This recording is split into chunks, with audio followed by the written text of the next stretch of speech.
Unravelled Knots by Baroness or Z. 1.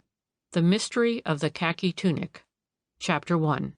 I cannot pretend to say how it all happened. I can but relate what occurred, leaving those of my friends who are versed in psychic matters to find a plausible explanation for the fact that on that horrible foggy afternoon I chanced to walk into that blameless tea shop at that particular hour.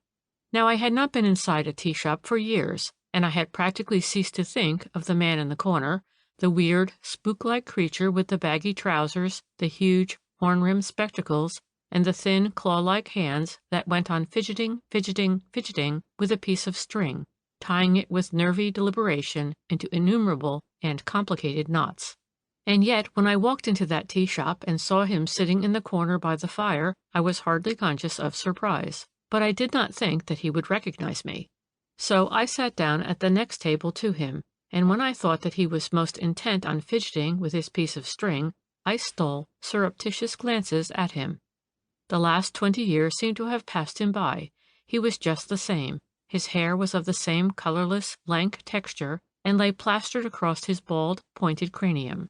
His pale eyes were no paler, his face no more wrinkled, his fingers were just as agile and restless as they had been when I last saw him 20 years ago. Then, all at once, he spoke, just as he used to do, in the same cracked voice, with the dry, ironic chuckle. "One of the most interesting cases it has ever been my good fortune to investigate," he said. I had not realized that he had seen me, and I gave such a startled jump that I spilt half a cup of tea on my frock. With a long, bony finger he was pointing to a copy of the Express Post, which lay beside his plate, and almost against my will my eyes wandered to the flaming headline, "The Mystery of the Khaki Tunic." Then I looked up inquiringly at my pixie-like interlocutor. His watery blue eyes contemplated me through his horn-rimmed spectacles, and his thin, colorless lips smiled on me with placid benevolence. It never occurred to me to make a conventional little speech about the lapse of time since last we met. For the moment I had the feeling as if I had seen him the day before yesterday. "You are still interested in criminology, then?" I asked. "More than ever," he replied with a bland smile. "And this case has given me some of the most delightful moments I have ever experienced in connection with my studies. I have watched the police committing one blunder after another, and today, when they are completely baffled, and the public has started to write letters to the papers about another undetected crime and another criminal at large, I am having the time of my life." "Of course you have made up your mind," I retorted, with what I felt was withering sarcasm. "I have arrived at the only possible solution of the mystery," he replied unperturbed, "and you will do the same when I have put the facts clearly and logically before you.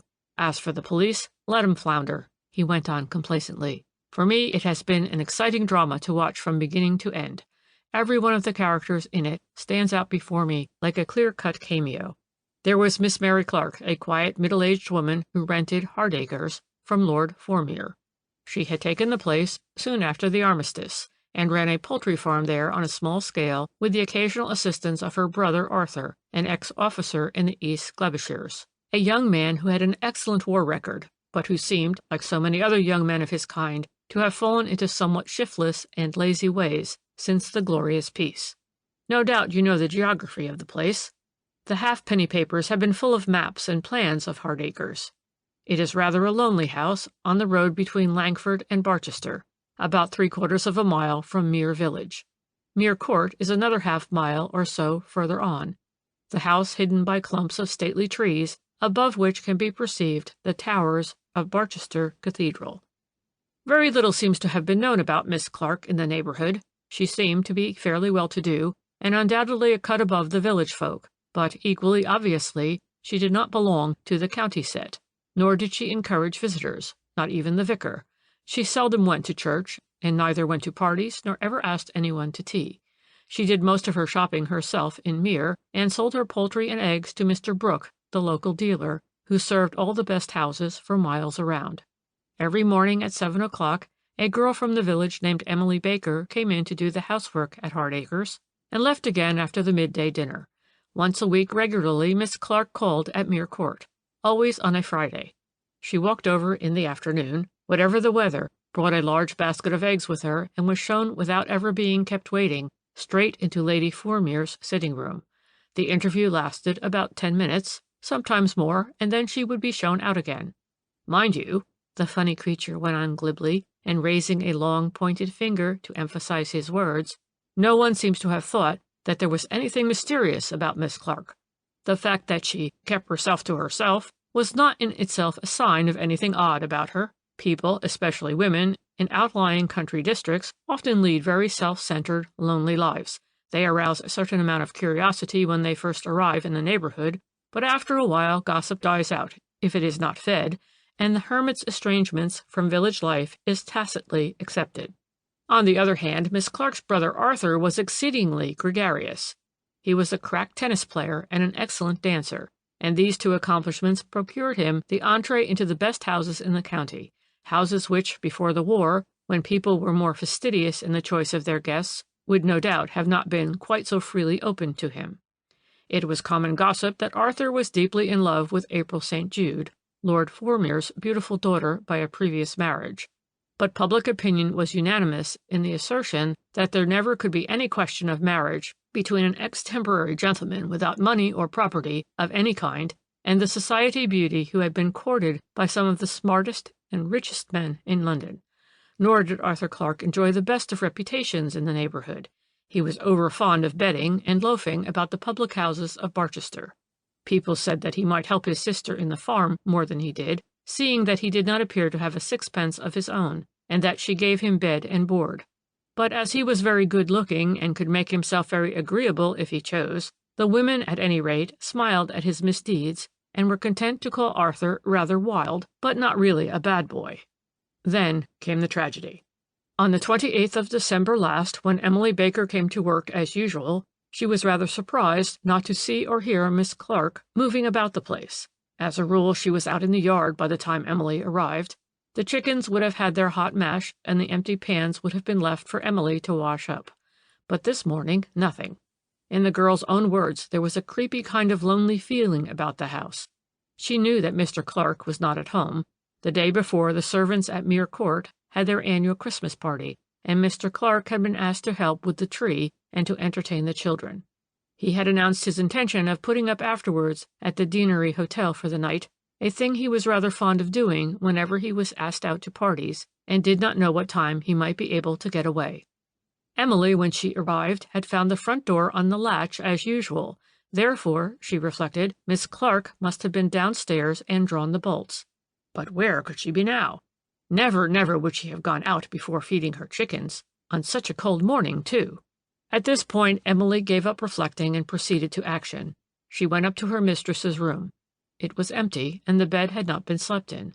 Genuinely alarmed now, she ran down again, her next objective being the parlor. The door was, as usual, locked on the outside, but contrary to precedent, the key was not in the lock. Thinking it had dropped out, the girl searched for it, but in vain, and at one moment when she moved the small mat which stood before the door of the locked room, she at once became aware of an overpowering smell of gas. This proved the death blow to Emily's fortitude. She took to her heels and ran out of the house, and down the road toward the village, nor did she halt until she came to the local police station, where she gave as coherent an account as she could of the terrible state of things at Hardacres.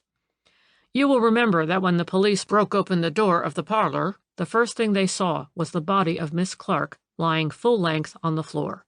The poor woman was quite dead, suffocated by the poisonous fumes of gas which was fully turned on in the old-fashioned chandelier above her head. The one window had been carefully latched, and the thick curtains closely drawn together. The chimney had been stuffed up with newspaper, and paper had been thrust into every aperture so as to exclude the slightest possible breath of air. There was a wad of it in the keyhole, and the mat on the landing outside had been carefully arranged against the door with the same sinister object.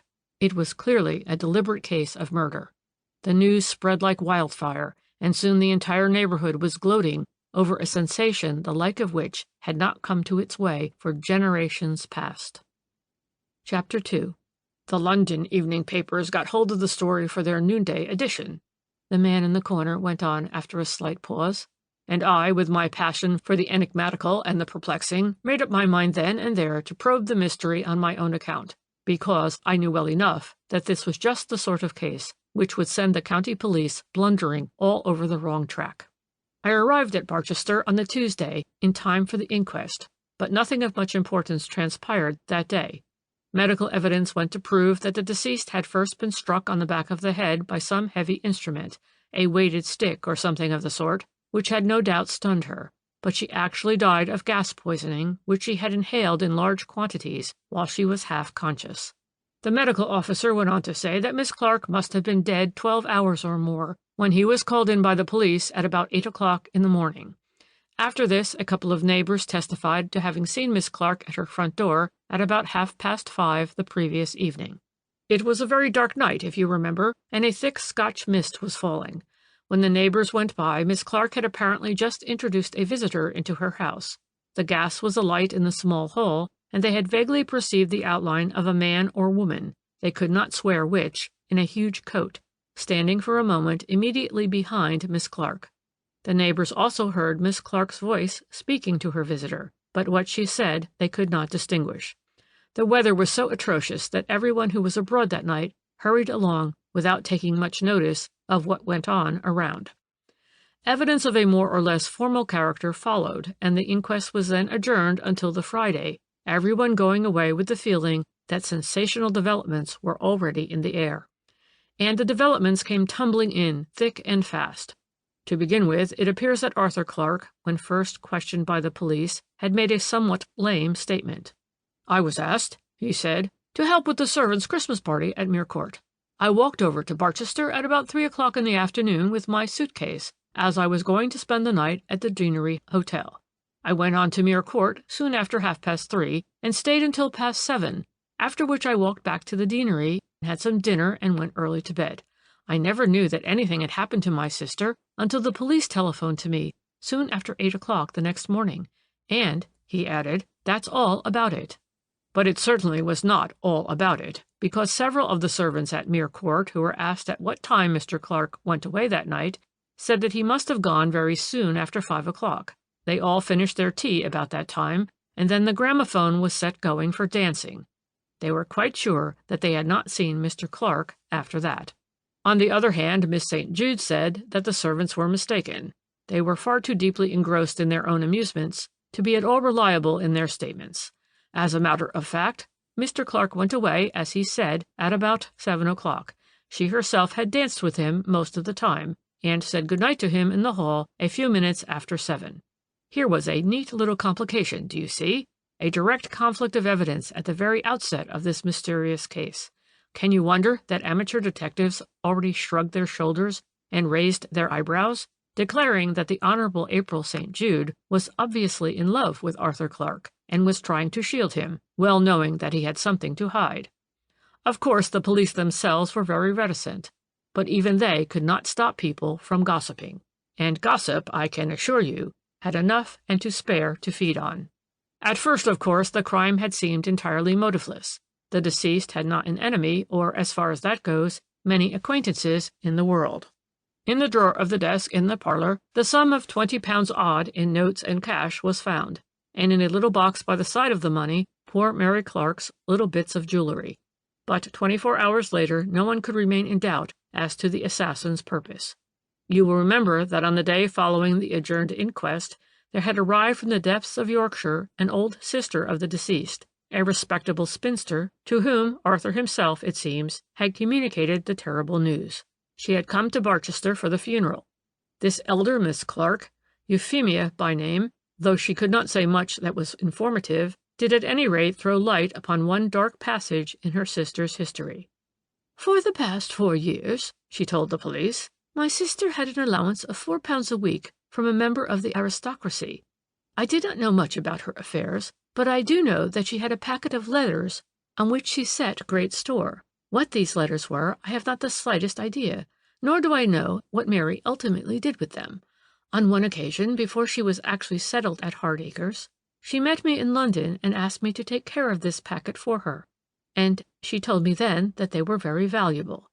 I also know that she and my brother Arthur had most heated arguments together on the subject of these letters. Arthur was always wanting her to give them up to him, and she always refused. On one occasion she told me that she could, if she wanted, sell that packet of letters for £5,000. 'Why on earth don't you?' I asked her. but she replied, "Oh, Arthur would only get the money out of me. It's better as it is." This story, as you may well imagine, gave food enough for gossip. At once a romance was woven of blackmail and drama of love and passion, whilst the name of a certain great lady in the neighbourhood, to whom Miss Clark had been in the habit of paying mysterious weekly visits, was already on everybody's lips. And then the climax came. By evening it had transpired that in Arthur Clark's room at Hardacres the police had found an old khaki tunic stuffed away at the bottom of a drawer, and in the pocket of the tunic the key of the locked parlour door. It was an officer's tunic, which had at some time had its buttons and badges taken off. Its right sleeve was so torn that it was nearly out of its armhole. The cuff was all crumpled up, as if it had been crushed in a damp, hot hand, and there was a small piece of cloth torn clean out of it. And I will leave you to guess the importance of this fact. In the tightly clenched hand of the murdered woman was found the small piece of khaki cloth which corresponded to a hair's breadth with the missing bit in the sleeve of the tunic. After that, the man in the street shook his head and declared that Arthur Clark was as good as hung already. End of section 1. The Mystery of the Khaki Tunic continued. Chapter 3. The man in the corner had drawn out of his capacious pocket a fresh piece of string, and now his claw-like fingers started to work on it with feverish intentness. I watched him, fascinated, well knowing that his keen mind was just as busy with the problem of the Hardacres mystery as were his hands in the fashioning of some intricate and complicated knot. "I am not," he said after a while, "going to give you an elaborate description of the inquest and of the crowds that collected, both inside and out of the courtroom, hoping to get a glimpse of the principal actors in the exciting drama. By now, of course, all those who had talked of the crime being without apparent motive had effectually been silenced. To every amateur detective, as well as to the professional, the murderer and his nefarious object appeared absolutely revealed to the light of day. Every indication, every scrap of evidence, collected up to this hour, both direct and circumstantial, pointed to Arthur Clark as the murderer of his sister. There were the letters, which were alleged to be worth £5,000, to the mysterious member of the aristocracy who was paying Miss Clark a weekly pittance, obviously in order to silence her. There was the strong love motive, the young man in love with the girl far above him in station and wanting to get hold of a large sum of money in order, no doubt, to embark on some profitable business which might help him in his wooing. And there, above all, was the damning bit of khaki cloth in the murdered woman's hand, and the tunic with the key of the locked door in its pocket, found in a drawer in Clark's own room. No, indeed, the inquest was not likely to be a dull affair, more especially as no one doubted what the verdict would be, whilst a good many people anticipated that Clark would at once be arrested on the coroner's warrant and committed for trial at the next assizes on the capital charge. But though we all knew that the inquest would not be dull, yet we were not prepared for the surprises which were in store for us, and which will render that inquest a memorable one in the annals of criminal investigation. To begin with, we already knew that Arthur Clark had now the assistance of Mr. Markham, one of the leading solicitors of Barchester, in his difficult position. Acting on that gentleman's advice, Clark had amplified the statement which he had originally made as to his movements on the fatal afternoon. This amplified statement he now reiterated on oath, and though frankly no one believed him, we were bound to admit that if he could substantiate it, an extraordinary complication would arise, which, though it might not eventually clear him altogether, in the minds of thinking people, would at any rate give him the benefit of the doubt. What he now stated was in substance this. "The servants at Mere Court," he said, "are quite right when they say that I left the party soon after 5 o'clock. I was rather tired, and after a last dance with Miss St. Jude, I went upstairs to pay my respects to Lady Formere. Her ladyship, however, kept me talking for some considerable time on one subject and then another, until to my astonishment I saw that it was close on 7 o'clock, when I hastily took my leave. While I was looking for my coat in the hall, I remembered that Lord Fordmere came out of the smoking-room and asked me if I knew whether the party downstairs had broken up. 'These things can be such a bore,' he said, 'but I will see if I can get one of them to come up and show you out.' I told his lordship not to trouble. However, he rang the bell, and presently the butler, Spinks, came through from the servants' quarters, and his lordship then went upstairs, I think. A minute or two later, Miss St. Jude came, also from the servants' quarters. She sent Spinks away, telling him that she would look after me. We then talked together for a few moments, and then I said good night and went straight back to the hotel. Now, we had already learned from both the hall porter and the head waiter at the deanery that Mr. Clark was back at the hotel soon after 7 o'clock, that he had his dinner in the restaurant at half-past, and that after spending an hour or so in the lounge after dinner, he went up to his room and did not go out again until the following morning. Therefore, all that was needed now was a confirmatory statement from Lady Formere to prove Arthur Clark's innocence, because in that case every hour of his time would be accounted for, from 3:30 onwards, whilst Miss Clark was actually seen alive by 2 neighbors when she introduced a visitor into her house at 5:30. The question would then resolve itself into who was that visitor, leaving the more important one of the khaki tunic as a baffling mystery, rather than a damning evidence. The entire courtroom was on the tiptoe of expectation when Lady Formere was formally called. I can assure you that the ubiquitous pin could have been heard to drop during the brief moment's silence when the elegant society woman stood up and disposed her exquisite sable cape about her shoulders, and then swore to tell the whole truth and nothing but the truth. She answered the coroner's questions in a clear, audible voice, and never wavered in her assertions. She said that her stepdaughter had come up to her boudoir and asked if she would see Mr. Arthur Clark for a few moments.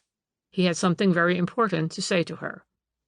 I was rather surprised at this strange request, Lady Formere continued with utmost composure, and suggested that Mr. Clark should make his important communication to Lord Formere. But my stepdaughter insisted, and to please her I agreed. I thought that I would get my husband to be present at this mysterious interview, but his lordship was having a short rest in the smoking-room, so on second consideration I decided not to disturb him. A minute or two later, Mr. Clark presented himself, and at once I realized that he had had too much to drink. He talked wildly about his desire to marry Miss St. Jude, and very excitedly about some compromising letters which he alleged were in his possession, and which he threatened to show Lord Formere, if I did not at once give him so many £1,000. Naturally, I ordered him out of the place, but he wouldn't go for a long time. He got more and more incoherent and excited, and it was not until I threatened to fetch Lord Formere immediately that he sobered down and finally went away. He had been in my room about half an hour. About half an hour, was the coroner's earnest comment on this amazing piece of evidence. But Mr. Clark said that when he left your ladyship it was close on 7. Mr. Clark is in error, her ladyship asserted firmly. The clock had just struck 5:30 when I succeeded in ridding myself of him. You can easily imagine how great was the excitement at this moment, and how intensified it became when Lord Formere gave evidence in his turn and further confused the issues. He began by corroborating Arthur Clark's statement about his having spoken to him in the hall at 7 o'clock. It was almost unbelievable. Everybody gasped, and the coroner almost gave a jump. But her ladyship has just told us, he said, that Clark left her at 5:30. That no doubt is accurate, Lord Formere rejoined in his stiff, prim manner, since her ladyship said so. All I know is that I was asleep in front of the fire in the smoking-room when I heard a loud bang issuing from the hall. I went to see what it was, and there I certainly saw Clark. He was just coming through the glass door which divides the outside vestibule from the hall, and he appeared to me to have come straight out of the wet and to have left his hat and coat in the outer vestibule. But, the coroner insisted, what made your lordship think that he had come from outside? Well, for one thing, his face and hands were quite wet, and he was wiping them with his handkerchief when I first caught sight of him. His boots, too, were wet, and so were the edges of his trousers, and then, as I said, he was coming into the hall from the outer vestibule, and it was the banging of the front door which had roused me. And the hour, then, was? The clock had not long since struck 7, but my butler will be able to confirm this. And Spinks the butler did confirm this portion of his lordship's statement, though he could say nothing about Mr. Clark's boots being wet, nor did he help Mr. Clark on with his coat and hat, or open the door for him. Miss St. Jude had practically followed Spinks into the hall, and had at once dismissed him, saying she would look after Mr. Clark. His lordship in the meanwhile had gone upstairs, and Spinks went back into the servants' hall. Of course, Miss St. Jude was called. You remember that she had previously stated that Clark had only left the party at about 7 o'clock, that she herself had danced with him most of the time until then, and finally said good-bye to him in the hall. But as this statement was not even corroborated by Clark's own assertions, and entirely contradicted by both Lord and Lady Formere's evidence, she was fortunately advised not to repeat it on oath. But she hotly denied the suggestion that Clark had come in from outside when she said good-bye to him in the hall. She saw him put on his hat and coat, and they were quite dry. But nobody felt that her evidence was of any value, because she would naturally do her utmost to help her sweetheart.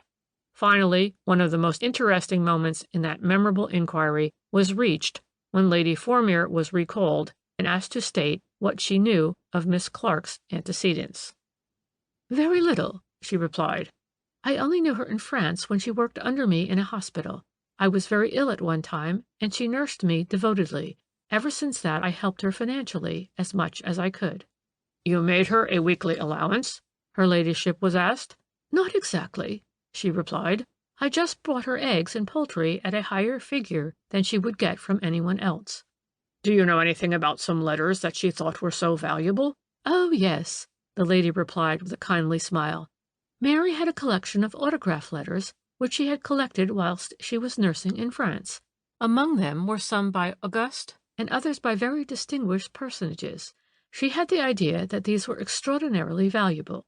"Do you know what became of those letters?" "No," her ladyship replied. "I do not know." "But there were other letters, were there not?" the coroner insisted, "in which you yourself were interested, the ones Mr. Clark spoke to you about?" "They existed only in Mr. Clark's imagination, I fancy," Lady Formere replied. "But he was in such a highly excited state that afternoon that I really could not quite make out what it was that he desired to sell to me." Lady Formere spoke very quietly and very simply, without a single note of spite or acerbity in her soft, musical voice. One felt that she was stating quite simple facts that rather bored her, but to which she did not attach any importance.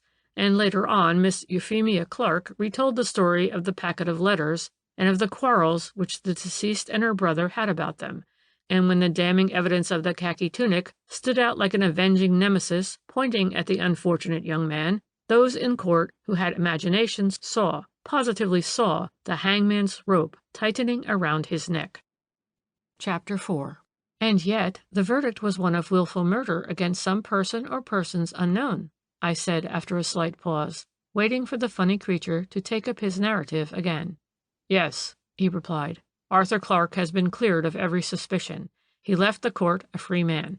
His innocence was proved beyond question through what everyone thought was the most damnatory piece of evidence against him, the evidence of the khaki tunic. The khaki tunic exonerated Arthur Clark as completely as the most skillful defender could do, because it did not fit him. Arthur Clark was a rather heavy, full-grown, broad-shouldered man. The khaki tunic would only fit a slim lad of 18. Clark had admitted the tunic was his, but he had never thought of examining it, and certainly not of trying it on. It was Miss St. Jude who thought of that. Trust a woman in love for getting an inspiration. When she was called at the end of the day to affirm the statements which she had previously made to the police, and realized that these statements of hers were actually in contradiction with Clark's own assertions, she worked herself up into a state bordering on hysteria, in the midst of which she caught sight of the khaki tunic on the coroner's table. Of course, she, like everyone else in the neighborhood, knew all about the tunic, but when April St. Jude actually saw it with her own eyes and realized what its existence meant to her sweetheart, she gave a wild shriek. "I'll not believe it!" she cried. "I'll not believe it! It can't be! It's not Arthur's tunic at all!" Then her eyes dilated, her voice sank to a hoarse whisper, and with a trembling hand she pointed at the tunic. "Why," she murmured, "it is so small, so small! Arthur! Where is Arthur? Why does he not show them all that he never could have worn that tunic?" Proverbially, there is but a narrow dividing line between tragedy and farce. While some people shuddered and gasped, and men literally held their breath, marveling what would happen next, quite a number of women fell into hysterical giggling. Of course you remember what happened. The papers have told you all about it. Arthur Clark was made to try on the khaki tunic, and he could not even get his arms into the sleeves. Under no circumstances could he ever have worn that particular tunic. It was several sizes too small for him. Then he examined it closely and recognized it as one he wore in his school OTC when he was a lad. When he was originally confronted with it, he explained he was so upset, so genuinely terrified at the consequences of certain follies which he undoubtedly had committed, that he could hardly see out of his eyes. The tunic was shown to him, and he had admitted that it was his, for he had quite a collection of old tunics, which he had always kept. But for the moment he had quite forgotten about the one which he had worn more than 8 years ago at school. And so the khaki tunic, instead of condemning Clark, had entirely cleared him, for it now became quite evident that the miscreant who had committed the dastardly murder had added this hideous act to his greater crime, and deliberately set to work to fasten the guilt on an innocent man. He had gone up to Clark's room, opened the wardrobe, picked up a likely garment, no doubt tearing a piece of cloth out of it whilst so doing, and thus getting the fiendish idea of inserting that piece of khaki between the fingers of the murdered woman. Finally, after locking the parlor door, he put the key in the pocket of the tunic and stuffed the latter in the bottom of a drawer. It was a clever and cruel trick, which well nigh succeeded in hanging an innocent man. As it is, it has enveloped the affair in an almost impenetrable mystery.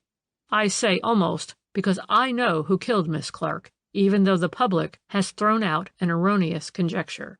It was Lady Formere, they say, who killed Miss Clark. But at once comes the question, how could she? And the query, when? Arthur Clark says he was with her until 7, and after that hour there were several members of her household who waited upon her, notably her maid, who, it seems, came up to dress her at about that time, and she and Lord Formere sat down to dinner, as usual, at 8 o'clock.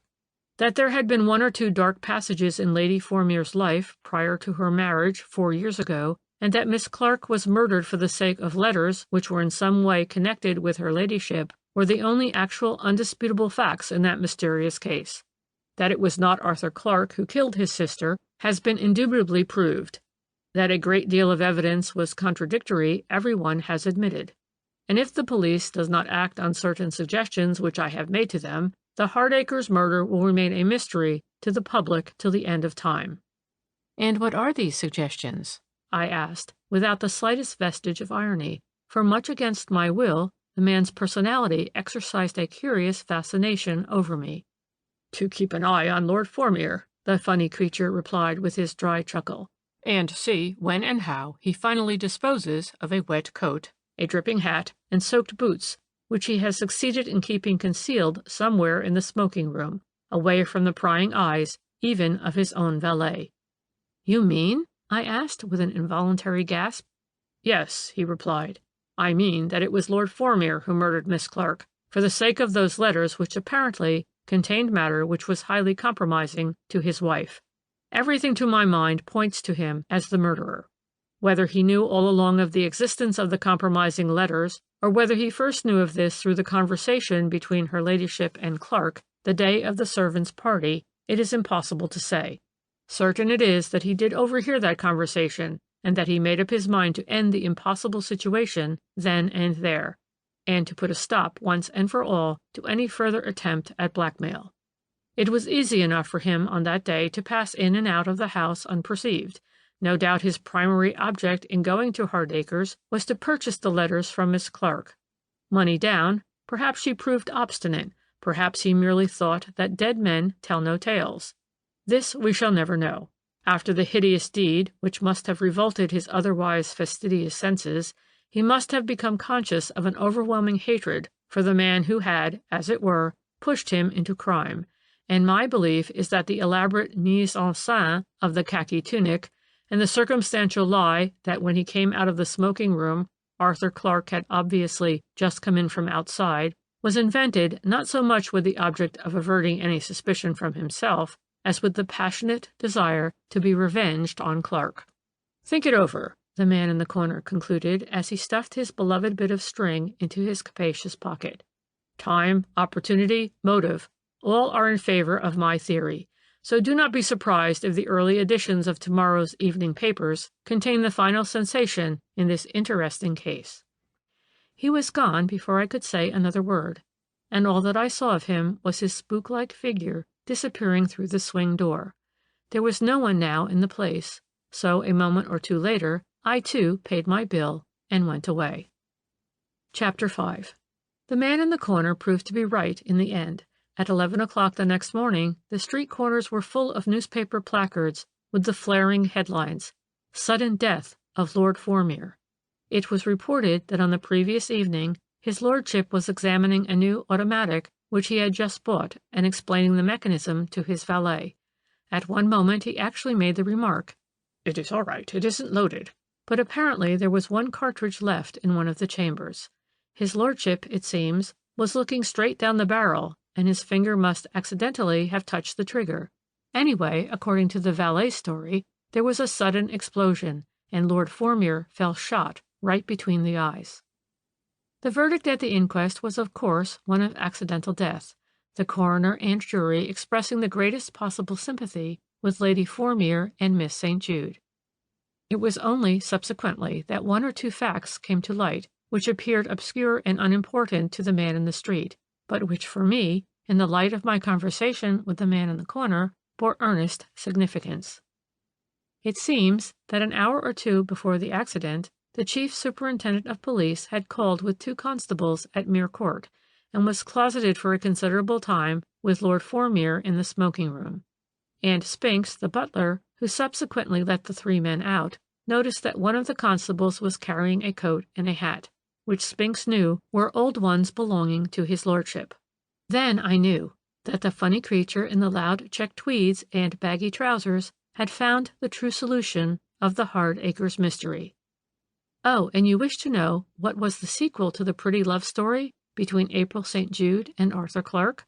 Well, you know, she married Amos Rottenberg, the New York banker, last year, and Clark runs a successful garage now somewhere in the north. A kind friend must have lent him the capital wherewith to make a start. I can make a shrewd guess who that kind friend was. End of The Mystery of the Khaki Tunic. 2. The Mystery of the Ingres Masterpiece. Chapter 1. I did not see the man in the corner for several weeks after that strange meeting in the blameless tea shop. The exigencies of my work kept me busy, and somehow the sensational suicide of Lord Formere, which had appeared like the logical sequence of the spook-like creature's deductions, had left a painful impression on my mind. Entirely illogically, I admit, I felt that the man in the corner had had something to do with the tragedy. But when in March of that year we were all thrilled by the mystery of the valuable Ingres picture, and wherever one went one heard conjectures and explanations of that extraordinary case, my thoughts very naturally reverted to the funny creature and his bit of string, and I found myself often wondering what his explanation of what seemed a truly impenetrable mystery could possibly be. The facts certainly were very puzzling in themselves. When first I was deputed by the express post to put them clearly and succinctly before its readers, I found the task strangely difficult. This for the simple reason that I myself could not see daylight through it all, and often did I stand in front of the admirable reproduction which I possess of the Ingres La Fiancée, wondering if those smiling lips would not presently speak and tell me how an original and exquisite picture could possibly have been in two different places at one and the same time. For that, in truth, was the depth of the puzzle. We will, if you please, call the original owners of the picture the Duke and Duchess Paul de Rochechouart. That, of course, is not their name, but as you all know what they really are, it matters not what I call them for the purpose of recording their singular adventure. His Grace had early in life married a Swedish lady of great talent and singular beauty. She was an artist of no mean order, having exhibited pictures of merit both at the Paris Salon and at the Royal Academy in London. She was also an accomplished musician, and had published one or two very charming volumes of poetry. The Duke and his wife were devoted to one another. They lived for the greater part of the year at their beautiful chateau on the Oise, not far from Chantilly, and here they entertained a great deal, more after the homely and hospitable manner of English country houses than in the more formal foreign fashion. Here, too, they had collected some rare furniture, tapestries, and objects of art and vertu, amongst which certain highly prized pictures of the French school of the 19th century. The war, we may imagine, left the Duc de Rochechouart and his charming wife a good deal poorer, as it left most other people in France, and soon it became known amongst the art dealers of London, Paris, and New York that they had decided to sell one or two of their most valuable pictures. Foremost amongst these was the celebrated La Fiancée by Ingres. Immediately there was what is technically known as a ramp after the picture. Dealers traveled backwards and forwards from all the great continental cities to the Château on the Oise to view the picture. Offers were made for it by cable, telegram, and telephone, and the whole art world was kept in a flutter over what certainly promised to be a sensational deal. Alas, as with most of the beautiful possessions of this impoverished old world, the coveted prize was destined to go to the country that had the longest purse. A certain Mr. Aaron Jacobs, the Chicago multimillionaire, presently cabled an offer of $500,000 for the picture, an offer which, rumor had it, the Duc de Rochechouart had since accepted. Mr. Jacobs was said to be a charming, highly cultured man, a great art connoisseur, and a great art lover, and presently one heard that he had already set sail for Europe with the intention of fetching away his newly acquired treasure himself. On the very day following Mr. Jacobs' arrival as the guest of the Duc and Duchesse de Rochechouart at the latter's chateau, the world-famous picture was stolen in broad daylight by a thief or thieves who contrived to make away with their booty without leaving the slightest clue, so it was said, that might put the police on their track. The picture was cut clean out of the frame, an operation which must have taken at least 2 or 3 minutes. It always used to hang above the tall chimney-piece in the Duchesse's studio, but that self-same morning it had been lifted down and placed on an easel in the dining hall, no doubt for closer inspection by the purchaser. This easel stood in a corner of the hall, close to one of the great windows that overlooked the gardens of the chateau. The amazing point in this daring theft was that a garden fête and tennis tournament were in progress at the time. A crowd of guests was spread all over the lawns and grounds in full view of the windows of the hall, and as far as the preliminary investigations were able to establish, there were not more than 20 or 25 minutes at most during which some servant or other inmate of the chateau had not either actually been through the hall or had occasion to observe the windows. The dining hall itself has monumental doors which open on the great central vestibule, and immediately facing it similar doors give on the library. The marble vestibule runs right through the center of the main building. It has both a front and a garden entrance, and all the reception rooms open out of it, right and left. Close to the front door entrance is one of the main ways into the kitchens and offices. Now right away until 4:30 on that fateful afternoon, the servants were up and down the vestibule, busy with arrangements for tea, which they were serving outside on the lawns. The tennis tournament was then drawing to a close, the Duchess was on the lawn with her guests dispensing tea, and at 4:30 precisely, the Duc de Rochechouart came into the chateau by way of the garden entrance, went across the vestibule and into the library to fetch the prizes which were to be distributed to the victors in the tournament, and which were locked up in his desk. The doors of the dining hall were wide open, and the Duke walking past them peeped into the room. The picture was in its place then, and he gave a glance at it as he passed, conscious of a pang of regret at thought that he must needs part with this precious treasure. It took the Duke some little time to sort the prizes, and as in the meanwhile the afternoon post had come in and a few letters had been laid on his desk, he could not resist the desire to glance through his correspondence. On the whole, he thought that he might have been in the library about a quarter of an hour, or perhaps more. He had closed the door when he entered the room, and when he came out again he certainly noticed that the doors of the dining hall were shut. But there was nothing in this to arouse his suspicions, and with the neatly tied parcels containing the prizes under his arm, he recrossed the vestibule and went out once more into the garden. At 5 o'clock, Monsieur Amédée, the chief butler, had occasion to go into the dining hall to fetch a particular silver tray which he required. He owned to being astonished at finding the doors closed, because he had been past them a quarter of an hour before that, and they were wide open then. However, he entered the room without any serious misgivings, but the next moment he nearly fainted with horror at the sight of the empty frame upon the easel. The very first glance had indeed revealed the nefarious deed. The picture had not been moved out of its frame. It was the canvas that had been cut. Monsieur Amédée, however, knowing what was due to his own dignity, did not disturb the entire household then and there. He made his way quietly back into the garden where the distribution of prizes after the tournament was taking place, and, seizing a favorable opportunity, he caught Monsieur le Duc's eye and imparted to him the awful news. Even so, nothing was said until after the guests had departed. By the Duke's orders, the doors leading into the dining hall were locked, and to various inquiries after the masterpiece, made by inquisitive ladies, the evasive answer was given that the picture was in the hands of the packers.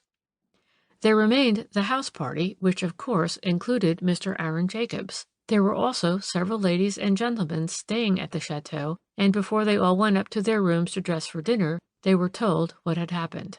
In the meanwhile, the police had already been sent for, and Monsieur le Commissaire was conducting his preliminary investigations. The rooms and belongings of all the servants were searched, and with the consent of the guests themselves, this search was extended to their rooms. A work of art worth $500,000 could not thus be allowed to disappear and the thief to remain undetected for the sake of social conventions, and as the law stands in France, any man may be guilty of a crime until he be proved innocent. Chapter 2. The theft of the Ingres masterpiece was one of those cases which interest the public in every civilized country. And here in England, where most people are bitten with the craze for criminal investigation, it created quite a sensation in its way. I remember that when we all realized for the first time that the picture had in very truth disappeared, and that the French police, despite its much vaunted acumen, had entirely failed to find the slightest trace of the thief, we at once began to look about for a romantic solution of the mystery. Monsieur le Duc de Rochechouart and his pretty Duchess had above all our deepest sympathies, for it had very soon transpired that neither the Ingres masterpiece, nor indeed any of the Duke's valuable collection of artworks, was insured. This fact seems almost incredible to English minds, with whom every kind of insurance is part and parcel of the ordinary household routine. But abroad, the system is not nearly so far-reaching or so extended, and there are numberless households in every degree of the social scale who never dream of spending money on insurances, save, perhaps, against fire. Be that as it may, the fact remained that La Fiancée was not insured against theft, and that through the action of an unknown miscreant, the Duke and Duchess of Rochechouart would, unless the police did ultimately succeed in tracing the stolen masterpiece, find themselves the poorer by $500,000. With their usual lack of logic, readers of the halfpenny press promptly turned their attention to Mr. Aaron Jacobs, the intending purchaser. Being a Chicago multimillionaire does not, it appears, render a man immune from the temptation of acquiring by dishonest means the things which he covets. Anyway, the public decided that Mr. Jacobs was not so rich as he was reputed to be, but that, on the other hand, being as greedy for the possession of European works of art as any ogre for human flesh, he had stolen the picture which he could not afford to buy, and 10 or mayhap 15 years hence, when the story of the mysterious theft will have been consigned to oblivion, Mr. Jacobs would display the masterpiece in his gallery. How this was to be accomplished without the subsequent intervention of the police, those wiseacres did not attempt to explain. The mystery remained impenetrable for close on 2 years. Many other sensations, criminal or otherwise, had during that time driven the affair of the Ingres masterpiece out of the public mind. Then, suddenly, the whole story was revived, and in a manner which proved far more exciting than anyone had surmised.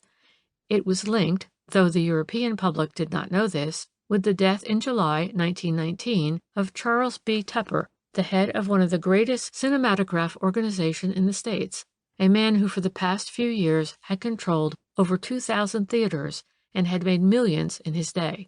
Sometime during the war he had married the well-known cinema star Anita Hodgkins, a beautiful, entirely uneducated girl who hailed from Upper Tooting. The will of Mr. Charles B. Tupper was proved for a fabulous sum, and as soon as his affairs were settled, Mrs. Tupper, who presumably had remained Cockney at heart as well as in speech, set sail for England with the intention of settling down once more in the country of her birth. She bought Holt Manor, a magnificent house in Buckinghamshire, sent for all her splendid furniture and belongings from America, and early in 1920, when her palatial residence was ready for occupation, she married Lord Polchester, a decadent young nincompoop, who was said to have fallen in love with her when he first saw her face on the screen. Presumably, Mrs. Anita Tupper nee Hodgkins hugged herself with the belief that once she was styled "Milady," she would automatically become a social star as she had been a cinema one in the past. But in this harmless ambition she was at first disappointed. Though she had furnished her new house lavishly, though paragraphs appeared in all the halfpenny and weekly press giving details of the sumptuous establishment of which the new Lady Polchester was queen, though she appeared during the London season of 1920 at several official functions, and went to an evening court that year wearing pearls that might have been envied by an empress, she found that in Buckinghamshire the best people were shy of calling on her, and the bits of pasteboard that were from time to time left at her door came chiefly from the neighboring doctors, parsons, or retired London tradespeople, or from mothers with marriageable daughters who looked forward to parties at the big house and consequent possible matrimonial prizes. This went on for a time, and then Lady Polchester, wishing no doubt to test the intentions of the county towards her, launched out invitations for a garden party. The invitations included the London friends she had recently made, and a special train from Paddington was to bring those friends to the party. Among these was Mr. Aaron Jacobs. He had known the late Charles B. Tupper over in the States, and had met Lady Polchester more recently at one of the great functions at the United States Embassy in London. She had interested him with a glowing account of her splendid collection of works of art, of pictures and antique furniture which she had inherited from her first husband, and which now adorned her house in Buckinghamshire. And when she asked him down to her party, he readily accepted, more, I imagine, out of curiosity to see the objects in which he was as keenly interested as ever, than from a desire to establish closer acquaintanceship with the lady. The garden party at Holt Manor, as the place was called, does not appear to have been a great social success. For one thing, it rained the whole afternoon, and the military band engaged for the occasion proved too noisy for indoor entertainment. But some of the guests were greatly interested in the really magnificent collection of furniture, tapestries, pictures, and works of art which adorned the mansion, and after tea, Lady Polchester graciously conducted them all over the house, pointing out herself the most notable pieces in the collection, and never failing to mention the price at which the late Mr. Charles B. Tupper purchased the work of art in question. And that is when the sensation occurred. Following their hostess, the guests had already seen and duly admired two really magnificent Van Dycks that hung in the hall, when she turned to them and said with a flourish of her plentifully begemmed hands, "You must come into the library and see the picture for which Mr. Tupper gave over $500,000. I never knew I had it, as he had never taken it out of its case, and I never saw it until this year, when it came over with all my other things from our house in New York. Lord Polchester had it unpacked and hung in the library. I don't care much about it myself, and the late Mr. Tupper hadn't the time to enjoy his purchase because he died 2 days after the picture arrived in New York, and as I say, he never had it unpacked. He bought it for use in a commercial undertaking which he had in mind at one time. Then the scheme fell through, and I am sure I never thought any more about the old picture." With that, she led the way into the library, a nobly proportioned room lined with books in choice bindings and with a beautiful Adams chimney-piece, above which hung a picture. Of course, there were some people present who had never heard of the stolen Ingres, but there must have been a few who, as they entered the room, must literally have gasped with astonishment, for there it certainly was. La Fiancée, with her marvelously painted Eastern draperies, her exquisitely drawn limbs, and enigmatic smile, was smiling down from the canvas, just as if she had every right to be in the house of the ex-cinema star, and as if there had not been a gigantic fuss about her throughout the whole art world of Europe. We may take it that the person by far the most astonished at that moment was Mr. Aaron Jacobs, but he was too thoroughly a gentleman and too much a man of the world to betray his feelings then, and I suppose that those who, like himself, had thought they recognized the stolen masterpiece did not like to say anything either until they were more sure. English people in all grades of society being proverbially adverse to being what they would call mixed up in any kind of fuss. Certain it is that nothing was said at the moment to disturb Lady Polchester's complacent equanimity, and after a while the party broke up and the guests departed. Of course, people thought that Mr. Aaron Jacobs should have informed Lord Polchester of his intentions before he went to the police. But Lord Polchester was such a nonentity in his own household, such a frivolous fool, and moreover addicted to drink and violent fits of temper, that those who knew him easily realized how a sensible business man like Mr. Aaron Jacobs would avoid any personal explanations with him. Mr. Jacobs went straight to the police that selfsame evening, and the next day Lady Polchester had a visit from Detective Purley, one of the ablest as he was one of the most tactful men on the staff.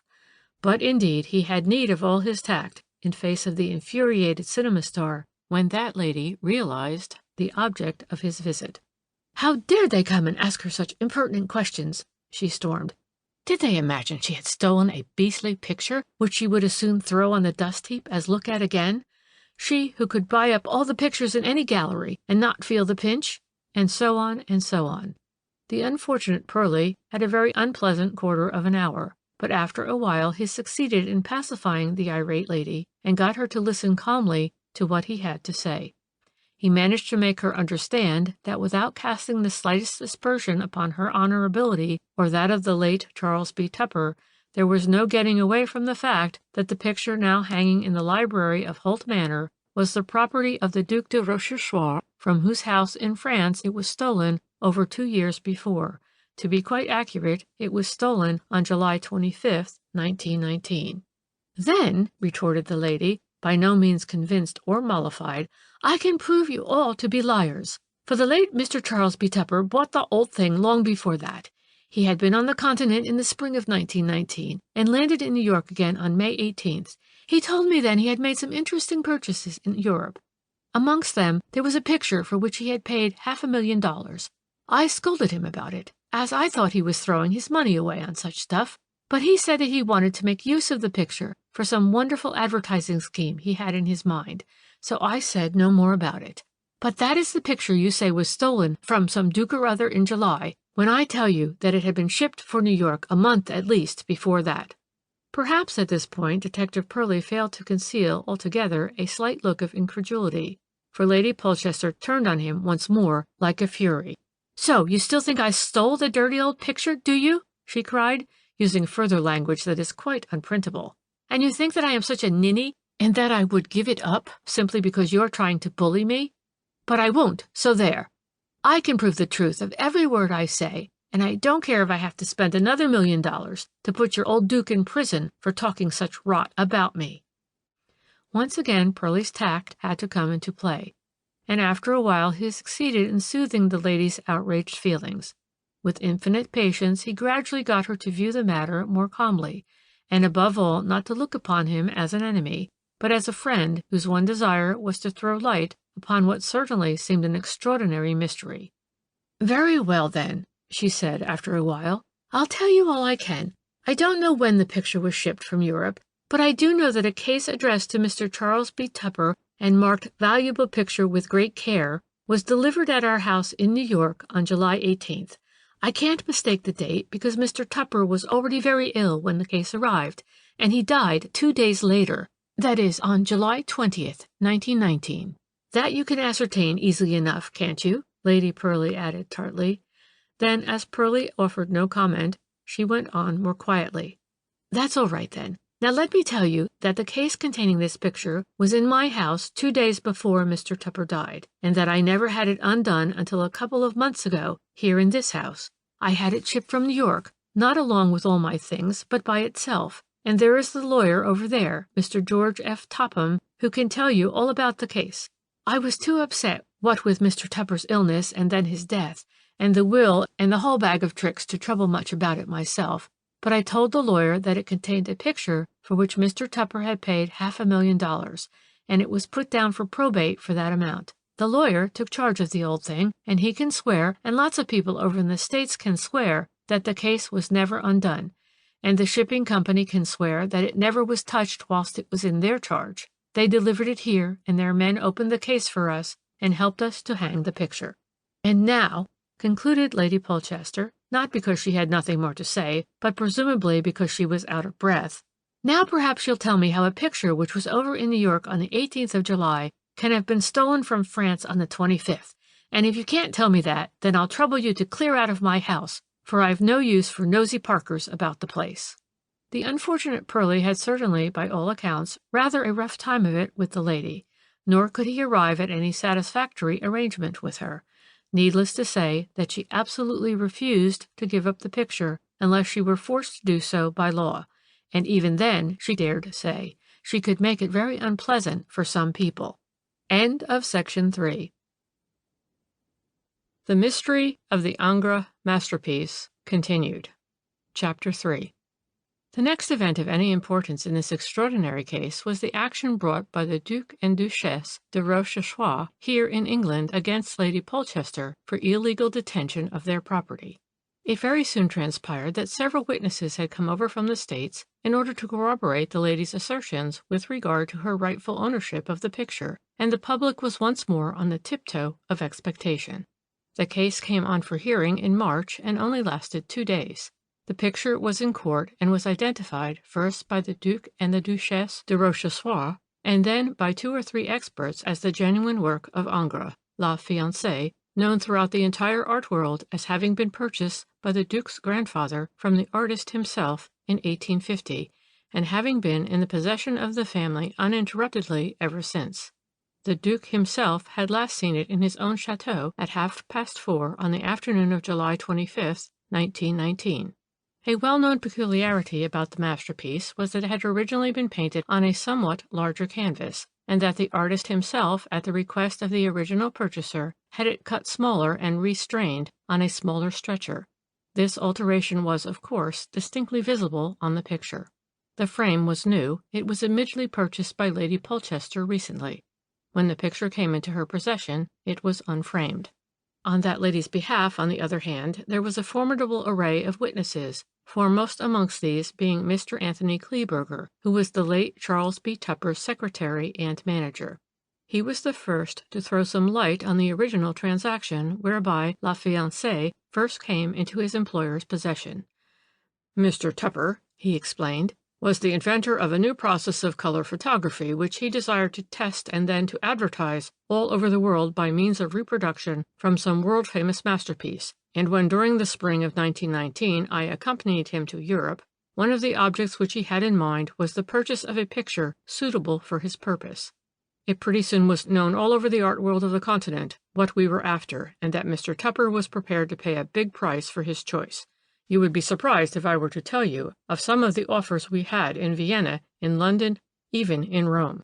At last, when we were staying in Paris, Mr. Tupper came to me one day and told me he had at last found the very picture he wanted. He had gone to the studio of a picture restorer who had written to him and offered him a genuine Ingres. He had seen the picture and liked it, and had agreed to give the owner $500,000 for it. I thought this a terrific price, and frankly I was a little doubtful whether my employer had a sufficient knowledge of art to enter into a transaction of this sort. I feared that he might be badly had, and buying some spurious imitation rather than a masterpiece. But Mr. Tupper was always a queer man in business. Once he had made up his mind there was no arguing with him.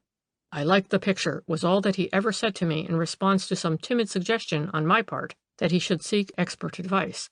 And I have agreed to buy it for $500,000 simply because the fellow would not part with it for less. I believe it to be genuine. But if it is not, I don't care. It will answer my purpose, and there it is. He then gave me instructions to see about the packing and forwarding of the picture, and this I did. I must say that I had terrible misgivings about the whole affair. I certainly thought the picture magnificent, but of course I am no judge. It had a worthless frame round it, which I discarded in order to facilitate the packing. The picture restorer's studio was up a back street in the Montmartre quarter. He and his wife saw to the packing themselves. I never saw anybody else in the place. I arranged for the forwarding of the case, for the insurance and so on, and I myself handed over to the vendor, whose name was given to me as Mathieu Vignard, $500,000 bills in the name and on account of my employer, Mr. Charles B. Tupper. Of course I presumed that the snuffy old man and his blousy wife were acting for some personage who desired to remain unknown, and as time went on and there was no talk in the art world or in the newspapers then about any great masterpiece being stolen, I soon forgot my misgivings, and a couple of months later I set out on Mr. Tupper's business for Central America, where I remained for close on 2 years. Half the time during those years I was up country in Costa Rica, Venezuela, and so on, where newspapers are scarce, and when the hue and cry was after a picture stolen from the house of the Duc de Rochechouart, I knew nothing about it. But this picture now in court is certainly the one which Mr. Tupper bought in Paris at the end of June 1919, and which I myself saw packed and nailed down in its case and forwarded to New York, where it arrived 2 days before Mr. Tupper's death. That was the substance of Mr. Kleeberger's evidence, by far the most important heard on the first day of the action. After that, the testimony of other witnesses went to confirm the whole story. There was the well-known New York solicitor, Mr. George F. Topham, who took charge of the picture after the death of his client, Mr. Tupper, and the managing director of the Nebraska Safe Deposit Company, where it was stored until Lady Polchester sent for it. There were the managers of the shipping companies who forwarded the picture from Paris to New York in June-July 1919, and from New York to Holt Manor in the following year. And there were the removal men and servants who saw the picture unpacked and hung in the library at the manor. It took 2 days to go through all that evidence, but it was never either conflicting or doubtful.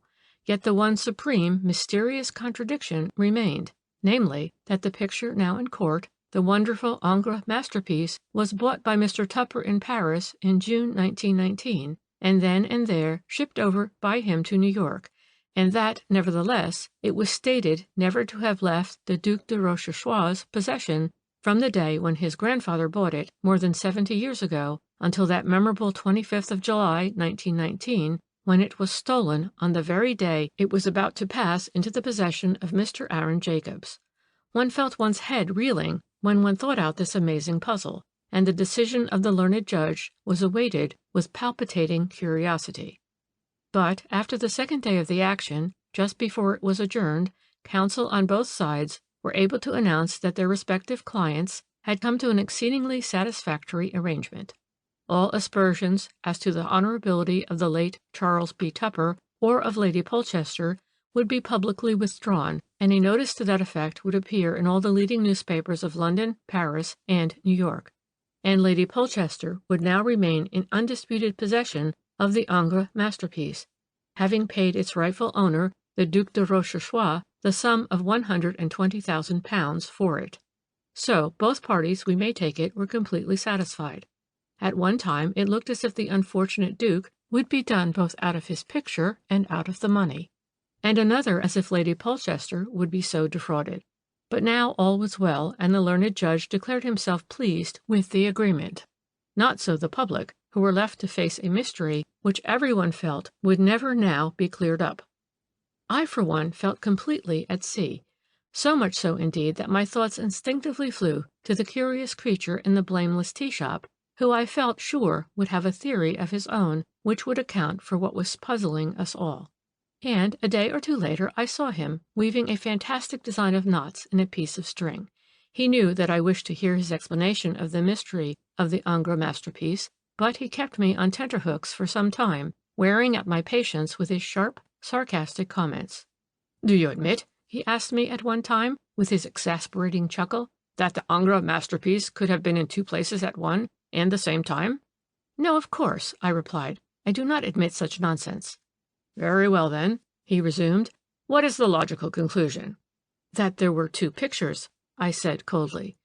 "Of course there were 2 pictures, and as the great Mr. Ingres did not presumably paint his masterpiece in duplicate, we must take it that one picture was the original and the other the copy."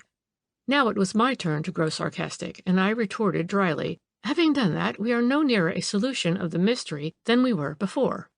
"Are we not?" he rejoined with a cackle like an old hen. "Now, it seems to me that when we have admitted that one of the pictures was a copy of the other, and when we know that the picture which Mr. Charles B. Tupper bought was the original, because that was the one that was produced in court, we must come to the conclusion that the one which was stolen from the chateau in France could only have been the copy." "Why, yes," I admitted, "but then again we have been told that the grandfather of the present Duc de Rochechouart bought the picture from the artist himself, and that it has been in the uninterrupted possession of his family ever since." And I am willing to admit that the picture was in the uninterrupted possession of the Duc de Rochechouart until the present holder of the title or someone who had access to it in the same way as himself sold it to Mr. Charles B. Tupper in June 1919. "But you don't mean—" "Surely," the funny creature went on with his dry cackle, "it was not such a very difficult little bit of dishonesty to perpetrate, seeing that Madame la Duchesse was such an accomplished artist. Can you not imagine the lady being, like many of us, very short of money, and then hearing of Mr. Charles B. Tupper, the American business man, who was searching Europe through for a world-famous masterpiece? Can you not see her during one of her husband's pleasure trips to Paris or elsewhere, setting to work to make an exact replica of La Fiancée? We know that it always hung in her studio until the day when it was moved to the dining hall. Think how easy it was for her to substitute her own copy for the original. The only difficulty would be the conveying of the picture to Paris, but an artist knows how to take a canvas off its stretcher, to roll it up and restrain it. Here I think that she must have had a confederate, probably some down-at-heel friend of her past artistic days, a man whom she paid lavishly both for his help and his silence. Who that man was, I suppose we shall never know. The so-called Matthew Vignard and his blousy wife, as Mr. Kleeberger picturesquely described her, have completely disappeared. No trace of them was ever found. They hired the studio at Montmartre for 1 month, paid the concierge the rent in advance, and at the end of that time they decamped and have never been heard of since. But unless I am much mistaken, they must at present moment be carrying on a very lucrative little blackmailing business, because it must have been Vignard who conveyed the picture to Paris in the same way as we know it was he who first approached Charles B. Tupper and ultimately sold him the picture. "But surely," I objected, for the funny creature had paused for a moment, and I could not deny that his arguments were sound, "surely it would have been more practical to have sold the copy, which we suppose must have been perfect, to Mr. Tupper, who was a layman and an outsider, and to have kept the original in the chateau, as the Duke was even then negotiating for its sale, and most of the art dealers were coming to have a look at it." He did not reply immediately, but remained for a while deeply absorbed in the contemplation of his beloved bit of string. "That," he admitted with complacent condescension, "would be a sound argument, if we admit at once that the Duchesse knew for a certainty that her husband intended to sell La Fiancée. But my contention is that at the time that she sold the picture to Mr. Tupper, she had no idea that the Duke had any such intentions. No doubt when she knew this for a fact, she must have been beside herself with horror. No doubt also that she had a hard fight with her own terror before she made a clean breast of her misdeed to her husband. Apparently she did not do this until the very last moment, until the day when the picture was actually taken out of her studio and placed upon an easel in the dining hall for closer inspection. Then discovery was imminent, and we must suppose that she made full confession. The Duke, like a gallant gentleman, at once set his wits, thinking how best to save his wife's reputation without endangering his own.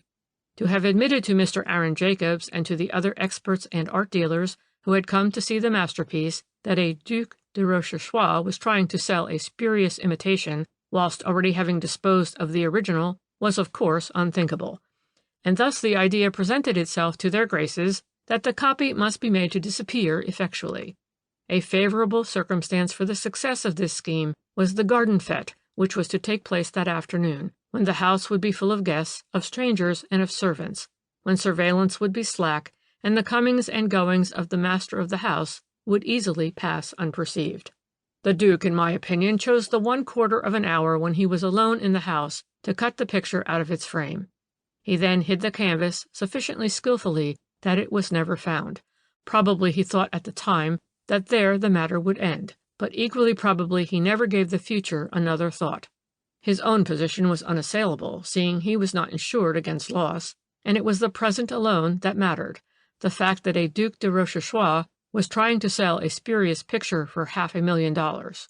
To many Frenchmen and women ever since the war, America is a far country, and no doubt the Duke and Duchesse both hoped that the whole transaction, including the Ingres masterpiece, would soon lie buried somewhere at the bottom of the sea.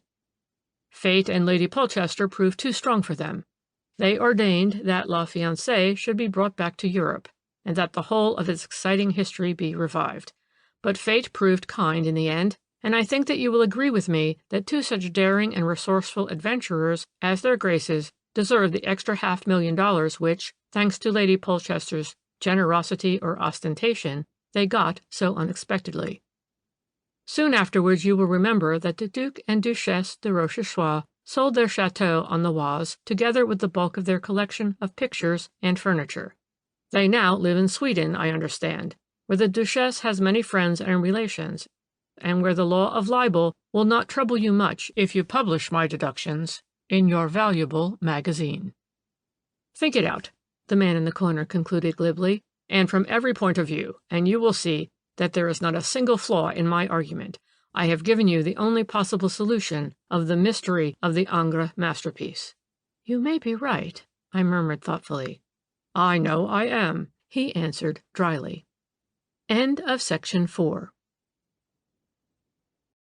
Chapter 3. The Mystery of the Pearl Necklace. Chapter 1.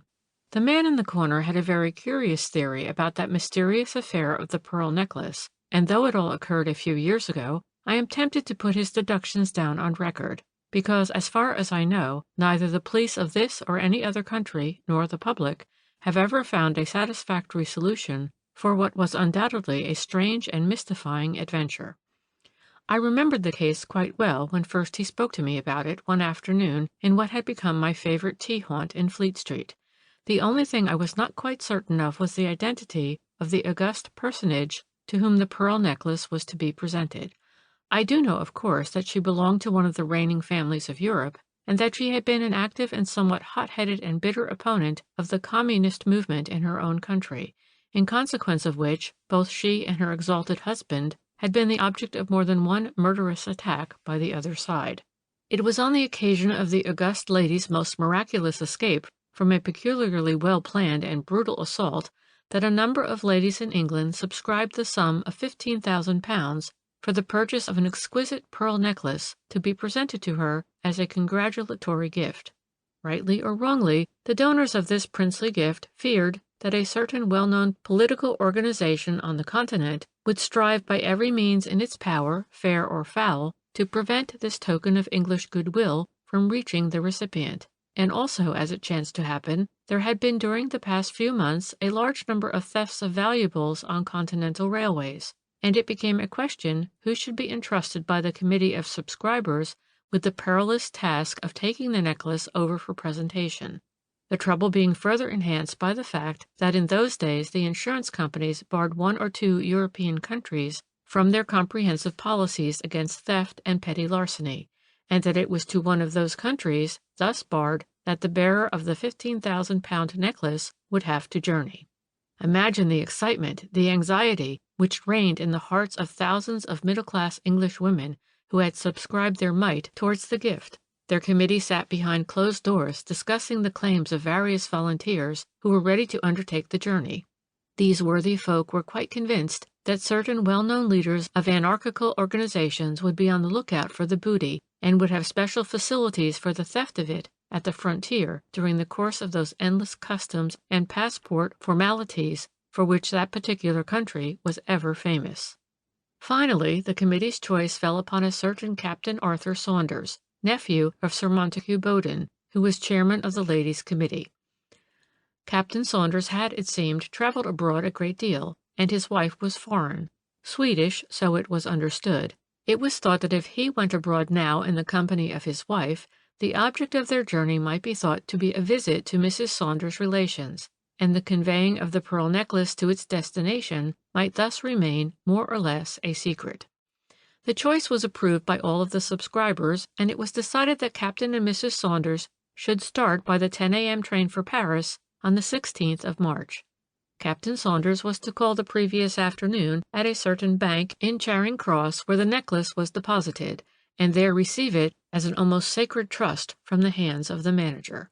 Further, it was arranged that Mrs. Saunders should, immediately on arrival in Paris, send a wire to Mrs. Berners, a great friend of hers, who was the secretary of the committee, and in fact that she should keep the committee informed of Captain Saunders' well-being at all the more important points of their journey. And thus they started. But no news came from Paris on the 16th. At first no anxiety was felt on that score, everyone being ready to surmise that the Calais-Paris train had been late in, and that the Saunders had perhaps only barely time to clear their luggage at the customs and catch the train de luxe which would take them on via Cologne without a chance of sending the promised telegram. But soon after midday of the 17th, Sir Montague Bowden had a wire from Mrs. Saunders from Paris saying, quote, "Arthur disappeared since last night. Desperately anxious. Please come at once. Have booked room for you here. Mary. Hotel Majestic." Unquote. The news was terrifying. However, Sir Montague Bowden, with commendable zeal, at once wired to Mary announcing his immediate departure for Paris. And as it was then too late for him to catch the afternoon Continental train, he started by the evening one, traveling all night and arriving at the Hotel Majestic in the early morning. He had thought it more prudent to say nothing about the matter before he left England. Ill news, he thought, would travel fast enough when it became necessary for the members of the committee to know what had occurred, and for the present, at any rate, Sir Montague was still hoping that as soon as he arrived in Paris he would find that the whole thing was only an ugly nightmare. As soon as he had had a bath and some breakfast, he went in search of information. He found that the French police already had the affaire in hand, but that they had not so far the slightest clue as to the mysterious disappearance of Le Capitaine Saunders. He found the management of the Majestic in a state of offended dignity, and Mrs. Saunders in one that verged on hysteria. But fortunately he also found at the hotel a Mr. Hosberg, brother of Mrs. Saunders, a Swedish businessman of remarkable coolness and clearness of judgment, who promptly put him au fait of what had occurred. It seems that Mr. Hosberg was settled in business in Paris, and that he had hoped to catch a glimpse of his sister and brother-in-law on the evening of the 16th at the Gare du Nord, on their way through to the east, but that on that very morning he had received a telegram from Mary asking him to book a couple of rooms, a bedroom and a sitting room, for one night for them at the Hotel Majestic. This Mr. Hosberg did, glad enough that he would see something more of his sister than he had been led to hope. On the afternoon of the 16th he was kept late at business and was unable to meet the Saunders at the station, but towards 9 o'clock he walked round to the Majestic, hoping to find them in. Their room was on the 3rd floor. Mr. Hosberg went up the lift, and as soon as he reached number 301 he became aware of a buzz of conversation coming from within, which, however, ceased as soon as he had pushed open the door. On entering the room he saw that Captain Saunders had a visitor, a tall, thick-set man who wore an old-fashioned, heavy moustache and large, gold-rimmed spectacles. At the sight of Mr. Hosberg, the man clapped his hat, a bowler, on his head, pulled his coat collar over his ears, and with a hasty, "Well, s'long, old man, I'll wait till tomorrow," spoken with a strong foreign accent, he walked rapidly out of the room and down the corridor. Hosberg stood for a moment in the doorway to watch the disappearing personage, but he did this without any ulterior motive or thought of suspicion. Then he turned back into the room and greeted his brother-in-law. Saunders seemed to Hosberg to be nervous and ill at ease. In response to the latter's inquiry after Mary, he explained that she had remained in her room as he had a man to see on business. Hosberg made some casual remark about this visitor, and then Mary Saunders came in. She, too, appeared troubled and agitated, and as soon as she had greeted her brother, she turned to her husband and asked very eagerly, "Well, has he gone?" Saunders, giving a significant glance in Hosberg's direction, replied with an obvious effort at indifference, Yes, he's gone, but he said he would be back tomorrow," at which Mary seemed to give a sigh of relief. Scenting some uncomfortable mystery, Hosberg questioned her and also Saunders about their visitor, but could not elicit any satisfactory explanation. "Oh, there is nothing mysterious about old Pasquier," was all that either of them would say. "He is an old pal of Arthur's," Mary added lightly, "but he is such an awful bore that I got Arthur to say that I was out, so that he might get rid of him more quickly." But somehow Hosberg felt that these explanations were very lame. He could not get it out of his head that there was something mysterious about the visitor, and knowing the purpose of the Saunders' journey, he thought it as well to give them a very serious word of warning about continental hotels generally, and to suggest that they should, after this stay in Paris, go straight through in the train de luxe and never halt again until the £15,000 necklace was safely in the hands of the august lady for whom it was intended. But both Arthur and Mary laughed at these words of warning. "My dear fellow," Arthur said, seemingly rather in a huff, We are not such mugs as you think us. Mary and I have traveled on the continent at least as much as you have, and are fully alive to the dangers attendant upon our mission. As a matter of fact, the moment we arrived, I gave the necklace in its own padlocked tin box, just as I brought it over from England, in charge of the hotel management, who immediately locked it up in their strong room. So even if good old Pasquier had designs on it, which I can assure you he has not, he would stand no chance of getting hold of it. And now, do sit down, there's a good chap, and talk of something else. Only half reassured, Hosbrook sat down and had a chat, but he did not stay long. Mary was obviously tired, and soon said good night.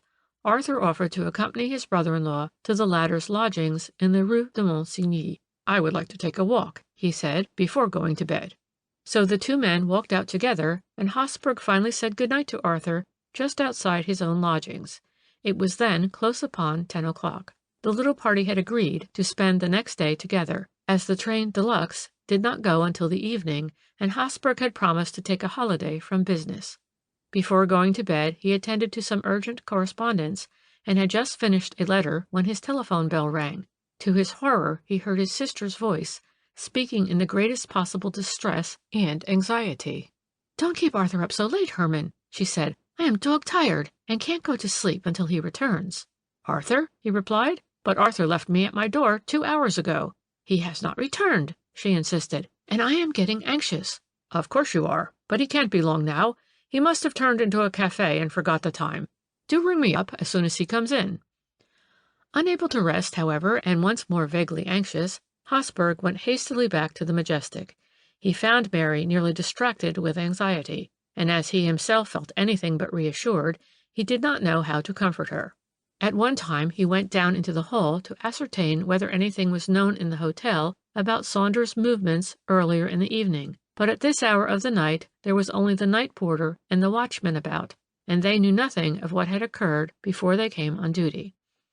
There was nothing for it but to await the morning as calmly as possible. This was difficult enough, as Mary Saunders was evidently in a terrible state of agitation. She was quite certain that something tragic had happened to her husband, but Hosbrook tried in vain to get her to speak of the mysterious visitor who had from the first aroused his own suspicions. Mary persisted in asserting that the visitor was just an old pal of Arthur's, and that no possible suspicion of any kind could possibly rest upon him. In the early morning, Hosbrook went off to the nearest commissariat of police. They took the matter in hand without delay, and within the hour had obtained some valuable information from the personnel of the hotel. To begin with, it was established that at about 10 minutes past 10 the previous evening, that is to say, a quarter of an hour or so after Hosbrook had parted from Arthur Saunders outside his own lodgings, the latter had returned to the Majestic and at once asked for the tin box, which he had deposited in the bureau. There was some difficulty in acceding to his request, because the clerk who was in charge of the keys of the strong room could not at once be found. However, Monsieur le Capitaine was so insistent that search was made for the clerk, who presently appeared with the keys, and after the usual formalities handed over the tin box to Saunders, who signed a receipt for it in the book. Hosbrook had since then identified the signature, which was quite clear and incontestable. Saunders then went upstairs, refusing to take the lift, and 5 minutes later he had come down again, nodded to the hall porter, and went out of the hotel. No one had seen him since, but during the course of the morning the valet on the 4th floor had found an empty tin box in the gentleman's cloakroom. This box was produced, and to her unutterable horror Mary Saunders recognized it as the one which had held the pearl necklace. The whole of this evidence, as it gradually came to light, was a staggering blow both to Mary and to Hosbrook himself, because until this moment neither of them had thought that the necklace was in jeopardy. They both believed that it was safely locked up in the strong room of the hotel. Hosbrook now feared the worst. He blamed himself terribly for not having made more certain of the mysterious visitor's identity. He had not yet come to the point of accusing his brother-in-law, in his mind, of a conspiracy to steal the necklace, but frankly, at this stage, he did not know what to think. Saunders' conduct had, to say the least, been throughout extremely puzzling. Why had he elected to spend the night in Paris when all arrangements had been made for him and his wife to travel straight through? Who was the mysterious visitor with the walrus mustache, vaguely referred to both by Arthur and Mary as old Pasquier? And above all, why had Arthur withdrawn the necklace from the hotel strong room where it was quite safe, and with it in his pocket, walked about the streets of Paris at that hour of the night? Hosberg was quite convinced that old Pasquier knew something about the whole affair, but, strangely enough, Mary persisted in asserting that he was quite harmless, and an old friend of Arthur's who was beyond suspicion. When further pressed with questions, she declared that she had no idea where the man lodged, and that, in fact, she believed that he had left Paris the self-same evening en route for Brussels, where he was settled in business. Inquiry amongst the personnel of the hotel revealed the fact that Captain Saunders' visitor had been seen by the hall porter when he came soon after 8:30, and asked whether le Capitaine Saunders had finished dinner. His question being answered in the affirmative, he went upstairs, refusing to take the lift. Half an hour or so later he was seen by one of the waiters in the lounge hurriedly crossing the hall, and finally by the 2 boys in attendance at the swing doors when he went out of the hotel. All agreed that the man was very tall and thick-set, that he wore a heavy mustache and a pair of gold-rimmed spectacles. He had on a bowler hat and an overcoat with the collar pulled right up to his ears. The hall porter, who himself spoke English fairly well, was under the impression that the man was not English, although he made his inquiries in that language. In addition to all these investigations, the commissaire de police, on his second visit to the hotel, was able to assure Hosberg that all the commissariats in and around Paris had been communicated with by telephone, so as to ascertain whether any man answering Saunders' description had been injured during the night in a street accident and taken in somewhere for shelter. Also that a description of the necklace had already been sent round to all the Montpied throughout the country. The police were also sharply on the lookout for the man with the walrus mustache, but so far without success. Whether he had left Brussels by the last train on the previous night could not be definitely established, nor when or by what route he had arrived in Paris. There are always such crowds at the Gare du Nord for the arrival and departure of important trains that any man can easily, if he wishes, pass unperceived. And Mary Saunders obstinately persisted in her denial of any knowledge about him. Arthur, she said, sometimes saw old Pasquier in London, but she did not know anything about him, neither what his nationality was nor where he lodged. She did not know when he had left London, nor where he could be found in Paris. All that she knew, so she said, was that his name was Pasquier, and that he was in business in Brussels. She therefore concluded that he was Belgian. Even to her own brother she would not say more, although he succeeded in making her understand how strange her attitude must appear both to the police and to her friends, and what harm she was doing to her husband. But at this she burst into floods of tears, and swore that she knew nothing about Pasquier's whereabouts, and that she believed him to be innocent of any attempt to steal the necklace or to injure Arthur. There was nothing more to be said for the present, and Hosberg sent the telegram in his sister's name to Sir Montague Bowden, because he felt that someone less busy than himself should look after the affair and be a comfort to Mary, whose mental condition appeared pitiable in the extreme. In this first interview he was able to assure Sir Montague that everything had been done to trace the whereabouts of Arthur Saunders, and also of the necklace of which the unfortunate man had been the custodian. And it was actually while the 2 men were talking the whole case over that Hosberg received an intimation from the police that they believed the missing man had been found. At any rate, would Monsieur give himself the trouble to come round to the commissariat at once. This, of course, Hosberg did, accompanied by Sir Montague, and at the commissariat, to their horror, they found the unfortunate Saunders in a terrible condition. Briefly, the commissaire explained to them that about 10:15 last night, an agent de police, making his rounds, saw a man crouching in the angle of a narrow blind alley that leads out of the Rue de Monsigny. On being shaken up by the agent, the man struggled to his feet, but he appeared quite dazed and unable to reply to any questions that were put to him. He was then conveyed to the nearest commissariat, where he spent the night. He was obviously suffering from loss of memory, and could give no account of himself, nor were any papers of identification found upon him, not even a visiting card. But close beside him on the pavement, where he was crouching, the agent had picked up a handkerchief which was saturated with chloroform. The handkerchief bore the initials A.S. The man, of course, was Arthur Saunders. What had happened to him it was impossible to ascertain. He certainly did not appear to be physically hurt, although from time to time, when Mr. Hosberg or Sir Montague tried to question him, He passed his hand across the back of his head, and an expression of pathetic puzzlement came into his eyes. His two friends, after the usual formalities of identification, were allowed to take him back to the Hotel Majestic, where he was restored to the arms of his anxious wife. The English doctor, hastily summoned, could not find any trace of injury about the body, only the head appeared rather tender when touched. The doctor's theory was that Saunders had probably been sandbagged first and then rendered more completely insensible by means of the chloroformed handkerchief, and that excitement, anxiety, and the blow on the head had caused temporary loss of memory, which quietude and good nursing would soon put right. In the meanwhile of the 15,000-pound necklace there was not the slightest trace. End of section 5. The Mystery of the Pearl Necklace continued. Chapter 2. Unfortunately, the disappearance of so valuable a piece of jewelry was one of those cases that could not be kept out of public knowledge. The matter was, of course, in the hands of the French police, and they had put themselves in communication with their English confrère, and the consternation, not to say the indignation, amongst the good ladies who had subscribed the money for the gift to the august lady was unbounded. Everybody was blaming everybody else. The choice of Captain Saunders as the accredited messenger was now severely criticized. Pointed questions were asked as to his antecedents, as to his wife's foreign relations, and it was soon found that very little was known about either. Of course, everybody knew that he was Sir Montague Bowden's nephew, and that, thanks to his uncle's influence, he had obtained a remunerative and rather important post in the office of one of the big insurance companies.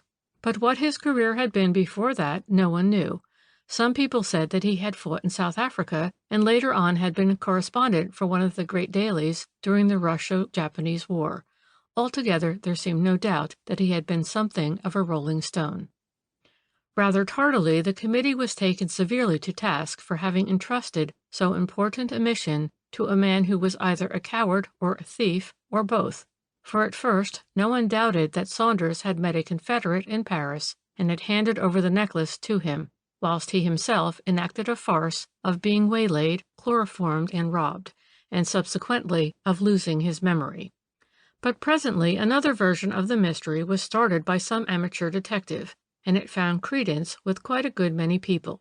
This was that Sir Montague Bowden had connived at the theft with Mrs. Saunders' relations, that the man with the walrus mustache either did not exist at all, or was in very truth a harmless old friend of Captain Saunders, and that it was Hosburg who had induced his brother-in-law to withdraw the necklace from the hotel strong-room and to bring it to the Rue de Monsigny, that in fact it was the same perfidious Swede who had waylaid the credulous Englishman, chloroformed and robbed him of the precious necklace. In the meanwhile, the police in England had, of course, been communicated with by their French confrère. But before they could move in the matter or enjoin discretion on all concerned, an enterprising young man on the staff of the Express Post had interviewed Miss Elizabeth Spicer, who was the parlour-maid at the Saunders flat in Sloane Street. That young lady, it seems, had something to say about a gentleman named Pasquier, who was not an infrequent visitor at the flat. She described him as a fine, tall gentleman who wore large gold-rimmed spectacles and a full military mustache. It seems that the last time Miss Elizabeth saw him was 2 days before her master and mistress's departure for abroad. Mr. Pasquier called late that evening and stayed till past 10 o'clock. When Elizabeth was rung for in order to show him out, he was saying good-bye to the captain in the hall, and she heard him say, in his funny foreign way, as she put it, "Well, I shall be in Paris as soon as you. Think it over, my friend." And on the top of that came the story told by Henry Tidy, Sir Montague Bowden's butler. According to him, Captain Saunders called at Sir Montague Bowden's house in Lowndes Street on the afternoon of the 15th. The two gentlemen remained closeted together in the library for nearly an hour when Tidy was summoned to show the visitor out. Sir Montague, it seems, went to the front door with his nephew, and as the latter finally wished him good-bye, Sir Montague said to him, "My dear boy, you can take it from me that there's nothing to worry about, and in any case, I am afraid that it is too late to make any fresh arrangements." "It's because of Mary," the captain rejoined. "She has made herself quite ill over it." "That journey will do her good," Sir Montague went on pleasantly. "But if I were you, I would have a good talk with your brother-in-law. He must know his Paris well. Take my advice and spend the night at the Majestic. You can always get rooms there." This conversation Tidy heard quite distinctly, and he related the whole incident both to the journalist and to the police. After that, the amateur investigators of crime were divided into two camps. There were those who persisted in thinking that Pasquier and Saunders, and probably Mrs. Saunders also, had conspired together to steal the necklace, and that Saunders had acted the farce of being waylaid and robbed and losing his memory. They based their deductions on Elizabeth Spicer's evidence and on Mary Saunders' extraordinary persistence in trying to shield the mysterious Pasquier. But other people, getting hold of Henry Tidy's story, deduced from it that it was indeed Sir Montague Bowden who had planned the whole thing in conjunction with Hosburg, since it was he who had persuaded Saunders to spend the night in Paris, thus giving his accomplice the opportunity of assaulting Saunders and stealing the necklace. To these wiseacres, old Pasquier was indeed a harmless old pal of Arthur's, whose presence that evening at the Majestic was either a fable invented by Hosburg or one quite innocent in purpose. In vain did Sir Montague try to explain away Tidy's evidence. Arthur, he said, had certainly called upon him that last afternoon, but what he seemed worried about was his wife's health. He feared that she would not be strong enough to undertake the long journey without a break. So Sir Montague advised him to spend the night in Paris, and in any case to talk the matter over with Mary's brother. The conversation overheard by Tidy could certainly admit of this explanation, but it did not satisfy the many amateur detectives who preferred to see a criminal in the chairman of the committee rather than a harmless old gentleman, as eager as themselves to find a solution of the mystery. And while people argued and wrangled, there was no news of the necklace, and none of the man with the walrus mustache. No doubt that worthy had by now shaved off his hirsute adornment and grown a beard. He had certainly succeeded in evading the police. Whether he had gone to Brussels or succeeded in crossing the German frontier, no one could say, but his disappearance certainly bore out the theory of his being the guilty party with the connivance of Saunders, as against the Bowden-Hosburg theory. As for the necklace, it had probably been already taken to pieces, and the pearls would presently be disposed of, one by one, to unscrupulous continental dealers, when the first hue and cry after them had died away. Captain Saunders was said to be slowly recovering from his loss of memory and subsequent breakdown. Everyone at home was waiting to hear what explanation he would give of his amazing conduct in taking the necklace out of the hotel strong-room late that night and sallying forth with it into the streets of Paris at that hour. The explanation came after about a fortnight of suspense in a letter from Mary to her friend Mrs. Berners. Arthur, she said, had told her that on the fateful evening after he parted from Mr. Hosburg in the Rue de Monsigny, he had felt restless and anxious about what the latter had told him on the subject of foreign hotels, and he was suddenly seized with the idea that the necklace was not safe in the care of the management of the Majestic, because there would come a moment when he would have to claim the tin box, and this would probably be handed over to him when the hall of the hotel was crowded, and the eyes of expert thieves would then follow his every movement. Therefore, he went back to the hotel, claimed the tin box, and as the latter was large and cumbersome, he got rid of it in one of the cloakrooms of the hotel, slipped the necklace in its velvet case in the pocket of his overcoat, and went out with the intention of asking Hosburg to take care of it for him, and only to hand it back to him when on the following evening the train de luxe was on the point of starting. He had been in sight of Hosburg's lodgings when, without the slightest warning, a dull blow on the back of his head, coming he knew not whence, robbed him of consciousness. This explanation, however, was voted almost unanimously to be very lame, and it was, on the whole, as well that the Saunders had decided to remain abroad for a time. The ladies especially, and above all those who had put their money together for the necklace, were very bitter against him. At best, they averred, he had proved himself a despicable coward as well as a fool, and in any case he had failed in his trust. On the other hand, Sir Montague Bowden was having a very rough time of it. He had already had one or two very unpleasant word tussles with some outspoken friends of his, and there was talk of a slander action that would certainly be a cause célèbre when it came on. Thus the arguments went on in endless succession until one day, well do I remember the excitement that spread throughout the town as soon as the incident became known, There was a terrible row in one of the big clubs in Piccadilly. Sir Montague Bowden was insulted by one of his fellow members. He was called a thief, and asked what share he was getting out of the sale of the necklace.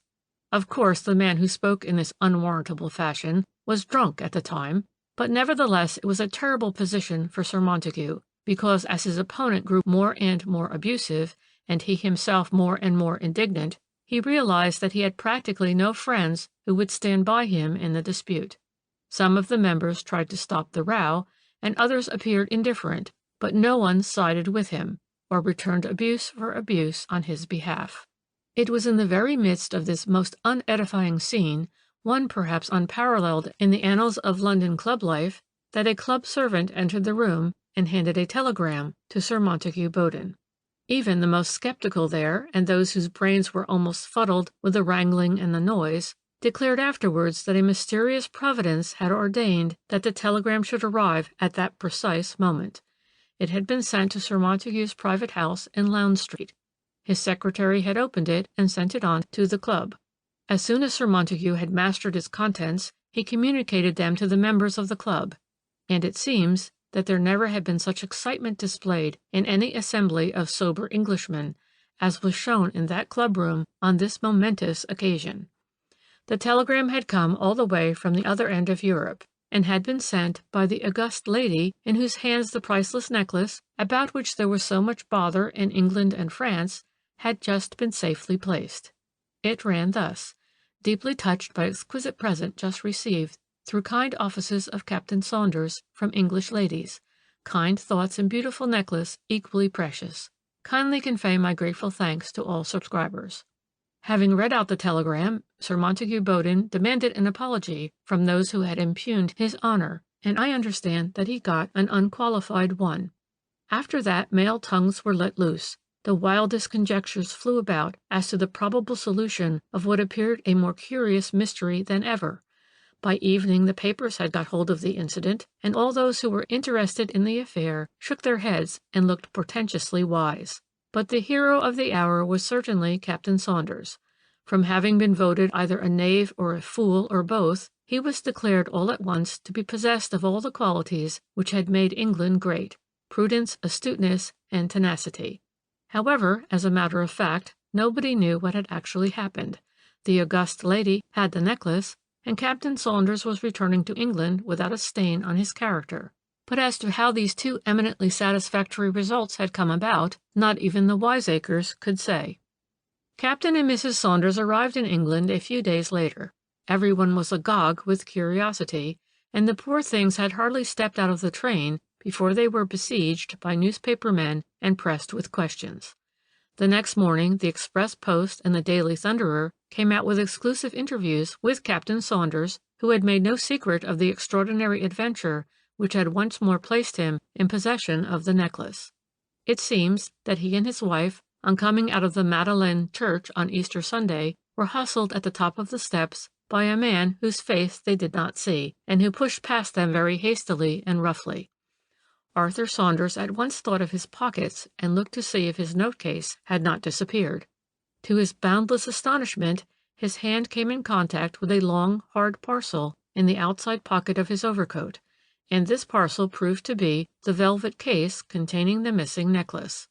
Both he and his wife were flabbergasted at this discovery, and scarcely believing in this amazing piece of good luck, they managed with the help of Mr. Hosberg, despite its being Easter Sunday, to obtain an interview with one of the great jewelers in the Rue de la Paix, who, well knowing the history of the missing necklace, was able to assure them that they had indeed been lucky enough to regain possession of their treasure.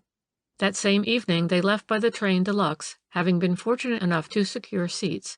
Needless to say that the necklace was safely stowed away inside Captain Saunders' breast pocket. All was indeed well that ended so well. But the history of the disappearance and reappearance of the pearl necklace has remained a baffling mystery to this day. Neither Mr. Saunders nor Mr. Hosberg ever departed one iota from the circumstantial story which they had originally told, and no one ever heard another word about the man with the walrus mustache and the gold-rimmed spectacles. The French police are still after him in connection with the assault on the Capitaine Saunders, but no trace of him was ever found. To some people, this was a conclusive proof of guilt.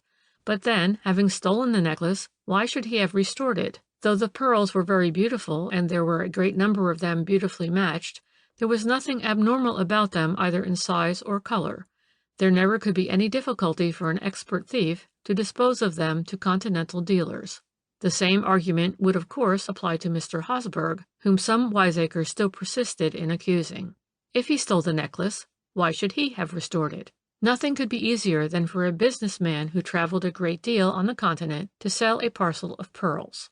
And there always remained the unanswered question. Why did Saunders take the pearls out of the strong room, and where was he taking them to when he was assaulted and robbed? Did the man with the walrus mustache really call at the Majestic that night? And if he was innocent, why did he disappear? Why? Chapter 3. The case had very much interested me at the time, but the mystery was a 9 days' wonder as far as I was concerned, and soon far more important matters than the temporary disappearance of a few rows of pearls occupied public attention. It was really only last year, when I renewed my acquaintance with the man in the corner, that I bethought myself once more of the mystery of the pearl necklace, and I felt the desire to hear what the spook-like creature's theory was upon the subject. "The pearl necklace?" he said with a cackle. "Ah, yes, it caused a good bit of stir in its day, but people talked such a lot of irresponsible nonsense that thinking minds had not a chance of arriving at a sensible conclusion." "No," I rejoined amiably, "but you did." "Yes, you are right there," he replied. "I knew well enough where the puzzle lay, but it was not my business to put the police on the right track, and if I had, I should have been the cause of making 2 innocent and clever people suffer more severely than the guilty party." "Will you condescend to explain?" I asked, with an indulgent smile. "Why should I not?" he retorted, and once again his thin fingers started to work on the inevitable piece of string. "It all lies in a nutshell, and it is easily understandable if we realize that old Pasquier, the man with the walrus mustache, was not the friend of Saunders, but their enemy." I frowned. "Their enemy?" "An old pal, shall we say," he retorted, "who knew something in the past history of one or the other of them that they did not wish their newest friends to know. Really a blackmailer who, under the guise of comradeship, sat not infrequently at their fireside, watching an opportunity for extorting a heavy piece for his silence and his goodwill. Thus he could worm himself into their confidence. He knew their private life. He knew about the necklace, and decided that here was the long-sought-for opportunity at last. Think it all over, and you will see how well the pieces of that jigsaw puzzle fit together and make a perfect picture. Pasquier calls on the Saunders a day or 2 before their departure, and springs his infamous proposal upon them then. For the time being, Arthur succeeds in giving him the slip. His journey is not yet. The necklace is not yet in his possession, but he knows the true quality of the blackmailer now, and he is on the alert. He begins by going to Sir Montague Bowden and begging him to entrust the mission to somebody else. Judging by the butler's evidence, he even makes a clean breast of his troubles to Sir Montague, who, however, makes light of them, and advises consultation with Mr. Hosberg, who perhaps would undertake the journey. In any case, it is too late to make fresh arrangements at this hour. Very reluctantly now, and hoping for the best, the Saunders make a start. But the blackmailer, too, is on the alert. He has succeeded in spying upon them, and in tracing them to the Majestic in Paris. The situation now has become terribly serious, for the blackmailer has thrown off the mask and demands the necklace under threats which apparently the Saunders did not dare defy. But they are both clever and resourceful, and as soon as Hosberg's arrival rids them temporarily of their tormentor, they put their heads together and invent a plot which was destined to free them forever from the threats of Pasquier, and at the same time would enable them to honor the trust which had been placed in them by the committee. In any case, they had until the morrow to make up their minds. Remember the words which Mr. Hosberg overheard on the part of Pasquier. "So long, old man, I'll wait till tomorrow." Anyway, Pasquier must have gone off that evening confident that he had Captain Saunders entirely in his power, and that the wretched man would on the morrow hand over the necklace without demur. Whether Arthur Saunders confided in Hosberg or no is doubtful. Personally, I think not. I believe that he and Mary did the whole thing between them. Arthur, having parted from his brother-in-law, went back to the hotel, took the necklace out of the strong room, and then left it in Mary's charge. He threw the tin box away, there where it would surely be found again. Then he went as far as the Rue de Monsigny and crouched, seemingly unconscious, in the blind alley, having previously taken the precaution of saturating his handkerchief with chloroform.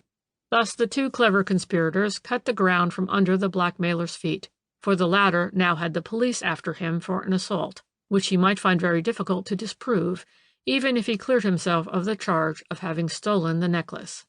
Anyway, he would remain a discredited man, and his threats would in the future be defied, because if he dared come out in the open after that, public feeling would be so bitter against him for a crime which he had not committed that he would never be listened to if he tried to do Captain Saunders an injury.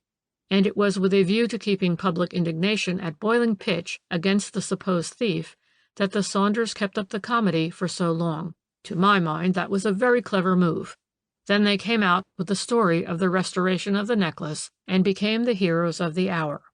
Think it over, the funny creature went on as he finally stuffed his bit of string back into his pocket and rose from the table. Think it over, and you will realize at once that everything happened just as I have related, and that it is the only theory that fits in with the facts that are known. You'll also agree with me, I think, that Captain and Mrs. Saunders chose the one way of ridding themselves effectually of a dangerous blackmailer. The police were after him for a long time, as they still believed that he had something to do with the theft of the necklace and with the assault on Monsieur le Capitaine Saunders. But presently 1914 came along, and what became of the man with the walrus mustache no one ever knew. What his nationality was never stated at the time, but whatever it was, it would, I imagine, be a bar against his obtaining a visa on his passport for the purpose of visiting England and blackmailing Arthur Saunders. But it was a curious case. End of section 6. Chapter 4. The Mystery of the Russian Prince. Chapter 1. There had been a great deal of talk about that time, in newspapers and amongst the public, of the difficulty an inexperienced criminal finds in disposing of the evidences of his crime, notably, of course, of the body of his victim. In no case, perhaps, was this difficulty so completely overcome, at any rate as far as was publicly known, as in that of the murder of the individual known as Prince Orzov.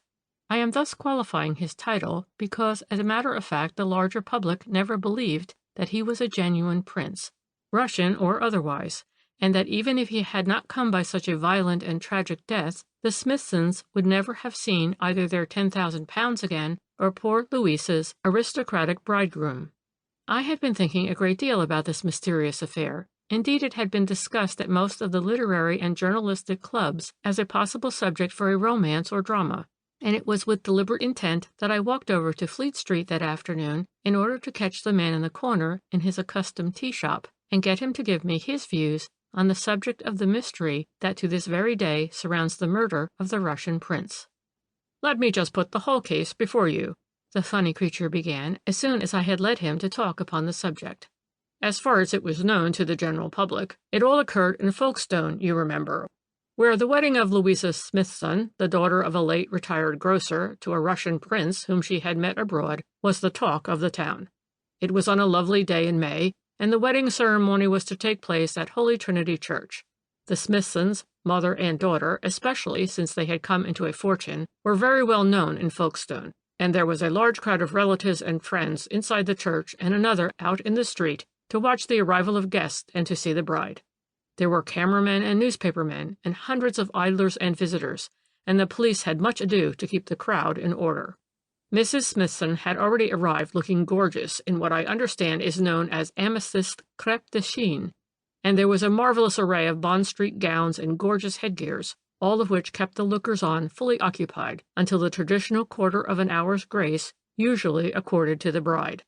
But presently those 15 minutes became 20. The clergy had long since arrived. The guests had all assembled. The bridesmaids were waiting in the porch, but there was no bridegroom. Neither he nor his best man had arrived. And now it was half an hour after the time appointed for the ceremony, and oh, horror! The bride's car was in sight. The bride in church waiting for the bridegroom? Such an outrage had not been witnessed in Folkestone within the memory of the oldest inhabitant. One of the guests went at once to break the news to the elderly relative who had arranged to give the bride away and who was with her in the car, whilst another, a Mr. Sutherland Ford, jumped into the first available taxi, having volunteered to go to the station in order to ascertain whether there had been any breakdown on the line, as the bridegroom was coming down by train from London with his best man. The bride, hastily apprised of the extraordinary contretemps, remained in the car, with the blinds pulled down, well concealed from the prying eyes of the crowd, whilst the fashionable guests, relatives, and friends had perforce to possess their soul in patience. And presently the news fell like a bombshell in the midst of this lively throng. A taxi drove up, and from it alighted first Mr. Sutherland Ford, who had volunteered to go to the station for information, and then John and Henry Carter, the two latter beautifully got up in frock coats, striped trousers, top hats, and flowers in their buttonholes, looking obviously like belated wedding guests. But still no bridegroom and no best man. The three gentlemen, paying no heed to the shower of questions that assailed them as soon as they had jumped out of the taxi, ran straight into the church, leaving everyone's curiosity unsatisfied and public excitement at fever pitch. "It was John and Henry Carter," the ladies whispered agitatedly. "Fancy their being asked to the wedding." And those who were in the know whispered to those who were less favored that young Henry had at one time been engaged to Louisa Smithson, before she met her Russian prince, and that when she threw him over he was in such dire despair that his friends thought he would commit suicide. A moment or two later Mrs. Smithson was seen hurriedly coming out of the church, her face pale and drawn, her beautiful hat all awry. She made straight for the bride's car, stepped into it, and the car immediately drove off, whilst the wedding guests trooped out of the church, and the terrible news spread like wildfire through the crowd and was presently all over the town. It seems that when the midday train, London to Folkestone, stopped at Swanley Junction, two passengers who were about to enter a first-class compartment in one of the corridor carriages were horrified to find it in a terrible state of disorder. They hastily called the guard, and on examination the carriage looked indeed as if it had been the scene of a violent struggle. The door on the off side was unlatched, two of the window straps were wrenched off, the antimacassars were torn off the cushions, one of the luggage racks was broken, and the net hung down in strips, and over some of the cushions were marks unmistakably made by a blood-stained hand. The guard immediately locked the compartment and sent for the local police. No one was allowed in or out of the station until every passenger on the train had satisfied the police as to his or her identity. Thus the train was held up for over 2 hours, whilst preliminary investigations were going on. There appeared no doubt that a terrible murder had been committed, and telephonic communication all along the line presently established the fact that it must have been done somewhere in the neighbourhood of Sydenham Hill, because a group of men who were at work on the upside of the line at Penge, when the down train came out of the tunnel, noticed that the door of one of the first-class carriages was open. It swung to again just before the train steamed through the station. A preliminary search was at once made in and about the tunnel. It revealed on the platform of Sydenham Hill Station a first-class single ticket of that day's issue, London to Folkestone, crushed and stained with blood. And on the permanent way, close to the entrance of the tunnel on the Penge side, a soft black hat and a broken pair of pince-nez. But as to the identity of the victim, there was for the moment no clue. After a couple of wearisome and anxious hours, the passengers were allowed to proceed on their journey. Among these passengers, it appears, were John and Henry Carter, who were on their way to the Smithson wedding. Until they arrived in Folkestone, they had no more idea than the police who the victim of the mysterious train murder was, but in the station they caught sight of Mr. Sutherland Ford, whom they knew slightly. Mr. Ford was making agitated inquiries as to any possible accident on the line. The Carters put him au fait of what had occurred, and as there was no sign of the Russian prince amongst the passengers who had just arrived, all three men came to the horrifying conclusion that it was indeed the bridegroom-elect who had been murdered. They communicated at once with the police, and there were more investigations and telephonic messages up and down the line before the Carters and Mr. Ford were at last allowed to proceed to the church and break the awful news to those most directly concerned. And in this tragic fashion did Louisa Smithson's wedding day draw to its end, nor, as far as the public was concerned, was the mystery of that terrible murder ever satisfactorily cleared up. The local police worked very hard and very systematically, but, though presently they also had the help of one of the ablest detectives from Scotland Yard, nothing was seen or found that gave the slightest clue either as to the means with which the murderer or murderers adopted for removing the body of their victim, or in what manner they made good their escape. The body of the Russian prince was never found, and as far as the public knows, the murderer is still at large. And although, as time went on, many strange facts came to light, they only helped to plunge that extraordinary crime into darker mystery. Chapter 2. The facts in themselves were curious enough, you will admit. The man in the corner went on after a while. Many of these were never known to the public, whilst others found their way into the columns of the halfpenny press, who battened on the mystery of the Russian prince for weeks on end, and as far as the unfortunate Smithsons were concerned, there was not a reader of the Express Post and kindred newspapers who did not know the whole of their family history. It seems that Louisa Smithson is the daughter of a grocer in Folkestone who had retired from business just before the war, and with his wife and his only child led a meager and obscure existence in a tiny house in Warren Avenue, somewhere near the tram road. They were always supposed to be very poor, but suddenly old Smithson died, and it turned out that he had been a miser, for he left the handsome little fortune of £15,000 to be equally divided between his daughter and his widow. At once Mrs. Smithson and Louisa found themselves the center of an admiring throng of friends and relatives, all eager to help them spend their money for their especial benefit. But Mrs. Smithson was shrewd enough not to allow herself to be exploited by those who in the past had never condescended to more than a bowing acquaintance with her. She turned her back on most of these sycophants, but at the same time she was determined to do the best for herself and Louisa, and to this end she admitted into her counsels her sister, Margaret Penny, who was a saleswoman at a fashionable shop in London, and who immediately advised a journey up to town so that the question of clothes might at once be satisfactorily settled. In addition to valuable advice on that score, this Miss Penny seems to have succeeded in completely turning her sister's head.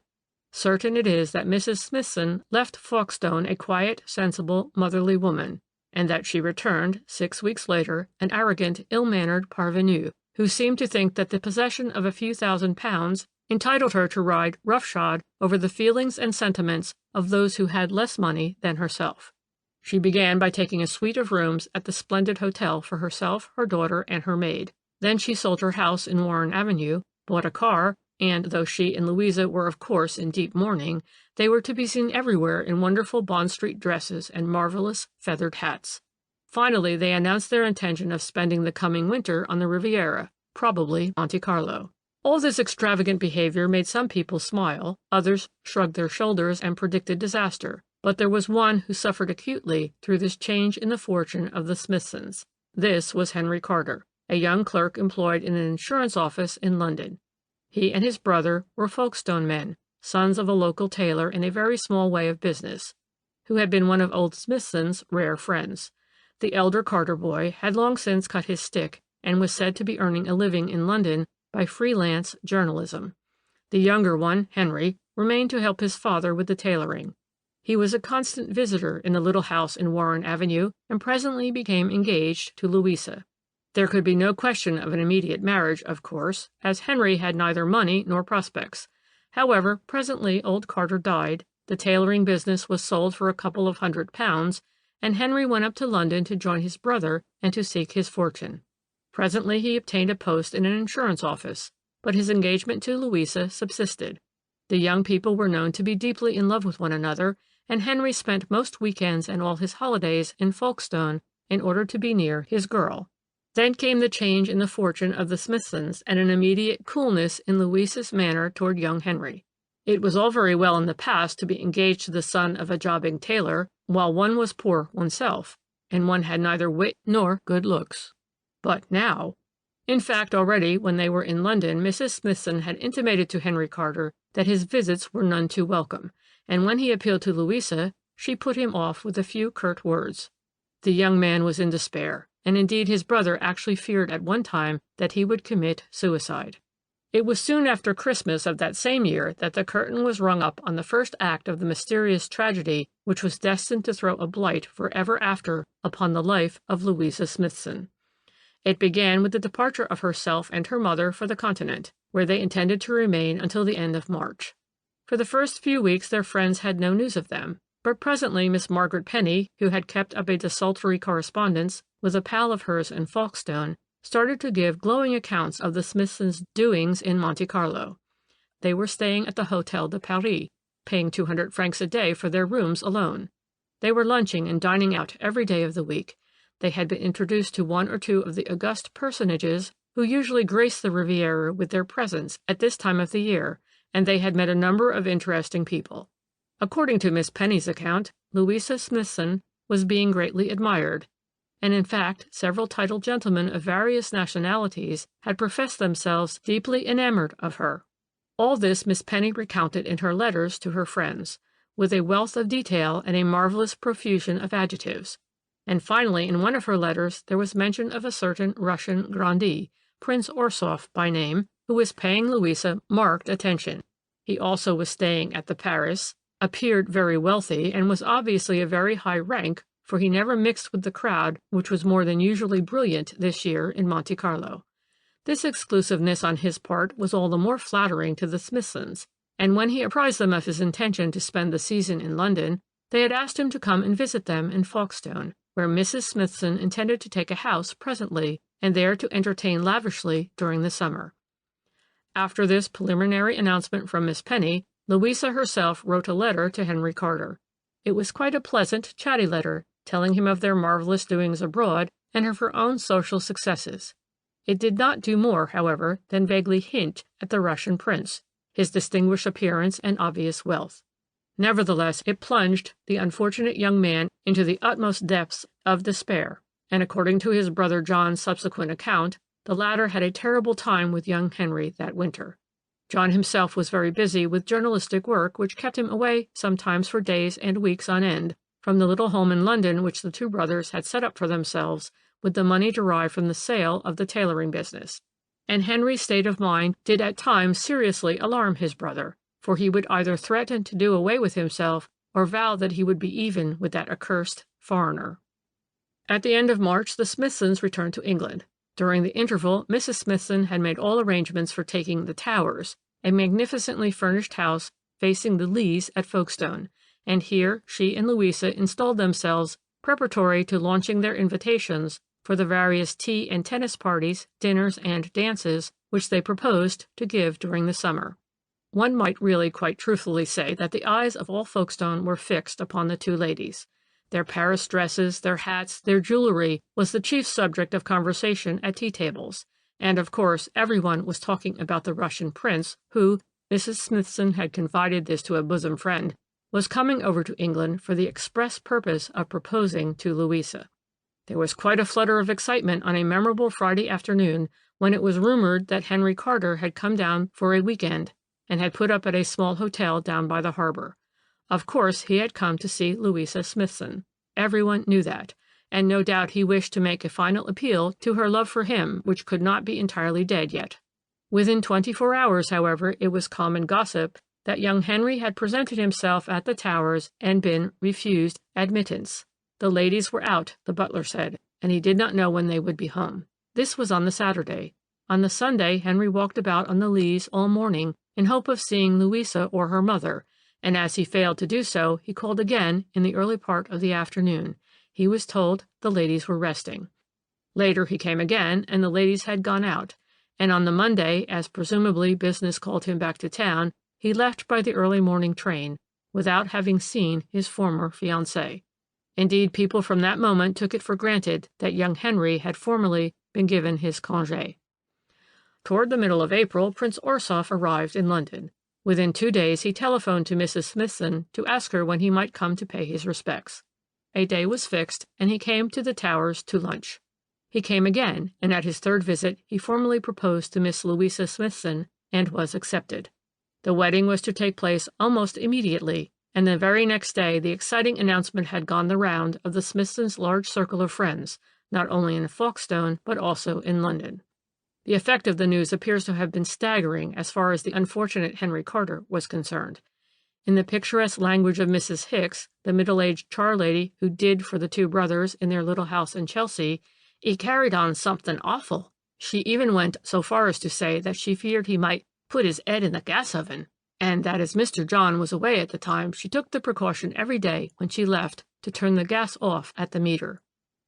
The following week-end, Henry came down to Folkestone and again took up his quarters in the small hotel by the harbor. On the Saturday afternoon he called at the Towers and refused to take no for an answer when he asked to see Miss Smithson. Indeed, he seems literally to have pushed his way into the drawing room where the ladies were having tea. According to statements made subsequently by the butler, there ensued a terrible scene between Henry and his former fiancée, at the very height of which, as luck would have it, who should walk in but Prince Orsoff. That elegant gentleman, however, seems to have behaved on that trying occasion with perfect dignity and tact, making it his chief business to reassure the ladies, and paying no heed to Henry's recriminations, which presently degenerated into vulgar abuse and ended in violent threats. At last, with the aid of the majestic butler, the young man was thrust out of the house, but even on the doorstep he turned and raised a menacing fist in the direction of Prince Orsoff, and said loudly enough for more than one person to hear, "Wait, I'll be even with that foreigner yet." It must indeed have been a terrifying scene for two sensitive and refined ladies like Mrs. and Miss Smithson to witness. Later on, after the prince himself had taken his leave, the butler was rung for by Mrs. Smithson, who told him that under no circumstances was Mr. Henry Carter ever to be admitted inside the Towers. However, a Sunday or two afterwards, Mr. John Carter called, and Mrs. Smithson saw him. He said that he had come down expressly from London in order to apologize for his brother's conduct. Harry, he said, was deeply contrite that he should thus have lost control over himself. His broken heart was his only excuse. After all, he had been, and still was, deeply in love with Louisa, and no man worth his salt could see the girl he loved turning her back on him without losing some of that equanimity which should of course be the characteristic of every gentleman. In fact, Mr. John Carter spoke so well and so persuasively that Mrs. Smithson and Louisa, who were at bottom a quite worthy pair of women, agreed to let bygones be bygones, and said that if Henry would only behave himself in the future, there was no reason why he should not remain their friend. This appeared a quite satisfactory state of things, and over in the little house in Chelsea, Mrs. Hicks gladly noted that Mr. Henry seemed more like hisself afterwards. The very next week-end, the two brothers went down to Folkestone together, and they called at the Towers so that Henry might offer his apologies in person. The two gentlemen on that occasion were actually asked to stay to tea. Indeed, it seems as if Henry had entirely turned over a new leaf, and when presently the gracious invitation came for both brothers to come to the wedding, they equally graciously accepted. End of section 7. The Mystery of the Russian Prince continued. Chapter 3. The day fixed for the happy event was now approaching. The large circle of acquaintances, friends, and hangers-on which the Smithsons had gathered around them were all agog with excitement. Wedding presents were pouring in by every post. A kind of network of romance had been woven around the personalities of the future bride, her mother, and the Russian prince. The wealth of the Smithsons had been magnified 100-fold, and Prince Orsoff was reputed to be a brother of the late Tsar, who had made good his escape out of Russia, bringing away with him most of the crown jewels, which he would presently bestow upon his wife, and so on ad infinitum. And upon the top of all that excitement and that gossip, and marvelous tales akin to the Arabian Nights, came the wedding day with its awful culminating tragedy. The Russian prince had been murdered, and his body so cleverly disposed of that in spite of the most strenuous efforts on the part of the police, not a trace of it could be found. That robbery had been the main motive of the crime was quickly enough established. The Smithsons, mother and daughter, had at once supplied the detective in charge of the case with proofs as to that. It seems that as soon as the unfortunate prince had become engaged to Louisa, he asked that the marriage should take place without delay. He explained that his dearest friend, Mr. Schumann, the great international financier, had offered him shares in one of the greatest post-war undertakings which had ever been floated in Europe, and which would bring in to the fortunate shareholders a net income of not less than £10,000 yearly for every 10,000 invested. Mr. Schumann himself owned 1/2 of all the shares, and had, by a most wonderful act of disinterested generosity, allowed his bosom friend, Prince Orsoff, to have a few, a concession, by the way, which he had only granted to two other favoured personages, one being the Prince of Wales, and the other the President of the French Republic. Of course, to receive £10,000 yearly for every £10,000 invested was too wonderful for words. The President of the French Republic had been so delighted with this chance of securing a fortune that he had put 2,000,000 francs into the concern, and the Prince of Wales had put in £500,000. And it was so wonderfully secure, as otherwise the British government would not have allowed the Prince of Wales to invest such a vast sum of money if the business was only speculative. Security and fortune beyond the dreams of thrift. It was positively dazzling. No wonder that this vision of untold riches made poor Mrs. Smithson's mouth water, the more so as she was quite shrewd enough to realize that at the rate she was going her share in the £15,000 left by the late worthy grocer would soon fade into nothingness. In the past few months she and Louisa had spent considerably over £4,000 between them, and once her daughter was married to a quasi-royal personage, good old Mrs. Smithson did not see herself retiring into comparative obscurity on a few hundreds a year to be jeered at by all her friends. So she and Louisa talked the matter over together, and then they talked it over with Prince Orsoff on the occasion of his visit about 10 days before the wedding. The prince at first was very doubtful if the great Mr. Schumann would be willing to make a further sacrifice in the cause of friendship. He was an international financier, accustomed to deal in millions. He would not look favorably, the prince feared, at a few thousands. Mrs. Smithson's entire fortune now only consisted of about £5,000. This she was unwilling to admit to the wealthy and aristocratic future son-in-law. So the two ladies decided to pool their capital, and then they begged that Prince Orsoff should ask the great Mr. Schumann whether he would condescend to give £10,000 for investment in Mrs. Smithson's name in his great undertaking. Fortunately, the great financier did condescend to do this. He really was more of a philanthropist than a businessman, but of course he could not be kept waiting.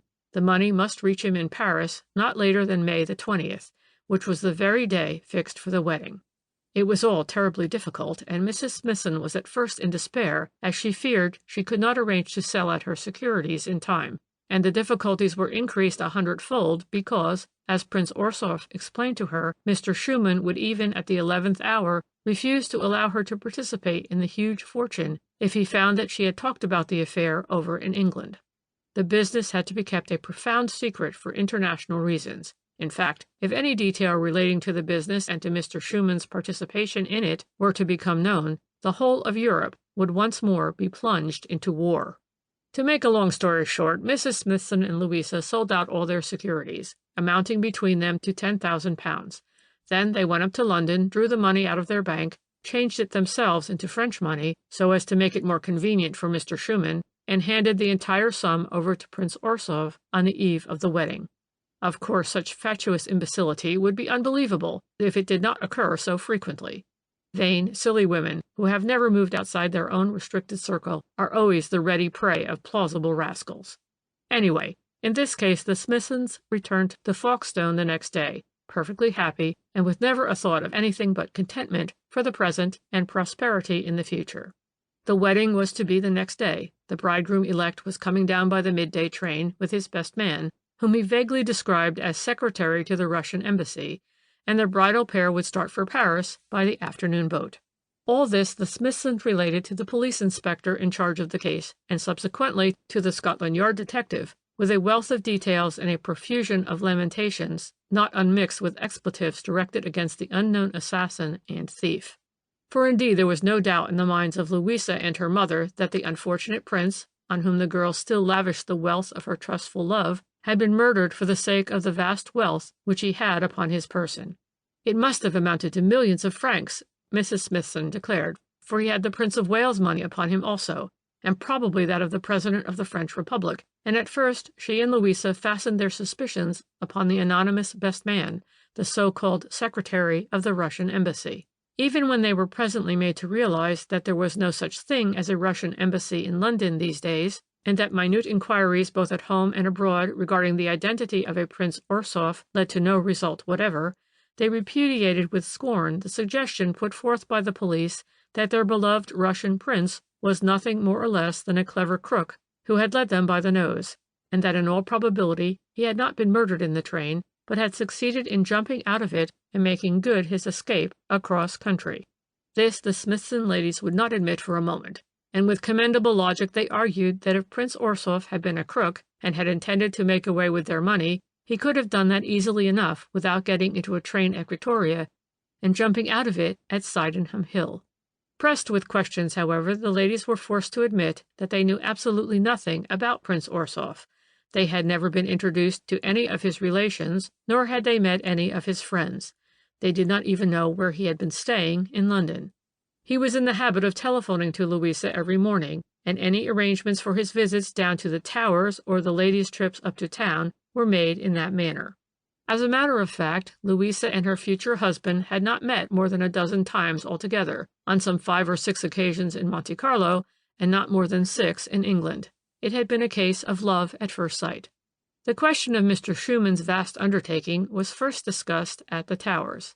After that, the ladies wrote to their bank to sell out their securities, and subsequently went up to town for a couple of days to draw out their money, change it into French currency, and finally hand it over to Prince Orsoff.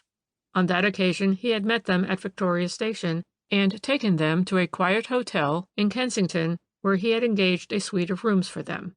All financial matters were then settled in their private sitting-room.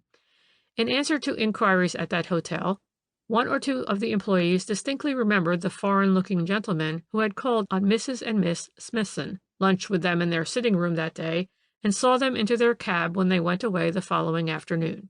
1 or 2 of the station porters at Victoria also vaguely remembered a man who answered to the description given of Prince Orsoff by the Smithson ladies, tall with a slight stoop, wearing pince-nez, with a profusion of dark curly hair, bushy eyebrows, long dark mustache, and an old-fashioned imperial, which made him distinctly noticeable. He could not very well have passed unperceived. Unfortunately, on the actual day of the murder, not one man employed at Victoria Station could swear positively to having seen him, either alone or in the company of another foreigner, and the latter has remained a problematic personage to this day. But the Smithson ladies remained firm in their loyalty to their Russian prince. Had they dared, they would openly have accused Henry Carter of the murder. As it was, they threw out weird hints and insinuations about Henry, who had more than once sworn that he would be even with his hated rival, and who had actually traveled down in the same train as the prince on that fateful wedding morning, together with his brother John, who no doubt helped him in his nefarious deed. I believe that the unfortunate ladies actually spent some of the money which now they could ill spare in employing a private detective to collect proofs of Henry Carter's guilt. But not a tittle of evidence could be brought against him. To begin with, the train in which the murder was supposed to have been committed was a non-stop to Swanley. Then how could the Carters have disposed of the body? The Smithsons suggested a third miscreant as a possible confederate, but the same objection against that theory subsisted in the shape of the disposal of the body. The murder, if murder there was, occurred in broad daylight in a part of the country that certainly was not lonely. It was not possible to suppose that a man would stand waiting on the line close to Sydenham Hill Station until a body was flung out to him from the passing train, and then drag that body about until he found a suitable place in which to bury it, and all that without being seen by the workmen on the line or employees on the railway, or in fact any passer-by. Therefore, the hypothesis that Henry Carter or his brother murdered the Russian prince, with or without the help of a confederate, was as untenable as that the prince had traveled from Victoria to Sydenham Hill and there jumped out of the train, at risk of being discovered in the act, rather than disappear quietly in London, shave off his luxuriant hair, or assume any other convenient disguise until he found an opportunity for slipping back to the continent. But the Smithsons remained firm in their belief in the genuineness of their prince and in their conviction that he had been murdered, if not by the Carters, then by the mysterious secretary to the Russian embassy or any other Russian or German emissary for political reasons. And thus the public was confronted with 2 hypotheses, both of which led to a deadlock. No sensible person doubted that the so-called Russian prince was a crook, and that he had a confederate to help him in his clever plot. But the mystery remained as to how the rascal or rascals disappeared so completely as to checkmate every investigation. The traveling by train that morning and setting the scene for a supposed murder was, of course, part of the plan. But it was the plan that was so baffling, because to an ordinary mind, that disappearance could have been effected so much more easily and with far less risk without the train journey. Of course, there was not a single passenger on that train who was not the subject of the closest watchfulness on the part of the police, but there was not one, not excluding the Carters, who could by any possible chance have known that the prince carried a large sum of money upon his person. He was not likely to have confided the fact to a stranger, and the mystery of the vanished body was always there to refute the theory of an ordinary murderous attack for motives of robbery. Chapter 4. The man in the corner ceased talking and became once more absorbed in his favorite task of making knots in a bit of string. I see in the papers, I now put in thoughtfully, that Miss Louisa Smithson has overcome her grief for the loss of her aristocratic lover by returning to the plebeian one.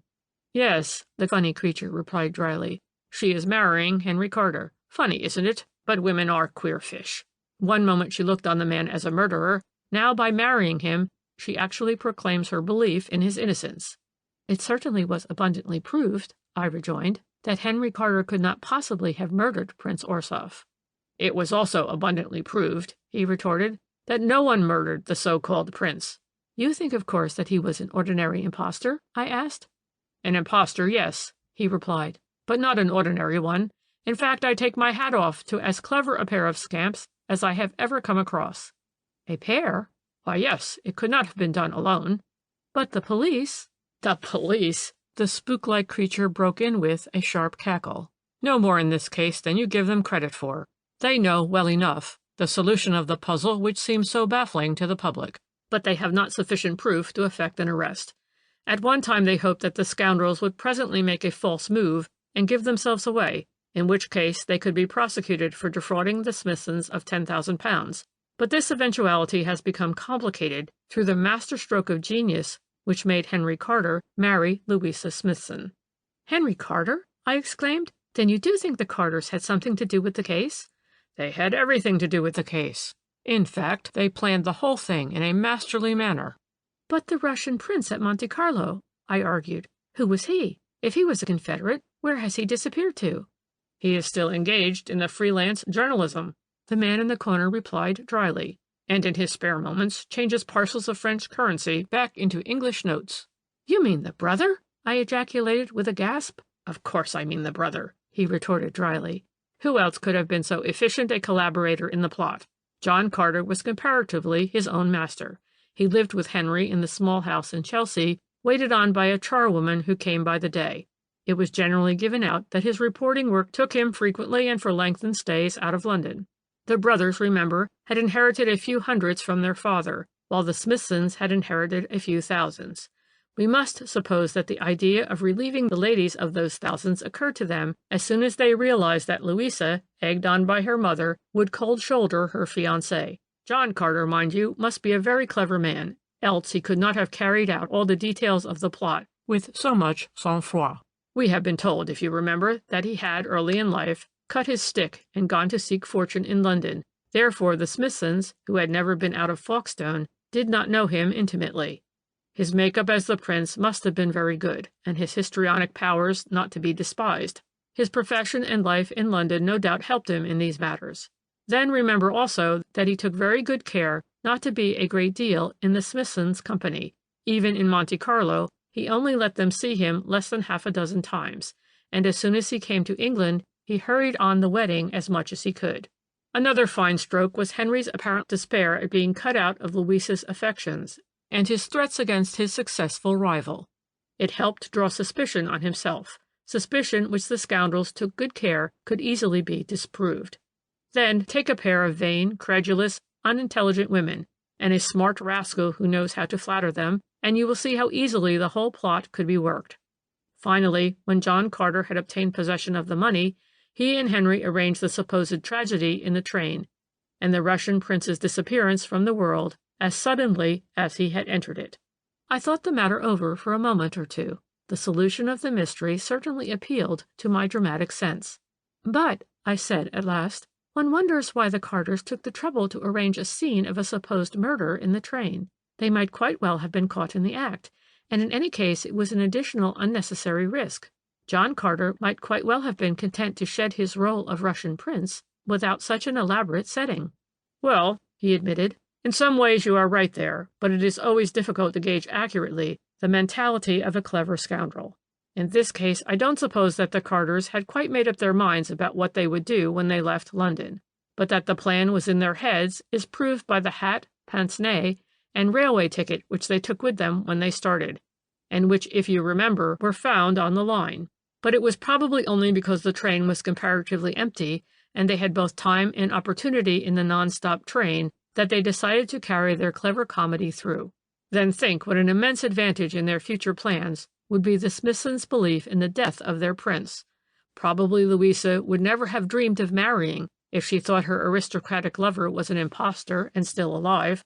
She would never have let the matter rest. Her mind would forever have been busy with trying to trace him and bring him back repentant to her feet. You know what women are when they are in love with that type of scoundrel. They cling to them with the tenacity of a leech. But once she believed the man to be dead, Louisa Smithson gradually got over her grief, and Henry Carter wooed and won her on the rebound. She was poor now, and her friends had quickly enough deserted her.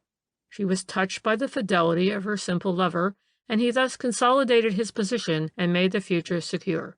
Anyway, the man in the corner concluded, I believe that it was with a view to making a future marriage possible between Louisa and Henry that the two brothers organized the supposed murder. Probably if the train had been full and they had seen danger in the undertaking, they would not have done it. But the mise en scène was easily enough set, and it certainly was an additional safeguard. Now, in another week or so, Louisa Smithson will be Henry Carter's wife, and presently you will find that John in London and Henry and his wife will be quite comfortably off.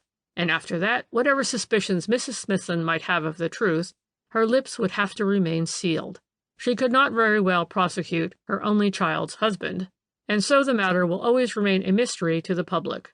But the police know more than they are able to admit because they have no proof. And now they never will have.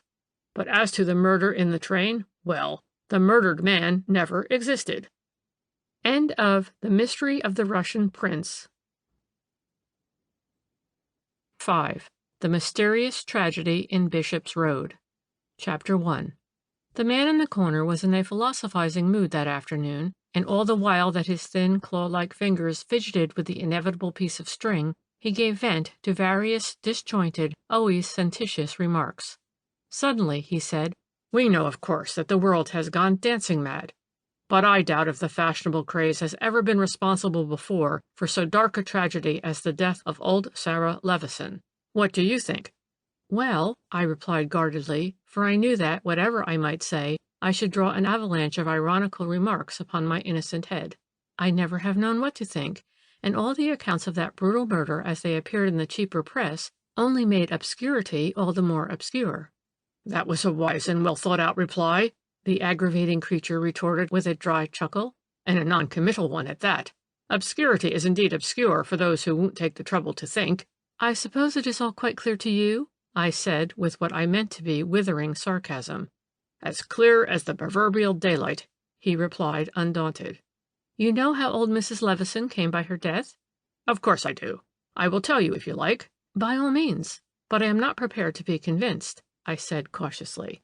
No, he admitted, but you soon will be. However, before we reach that happy conclusion, I shall have to marshal the facts before you, because a good many of these must have escaped your attention.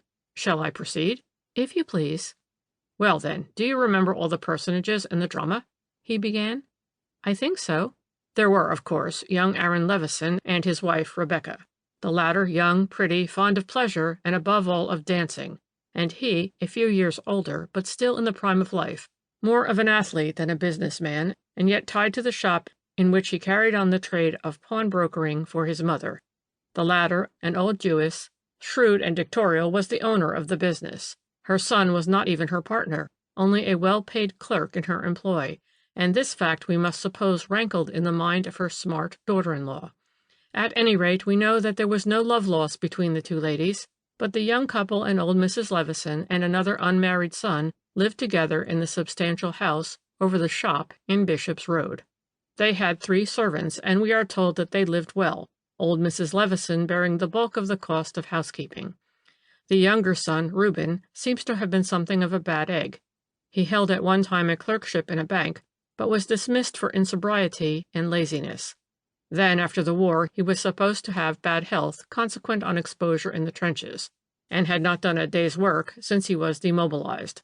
But in spite, or perhaps because of this, he was very markedly his mother's favorite. Where the old woman would stint her hard-working, steady elder son, she would prove generous, even lavish, toward the loafer, Reuben, and young Mrs. Levison and he were thick as thieves. What money Reuben extracted out of his mother he would spend on amusements, and his sister-in-law was always ready to accompany him. It was either the cinema or dancing. Oh, dancing, above all. Rebecca Levison was, it seems, a beautiful dancer, and night after night she and Reuben would go to one or other of the halls or hotels where dancing was going on, and often they would not return until the small hours of the morning. Aaron Levison was indulgent and easygoing enough where his young wife was concerned. He thought that she could come to no harm while Reuben was there to look after her. But old Mrs. Levison, with the mistrust of her race for everything that is frivolous and thriftless, thought otherwise. She was convinced in her own mind that her beloved Reuben was being led astray from the path of virtue by his brother's wife, and she appears to have taken every opportunity to impress her thoughts and her fears upon the indulgent husband. It seems that one of the chief bones of contention between the old and the young Mrs. Levison was the question of jewelry. Old Mrs. Levison kept charge herself of all the articles of value that were pawned in the shop, and every evening after business hours Aaron would bring up all bits of jewelry that had been brought in during the day, and his mother would lock them up in a safe that stood in her room close by her bedside. The key of the safe she always carried about with her. For the most part these bits of jewelry consisted of cheap rings and brooches, but now and again some impoverished lady or gentleman would bring more valuable articles along for the purpose of raising a temporary loan upon them, and at the time of the tragedy there were some fine diamond ornaments reposing in the safe in old Mrs. Levison's room. Now young Mrs. Levison had more than once suggested that she might wear some of this fine jewelry when she went out to balls and parties. She saw no harm in it, and neither, for a matter of that, did Reuben. Why shouldn't Rebecca wear a few ornaments now and again if she wanted to? They would always be punctually returned, of course, and they could not possibly come to any harm. But the very suggestion of such a thing was anathema to the old lady, and in her flat refusal ever to gratify such a senseless whim, she had the whole-hearted support of her eldest son. Such a swerving from traditional business integrity was not to be thought of in the Levison household. On that memorable Saturday evening, young Mrs. Levison was going with her brother-in-law to one of the big charity balls at the Kensington Town Hall, and her great desire was to wear for the occasion a set of diamond stars which had lately been pledged in the shop, and which were locked up in the old lady's safe. Of course, Mrs. Levison refused, and it seems that the two ladies very nearly came to blows about this, the quarrel being all the more violent as Reuben hotly sided with his sister-in-law against his mother. Chapter 2. That then was the position in the Levison household on the day of the mysterious tragedy, the man in the corner went on presently, an armed truce between the two ladies, the lovely Rebecca sore and defiant, pining to gratify a whim which was being denied her, and old Mrs. Levison more bitter than usual against her, owing to Reuben's partisanship. Egged on by Rebecca, he was furious with his mother, and vowed that he was sick of the family and meant to cut his stick in order to be free to lead his own life, and so on. It was all tall talk, of course, as he was entirely dependent on his mother, but it went to show the ugliness of his temper and the domination which his brother's wife exercised over him. Aaron, on the other hand, took no part in the quarrel, but the servants remarked that he was unwontedly morose all day, and that his wife was very curt and disagreeable with him. Nothing, however, of any importance occurred during the day until dinner-time, which, as usual, was served in the parlor at the back of the shop at 7 o'clock. It seems that as soon as the family sat down to their meal, there was another violent quarrel on some subject or other between the two ladies, Rebecca being hotly backed up by Reuben, and Aaron taking no part in the discussion. In the midst of the quarrel, and following certain highly offensive words spoken by Reuben, old Mrs. Levison got up abruptly from the table and went upstairs to her own room, which was immediately overhead at the back of the house, next to the drawing-room, nor did she come downstairs again that evening. At 9:30, the three servants went up to bed according to the rule of the house. Old Mrs. Levison, who was a real autocrat in the management of the household, expected the girls to be down at 6 every morning, but they were free to go to bed as soon as their work was done, and 9:30 was their usual time. Two of the girls slept at the top of the house, and the housemaid, Ida Griggs by name, who also acted as a sort of maid to old Mrs. Levison, occupied a small slip-room on the half-landing immediately above the old lady's bedroom.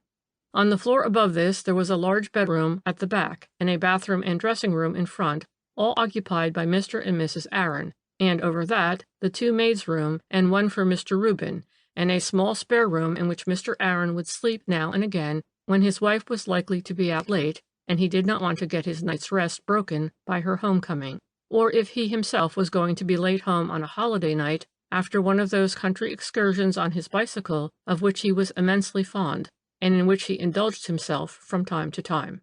On this fateful Saturday evening Aaron was kept late in the shop, but he finally went up to bed soon after 10, after he had seen to all the doors below being bolted and barred, with the exception of the front door, which had to be left on the latch, Mrs. Aaron having the latch-key. Thus the house was shut up and everyone in bed by 10:30. In the meanwhile the lovely Mrs. Rebecca and Reuben had dressed and gone to the ball. The next morning at a little before 6, Ida Griggs, the housemaid, having got up and dressed, prepared to go downstairs. But when she went to open her bedroom door, she found it locked on the outside.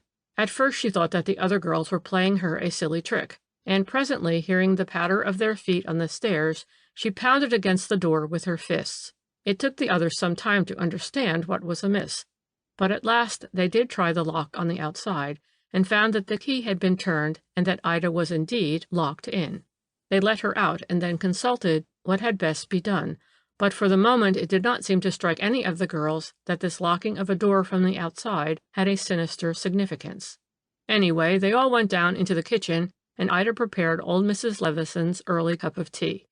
This she had to take up every morning at 6:30. On this occasion she went up as usual, knocked at her mistress's door, and waited to be let in, as the old lady always slept behind locked doors. But no sound came from within, though Ida knocked repeatedly and loudly called her mistress by name.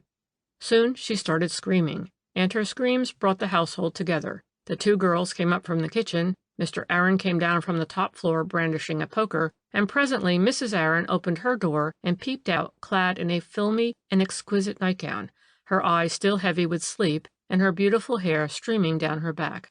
But of old Mrs. Levison there was no sign. Mr. Aaron, genuinely alarmed, glued his ear to the keyhole, but not a sound could he hear. Behind that locked door, absolute silence reigned. Fearing the worst, he set himself the task of breaking open the door, which after some effort and the use of a jemmy he succeeded in doing. And here the sight that met his eyes filled his soul with horror, for he saw his mother lying on the floor of her bedroom in a pool of blood. Evidently an awful crime had been committed. The unfortunate woman was fully dressed, as she had been on the evening before. The door of the safe was open, with the key still in the lock, but no other piece of furniture appeared to be disturbed. The one window of the room was wide open, and the one door had been locked on the inside. The other door, the one which gave on the front drawing-room, being permanently blocked by a heavy wardrobe, and below the open window the bunch of creepers against the wall was all broken and torn, showing plainly the way that the miscreant had escaped. After a few moments of awe-stricken silence, Aaron Levison regained control of himself and at once telephoned, first for the police and then for the doctor, but he would not allow anything in the room to be touched, not even his mother's dead body. For this precaution he was highly commended by the police inspector, who presently appeared upon the scene, accompanied by a constable and the divisional surgeon. The latter proceeded to examine the body. He stated that the unfortunate woman had been attacked from behind, the marks of fingers being clearly visible round her throat. In her struggle for freedom, she must have fallen backwards and in so doing struck her head against the corner of the marble washstand, which caused her death. In the meanwhile, the inspector had been examining the premises. He found that the back door which gave on the yard and the one that gave on the front area were barred and locked just as Mr. Aaron had left them before he went up to bed the previous night. On the other hand, the front door was still on the latch, young Mrs. Levison having apparently failed to bolt it when she came home from the ball. In the backyard, the creeper against the wall below the window of Mrs. Levison's room was certainly torn, and the miscreant undoubtedly made his escape that way, but he could not have got up to the window save with the aid of a ladder. The creeper was too slender to have supported any man's weight, and the brick wall of the house offered no kind of foothold even to a cat. The yard itself was surrounded on every side by the backyards of contiguous houses, and against the dividing walls there were clumps of Virginia creeper and anemic shrubs such are usually found in London backyards. Now neither on those walls nor on the creepers and shrubs was there the slightest trace of a ladder being dragged across, or even of a man having climbed the walls or slung a rope over. There was not a twig of shrub broken or a leaf of creeper disturbed. With regard to the safe, it must either have been open at the time that the murderer attacked Mrs. Levison, or he had found the key and opened the safe after he had committed that awful crime. Certainly the contents did not appear to have been greatly disturbed. No jewelry or other pledged goods of value were missing. Mr. Aaron could verify this by his books, but whether his mother had any money in the safe, he was not in a position to say. There was no doubt that at first glance the crime did not seem to have been an ordinary one. Whether robbery had been its motive or its corollary, only subsequent investigation would reveal. For the moment, the inspector contented himself with putting a few leading questions to the various members of the household, and subsequently questioning the neighbors. The public, of course, was not to know what the result of these preliminary investigations was, but the midday papers were in a position to assert that no one, with perhaps the exception of Ida Griggs, had seen or heard anything alarming during the night, and that the most minute inquiries in the neighborhood failed to bring forth the slightest indication of how the miscreants effected an entrance into the house. The papers were also able to state that young Mrs. Levison returned from the ball in the small hours of the morning, but that Mr. Reuben Levison did not sleep in the house at all that night. End of section 9. The Mysterious Tragedy in Bishop's Road continued. Chapter 3. Fortunately for me, my eccentric friend went on glibly, I was up betimes that morning when the papers came out, with an early account of the mysterious crime in Bishop's Road. I say fortunately because, as you know, mysteries of this sort interest me beyond everything, and for me there is no theater in the world to equal in excitement the preliminary investigations of a well-conceived and cleverly executed crime. I should indeed have been bitterly disappointed had circumstances prevented me from attending that particular inquest. From the first, one was conscious of an atmosphere of mystery that hung over the events of that night in the Bishop's Road household. Here, indeed, was no ordinary crime. The motive for it was still obscure, and one instinctively felt that somewhere in this vast city of London there lurked a criminal of no mean intelligence who would probably remain unpunished. Even the evidence of the police was not as uninteresting as it usually is, because it established beyond a doubt that this was not a case of common burglary and housebreaking. Certainly the open window and the torn creeper suggested that the miscreant had made his escape that way, but how he effected an entrance into Mrs. Levison's room remained an unsolved riddle. The absence of any trace of a man's passage on the surrounding walls of the backyard was very mysterious, and it was firmly established that the back door and the area door were secured, barred and bolted from the inside. A burglar might, of course, have entered the house by the front door, which was on the latch, using a skeleton key, but it still remained inconceivable how he gained access into Mrs. Levison's room. From the first, the public had felt that there was a background of domestic drama behind the seemingly purposeless crime, for it did appear purposeless, seeing that so much portable jewelry had been left untouched in the safe. But it was when Ida Griggs, the housemaid, stood up in response to her name being called that one seemed to see the curtain going up on the first act of a terrible tragedy. Griggs was a colorless, youngish woman with thin, sallow face, round blue eyes, and thin lips, and directly she began to speak one felt that underneath her placid, old-maidish manner there was an undercurrent of bitter spite and even of passion. For some reason which probably would come to light later on, she appeared to have conceived a hatred for Mrs. Aaron. On the other hand, she had obviously been doggedly attached to her late mistress, and in the evidence she dwelt at length on the quarrels between the two ladies, especially on the scene of violence that occurred at the dinner table on Saturday, and which culminated in old Mrs. Levison flouncing out of the room.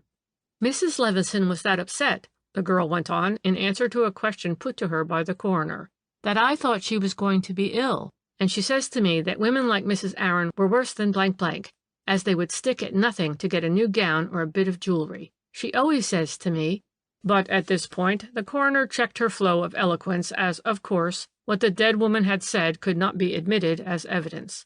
But nevertheless the impression remained vividly upon the public that there had been a terrible quarrel between those two, and of course we all knew that young Mrs. Levison had been seen at the ball wearing those 5 diamond stars. We did not need the sworn testimony of several witnesses that were called and interrogated on that point. We knew that Rebecca Levison had worn the diamond stars at the ball, and that Police Inspector Blacksher found them on her dressing table the morning after the murder. Nor did she deny having worn them. At the inquest she renewed the statement which she had already made to the police.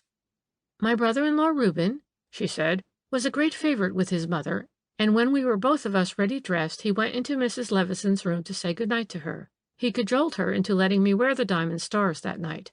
In fact, he always could make her do anything he really wanted, and they parted the best of friends."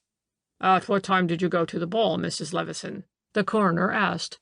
"My brother-in-law," she replied, "went out to call a taxi at 9:30, and he and I got into it the moment one drew up." "And Mr. Reuben Levison had been in to say good night to his mother just before that?" "Yes, about 10 minutes before." "And he brought you the stars then?" the coroner insisted. "And you put them on before he went out to call the taxi?" For the fraction of a second Rebecca Levison hesitated, but I do not think that anyone in the audience except myself noted that little fact. Then she said quite firmly, "Yes, Mr. Reuben Levison told me that he had persuaded his mother to let me wear the stars. He handed them to me, and I put them on." "And that was at 9:30?" Again Rebecca Levison hesitated, this time more markedly. Her face was very pale, and she passed her tongue once or twice across her lips before she gave answer. "At about 9:30, she said quite steadily. "And about what time did you come home, Mrs. Levison?" the coroner asked her blandly. "It must have been close to 1 o'clock, she replied. "The dance was a Cinderella, but we walked part of the way home." "What, in the rain?" "It had ceased raining when we came out of the town hall." "Mr. Reuben Levison did not accompany you all the way?" "He walked with me across the park, then he put me into a taxicab and I drove home alone. I had my latchkey." "But you failed to bolt the door after you when you returned. How was that?" "I forgot, I suppose," the lovely Rebecca replied, with a defiant air. "I often forget to bolt the door." "And did you not see or hear anything strange when you came in?" "I heard nothing. I was rather sleepy and went straight up to my room. I was in bed within 10 minutes of coming in." She was speaking quite firmly now, in a clear though rather harsh voice, but that she was nervous, not to say frightened, was very obvious. She had a handkerchief in her hand with which she fidgeted till it was nothing but a small wet ball, and she had a habit of standing first on one foot, then on the other, and of shifting the position of her hat. I do not think that there was a single member of the jury who did not think that she was lying, and she knew that they thought so, for now and again her fine dark eyes would scrutinize their faces and dart glances at them either of scorn or of anxiety.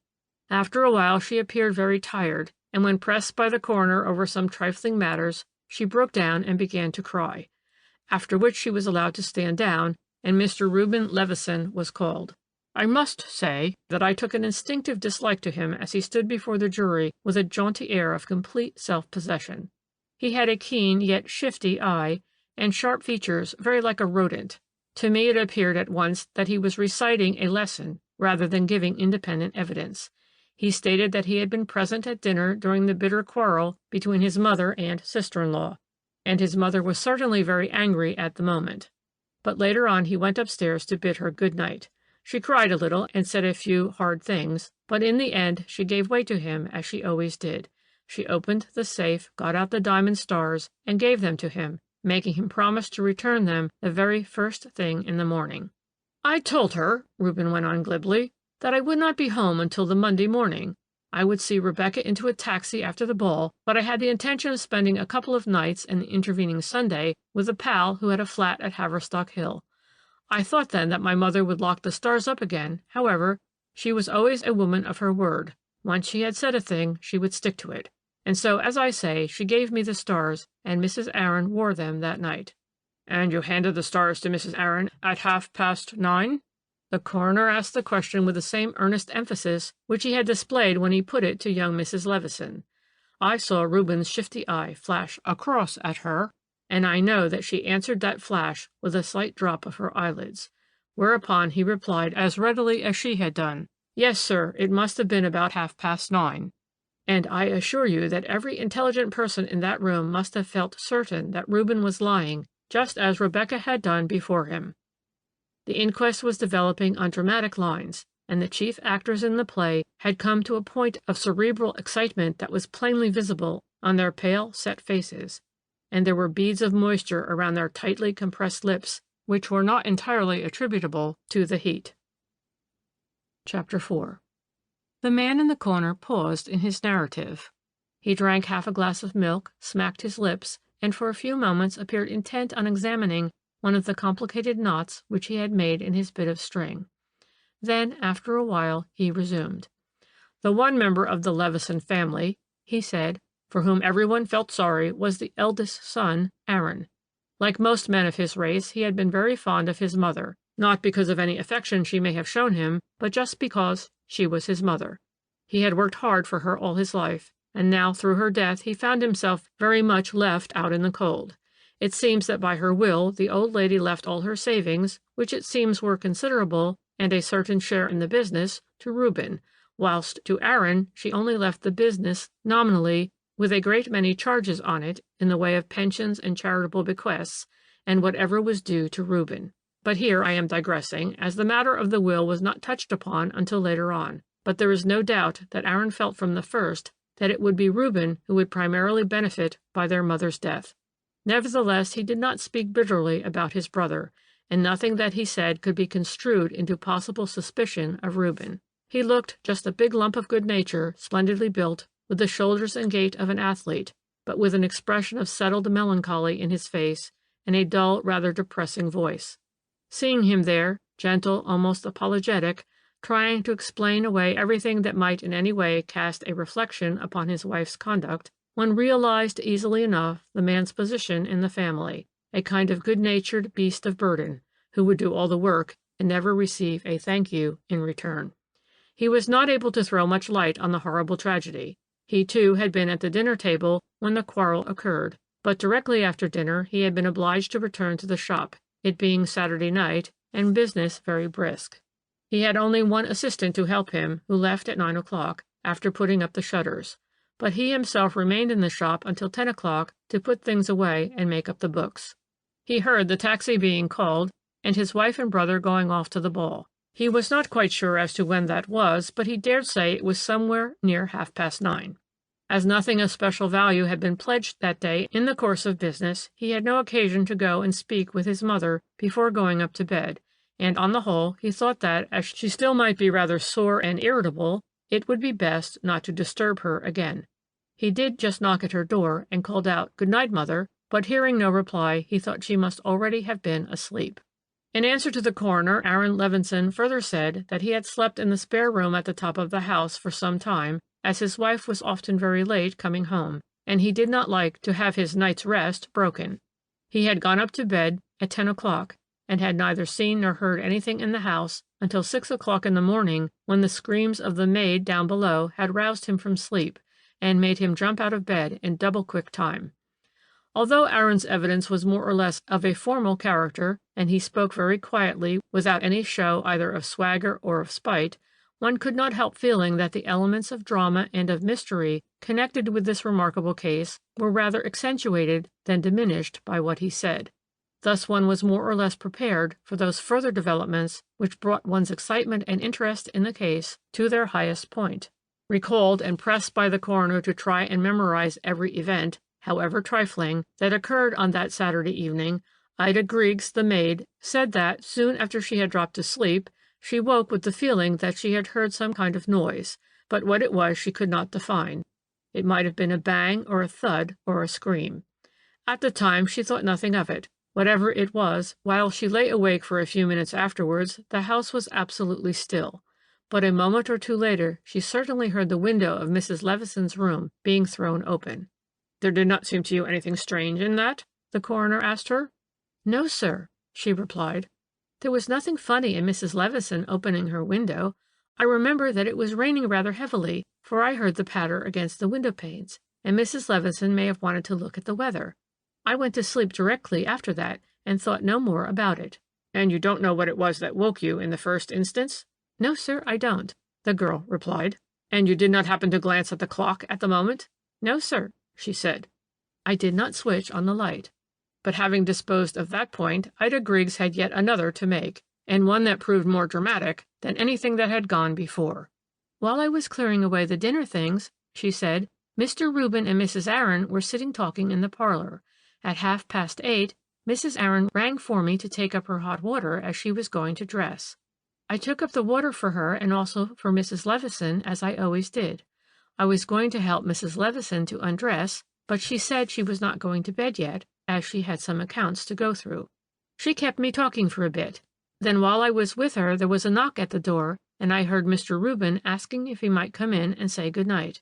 Mrs. Levison called out, "Good night, my boy," but she would not let Mr. Reuben come in, and I heard him go downstairs again. A quarter of an hour or so afterwards, Mrs. Levison dismissed me, and I heard her locking her door after me. I went downstairs on my way to the kitchen. Mrs. Aaron was in the parlor then, fully dressed and with her cloak on, and Mr. Reuben was there, too, talking to her. The door was wide open, and I saw them both, and I heard Mrs. Aaron say, quite spiteful-like, "So she would not even see you, the old cat? She must have felt bad." And Mr. Reuben, he laughed and said, "Oh, well, she will have to get over it." Then they saw me and stopped talking, and soon afterwards Mr. Reuben went out to call a taxi, and we girls went up to bed. "It's all a wicked lie," here broke in a loud, high-pitched voice, and Mrs. Aaron, trembling with excitement, jumped to her feet. "A lie, I say! The woman is spiteful and wants to ruin me." The coroner vainly demanded silence, and after a moment or two of confusion and of passionate resistance, the lovely Rebecca was forcibly led out of the room. Her husband followed her, looking bigger and more meek and apologetic than ever before, and Ida Griggs was left to conclude her evidence in peace. She reaffirmed all that she had said and swore positively to the incident just as it had occurred in Mrs. Levison's room. Asked somewhat sharply by the coroner why she had said nothing about all this before, she replied that she did not wish to make mischief, but that truth was truth, and whoever murdered her poor mistress must swing for it, and that's all about it. Nor could any cross-examination upset her. She looked like a spiteful cat, but not like a woman who was lying. Reuben Levison had sat on, serene and jaunty, all the while that these damaging statements were being made against him. When he was recalled, he contented himself with flatly denying Ida Grigg's story and reiterating his own. "The girl is lying," he said airily. "Why she does so, I don't know, but there was nothing in the world more unlikely that my mother should at any time refuse to see me. Ask any impartial witnesses you like," he went on dramatically. "They will all tell you that my mother worshipped me. She was not likely to quarrel with me over a few bits of jewelry." Of course, Mrs. Aaron, when she was recalled, corroborated Reuben's story. She could not make out why Ida should tell such lies about her. "But there," she added with tears in her beautiful dark eyes, "the girl always hated me." Yet one more witness was heard that afternoon, whose evidence proved of great interest. This was the assistant in the shop, Samuel Cutts. He could not throw much light on the tragedy, because he had not been out of the shop from 6 o'clock, when he finished his tea, to 9, when he put up the shutters and went away. But he did say that, while he was having his tea in the back parlor, old Mrs. Levison was helping in the front shop, and Mr. Reuben was there too, doing nothing in particular, as was his custom. When witness went back to the shop, Mrs. Levison went through into the back parlor, and as soon as she had gone, he noticed that she had left her bag on the bureau behind the counter. Mr. Reuben saw it too. He picked up the bag and said with a laugh, "I'd best take it up at once. The old girl don't like leaving this about." Cutts told him he thought Mrs. Levison was in the back parlor, but Mr. Reuben was sure she had gone upstairs. "Anyway," concluded witness, "he took the bag and went upstairs with it." "This may have been a valuable piece of evidence, or it may not," the man in the corner went on with a grin. In view of the tragedy occurring so much later, it did not appear so at the time, but it brought in an altogether fresh element of conjecture, and while the police asked for an adjournment pending fresh inquiries, the public was left to ponder over the many puzzles and contradictions that the case presented. Whatever line of argument one followed, one quickly came to a dead stop. There was, first of all, the question whether Reuben Levison did cajole his mother into giving him the diamond stars, or whether he was peremptorily refused admittance to her room. But this was just a case of hard swearing between one party and the other, and here I must admit that public opinion was inclined to take Reuben's version of the story. Mrs. Levison's passionate affection for her younger son was known to all her friends, and people thought that Ida Griggs had lied in order to incriminate Mrs. Aaron. But in this she entirely failed, and here was the first dead stop. You will remember that she said that, after she left Mrs. Levison, she went downstairs and saw Mrs. Aaron and Mr. Reuben fully dressed in the back parlor, and that afterwards she heard Mr. Reuben call a taxi. Obviously, therefore, Mrs. Aaron had the diamonds in her possession then, since she was wearing them at the ball, and it is not conceivable that either of those two would have gone off in the taxi, leaving the other to force an entrance into Mrs. Levison's room, strangle her, and steal the diamonds. As Mrs. Aaron could not possibly have done all that in her evening dress, making her way afterwards from a first-floor window down into the yard by clinging to a creeper in the pouring rain, the hideous task must have devolved on Reuben, and even the police, wildly in search of a criminal, could not put the theory forward that a man would murder his mother in order that his sister-in-law might wear a few diamond stars at a ball.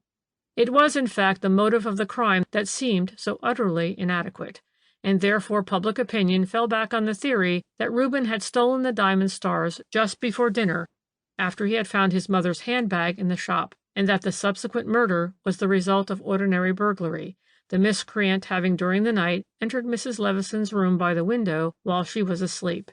It was suggested that he had found the key of the safe by the bedside and was in the act of ransacking the place when Mrs. Levison woke, and the inevitable struggle ensued, resulting in the old lady's death.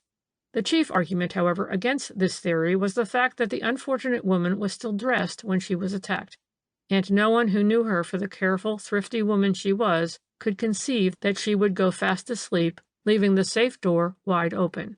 This, coupled with the fact that not the slightest trace could be found anywhere in the backyard of the house or the adjoining yards and walls of the passage of a miscreant armed with a ladder, constituted another dead stop on the road of public conjecture. Finally, when at the adjourned inquest Reuben Levison was able to bring forward more than one witness who could swear that he arrived at the ball at the Kensington Town Hall in the company of his sister-in-law somewhere about 10 o'clock, and others who spoke to him from time to time during the evening, it seemed clear that he, at any rate, was innocent of the murder. Mr. Aaron had not gone up to bed until 10 o'clock, and if Reuben had planned to return and murder his mother, he could only have done so at a later hour, when he was seen by several people at the Kensington Town Hall. Subsequently, the jury returned an open verdict, and that abominable crime has remained unpunished until now. Though it appeared so simple and crude at first, it proved a terribly hard nut for the police to crack. We may say that they never did crack it. They are absolutely convinced that Reuben Levison and Mrs. Aaron planned to murder the old lady, but how they did it, no one has been able to establish. As for proofs of their guilt, there are none and never will be, for though they are perhaps a pair of rascals, they are not criminals. It is not they who murdered Mrs. Levison. You think it was Ida Griggs? I put in quickly, as the man in the corner momentarily ceased talking. Ah, he retorted with his funny, dry cackle. You favor that theory, do you? No, I do not, I replied, but I don't see— It is a foolish theory, he went on. Not only because there was absolutely no reason why Ida Griggs should kill her mistress, she did not rob her, nor had she anything to gain by old Mrs. Levison's death. But as she was neither a cat nor a night moth, she could not possibly have ascended from a first-floor window to another window on the half-landing above and entered her own room that way. For we must not lose sight of the fact that her bedroom door was the next morning found locked on the outside, and the key left in the lock. Then, I argued, it must have been a case of ordinary burglary. That has been proved impossible, he riposted. Proved to the hilt. No man could have climbed up the wall of the house without a ladder, and no man could have brought a ladder into the backyard without leaving some trace of his passage, however slight. Against the walls around the yard there were creepers and shrubs. It would be impossible to drag a heavy ladder over those walls without breaking some of them. But someone killed old Mrs. Levison, I went on with some exasperation. She did not strangle herself with her own fingers. No, she did not do that, he admitted with a dry laugh. And if the murderer escaped through the window, he could not vanish into thin air. No, he admitted again. He could not do that. Well, then, I retorted. Well, then, the murder must have been committed by one of the inmates of the house, he said. And now I knew that I was on the point of hearing the solution of the mystery of the 5 diamond stars, because his thin, claw-like fingers were working with feverish rapidity upon his beloved bit of string.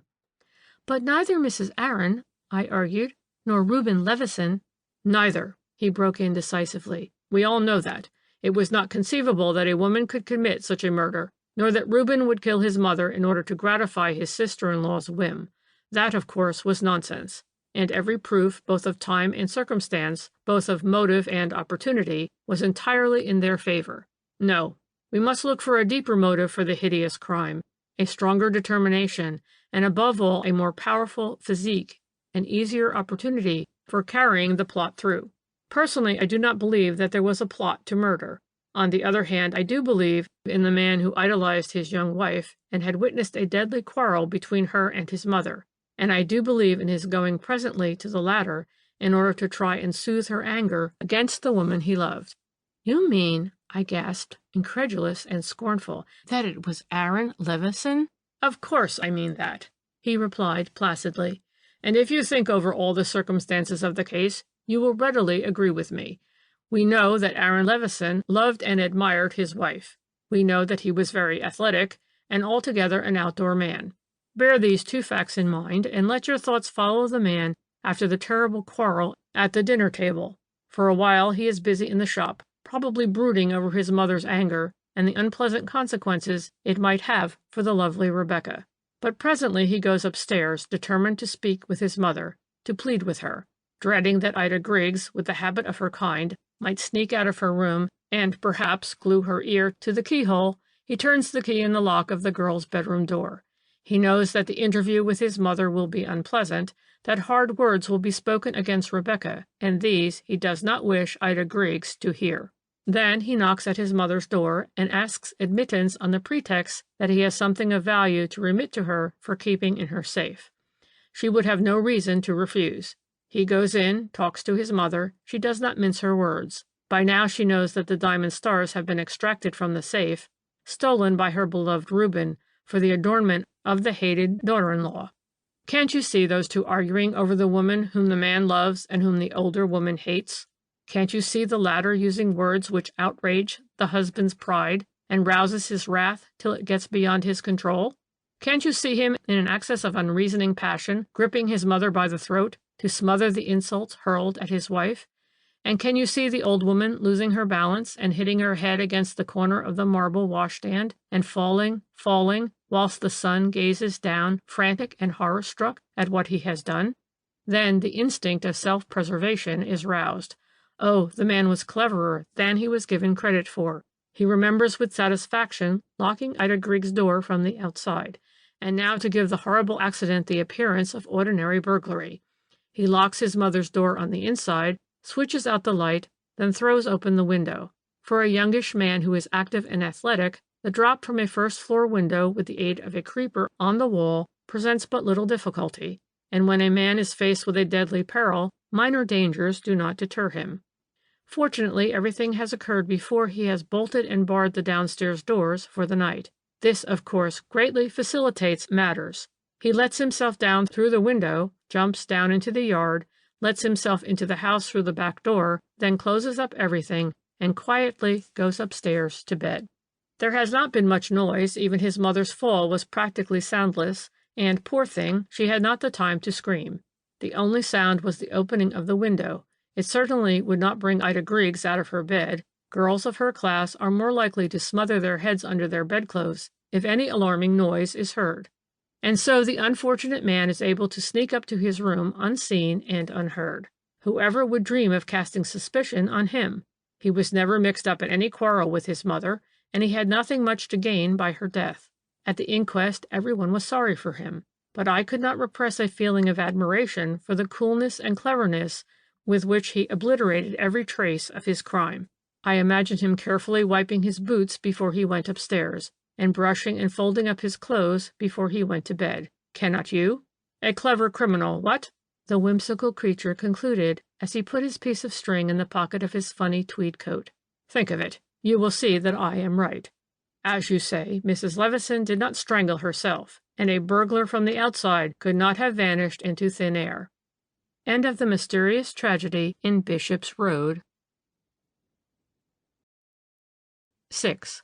The Mystery of the Dog's Tooth Cliff. The man in the corner was more than usually loquacious that day. He had a great deal to say on the subject of the strictures which a learned judge leveled against the police in a recent murder case. Well deserved, he concluded with his usual self-opinionated emphasis. but not more so in this case than in many others where blunder after blunder is committed, and the time of the courts wasted without either judge or magistrate, let alone the police, knowing where the hitch lies." "Of course you always know," I remarked dryly. "Nearly always," he replied with ludicrous self-complacence.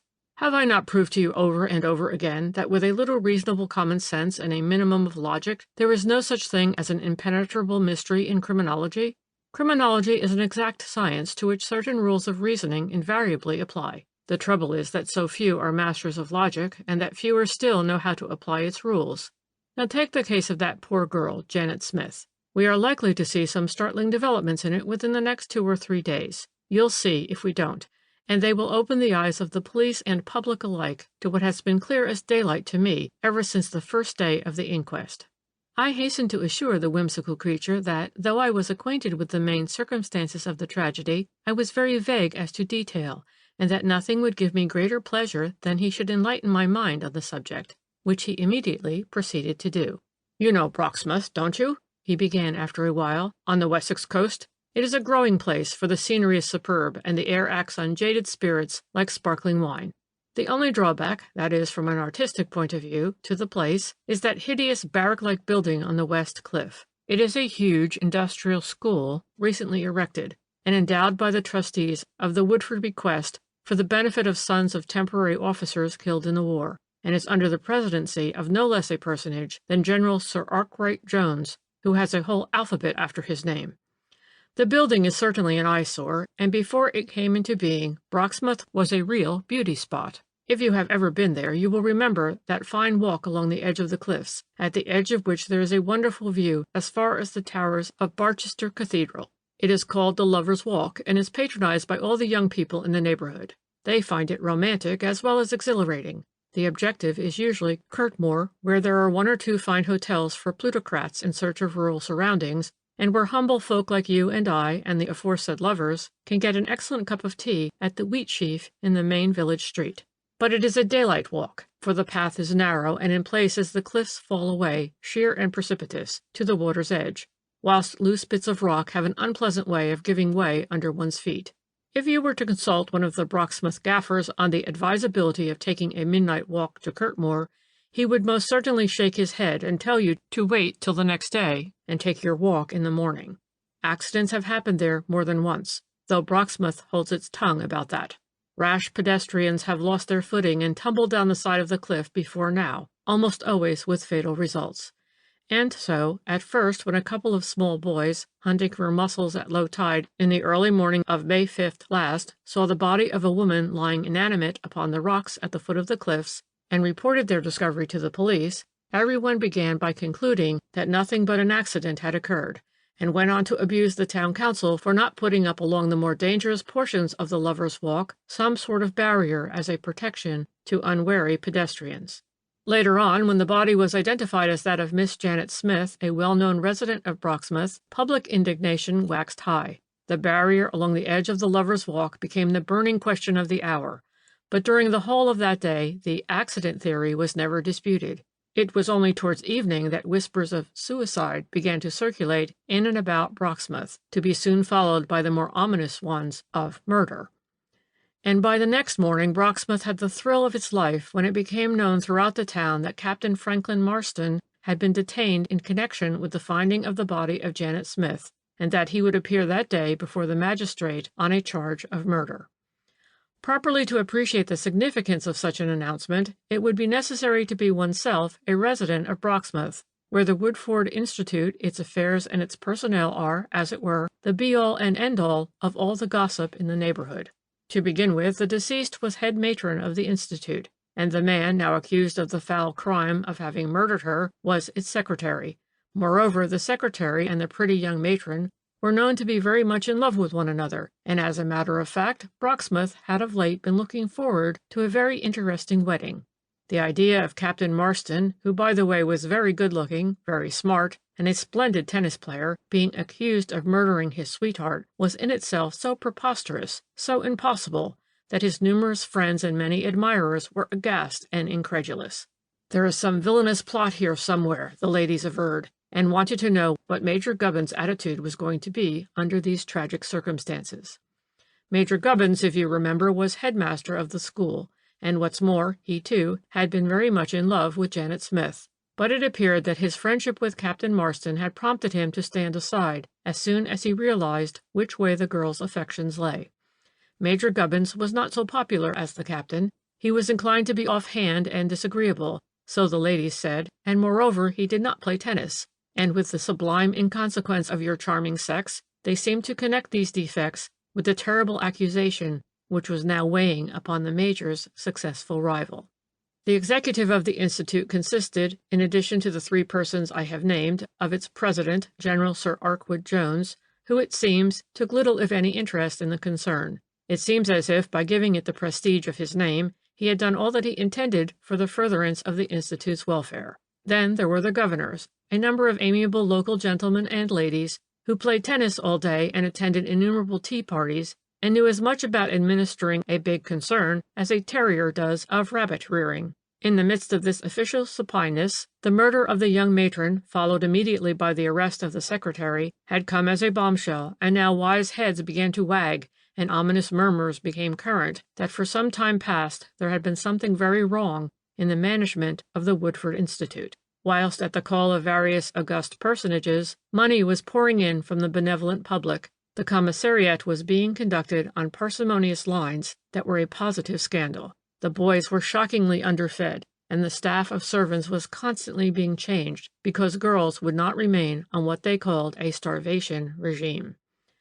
Then again, no proper accounts had been kept since the inception of the Institute 5 years ago. Entries were spasmodic, irregular, and unreliable. Books were never audited. No one apparently had the slightest idea of profit and loss, or of balances. No one knew from week to week where the salaries and wages were coming from, or from quarter to quarter if there would be funds enough to meet rates and taxes. No one, in fact, appeared to know anything about the affairs of the Institute, least of all the secretary himself, who had often remarked quite jocularly that he had never in all his life known anything about bookkeeping, and that his appointment by the governors rested upon his agreeable personality rather than upon his financial and administrative ability. As you see, the captain's position was, in consequence of this, a very serious one. It became still more so when presently 2 or 3 ominous facts came to light. To begin with, it seemed that he could give absolutely no account of himself during the greater part of the night of May 5th. He had left the Institute at about 7 o'clock. He told the headmaster then that he was going for a walk, which seemed strange as it was pouring with rain. On the other hand, the landlady at the room where he lodged told the police that when she herself went to bed at 11 o'clock, the captain had not come in. She hadn't seen him since morning, when he went to work, and at what time he eventually came home she couldn't say. But there was worse to come. Firstly, a stick was found on the beach some 30 yards or less from the spot where the body itself was discovered, and secondly, the police produced a few strands of wool which were, it seems, clinging to the poor girl's hatpin, and which presumably were torn out of a muffler during the brief struggle which must have occurred when she was first attacked and before she lost her footing and fell down the side of the cliff. Now the stick was identified as the property of Captain Marston, and he had been seen on the road with it in his hand in the early part of the evening. He was then walking alone on the Lovers' Walk. 2 Brocksmouth visitors met him on their way back from Courtmoor. Knowing him by sight, they passed the time of day. These witnesses, however, were quite sure that Captain Marston was not then wearing a muffler. On the other hand, they were equally sure that he carried the stick. They had noticed it was a very unusual one, of what is known as Javanese snakewood, with a round heavy knob and leather strap, which the captain carried slung upon his arm. Of course, the matter interested me enormously. It is not often that a person of the social and intellectual caliber of Captain Marston stands accused of so foul a crime. If he was guilty, then indeed he was one of the vilest criminals that ever defaced God's earth, and in the annals of crime there were few crimes more hideous. The poor girl, it seems, had been in love with him right up to the end, and according to some well-informed gossips, the wedding day had actually been fixed. The unsuccessful rival, Major Gubbins, too, was an interesting personality, and it was difficult to suppose that he was entirely ignorant of the events which must of necessity have led up to the crime. Supposedly there had been a quarrel between the lovers. Sundry rumors were current as to this, and in a vague way those rumors connected this quarrel with the shaky financial situation of the Institute. But it was all mere surmise and very contradictory. No one could easily state what possible connection there could be between the affairs of the institution and the murder of the chief matron. In the meanwhile, the accused had been brought up before the magistrate, and formal evidence of the finding of the body and of the arrest was given, as well as of the subsequent discovery of the stick, which was identified by the two witnesses, and of the strands of wool. The accused was remanded until the following Monday, bail being refused. The inquest was held a day or two later, and I went down to Broxmouth for it. I remember how hot it was in that crowded courtroom. Excited and perspiring humanity filled the stuffy atmosphere with heat. While the crowd jabbered and fidgeted, I had a good look at the chief personages, who were about to enact a thrilling drama for my entertainment. You have seen portraits of them all in the illustrated papers, the British Army being well represented by a trio of as fine specimens of manhood as anyone would wish to see. The President, General Arkwright Jones, was there as a matter of course. He looked worried and annoyed that the even tenor of his pleasant existence should have been disturbed by this tiresome event. He is the regular type of British pre-war superior officer with ruddy face and white hair, something like a nice ripe tomato that has been packed in cotton wool. Then there was the headmaster, Major Gubbins, well-groomed, impassive, immaculate in dress and bearing, and finally the accused himself, in charge of two warders, a fine-looking man, obviously more of a soldier and an athlete than a clerk immersed in figures. Two other persons in the crowded room arrested my attention, two women, one of them dressed in deep black, thin-lipped, with pale round eyes and pursed-up mouth, was Miss Amelia Smith, the sister with whom deceased had been living, and the other was Louisa Rumpel, who held the position of housekeeper at the Woodford Institute. The latter was one of the first witnesses called, and her evidence was intensely interesting because it gave one the first clue as to the motive which underlay the hideous crime. The woman's testimony, you must know, bore entirely on the question of housekeeping and of the extraordinary scarcity of money in the richly endowed institute. "Often and often," said the witness, a motherly old soul in a flamboyant bonnet, "did I complain to Miss Smith when she gave me my weekly allowance for the tradesmen's books. 'Tisn't enough, Miss Smith,' I says to her, 'not to feed a family,' I says, 'let alone 30 growing boys and half a dozen working girls.' But Miss Smith, she just shook her head and says, 'Committee's orders, Mrs. Rumpel. I have no power.' 'Why don't you speak to the captain?' I says to her. 'He has the handling of the money. It is a scandal,' I says. 'Those boys can't live on boiled bacon and beans, and not English nor Irish bacon it ain't, neither,' I says. 'Poor lambs, the money I have won't pay for beef or mutton for them, Miss Smith,' I says, 'and you know it.' But Miss Smith, she only shook her head and says she would speak to the captain about it." Asked whether she knew if deceased had actually spoken to the secretary on the subject, Mrs. Rumpel said most emphatically, "Yes. What's more, sir," she went on, "I can tell you that the very day before she died, the poor lamb had a reg'lar tiff with the captain about that there commissariat." Mrs. Rumpel had stumbled a little over the word, but strangely enough no one tittered. The importance of the old woman's testimony was impressed upon every mind and silenced every tongue. All eyes were turned in the direction of the accused. He had flushed to the roots of his hair, but otherwise stood quite still, with arms folded and a dull expression of hopelessness upon his good-looking face. The coroner had asked the witness how she knew that Miss Smith had had words with Captain Marston. "Because I heard them two having words, sir," Mrs. Rumpel replied. "I'd been in the office to get my money and my orders from Miss Smith, and we had the usual talk about American bacon and boiled beans, with which I don't hold, not for growing boys. Then back I went to the kitchen, where I remembered I had forgot to speak to Miss Smith about the scullery maid, who'd been saucy and given notice. So up I went again, and I was just a-going to open the office door when I heard Miss Smith say quite loud and distinct, 'It is shameful,' she says, 'and I can't bear it,' she says, 'and if you won't speak to the General, then I will.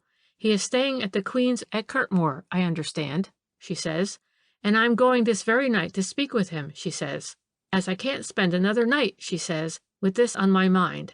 Then I give a genteel cough, and—" The worthy lady had got thus far in her story when her volubility was suddenly checked by a violent expletive from the accused. "But this is damnable!" he cried, and no doubt would have said a lot more, but a touch on his shoulder from the warders behind him quickly recalled him to himself. He once more took up his outwardly calm attitude, and Mrs. Rumpel concluded her evidence amidst silence more ominous than any riotous scene would have been. "I gave a genteel cough," she resumed with unruffled dignity, "and opened the door. Miss Smith, she was all flushed, and I could see that she'd been crying, but the captain, he just walked out of the room and didn't say another word." "By this time," the man in the corner went on dryly, "we must suppose that the amateur detectives and the large body of unintelligent public felt that they were being cheated. Never had there been so simple a case. Here, with the testimony of Mrs. Rumpel, was the whole thing clear as daylight. Motive, quarrel, means, everything was there already. No chance of exercising those powers of deduction so laboriously acquired by a systematic study of detective fiction. Had it not been for the position of the accused and his popularity in Brocksmouth society, all interest in the case would have departed in the wake of Mrs. Rumpel. And at first, when Miss Amelia Smith, sister of the deceased, was called, her appearance only roused languid curiosity. Miss Amelia looked what in fact she was, a retired schoolmarm, and wore the regular hallmark of impecunious and somewhat soured spinsterhood. "Janet often told me," she said in the course of her evidence, "that she was quite sure there was roguery going on in the affairs of the Institute, because she knew for a fact that subscriptions were constantly pouring in from the public, far in excess of what was being spent for the welfare of the boys. I often used to urge her to go straight to the governors, or even to the president himself about the whole matter, but she would always give the same disheartened reply. General Arkwright Jones, it seems, had made it a condition when he accepted the presidency that he was never to be worried about the administration of the place, and he refused to have anything to do with the handling of the subscriptions. As for the governors, my poor sister declared that they cared more for tennis parties than for the welfare of a lot of poor officers' children." But a moment or two later we realized that Miss Amelia Smith was keeping her tidbit of evidence until the end. It seems that she had not even spoken about it to the police, determined as she was, no doubt, to create a sensation for once in her monotonous and dreary life. So she pursed her lips tighter than before, and after a moment's dramatic silence, she said, "The day before her death, my poor sister was very depressed. In the late afternoon, when she came in for tea, I could see that she had been crying. I guessed, of course, what was troubling her, but I didn't say much. Captain Franklin Marston was in the habit of calling for Janet in the evening, and they would go for a walk together. At 8 o'clock on that sad evening, I asked her whether Captain Marston was coming as usual, whereupon she became quite excited and said, 'No, no, I don't wish to see him,' and after a while she added in a voice choked with tears, 'Never again.' About a quarter of an hour later," Miss Amelia went on, "Janet suddenly took up her hat and coat. I asked her where she was going, and she said to me, 'I don't know, but I must put an end to all this. I must know one way or the other.' I tried to question her further, but she was in an obstinate mood. When I remarked that it was raining hard, she said, 'That's all right, the rain will do me good.' And when I asked her whether she wasn't going to meet Captain Marston after all, she just gave me a look, but she made no reply. And so my poor sister went out into the darkness and the rain, and I never again saw her alive." She paused just long enough to give true dramatic value to her statement, and indeed there was nothing lukewarm now about the interest which she aroused. Then she continued, "As the clock was striking 9, I was surprised to receive a visit from the headmaster, Major Gubbins. He came with a message from Captain Marston to my sister. I told him that Janet had gone out. He appeared vexed, and told me that the captain would be terribly disappointed." "What was this message?" the coroner asked amidst breathless silence. "That Janet would please meet Captain Marston at the Dog's Tooth Cliff. He would wait for her there until 9 o'clock. End of section 11. The Mystery of the Dog's Tooth Cliff, Part 1. The Mystery of the Dog's Tooth Cliff, continued. The man in the corner gave a short, sharp laugh, and with loving eyes contemplated his bit of string, in which he had just woven an elegant and complicated knot. Then he said, "Now it was at the foot of the Dog's Tooth Cliff that the dead body of Janet Smith was found, and some 30 yards further on the stick which had last been seen in the hand of Captain Franklin Marston. Nervous women gave a gasp, and scarcely dared to look at the accused, for fear no doubt that they would see the hangman's rope around his neck. But I took a good look at him then. He had uttered a loud groan and buried his face in his hands. And I, with that unerring intuition of which I pride myself, knew that he was acting. Yes, deliberately acting a part, the part of shame and despair. You no doubt would ask me why he should have done this. Well, you shall understand presently. For the moment, and to all unthinking spectators, the attitude of despair on the part of the accused appeared fully justified. Later on we heard the evidence of Major Gubbins himself. He said that about 7 o'clock he met Captain Marston in the hall of the Institute. He appeared flushed and agitated, the witness went on, very reluctantly it seemed, but in answer to pressing questions put to him by the coroner, and told me he was going for a walk. When I remarked that it was raining hard, he retorted that the rain would do him good. He didn't say where he was going, but presently he put his hand on my shoulder and said in a tone of pleading and affection, which I shall never forget. "Old man," he said, "I want you to do something for me. Tell Janet that I must see her again tonight. Beg her not to deny me. I will meet her at our usual place on the Dog's Tooth Cliff. Tell her I will wait for her there until 9 o'clock, whatever the weather. But she must come. Tell her she must." Unfortunately, the Major continued, I was unable to deliver the message immediately, as I had work to do in my office, which kept me till close on 9 o'clock. Then I hurried down to the Smith's house and just missed Miss Janet, who, it seems, had already gone out. Asked why he had not spoken about this before, the Major replied that he did not intend to give evidence at all unless he was absolutely forced to do so as a matter of duty. Captain Marston was his friend, and he did not think any man was called upon to give what might prove damnatory evidence against his friend.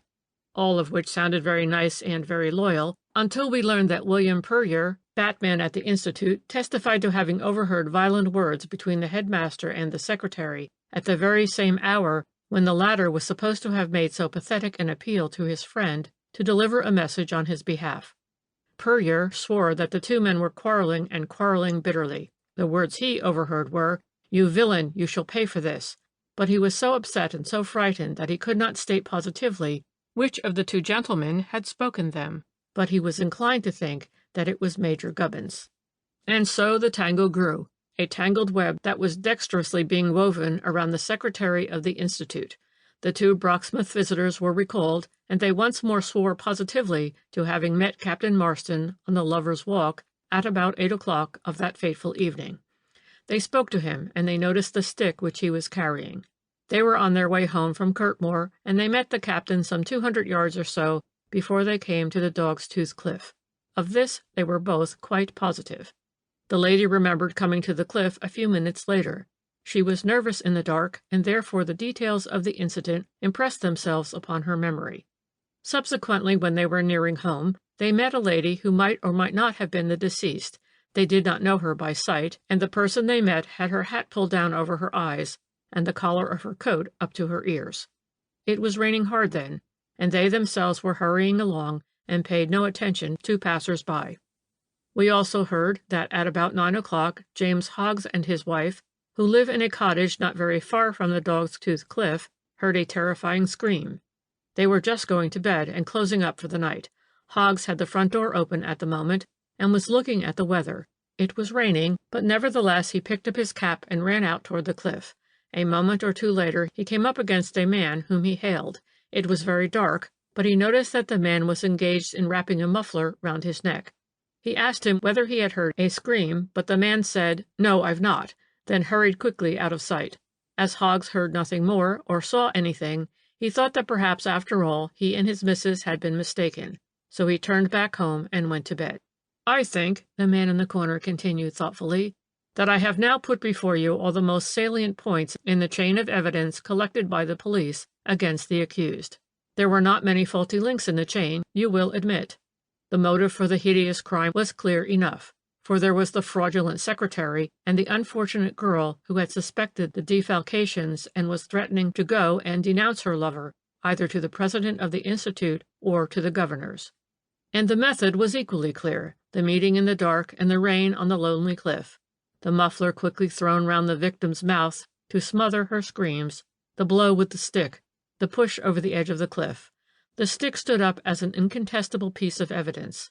The absence from home of the accused during the greater part of that night had been testified by his landlady, whilst his presence on the scene of the crime some time during the evening was not disputed. As a matter of fact, the only point in the man's favor were the strands of wool found sticking to the girl's hatpin, and Hogg's story of the man whom he had seen in the dark engaged in readjusting a muffler round his neck. Unfortunately, Hoggs, when more closely questioned on that subject, became incoherent and confused, as men of his class are apt to do when pinned down to a definite statement. Anyway, the accused was committed for trial on the coroner's warrant, and of course reserved his defense. You, probably, like the rest of the public, kept up a certain amount of interest in the Cliff murder, as it was popularly called, for a time, and then allowed your mind to dwell on other matters and forgot poor Captain Franklin Marston, who was languishing in a jail under such horrible accusation. Subsequently, your interest in him revived when he was brought up for trial the other day at the Barchester Assizes. In the meanwhile, he had secured the services of Messrs. Sharton and Inglewood, the noted solicitors, who had engaged Mr. Provost Boone, K.C., to defend their client. You know as well as I do what happened at the trial, and how Mr. Boone turned the witnesses for the Crown inside out and round about until they contradicted themselves and one another all along the line. The defense was conducted in a masterly fashion. To begin with, the worthy housekeeper, Mrs. Rumble, after a stiff cross-examination which lasted nearly an hour, was forced to admit that she could not swear positively to the exact words which she overheard between the deceased and Captain Marston. All that she could swear to was that the captain and his sweetheart had apparently had a tiff. Then, as to Miss Amelia Smith's evidence, it also merely went to prove that the lovers had had a quarrel. There was nothing whatever to say that it was on the subject of finance, or that deceased had any intention either of speaking to the president about it, or of handing in her resignation to the governors. Next came the question of Major Gubbin's story of the message which he had been asked by his friend to deliver to the deceased. Now accused flatly denied that story, and denied it on oath. The whole thing, he declared, was a fabrication on the part of the Major, who, far from being his friend, was his bitter enemy and unsuccessful rival. In support of this theory, William Puryear's evidence was cited as conclusive. He had heard the two men quarreling at the very moment when accused was alleged to have made a pathetic appeal to his friend. Puryear had heard one of them say to the other, "You villain, you shall pay for this," and in very truth the unfortunate captain was paying for it, in humiliation and racking anxiety. Then there came the great, the vital question of the stick, and of the strands of wool so obviously torn out of a muffler. With regard to the stick, the accused had stated that in the course of his walk he had caught his foot against a stone and stumbled, and that the stick had fallen out of his hand and over the edge of the cliff. Now this statement was certainly borne out by the fact that, as eminent counsel reminded the jury, the stick was found more than 30 yards away from the body. As for the muffler, it was a graver point still. Strands of wool were found sticking to the girl's hatpin, and James Hoggs, after hearing a scream at 9 o'clock that evening, ran out toward the cliff and came across a man who was engaged in readjusting a muffler round his throat. That was incontestable. Of course, Mr. Boone argued, it was easy enough to upset a witness of the type of James Hoggs, but an English jury's duty was not to fasten guilt on the first man who happens to be handy, but to see justice meted out to innocent and guilty alike. The evidence of the muffler, argued the eminent counsel, was proof positive of the innocence of the accused. The witnesses who saw him in the Lovers' Walk on that fateful night had declared most emphatically that he was not wearing a muffler. Then where was the man with the muffler? Where was the man who was within a few yards of the scene of the crime, 5 minutes after James Hoggs had heard the scream? The man who had denied hearing the scream, although both Hoggs and his wife heard it over a quarter of a mile away? Yes, gentlemen of the jury, the eminent counsel concluded with a dramatic gesture, it is the man with the muffler who murdered the unfortunate girl. If he is innocent, why is he not here to give evidence? There are no side tracks that lead to the cliffs at this point, so the man with the muffler must have seen something or someone. He must know something that would be of invaluable assistance to the elucidation of this sad mystery. Then why does he not come forward? I say, because he dare not. But let the police look for him, I say. The accused is innocent. He is the victim of tragic circumstances. But his whole life, his war record, his affection for the deceased, all proclaim him to be guiltless of such a dastardly crime. And above all, there stands the incontestable proof of his innocence, the muffler, gentlemen of the jury, the muffler. He said a lot more than that, of course, the man in the corner went on, chuckling dryly to himself, and said it a lot better than ever I can repeat it. But I have given you the gist of what he said. You know the result of the trial. The accused was acquitted, the jury having deliberated less than a quarter of an hour. There was no getting away from that muffler, even though every other circumstance pointed to Marston as the murderer of Janet Smith. On the whole, his acquittal was a popular one, although many who were present at the trial shook their heads and thought that if they had been on the jury, Marston would not have got off so easily. But for the most part these skeptics were not Brocksmouth people.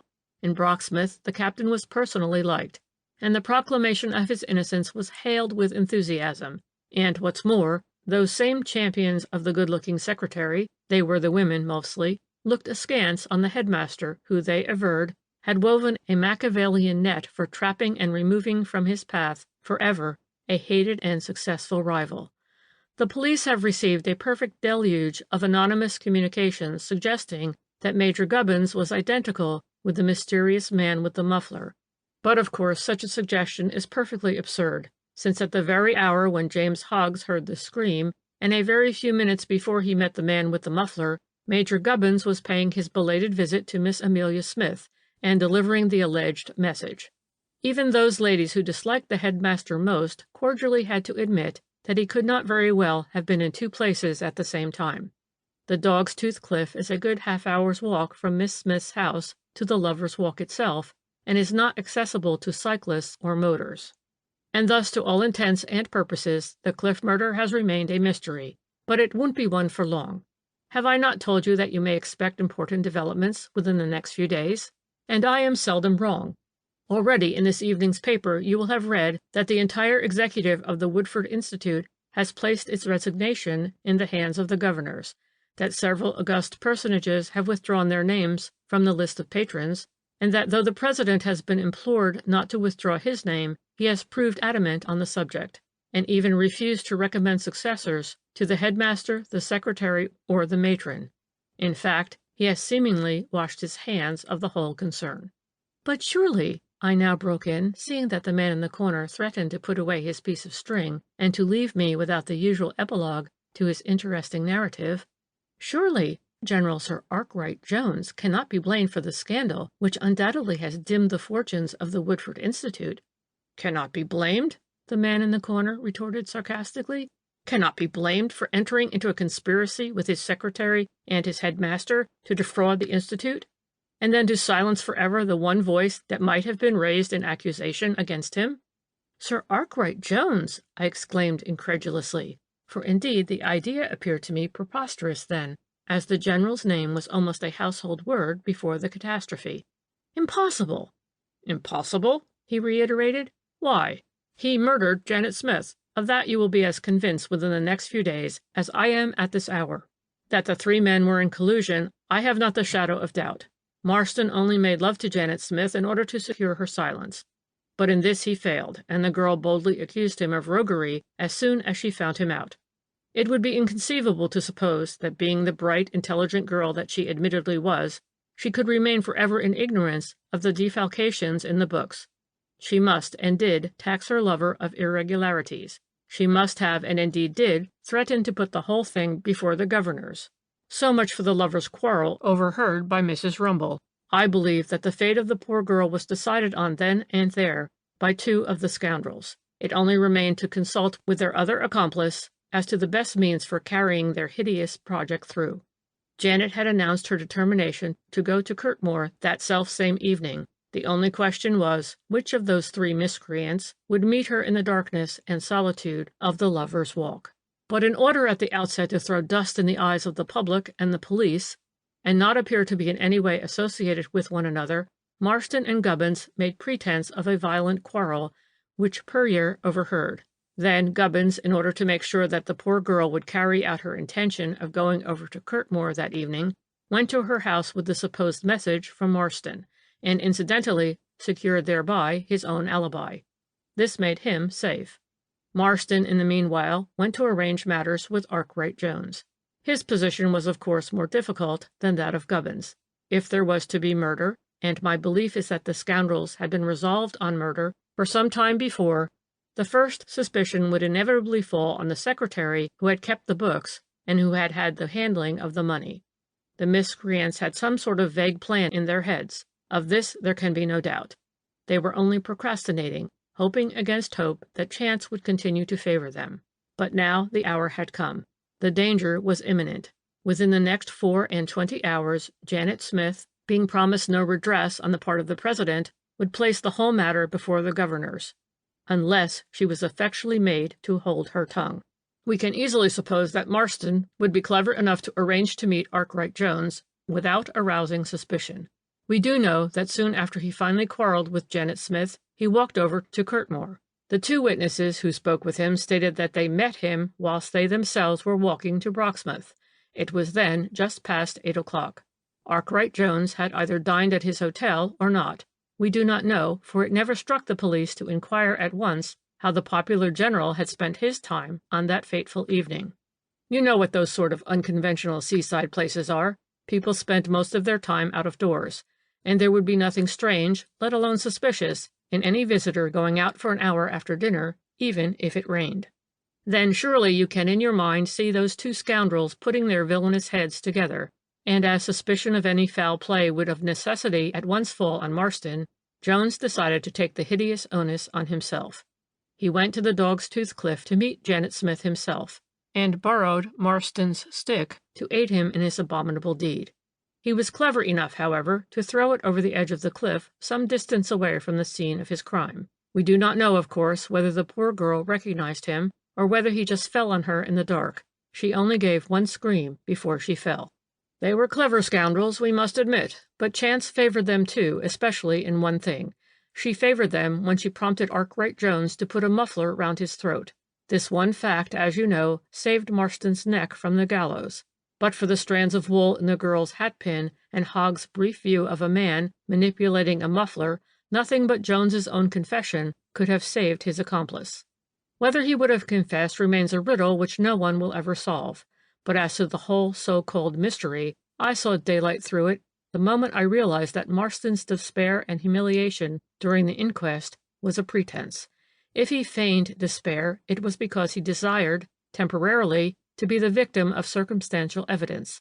From that point to the unraveling of the tangled skein was but a step for a mind bent on logic. But, I argued, for indeed I was bewildered and really incredulous, what will be the end of it all? Surely 3 scoundrels like that will not go scot-free. There will be an inquiry into the affairs of the Institute. The governors— The governors have talked of an inquiry, the funny creature broke in with a chuckle. But if you had any experience of these private charities, you would know that the first thing their administrators wish to avoid is publicity. The president of the Woodford Institute had sufficient influence on the committee, you may be sure, to stifle any suggestion of creating public scandal by any sort of inquiry. But the question of the finances of the Institute is anyhow public property now, and it will be allowed to sink into oblivion. The executive has resigned, Marston and Gubbins will leave the country, and everything will be conveniently hushed up. But Arkwright Jones, I protested. You see the papers regularly, he rejoined dryly. Watch them, and you will see. I don't know when he went, but a moment or 2 later I found myself sitting alone at the table in the blameless tea shop. The matter interested me more than I cared to admit, but for once I was not altogether prepared to accept the funny creature's deductions. 24 hours later, however, I had to own that he had been right, when the following piece of sensational news appeared in the Evening Post. Tragic sequel to the Cliff murder. An extraordinary sequel to the mysterious tragedy of the Dog's Tooth Cliff, near Broxmouth, occurred last night, when on the self-same spot where Miss Janet Smith met her death 3 months ago, General Sir Arkwright Jones lost his footing and fell a distance of 200 feet onto the rocks below. It was a beautiful moonlight evening, and the tide being low, a number of visitors were down on the beach at the time, but those who immediately hurried to the General's assistance found life already extinct. The distinguished soldier, who will be deeply mourned, must have been killed on the spot. Indeed, now general public opinion, as well as every inhabitant of Broxmouth, will bring pressure to bear upon the Borough Council to see that a suitable barrier is erected along the dangerous portions of the beautiful Lovers' Walk. The double tragedy of this year's season renders such an erection imperative. I was probably the only reader of that paragraph who guessed that the once distinguished soldier had not come accidentally by his death. No doubt the police had followed up the clue of the man with the muffler and were actually on the track of the miscreant when the latter, guessing that exposure was imminent, preferred to put an end to his own miserable life. I have since heard from friends at Broxmouth that Marston has gone to the Malay States, and that Gubbins is doing something in Germany. Curious creature Marston must have been. Imagine, after Jones had returned from his infamous errand and told him that the hideous deed was done, imagine Marston walking back to Broxmouth along the Lovers' Walk, in the rain and the darkness, past the Dog's Tooth Cliff, at the foot of which the body of the murdered girl lay. I wonder what would be the views of the man in the corner on the psychology of a man with nerve enough for such an ordeal. End of section 12. End of the mystery of the Dog's Tooth Cliff. 7. The Titherton Case. Chapter 1. "What do you make of this?" the old man in the corner said to me that afternoon. "A curious case, is it not?" And with his claw-like fingers he indicated the paragraph in the Evening Post, which I had just been perusing with great interest. At best, I replied, it is a very unpleasant business for the Carysforts. "And at the worst?" he retorted with a chuckle. "Well," I remarked dryly. "Do you think they are guilty?" he asked. "I don't see who else—" "Ah!" he broke in with his usual lack of manners. "That is such a stale argument. One doesn't see who else, therefore one makes up one's mind that so-and-so must be guilty. I'll lay an even bet with anyone that out of a dozen cases of miscarriage of justice, I could point to 10 that were directly due to that fallacious reasoning. We all admit that there is a motive underlying every crime, and my argument is that public and police alike are far too ready to presuppose a motive that is half the time of their own creation. And having done that, they start working upon a flimsy foundation, waste a vast amount of time, and in the meanwhile give the real criminal every chance of escape. Now take as an example the Titherton case, in which you are apparently interested. It was an unprecedented outrage which stirred the busy provincial town to its depths, the victim, Mr. Walter Stonebridge, being one of its most noted solicitors. He had his office in Titherton High Street, and lived in a small, detached house on the Great West Road. The house stood in the middle of a small garden, and had only one story above the ground floor. The front door opened straight on a long, narrow hall, which ran along the full depth of the house. On the left side of this hall there were 2 doors, one leading to the drawing-room and the other to a small morning-room. At the end of the hall was the staircase, and beyond it, down a couple of steps, there was a tiny dining-room and the usual offices. The back door opened straight on the kitchen, and on the floor above there were 4 bedrooms and a bathroom. Mr. Walter Stonebridge was a bachelor, and his domestic staff consisted of a married couple, Henning by name, who did all that was necessary for him in the house. It was on the last evening of February. The weather was fair and bright. The Hennings had gone upstairs to their room as usual at 10 o'clock. Mr. Stonebridge was at the time sitting in the morning-room. He was in the habit of sitting up late, reading and writing. On this occasion he told the Hennings to close the shutters and lock the back door as usual, but to leave the front door on the latch, as he was expecting a visitor. The Hennings thought nothing of that, as 1 or 2 gentlemen, friends or sometimes clients of Mr. Stonebridge, would now and then drop in late to see him. Anyway, they went contentedly to bed. A little while later, they could not exactly recollect at what hour, because they had already settled down for the night. They heard the front door bell, and immediately afterwards Mr. Stonebridge's footsteps along the hall. Then, suddenly, they heard a crash, followed by what sounded like a struggle, then a smothered cry, and, finally, silence. Henning was out of bed and on the landing in an instant, and he had just switched on the light there when he heard Mr. Stonebridge's voice calling up to him from below. "That's all right, Henning. I caught my foot in this confounded rug, that's all." Henning looked over the banister, and seeing nothing, he shouted down, "Shall I give you an answer?" But Mr. Stonebridge at once replied quite cheerily, "No, I'm all right. You go back to bed." And Henning did as he was told, nor did he or his wife hear anything more during the night. But in the early morning, when Mrs. Henning came downstairs, she was horror-struck to find Mr. Stonebridge in the dining-room, lying across the table to which he was securely pinioned with a rope. A serviette taken out of the sideboard drawer had been tied tightly round his mouth, and his eyes were blindfolded with his own pocket-handkerchief. The woman's screams brought her husband upon the scene. Together they set to work to rescue their master from his horrible plight. At first they thought he was dead, and Henning was for fetching the police immediately.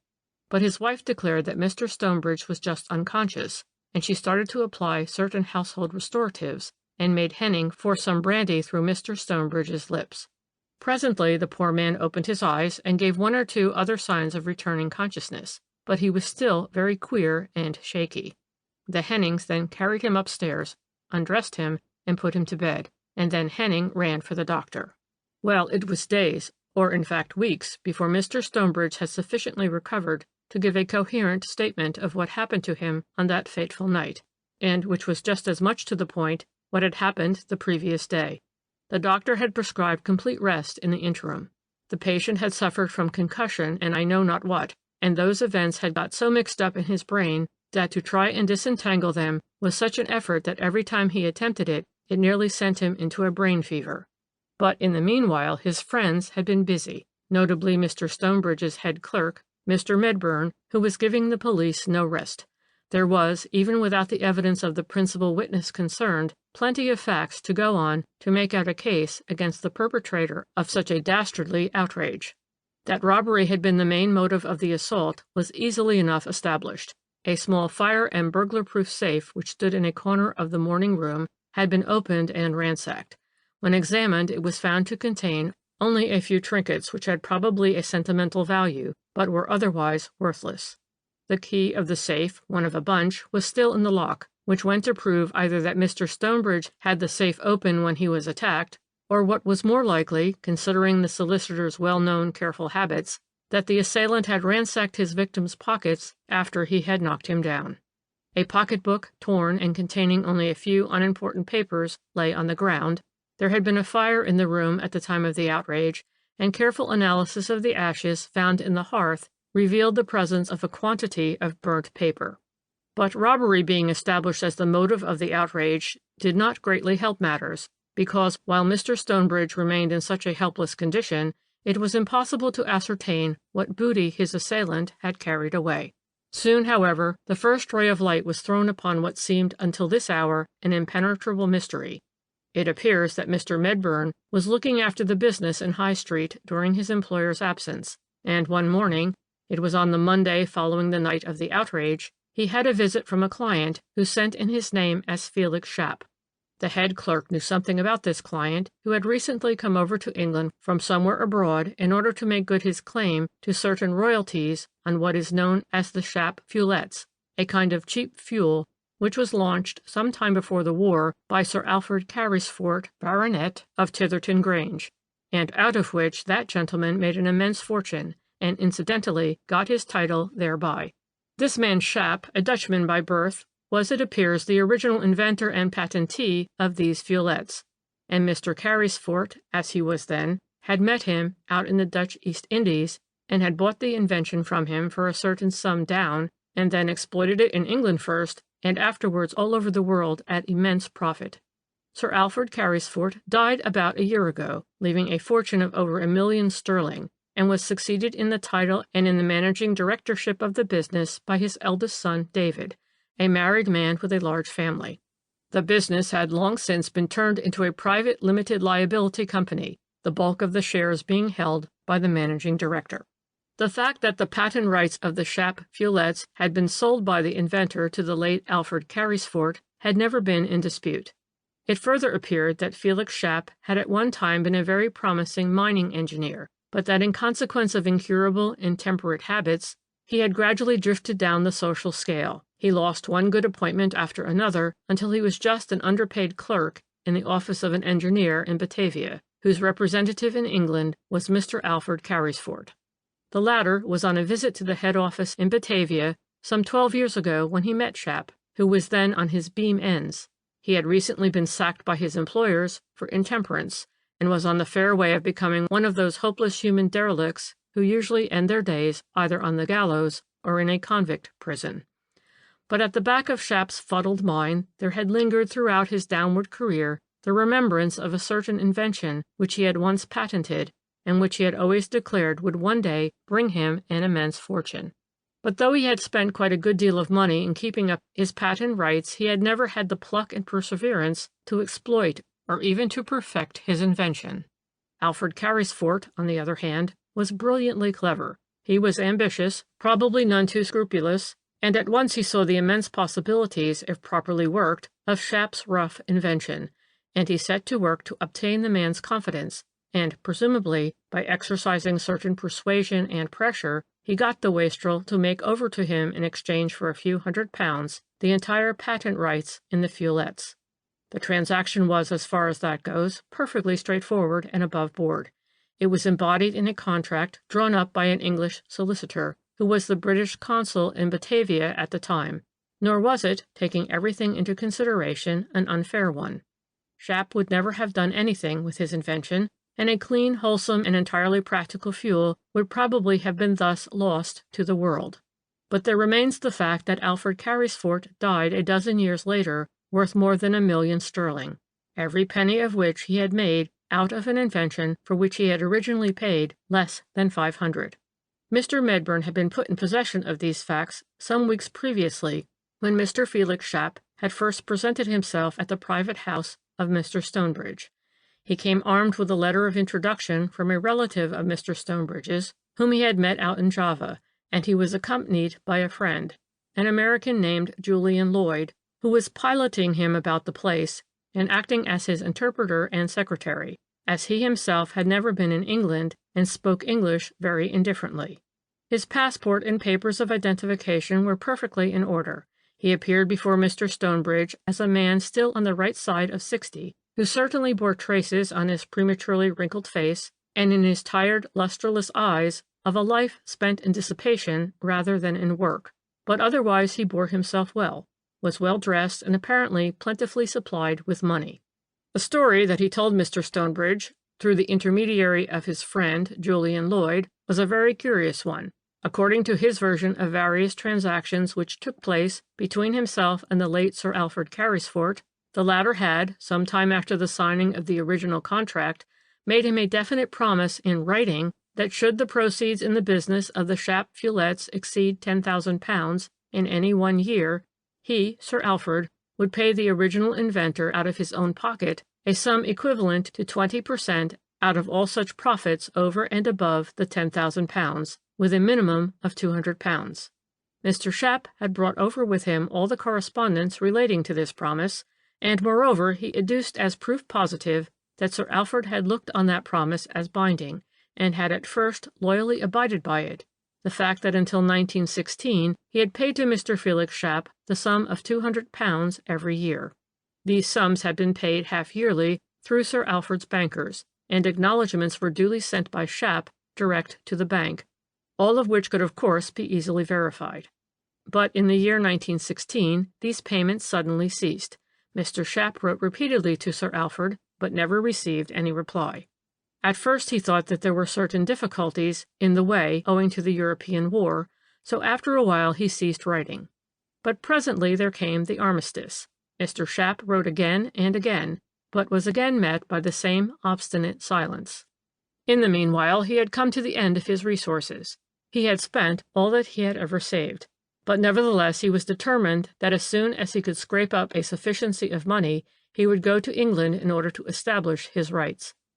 Then, in 1922, he heard of Sir Alfred Carysfort's death. It was now or never if he did not mean to acquiesce silently in the terrible wrong which was being put upon him. Fortunately, he had a good friend in Mr. Julian Lloyd, who had helped him with money and advice, and at last he had arrived in England. It was for Mr. Stonebridge to say whether the papers and correspondence which he had brought with him were sufficient to establish his claim in law. Mr. Medbourne remembered Mr. Stonebridge telling him all about these matters and emphasizing the fact that Felix Shap had undoubtedly a very strong case, and that he could not understand a man in the position of Sir Alfred Carysfort thus wilfully repudiating his own signature. There is not only the original letter, Mr. Stonebridge had concluded, making a definite promise to pay certain sums out of his own pocket if the profits of the company exceeded £10,000 in any 1 year, but there are all the covering letters from Sir Alfred's bankers whenever they sent checks on his behalf to Shap, usually twice a year, for sums that varied between £100 and £150. I cannot understand it, he had reiterated more than once, and Mr. Medbourne, who also had a great deal of respect for the Carysforts, who were among the wealthiest people in the county, was equally at a loss to understand the position. However, Mr. Stonebridge, after he had seen the late Sir Alfred's bankers about the payments to Shap and consulted an expert on the subject of the all-important letter signed by the late Alfred Carysfort, sought an interview with Sir David. From the first there seemed to be an extraordinary amount of acrimony brought into the dispute by both sides. This was understandable enough on the part of Felix Schapp, who felt he was being defrauded of his just dues by men who were literally coining money out of the product of his brain. But the greatest bitterness really appeared to come from the other side. At first, Sir David Carysfort refused even to discuss the question. He was quite sure that if his father had made promises of payments to anyone, he was the last man in the world to repudiate such obligations. Sir David had not yet had time to go through all his father's papers, but he was quite convinced that correspondence or documents would presently be found which would set at naught the original letter produced by Mr. Schapp. But of course the payments to Schapp up until including the year 1916 could not be denied. There was the testimony of Sir Alfred's bankers that sums in accordance with Sir Alfred's instructions, varying between £100 and £150, were paid by cheque every half year to the order of Felix Schapp in Batavia. In 1916 these payments automatically ceased, Sir Alfred giving no further orders for these to be made. Mr. Stonebridge naturally desired to know what explanation Sir David would give about those payments. At first, Sir David denied all knowledge as to the reason or object of the payments, but after a while he must have realized that public opinion was beginning to raise its voice on the subject, and that it was not exactly singing the praises of Sir David Carysfort, Baronet. Although Mr. Stonebridge had, of course, been discretion itself, Mr. Schapp had admittedly not the same incentive to silence. And what's more, his friend, Mr. Lloyd, made it his business to get as much publicity for the whole affair as he could. Paragraphs in the local papers had begun to appear with unabated regularity. And though there were no actual comments on the case as a whole, no prejudging of respective merits, there were unmistakable hints that it would be in Sir David's interest to put dignity on one side and come out frankly into the open with explanations and suggestions. Soon the London papers got hold of the story, and you know what that means. The radical press simply battened on a story which placed a poor, down-at-heel inventor in the light of a victim to the insatiable greed and frank dishonesty of a high-born profiteer. Whether it was pressure from outside or from his own family that suddenly induced Sir David to come out into the open is not generally known. Certain it is that presently he condescended to give an explanation of the mysterious half-yearly payments made by his father to Felix Schapp, and the explanation was so romantic and frankly so far-fetched that most people, especially men, refused to accept it, notably Mr. Stonebridge. It was not the business of a lawyer to listen to sentimental stories, least of all was it the business of the lawyer acting on the other side. The story told by Sir David, namely, was this. The late Sir Alfred, when quite a young man, had gone out as a clerk to that same engineering firm in Batavia, whom he represented later on. It was then that he first met Felix Schapp, who had not yet begun to go downhill. An intimacy sprang up between Alfred Carysfort and Schapp's sister, Berta, and the two were secretly married in Batavia. A year later, Berta had a son, whose birth she only survived by a few hours. The marriage had been an unhappy one from the first, and Carysfort was only too thankful when his firm called him back to England, and he was able to shake off the dust of Batavia from his feet, as he hoped forever.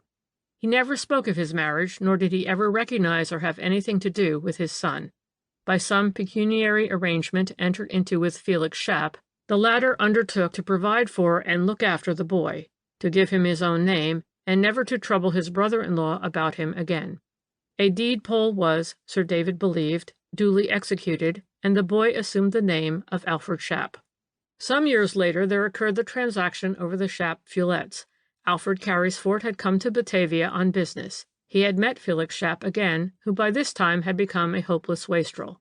The contract for the sale of the patent rights in the feuillettes was duly executed, but whether after seeing his son once more the call of the blood became more insistent in the heart of Alfred Carysfort, or whether he merely yielded to blackmail, Sir David could not say.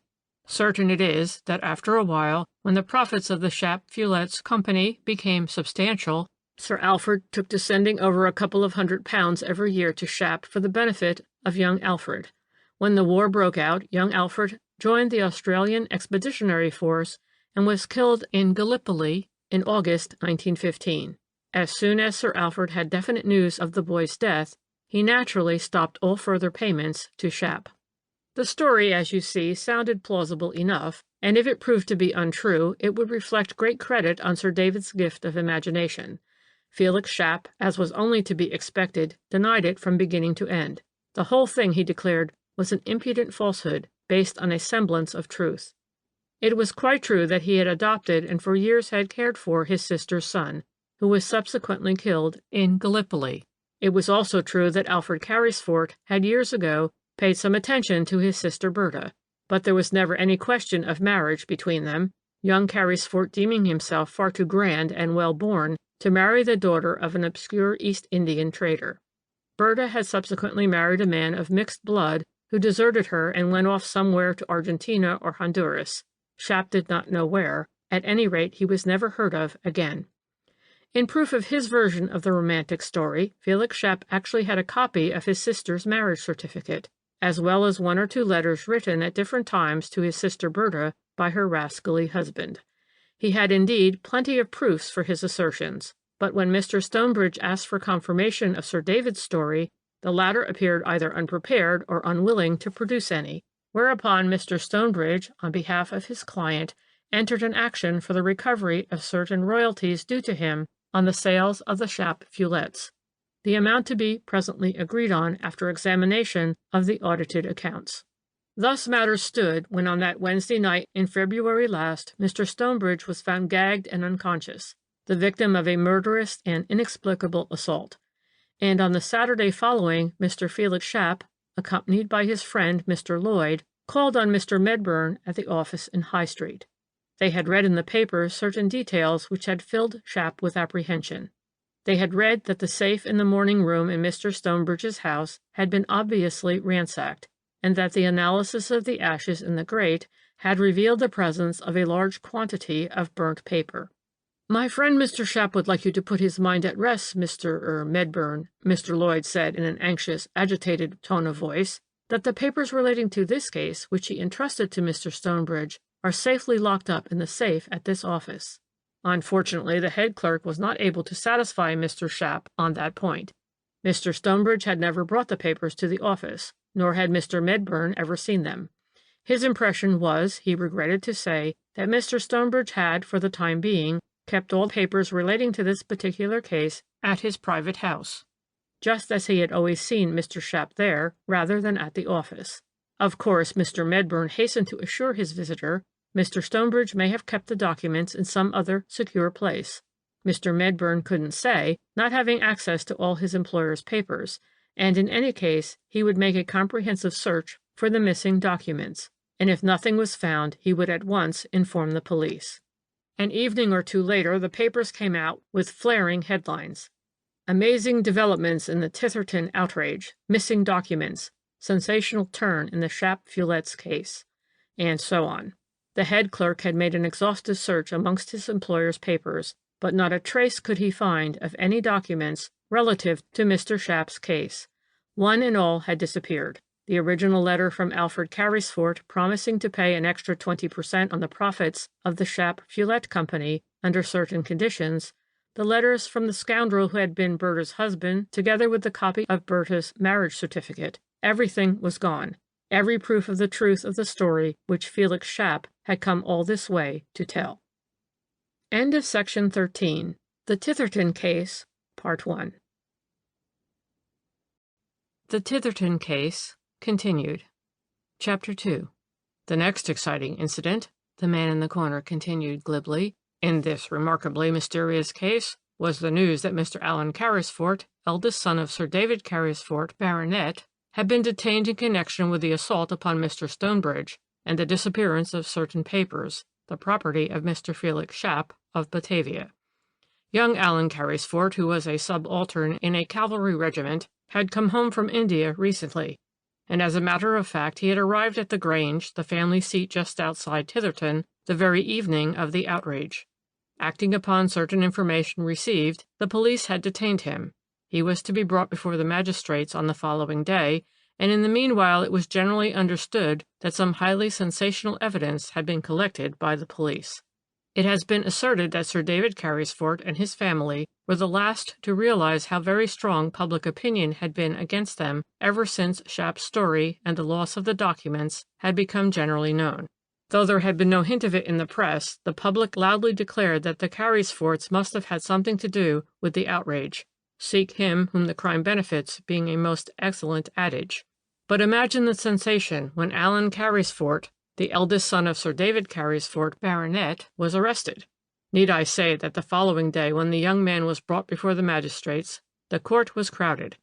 Sir David was a magistrate too, but of course he did not sit that day.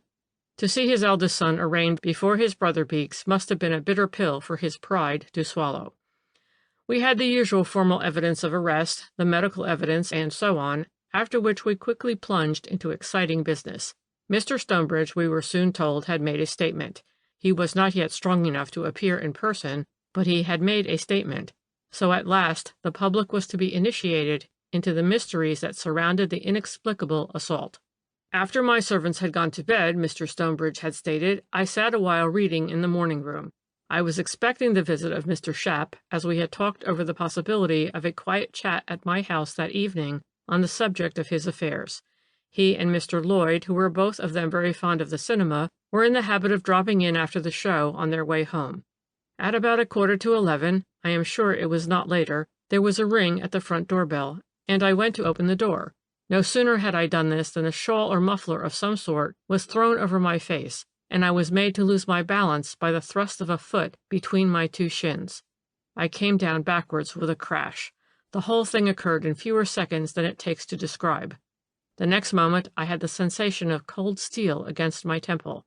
I heard an ominous click, and a husky voice whispered in my ear, "Your servant is coming out of his room. Speak to him, tell him you are all right, or I shoot." What could I do? I was utterly helpless, and a revolver was held to my temple. The muffler was then lifted from my mouth. I could feel the man bending over me. I could feel his hot breath on my forehead, and a few seconds later I heard Henning come out of his room upstairs and switch on the light on the top landing. "If he comes downstairs," the voice whispered close to my ear, "I shoot." Then it was, Mr. Stonebridge went on to say, that I shouted up to Henning that I had only tripped over a rug and that I was quite all right. I don't think I ever looked death so very near in the face before. The next moment I heard Henning switch off the light upstairs and go back to his room. After that, I remember nothing more. I only have a vague recollection of a sudden terrible pain in my head. Everything else is a blank, until I found myself in bed and with vague stirrings of memory, bringing a return of that same appalling headache. The great point about Mr. Stonebridge's evidence was that he was utterly unable to identify his assailant. He was not even sure whether he had been attacked by two men or one, since he had been blindfolded at the outset, and all that he heard was a husky voice that spoke in a whisper. He was ready to admit that he may have left the safe unlocked when he went to answer the front doorbell, and he certainly had the papers relating to Mr. Shap's case on his desk, as he had been going through them earlier in the evening. Those papers, therefore, had undoubtedly been burned in the grate, and it was obvious that the theft and destruction of those papers was the motive of the assault. After that, we went from excitement to excitement. We did not get it all the same day, of course. Alan Carysfort appeared, as far as I can remember, 3 or 4 times before the local magistrates. In between times he was out on bail, this having been fixed at £1,000 and 2 reconnaissances of £500 each, with an additional £500 on his own. It seems that when he was arrested he had made a statement to which he had since unreservedly subscribed. He said that he had arrived in London from Southampton on Monday the 26th, and after seeing to some business in town, he took the 8:10 p.m. train on the 28th to Titherton, where he arrived at 9:50, having dined on board. His father met him at the station with the car, but it was such a beautiful moonlit night, Sir David and himself decided that they would walk to the Grange, and then sent the car home with a message to Lady Carysfort that they would be home at about 11 o'clock. Carysfort had been asked whether it was not strange that after being absent from home so long, he should have elected to put off seeing his mother till a much later hour. "Not at all," he replied. "Sir David wished to put me au fait of certain family matters before I actually saw Lady Carysfort.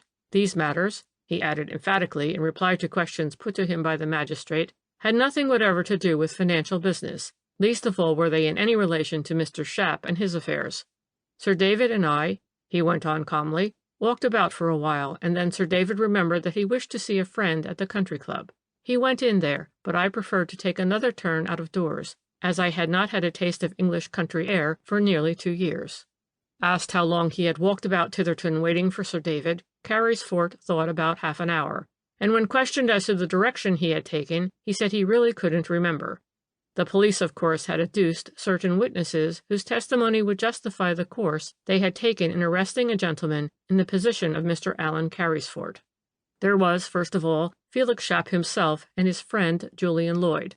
They deposed that at about 10:30, or perhaps a little earlier, they were on their way to see Mr. Stonebridge, as the latter had expressed a wish to see them both and have another quiet talk over a cigar and a glass of wine.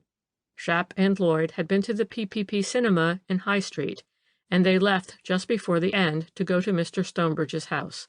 They were within 50 yards of it when they saw a man turn out of the nearest side street and go up to Mr. Stonebridge's house.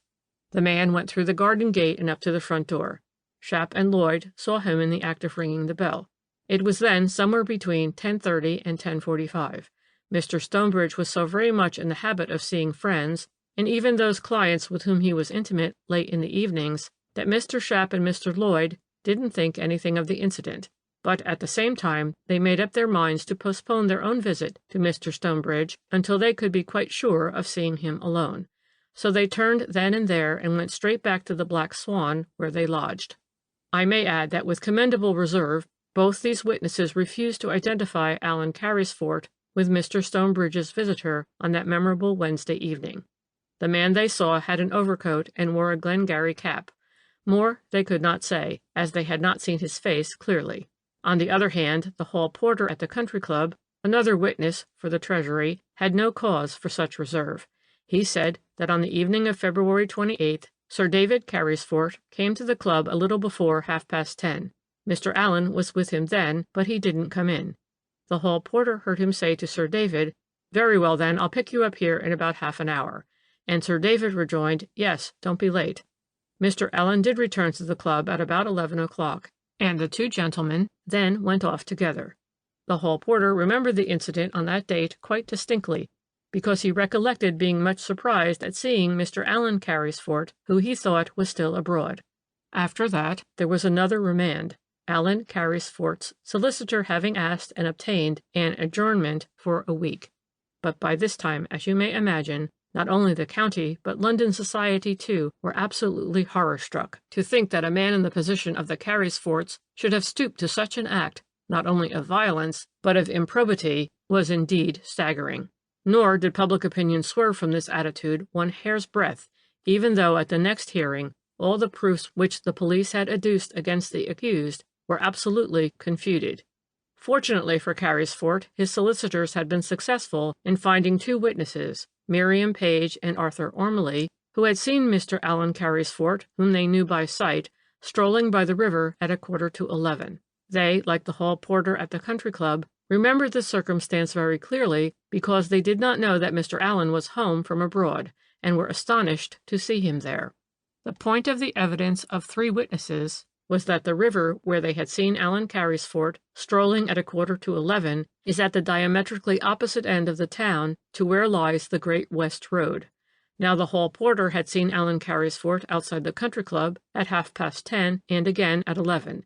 If Carysfort was strolling by the river at 10:45, and there was no reason to impugn the credibility of the witnesses, he could not possibly have been the man whom Mr. Schapp and Mr. Lloyd saw ringing the bell of Mr. Stonebridge's house at about that same hour. Alan Carysfort was discharged by the magistrates, as you know. There was no definite proof against him. But public opinion is ever an uncertain quantity, and it is still dead against the Carysforts. In the public mind, two facts have remained indelibly fixed.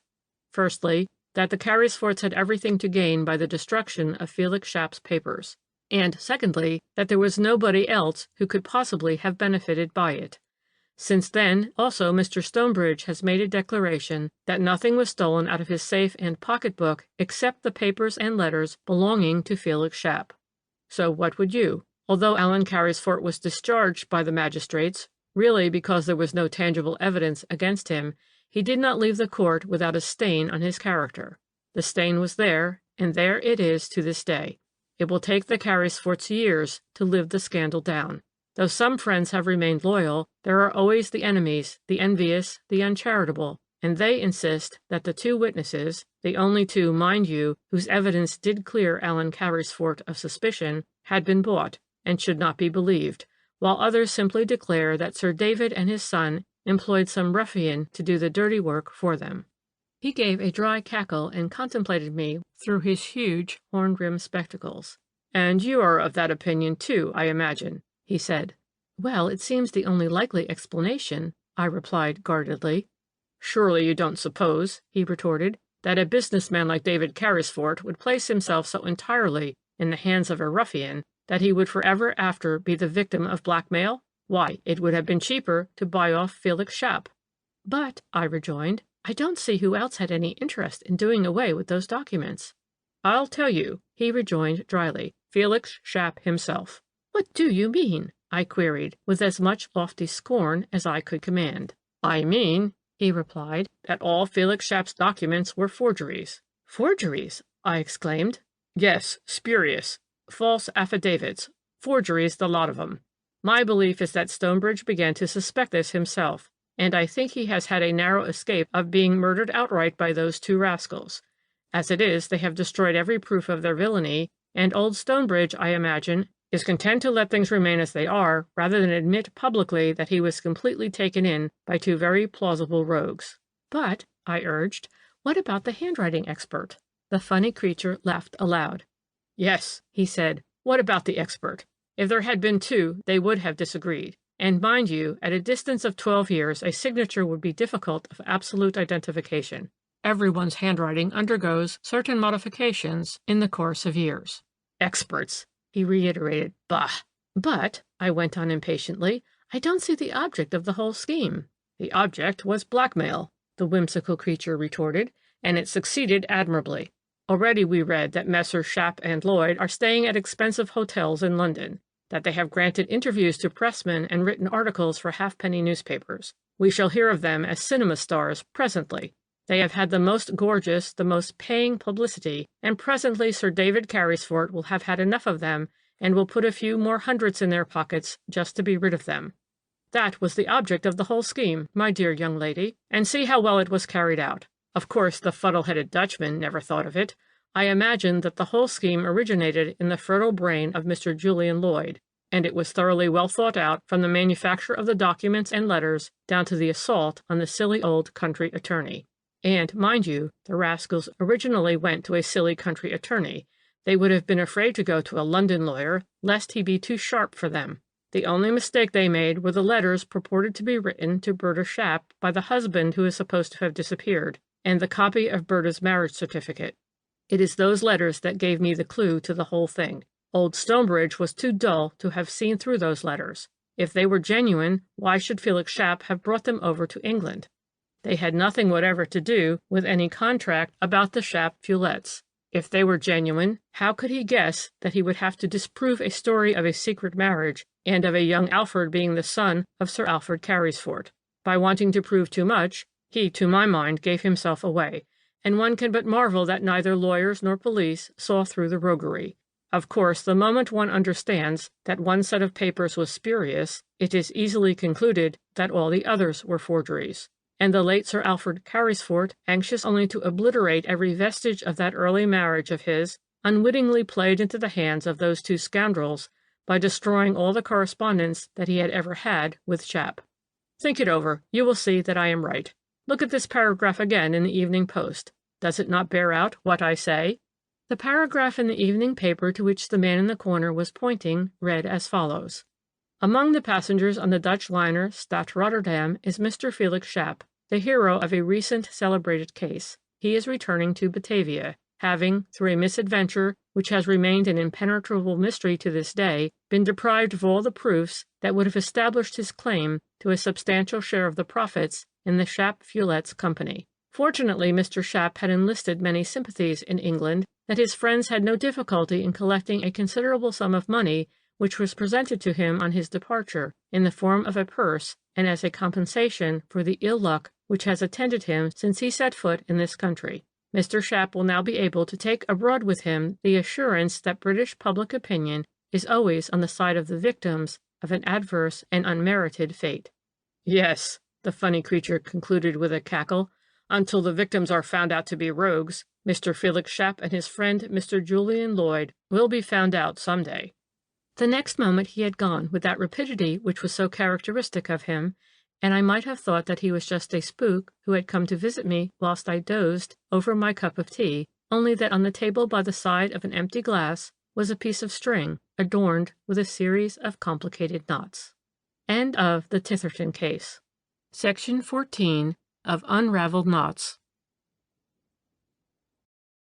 8. The Mystery of Broodnell Court. Chapter 1. "Did you ever make up your mind about that Broodnell Court affair?" the man in the corner said to me that day. "No," I replied. "As far as I am concerned, the death of Colonel Forberg has remained a complete mystery." "You don't think," he insisted, "that Morley Thrall was guilty?" "Well," I said, "I don't know what to think." "Then don't do it," he rejoined with a chuckle. "If you don't know what to think, then it's best not to think at all. At any rate, wait until I have told you exactly what did happen. Not as it was reported in the newspapers, but in the sequence in which the various incidents occurred. On Christmas Eve last year, while the family were at dinner, there was a sudden commotion and cries of 'Stop, thief!' issuing from the back premises of Broodnell Court, the country seat of a certain Colonel Forberg. The butler ran in excitedly to say that Julia Mason, one of the maids, was drawing down the blinds in one of the first-floor rooms when she saw a man fiddling with the shutters of the French window in the smoking room downstairs. She at once gave the alarm, whereupon the man bolted across the garden in the direction of the 5-acre field. The colonel and his stepson, as well as 2 male guests who were dining with them, immediately jumped up and hurried out to help in the chase. It was a very dark night. People were running to and fro, and for a few moments there was a great deal of noise and confusion, through which 2 pistol shots in close succession were distinctly heard. The ladies, amongst whom was Miss Monica Glenluce, the colonel's stepdaughter, had remained in the dining room, and the dinner was kept waiting, pending the return of the gentlemen. They straggled in one by one, all except the colonel. The ladies eagerly asked for news. The gentlemen could not say much. The night was very dark, and they had just waited about outside until some of the indoor men who had given chase came back with the news that the thief had been caught. This news was confirmed by young Glenluce, Miss Monica's brother, who was the last to return. He had actually witnessed the capture. The thief had bolted straight across the 5-acre meadow, but doubled back before he reached the stables, turned sharply to the right through the kitchen garden, and then jumped over the boundary wall of the grounds into the lane beyond, where he fell straight into the arms of the local constable, who happened to be passing by. Young Glenluce had great fun out of the chase. He had guessed the man's purpose, and instead of running after him across the meadow, he had gone round it, and had reached the boundary wall only a few seconds after the thief had scaled it. There was some talk about the gunshots that had been heard, and everyone supposed that Colonel Forberg, who was a violent-tempered man, had snatched up a revolver before giving chase to the burglar and had taken a pot-shot at him. It was fortunate that he had missed him. The incident would then have been closed and the interrupted dinner proceeded with, but for the fact that the host had not yet returned. Nothing was thought of this at first, for it was generally supposed that the colonel had been kept talking by one of his men, or perhaps by the constable who had effected the capture. It was only when close on half an hour had gone by that Miss Monica became impatient. She got the butler to telephone both to the stables and to the lodge, but the colonel had not been seen at either place, either during or after the incident with the burglar. Communication with the police station brought the same result. Nothing had been seen or heard of the colonel. Genuinely alarmed now, Miss Monica gave orders for the grounds to be searched. It was just possible that the colonel had fallen whilst running, and was lying somewhere helpless in the dark, perhaps unconscious. Everyone began recalling those pistol shots, and a vague sense of tragedy spread over the entire house. Monica blamed herself for not having thought of all this before. A search party went out at once. For a while, stable lanterns and electric torches gleamed through the darkness and past the shrubberies. Then suddenly there were calls for help. The wandering light centered in one spot, somewhere in the middle of the 5-acre meadow near the big elm tree. Obviously, there had been an accident. Monica ran to the front door, followed by all the guests. Through the darkness, a group of men were seen slowly wending their way toward the house. One man was running ahead. It was the chauffeur. Young Glenluce, half guessing that something sinister had occurred, went forward to meet him. What had happened was indeed as tragic as it was mysterious. The search party had found the colonel lying full length in the meadow. His clothes were saturated with blood, he had been shot in the breast and was apparently dead. Close by a revolver had been picked up. It was impossible to keep the terrible news from Miss Monica. Her brother broke the news to her. She bore up with marvelous calm, and it was she who at once gave the necessary orders to have her stepfather's body taken upstairs and to fetch both the doctor and the police. In the meanwhile, the guests had gone back into the house. They stood about in groups, awestruck and whispering. They did not care to finish their dinner or to go up to their rooms, as in all probability they would be required when the police came to make inquiries. Monica and Gerald Glenluce had gone to sit in the smoking room. It was the most horrible Christmas Eve anyone in that house had ever experienced. Chapter 2. Murder committed from any other motive than that of robbery, the man in the corner went on after a moment's pause, always excites the interest of the public. There is nearly always an element of mystery about it, and it invariably suggests possibilities of romance. In this case, of course, there was no question of robbery. After Colonel Forberg fell, shot, as it transpired at close range and full in the breast, his clothes were left untouched.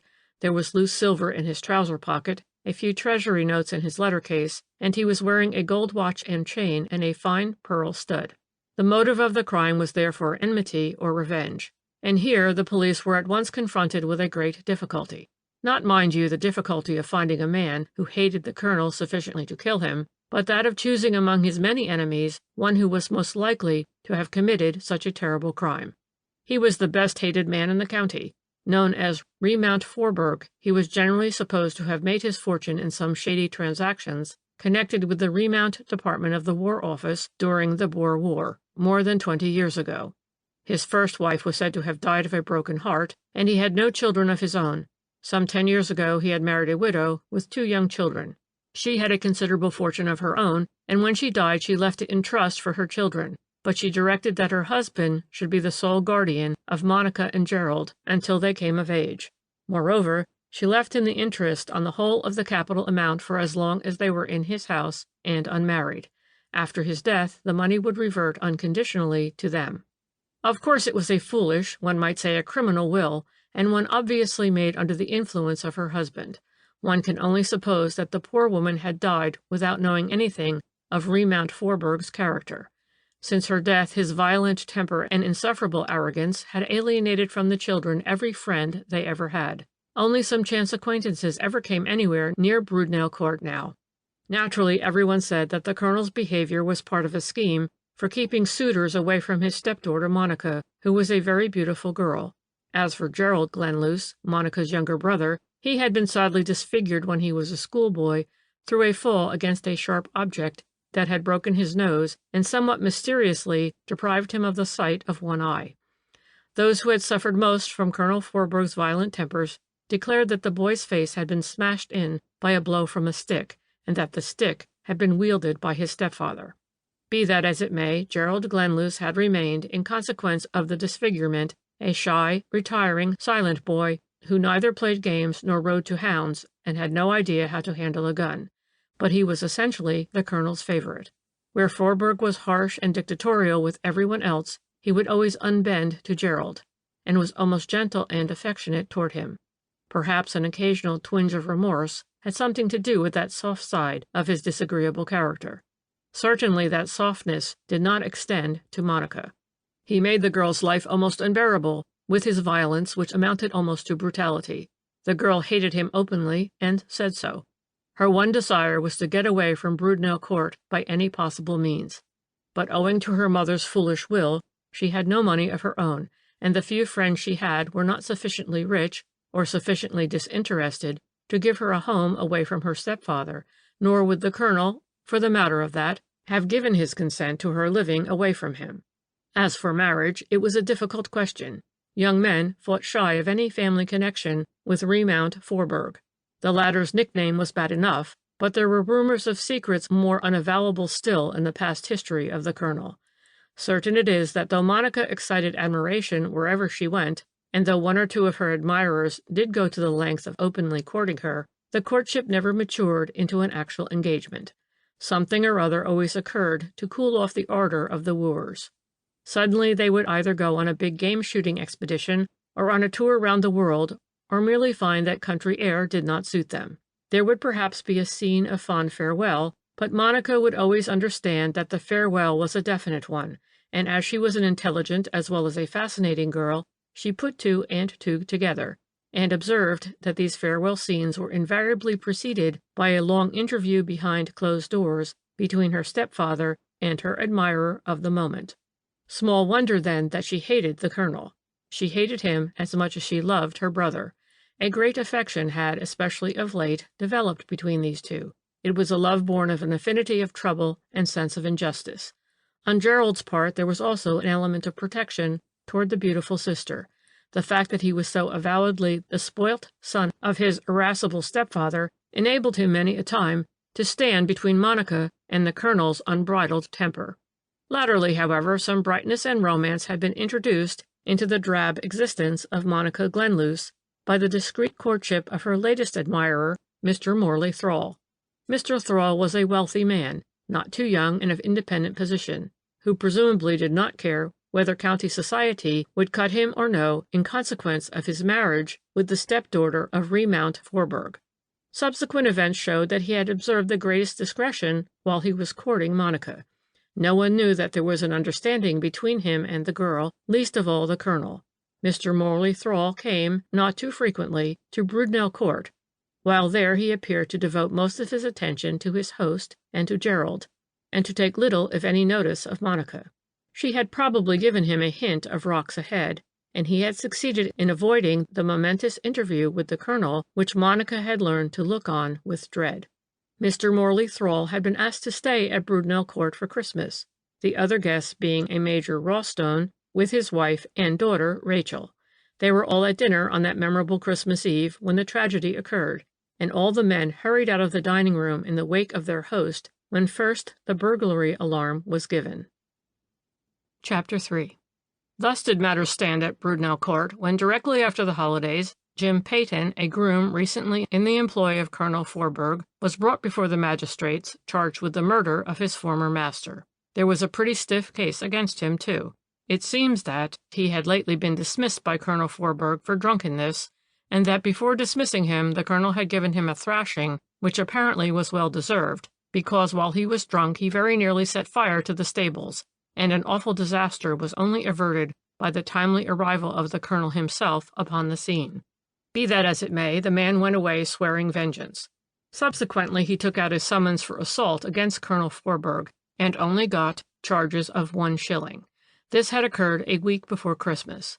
There were several witnesses there who could swear to the threatening language used by Peyton on more than one occasion since then, and of course he had been caught in the very act of trying to break into the house through the French window of the smoking room. On the other hand, the revolver with which Remount Forburg had been shot, and which was found close to the body with 2 empty chambers, was identified as the Colonel's own property, one which he always kept loaded in a drawer of his desk in the smoking room. And this is the interesting point. The shutters of the smoking room were found by the police inspector, who examined them subsequently, to be bolted on the inside, just as they had been left earlier in the evening by the footman whose business it was to see to the fastening of windows and shutters on the ground floor. This fact, the shutters being bolted on the inside, was confirmed by Miss Monica Glenluce, who had been the first to go into the smoking room after the tragic event. Her brother joined her subsequently. Both of these witnesses said that the room looked absolutely undisturbed. The shutters were bolted, the drawer of the desk was closed. They had remained in the room until after the visit of the police inspector. After the positive evidence of these 2 witnesses, the police prosecution had of necessity to fall back on the far-fetched theory that Colonel Forburg himself, before he hurried out in order to join in the chase against the burglar, had run into the smoking room and picked up his revolver, and that, having overtaken Peyton, he had threatened him, and that Peyton had then jumped on him, wrenched the weapon out of his hand, and shot him. It was a far-fetched theory, certainly, and one which the defense quickly upset. Gerald Glenluce, for one, was distinctly under the impression that the Colonel ran from the dining room straight out into the garden, and the young footman who was watching the fun from the front door and saw the colonel run out was equally sure that he had not a revolver in his hand. Peyton got 6 months hard for attempted housebreaking. There really was no evidence against him to justify the more serious charge. But when the charge of murder was withdrawn, it left the mystery of Remount Forburg's tragic end seemingly more impenetrable than before. Nevertheless, the coroner and jury labored conscientiously at the inquest. No stone was to be left unturned to bring the murderer of Remount Forburg to justice, and in this laudable effort the coroner had the able and unqualified assistance of Miss Glenluce. However bitter her feelings may have been in the past towards her stepfather while he lived, she seemed determined that his murderer should not go unpunished. Nay, more, there appeared to be in all her actions during this terrible time a strange note of vindictiveness and animosity, as if the unknown man who had rid her of an arrogant and brutal tyrant had really done her a lasting injury. It was entirely through her energy and exertions that certain witnesses were induced to come forward and give what turned out to be highly sensational evidence. The police, who were convinced that James Peyton was guilty, had turned all their investigations in the direction of proving their theories. Miss Monica, on the other hand, had seemingly made up her mind that the murderer was to be sought for inside the house. It even appeared as if she had certain suspicions which she only desired to confirm. To this end she had questioned and cross-questioned everyone who was in the house on that fatal night, well knowing how reluctant some people are to be mixed up in any way with police proceedings. But at last she had forced 2 persons to speak, and it was on the first day of the inquest that at last a glimmer of light was thrown upon the mysterious tragedy. After the medical evidence which went to establish beyond a doubt that Colonel Forburg died from a gunshot wound inflicted at close range, both balls having penetrated the heart, Miss Glenluce was called. Replying to the coroner, who had put certain questions to her with regard to the colonel's state of mind just before the tragedy, she said that he appeared to have a premonition that something untoward was about to happen. When the butler ran into the dining room saying that a burglar had been seen trying to break into the house, the colonel had jumped up from the table at once. "I did the same," Miss Monica went on, "as I was genuinely alarmed, but my stepfather in his peremptory way ordered me to sit still. 'I believe,' he said to me with a funny laugh, 'that it's a put-up job. It's some friend of Thrall's having him a hand.' I could not, of course, understand what he meant by that, and I looked at Mr. Thrall for an explanation. I must add that Mr. Thrall had been extraordinarily moody all through dinner. He looked flushed, and I noticed particularly that he never spoke either to my stepfather, to my brother, or to me. However, at the moment I failed to catch his eye, and the very next second he was out of the room on the heels of Colonel Forburg." This was remarkable evidence, to say the least of it, but nevertheless it was confirmed by 2 witnesses who heard the colonel make that strange remark. One was Rachel Rawstone, the young friend who was dining at Brudenell Court that Christmas Eve, and the other was Gerald Glenluce. Of course, by this time the public was getting very excited. They were like so many hounds heading for a scent, and the jury was beginning to show signs of that obstinate prejudice which culminated presently in a ridiculous verdict. But there was more to come. Thanks again to Miss Monica's insistence, the footman at Brudenell Court, a lad named Campbell, had been induced to come forward with a story which he had evidently intended to keep hidden within his bosom if possible. He gave his evidence with obvious reluctance, and in a scarcely audible voice. It was generally noticed, however, that Miss Monica urged him frequently to speak up. Campbell deposed that just before dinner on Christmas Eve he had gone in to tidy the smoking room before the gentleman came down from dressing. As he opened the door he saw Mr. Morley Thrall standing in the middle of the room, facing Colonel Forburg, who was seated at his desk. Young Mr. Glenluce was standing near the mantelpiece, with one foot on the fender, staring into the fire. Mr. Thrall, according to witness, was livid with rage. "He took a step forward like," Campbell went on, amidst breathless silence on the part of the public and jury alike, "and he raised his fist, but the colonel, he just laughed. Then he opened the drawer of the desk and took out a revolver and showed it to Mr. Thrall and says, 'Here you are, there's a revolver 'andy anyway.' Then Mr. Thrall, he swore like anything and says, 'You blackguard, you derned scoundrel, you ought to be shot like the cur you are.' I thought he would strike the colonel, but young Mr. Glenluce, he just stepped quickly in between the 2 gentlemen, and he says, 'Look here, Thrall, I won't put up with this. You just get out.'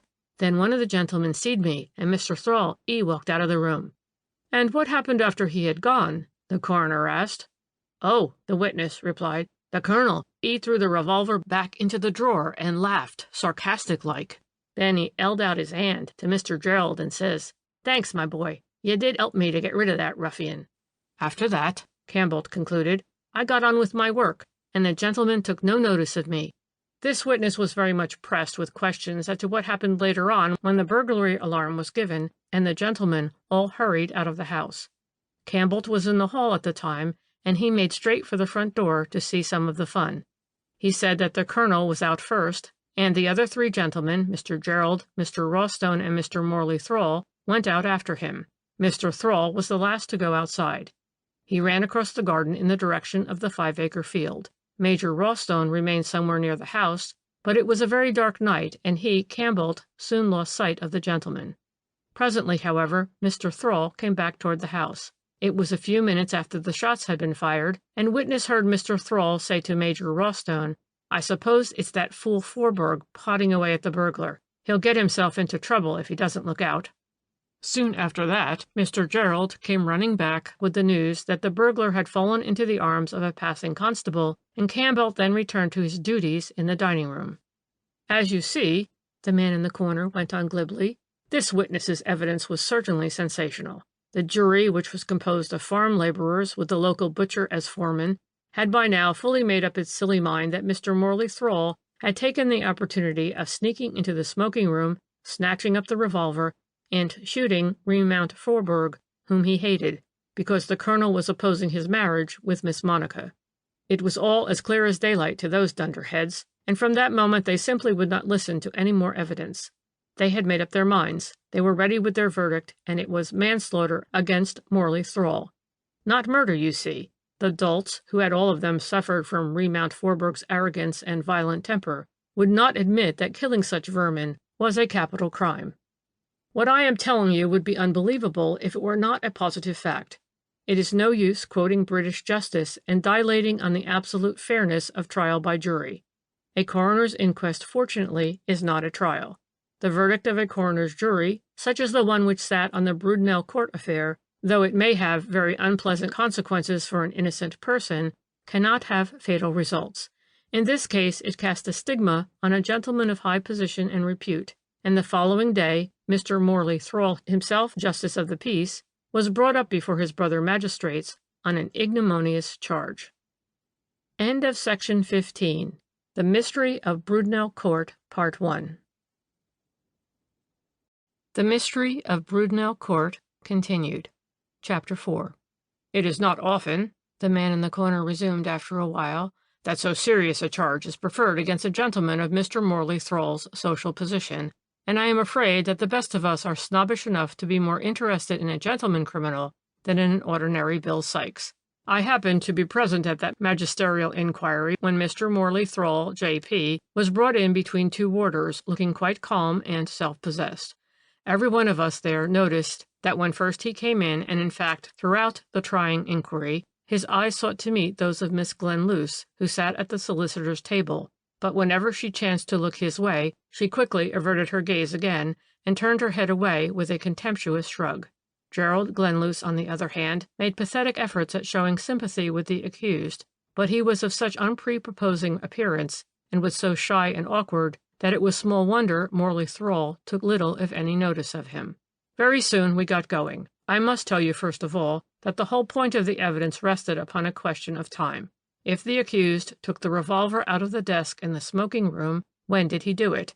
The footman, Campbell, reiterated the statement that he made at the inquest. He was, of course, pressed to say definitely whether after the quarrel between Mr. Morley Thrall and the colonel, which he had witnessed, and before everyone went into dinner, Mr. Thrall might have gone back to the smoking room and extracted the revolver from the drawer of the desk. But Campbell said positively that he did not think this was possible. He himself, after he had tidied the smoking room, had been in and out of the hall preparing to serve dinner. The door of the smoking room gave on the hall, between the dining room and the passage leading to the kitchens. If anyone had gone in or out of the smoking room at that time, Campbell must have seen them. At this point Miss Glenluce was seen to lean forward and to say something in a whisper to the clerk of the justices, who in his turn whispered to the chairman on the bench, and a moment or two later that gentleman asked the witness, Are you absolutely prepared to swear that no one went in or out of the smoking room when you were making ready to serve dinner?"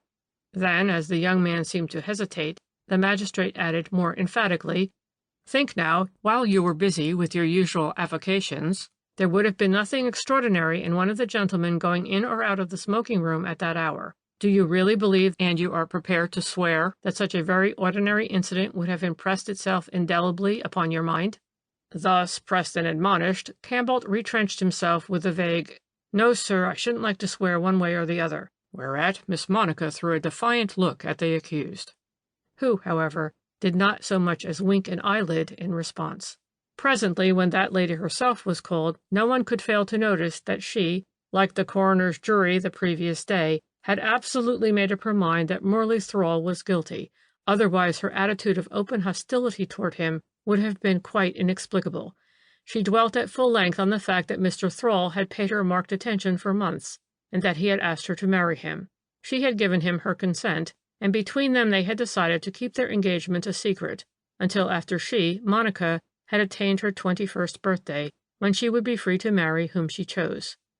"Unfortunately," the witness went on, suddenly assuming a dry, pursed-up manner, "Colonel Forbourg got wind of this. He was always very much set against my marrying at all, and between tea and dinner on Christmas Eve, he and I had some very sharp words together on the subject, at the end of which my stepfather said very determinedly, 'Christmas or no Christmas, the fellow shall leave my house by the first available train tomorrow, and tonight I am going to give him a piece of my mind.'"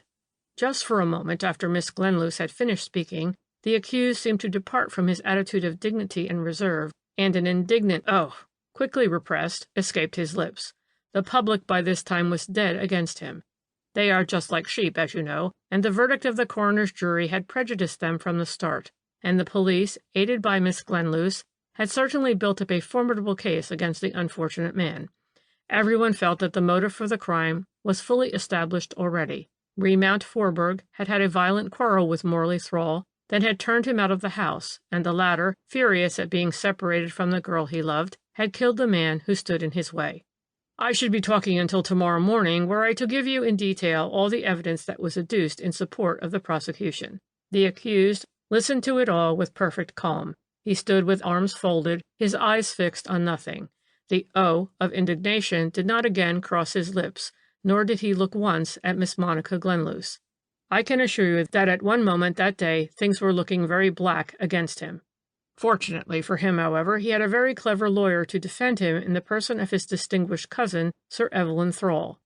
The latter, by amazingly clever cross-examination of the servants and guests at Broodnell Court, had succeeded in establishing the fact that at no time from the moment that the burglary alarm was given until after the 2 revolver shots had been heard was the accused completely out of sight of someone or other of the witnesses. He was the last to leave the dining room. Mrs. Rawstone and her daughter testified to that. He had stayed behind one moment after the other 3 gentlemen had gone out in order to say a few words to Monica Glenluce. Miss Rawstone was standing inside the dining room door, and she was quite positive that Mr. Thrall went straight out into the garden.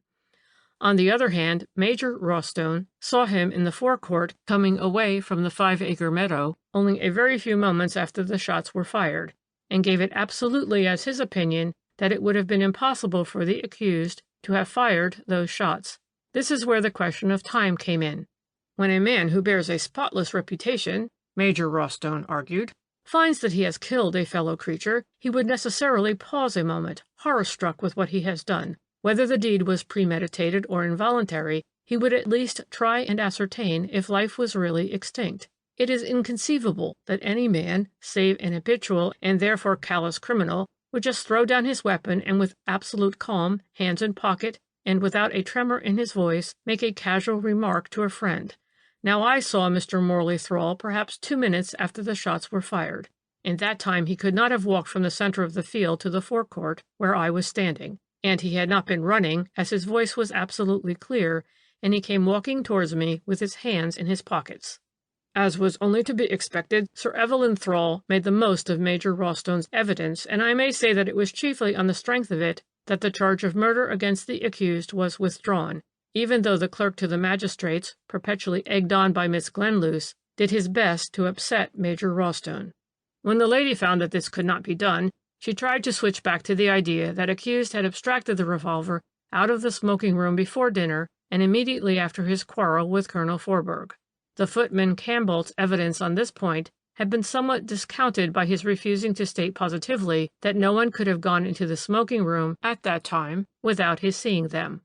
But against this theory there was always the argument, of which Sir Evelyn Thrall made the most, as you know, that before dinner the accused could not have known that there would be an alarm of burglary which would give him the opportunity of waylaying the colonel in the open field. With equal skill, too, Sir Evelyn brought forward evidence to bear out the statement made by the accused on the matter of his quarrel with Colonel Forberg.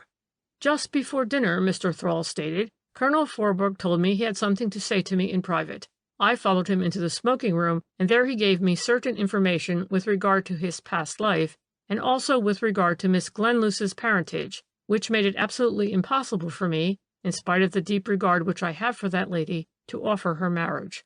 Miss Glenluce is the innocent victim of tragic circumstances in the past, and Forberg is just an unmitigated blackguard, and I told him so. But I had my family to consider, and very reluctantly I came to the conclusion that I could not introduce any relation of Colonel Forberg into its circle. Colonel Forberg did not stand in the way of my marrying his stepdaughter. It is I who most reluctantly withdrew."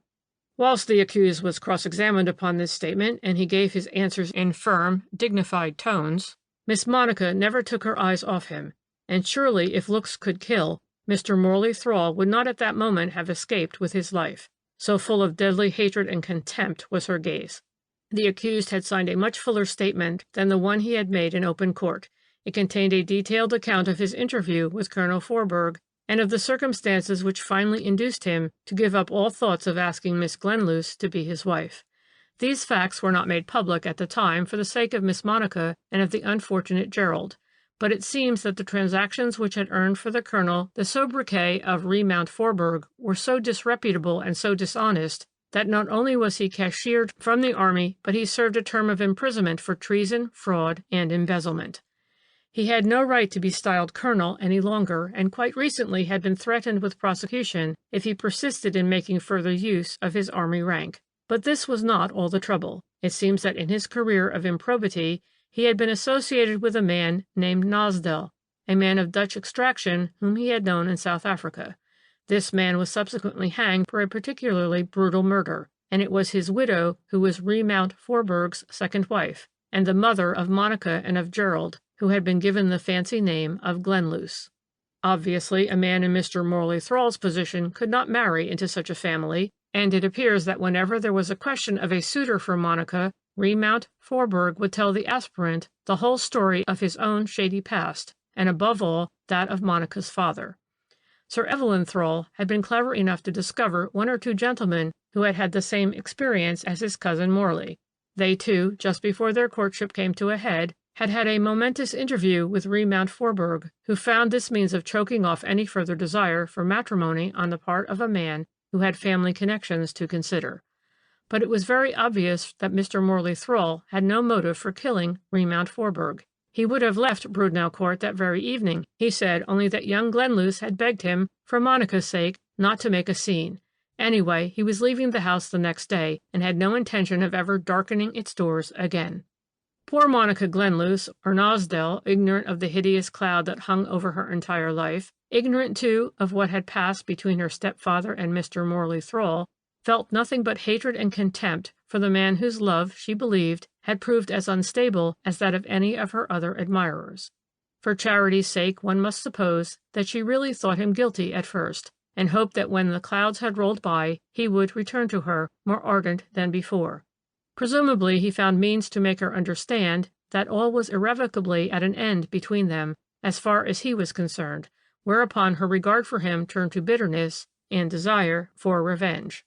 And indeed, but for the cleverness of a distinguished lawyer, poor Morley Thrall might have found himself the victim of a judicial error brought about by the deliberate enmity of a woman. Had he been committed for trial, she would have had more time at her disposal to manufacture evidence against him, which I am convinced she had a mind to do. As it is, I now put in tentatively, for the man in the corner had been silent for some little while, the withdrawal of the charge of murder against Morley Thrall did not help to clear up the mystery of Remount Forberg's tragic death. Not as far as the public is concerned, he retorted dryly. You have a theory? I asked. Not a theory, he replied. I know who killed Remont Forburg. How do you know? I riposted. By logic and inference, he said. As it was proved that Morley Thrall did not kill him, and that Miss Monica could not have done it, as the ladies did not join in the chase after the burglar, I looked about me for the only other person in whose interest it was to put that blackguard out of the way. You mean? I mean the boy Gerald, of course. Openly and before the other witness, Cambolt, he stood up for his stepfather against Thrall, who was not measuring his words. But just think how the knowledge which he had gained about his own parentage and that of his sister must have rankled in his mind. He must have come to the conclusion that while this man, his stepfather, lived, there would be no chance for him to make friends, no chance for the sister whom he loved ever to have a home, a life of her own. Whether that interview on Christmas Eve was the first inkling which he had of the real past history of his own and Forburg's family, it is impossible to say. Probably he had suspicions of it before, when one by one Monica's suitors fell away after certain private interviews with the colonel.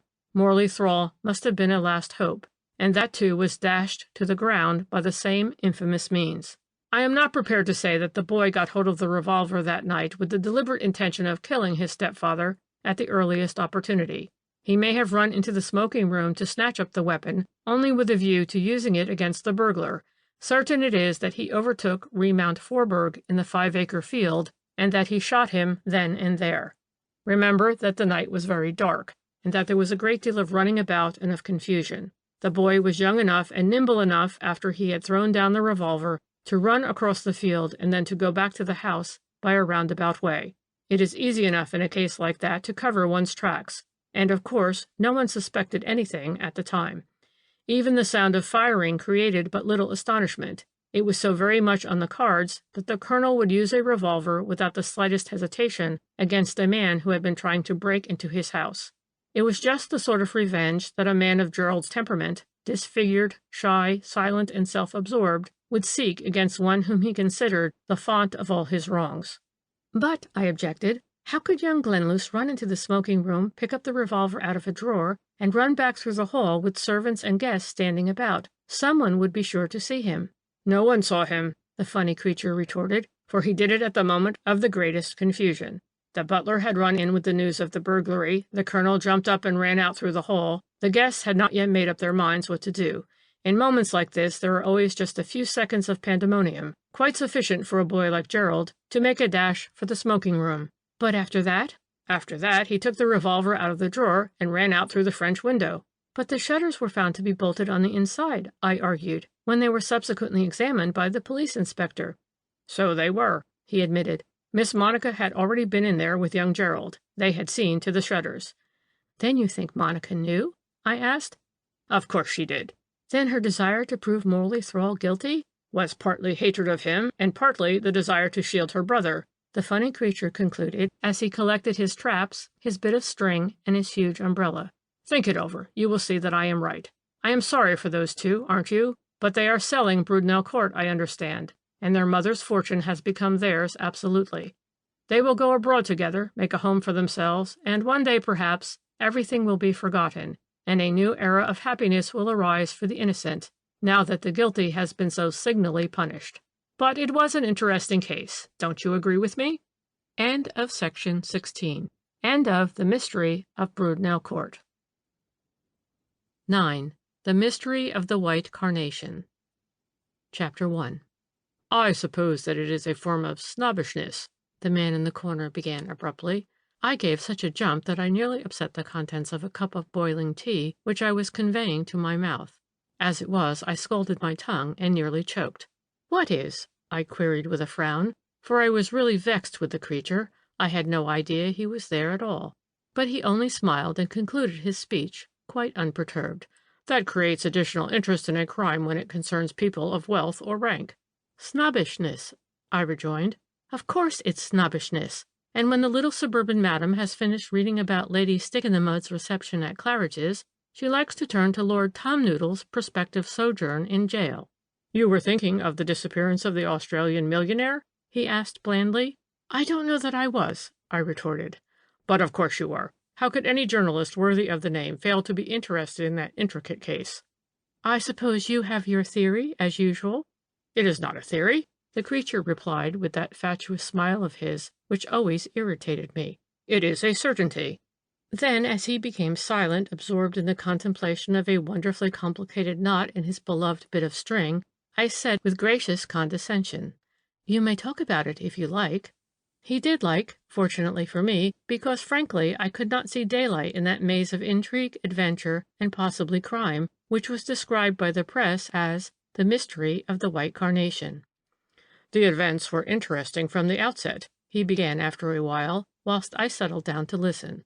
And so were the various actors in the society drama.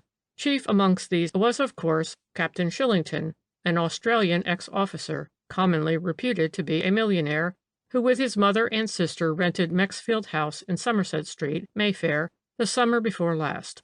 It appears that Lord Mexfield's younger son, the Honourable Henry Buckley, who was an incorrigible rake and whom his father had sent on a tour round the world in order to keep him temporarily out of mischief, not to say out of jail, had met a married brother of Captain Shillington's out in the Antipodes. They had been very kind to him, and so on, with the result that when came the following London season, the family turned up in England, and after spending a couple of days at the Savoy, they moved into the Mexfields' house in Somerset Street. Lord and Lady Mexfield were abroad that year, and Henry Buckley and his sister Angela were living with an aunt who had a small house somewhere in Mayfair. Although the Shillingtons were reputed to be very wealthy, they appeared to be very quiet, simple folk, and it certainly seemed rather strange that they should have gone to the expense of a house in town when obviously they had no social ambitions and did not mean to entertain. As a matter of fact, as far as Mrs. Shillington and her daughter were concerned, nobody could have lived a quieter, more retiring life than they did. Mrs. Shillington was an invalid and hardly ever went outside her front door, and the girl, Marian, seemed to be suffering from a perpetual cold in the head. They seemed to be in a chronic state of servant trouble. Mrs. Shillington was dreadfully irritable, and one set of servants after another were engaged, only to leave without notice after a few days. The only faithful servant who remained was a snuffy old man who came to them about a month after they moved into Mexfield House. He and a charwoman did all the work of cooking and valeting and so on. Presumably the old man could not have got a situation elsewhere, as his appearance was very unprepossessing, and therefore he was willing to put up with what the servants' registry offices would term a very uncomfortable situation. Captain Shillington, the hero of the tragic adventure, on the other hand, went about quite a good deal. He was certainly voted to be rather straight-laced, not to say priggish, but he was very good-looking and a fine dancer. Henry Buckley introduced him to some of his smart friends, and Lady Angela constituted him her dancing partner.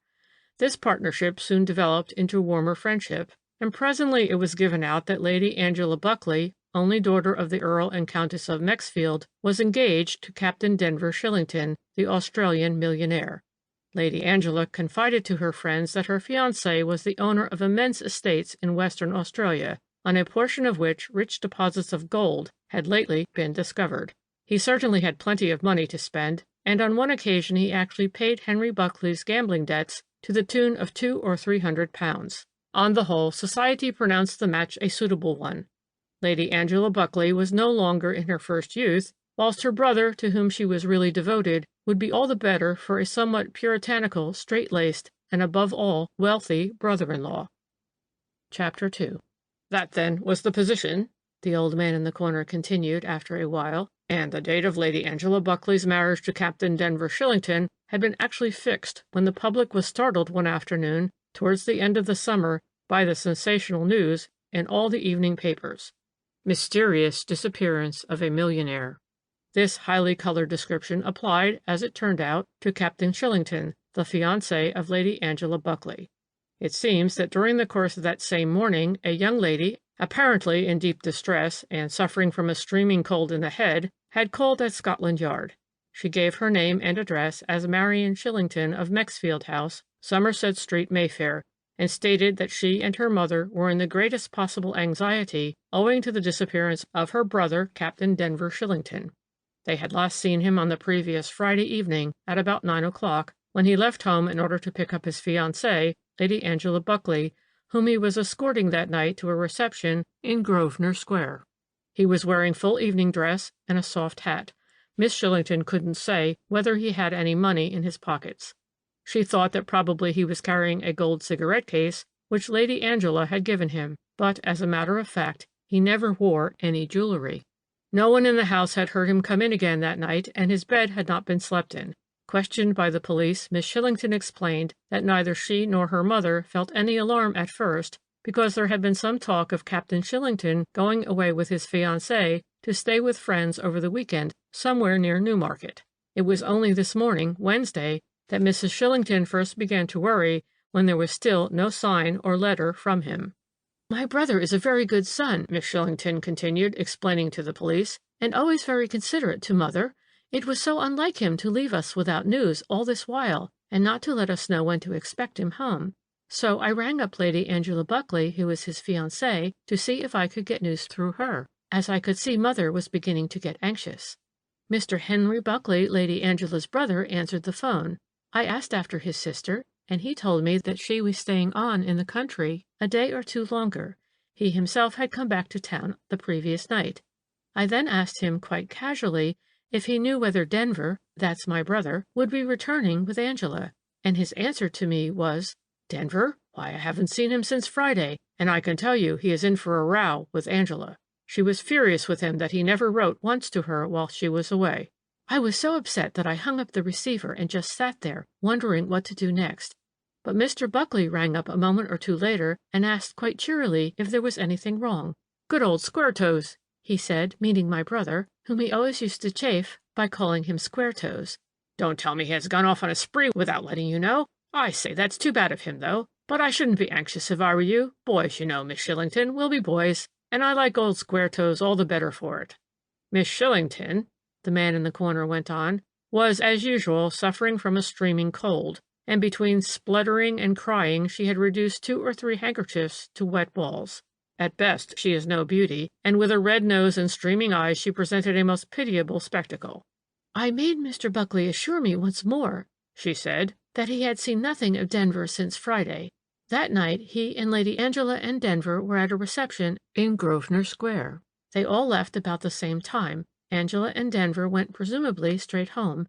At any rate, he, Mr. Buckley, saw nothing more of them after they got into their car. He himself went to spend an hour or two at his club and came home about 2 a.m. The next morning after breakfast he drove his sister out to Thatchford, near Newmarket, where they spent the week-end with some friends. And that was all Mr. Buckley could say to me," Miss Shillington concluded, vigorously blowing her nose. "He came home last night from Thatchford, and was expecting Lady Angela in a couple of days. Denver had not been at Thatchford at all, and he had not once written to Angela all the while she was away." Of course, the police inspector to whom Miss Shillington related all these facts had a great many questions to put to her. For one thing, he wanted to know whether she had been in communication with Lady Angela Buckley since this morning. "No," the girl replied, "I have not, and so far I haven't said anything to Mother. As soon as I felt strong enough, I put on my things and came along here." Then the inspector wanted to know if she knew of any friends or acquaintances of her brother's with whom he might have gone off for a week-end jaunt without saying anything about it, either at home or to his fiancée. He put the questions as delicately as he could, but the sister flared up with indignation. It seems that the captain's conduct had always been irreproachable. He was a model son, a model brother, and deeply in love with Lady Angela. Miss Shillington also refused to believe that he could have been enticed to a place of ill fame and robbed by one of the usual confidence tricksters. "My brother is exceptionally shrewd," she declared, "and a splendid business man. Though he is not yet 30, he has built up an enormous fortune out in Australia, and administers his estates himself, to the admiration of everyone who knows him. He is not the sort of man who could be fooled in that way." But beyond all this, and beyond giving a detailed description of her brother's appearance, the poor girl had very little to say, and the detective who was put in charge of the case could only assure her that inquiries would at once be instituted in every possible direction, and that the police would keep her informed of everything that was being done. Obviously, the person most likely to be able to throw some light upon the mystery was Lady Angela Buckley, but as you know, the advent of this charming lady upon the scene only helped to complicate matters. It appears that Henry Buckley, delighted at what he jocosely called old Squaretoes falling from grace, had rung up his sister in order to tell her the startling news over the telephone. Lady Angela, being a very modern young woman, Her brother thought that she might storm for a bit, but in the end see the humorous side of the situation. But not at all. Lady Angela took the affair entirely au tragique. Over the telephone she only exclaimed, "Great Lord!" But at 1 o'clock after noon she arrived at the flat, having taken the first train up to town, and not even waiting for her maid to pack her things. Mr. Henry Buckley was just going out to lunch. Without condescending to explain anything, his sister dragged him off then and there to Scotland Yard. "Something has happened to Denver," was all she would say. "Something dreadful, I am sure." In vain did her brother protest that she would only be making a fool of herself by rushing to the police like this, that old Squaretoes had only gone on the spree, and that anyway she ought to consult with the Shillingtons before doing anything silly. Lady Angela would not listen to reason. "You don't know, she kept on reiterating with ever-increasing agitation. "He has been murdered, I tell you, murdered!" By the time that the pair arrived at Scotland Yard, Lady Angela was in a state bordering on hysterics, and her brother appeared both sulky and perplexed. They saw the same inspector who had interviewed Miss Shillington, and certainly his amazement was no whit less than that of Mr. Henry Buckley's when Lady Angela, having mentioned the disappearance of Captain Denver Shillington, said abruptly, "Yes, he has disappeared, and incidentally he had my pearls in his pocket." The inspector made no immediate comment. Men of his calling are used to those kinds of surprises, but Henry Buckley gave a gasp of horror. "Your pearls!" he exclaimed. "What pearls? Not—" "Yes," Lady Angela rejoined coolly, "the Glenarm pearls, all of them. But—" Henry Buckley stammered, wide-eyed and white to the lips. His sister threw him what appeared to be a warning glance. Then she turned once more to the police inspector. "My brother is upset," she said calmly, "because he knows that the pearls are of immense value. The late Lord Glenarm left them to me in his will. He made a huge fortune by a successful speculation in sugar. He had no daughters of his own, and late in life he married my mother's sister. He was my godfather, and when he first bought the pearls and gave them to his wife as a wedding present, he said that after her death and his, they should belong to me. They were valued for probate at £25,000. Henry Buckley was still speechless, and it was in answer to several questions put to her by the inspector that Lady Angela gave the full history, as far as she knew it, of the disappearance of her pearls. "I was going to spend the week-end with some friends at Thatchford near Newmarket," she said. "My brother, at first, had decided not to come with me. On the Friday evening I went with Captain Shillington to a ball at the Duchess of Flint's in Grosvenor Square. I wore my pearls. On the way home in the car, Captain Shillington appeared very anxious as to what I should do about the pearls whilst I was away. He wanted me to take them to the bank first thing in the morning before I left. But I knew I couldn't do this because my train was at 9:50 from Liverpool Street. Captain Shillington had once or twice before shown anxiety about the pearls and urged me to keep them at the bank when I was not wearing them, but he had never been so insistent as that night." Lady Angela appeared to hesitate for a moment or two. She glanced at her brother with a curious expression, both of anxiety and contempt. It seemed as if she were trying to make up her mind to say something that was very difficult to put in so many words. The inspector sat silent and impassive, waiting for her to continue her story, and at last she did make up her mind to speak. "I had a safe in the flat," she went on glibly, "where I keep my jewelry, but Captain Shillington did not seem satisfied. He argued and argued, and at last he persuaded me to let him have the pearls while I was away, and he would deposit them at his own bank until my return."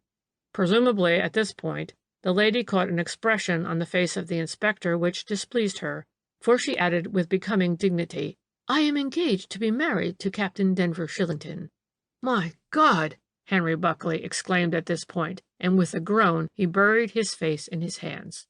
"Mind you," the man in the corner proceeded after a moment's pause, "the public had no information as to the exact words, and so on, that passed between Lady Angela, her brother Henry, and the officials of Scotland Yard. All that I am telling you, and what I am still about to tell you, came out bit by bit in the papers. Sensation lovers were immensely interested in the case from the outset, because, although both public and police are familiar enough with the tragic comedy of the good-looking young blackguard who gets confiding females to entrust him with their little bits of jewelry, this was the first time that the confidence trick had been played by a well-known man about town, reputed wealthy since he had gone to the length of paying a friend's gambling debts, on a society lady who was not in her first youth, and must presumably have had some knowledge of the world she lived in. Lady Angela had concluded her statements by saying that during the drive home in the car, she took off her pearls and handed them to her fiancé, who slipped them into his pocket just as they were, although when presently the car drew up at her door, she suggested running up to her room to get the case for them. The captain, however, declared this to be unnecessary. What he said was, "I will sleep with them under my pillow tonight, and tomorrow morning first thing I will take them round to the bank for you." After this, he said good night. Lady Angela let herself into the house with her latchkey, and Captain Shillington then dismissed the car, saying that he would enjoy a bit of a walk, as the rooms at Grosvenor Square had been so desperately hot. And it was at this point, the man in the corner now said with deliberate emphasis, as he worked away at an exceptionally intricate knot in his beloved bit of string, it was at this point that certain facts leaked out which lent to the whole case a sinister aspect. It appears that on the Saturday morning, at break of day, one of the boats belonging to the Thames District Police found a gray Homburg hat floating under one of the old steamship landing stages, and stuck to one of the wooden piles close by a man's silk scarf. There was no name inside the hat or any other clue as to the owner's identity, but both the scarf, which had once been white or light gray, and the hat were terribly soiled and torn, and both were stained with blood. The police had tried on the quiet to trace the owner of the hat and scarf, but without success. After Lady Angela had told her story of the missing pearls, the things were shown to Miss Shillington, who at once identified the hat as belonging to her brother. The scarf, however, she knew nothing about. But this was not by any means all. It appears that for some reason, which was never quite clear, after he said good night to Lady Angela, altered his mind about the proposed walk. It may have started to rain, or he may not, after all, have liked the idea of walking about the streets at night with £25,000 worth of pearls in his pocket. Be that as it may, he hailed a passing taxi and drove to Mexfield House. The driver came forward voluntarily in answer to an advertisement put in the papers by the police. He stated that he remembered the circumstance quite well because of what followed. He remembered taking up a fare outside Stanhope Gate and being ordered to drive to Mexfield House in Somerset Street. When he slowed down close to Mexfield House, he noticed a man with his hands in his pockets lounging under the doorway of one of the houses close by. As far as he could see, the man was in evening dress and wore a light overcoat. He had on a silk hat tilted right over his eyes, so that only the lower part of his face was visible, and he had a white or pale gray scarf tied loosely round his neck. The chauffeur also noticed that he had a large white flower, probably a carnation, in his buttonhole. After the taxi-man had put down his fare, he drove off, and as he did so, he saw the man in the light overcoat step out from under the doorway where he had been lounging and turn in the direction of Mexfield House. What happened after that he didn't know, as he drove away without taking further notice. But the police were already in touch with another man who had been watching that night in Somerset Street, where a portion of the road was up for repair. This man, whose name I think was William Rugger, remembered quite distinctly seeing a swell in a light overcoat and wearing a light-colored scarf round his neck, loafing around Mexfield House. He remembered the taxi drawing up and a gentleman getting out of it, whereupon the one in the light overcoat and the scarf went up to him and said, "Hallo, Denver," at which the other gent, the one who had come in the taxi, appeared very surprised, for Rugger heard him say, "Good Lord, Henry, what are you doing here?" Rugger didn't hear any more because the gentleman in the light overcoat then took the other one by the arm, and together the pair of them walked away down the street. When they had gone, Rugger noticed a large white carnation lying on the pavement. He picked it up and subsequently took it home to his missus. You may imagine what a stir and excitement this story, which pretty soon leaked out in all its details, caused amongst the public. It seems that, although neither the taxi driver nor the man Rugger had seen the face of the man who had stepped out from under a neighboring doorway and accosted Captain Shillington, they were both of them quite positive that he was in evening dress, and that he wore a silk hat, a light overcoat, and had a pale gray or white scarf wound round his neck. And besides that, there was the white carnation. But, of course, the crux of the whole evidence was Rugger's assertion that he heard one gentleman, the one who got out of the cab, say to the other in tones of great surprise, "Good Lord, Henry, what are you doing here?" Questioned again and again, he never wavered in this statement. He heard the name Henry quite distinctly, and it stuck in his mind because his eldest boy was Henry. He was also asked whether the gentleman who had stepped out of the taxi, obviously Captain Shillington, since the other had called to him, "Hello, Denver," walked away reluctantly or willingly when he was thus summarily taken hold of by the arm. Rugger was under the impression that he walked away reluctantly. He freed his arm once, but the other got hold of him again, and though Rugger did not catch the actual words, he certainly thought that the two gentlemen were quarreling. And thus public opinion, which at first had been dead against the Australian captain, now went equally dead against Henry Buckley. Ugly stories were current of his extravagance, his gambling debts, his addiction to drink. People who knew him remembered one or two ugly pages in his life's history: altercations with the police, raids on gambling clubs of which he was a prominent member. There was even a fraudulent bankruptcy, which had been the original cause of his being sent out to Australia by his harassed parents until the worst of the clouds had rolled by. The only thing that told in his favor, as far as the public was concerned, was the bitter vindictiveness displayed against him by Miss Shillington. That the girl had cause for bitterness was not to be denied. For a time, at any rate, public opinion had branded her brother as a common trickster and a thief, and she and her mother had no doubt suffered terribly under the stigma.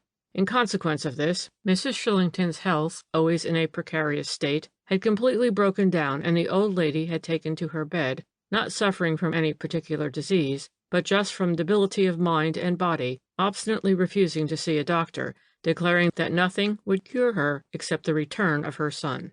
And on the top of all that came the growing conviction that the son never would return, and that he had been foully murdered for the sake of Lady Angela's pearls, which he so foolishly was carrying in his pocket that night. No wonder, then, that his sister Marian felt bitter against the people who were the original cause of all these disasters. No wonder that she threw herself heart and soul into the search for evidence against the man whom she sincerely believed to be guilty of a most hideous crime. It was mainly due to her that the police came on the track of William Rugger, the night watchman, and through the latter that the driver of the taxicab was advertised for, because Rugger remembered seeing the gentleman alight from a taxi outside Mexfield House. But Miss Shillington's valuable assistance in the matter of investigation went even further than that. She at last prevailed upon the old manservant at Mexfield House to come forward like a man and to speak the truth. He was a poor creature, not really old, probably not more than 50, but timid and almost abject. He had at first declined to make any statement whatever, declaring that he had nothing to say. To every question put to him by the police he gave the one answer: "I saw nothing, sir. I heard nothing. I went to bed as usual on the Friday night. The captain, he never expected me to sit up for him when he was out to parties, and I never 'ear him come in, as I sleep at the top of the house. No, sir, I didn't 'ear nothing that night. The last I seed of the captain was at 9 o'clock, when he got into the car and said good night to me." When he was shown the blood-stained hat, he burst out crying and said, yes, sir, that is the captain's hat. My lord, what has become of him?" He also failed to identify the scarf as being his master's property. Then, one day, Miss Shillington, still suffering from a cold in the head, but otherwise very businesslike and brisk, arrived at Scotland Yard with the man, James Rose was his name, in tow. By what means she had persuaded him to speak the truth at last, no one ever knew, but in a tremulous voice and shaken with nervousness, he did tell what he swore to be the truth. "I must have dropped asleep in the dining-room," he said. "I was very tired that evening, and I remember after I had cleared supper away, I just felt as 'ow I couldn't stand on my legs any longer, and I sat down in an armchair and must have dozed off.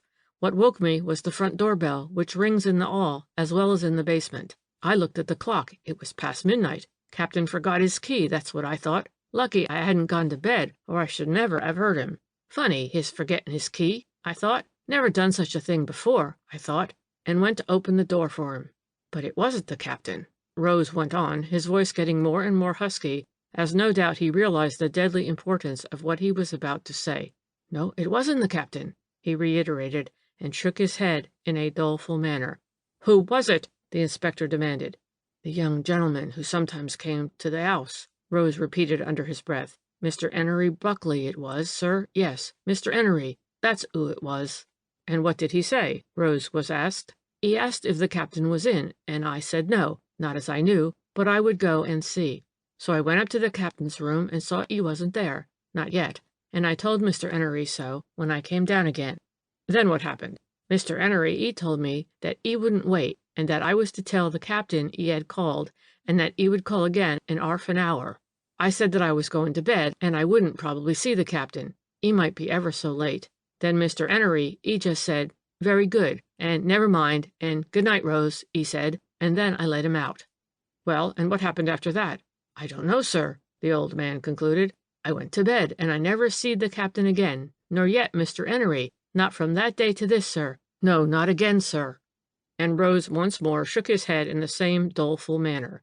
Of course, the police were very down on him for keeping back this valuable piece of information, and they were even inclined to look with suspicion upon the man. They wanted to know something about his antecedents, and why he seemed so frightened of facing the police authorities. Fortunately for him, however, Miss Shillington could give them all the information they wanted.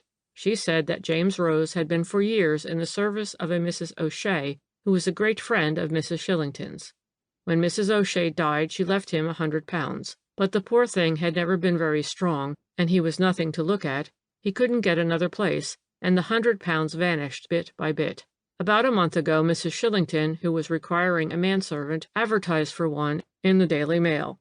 Rose answered the advertisement, and though the poor thing in the meanwhile had gone terribly downhill physically, Mrs. Shillington, remembering how honest and respectable he had always been when he was in Mrs. O'Shea's service, engaged him out of compassion and for the sake of old times. Miss Shillington gave him an excellent character, and the police were satisfied. "I think," the old man in the corner said, amorously contemplating a marvelously intricate knot which he had just made in his bit of string, "I think that the police were mainly satisfied because at last they felt that they had made out a case. From that moment the detectives and inspectors in charge became absolutely convinced that Henry Buckley had enticed Captain Denver Shillington to some place of evil fame close to the river, and there, in collusion probably with other disreputable characters, had robbed and murdered him. To say the least, the case looked black enough against Buckley. His fast living, his mountain of debt, the absence in him of moral rectitude, as proved by his fraudulent bankruptcy, all told against him. And now it was definitely proved that he had sought out and actually been in the company of Captain Shillington the night that the latter disappeared. A light gray overcoat similar to the one described by Rugger and by the chauffeur as worn by the gentleman who was loafing in Somerset Street was found to be a part of his wardrobe. No one could swear, however, as to the scarf, but it turned out that he never went out in the evening without wearing a large white carnation in his buttonhole. The fact that he had not stated from the beginning that he had called at Mexfield House that night, and subsequently met the missing man and walked away with him, naturally told terribly against him. Obviously, the man lost his head. Questioned by the police, he tried at first to deny the whole thing. He declared that the man with the white carnation and the light-colored scarf was some other man whose name happened to be Henry, and he tried to upset Rose's evidence by declaring that the man lied, and that he never called at Mexfield House that night. But unfortunately for him, he had taken a taxi from his club to the house. The taxi driver was found, and the noose was further tightened round the Honorable Henry Buckley's neck. In vain did he assert, after that Denver Shillington had told him to call at Mexfield House at midnight midnight on that fatal Friday. He was no longer believed. He admitted that he was in financial difficulties, and that he had spoken about these to Captain Shillington earlier in the evening. He admitted, tardily enough, that he went to Mexfield House hoping that Denver would give him some money in order to wipe out his most pressing debts. When he found that the captain had not yet come home, he left a message with the manservant and thought he would go on to the club for a little while and return later to see Shillington. Unfortunately, he drank rather heavily whilst he was at the club and never thought any more about his money worries or about the captain. In fact, he remembered nothing very clearly beyond the fact that he went home in the small hours and went straight to bed.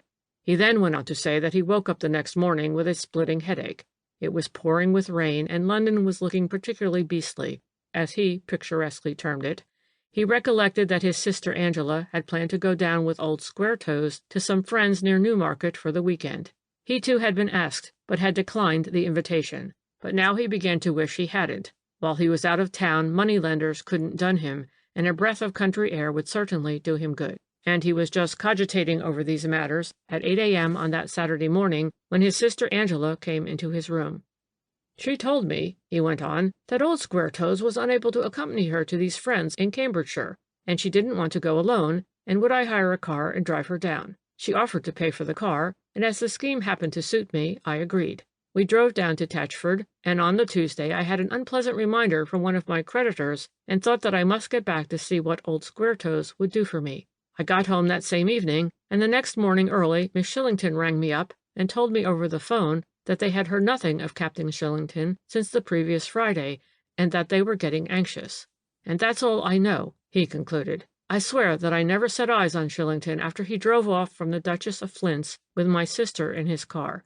I did call at Mexfield House, but it was at Shillington's suggestion. But when the man told me that the captain was not yet home, I did not loaf about the street. I went straight back to the club and then home." Of course, this was all very clear and very categorical, but there were one or two doubtful points in Buckley's statements, which the police, dead out now to prove him guilty of murder, made the most of. Firstly, there was his former denial on oath that he had not called at Mexfield House that night.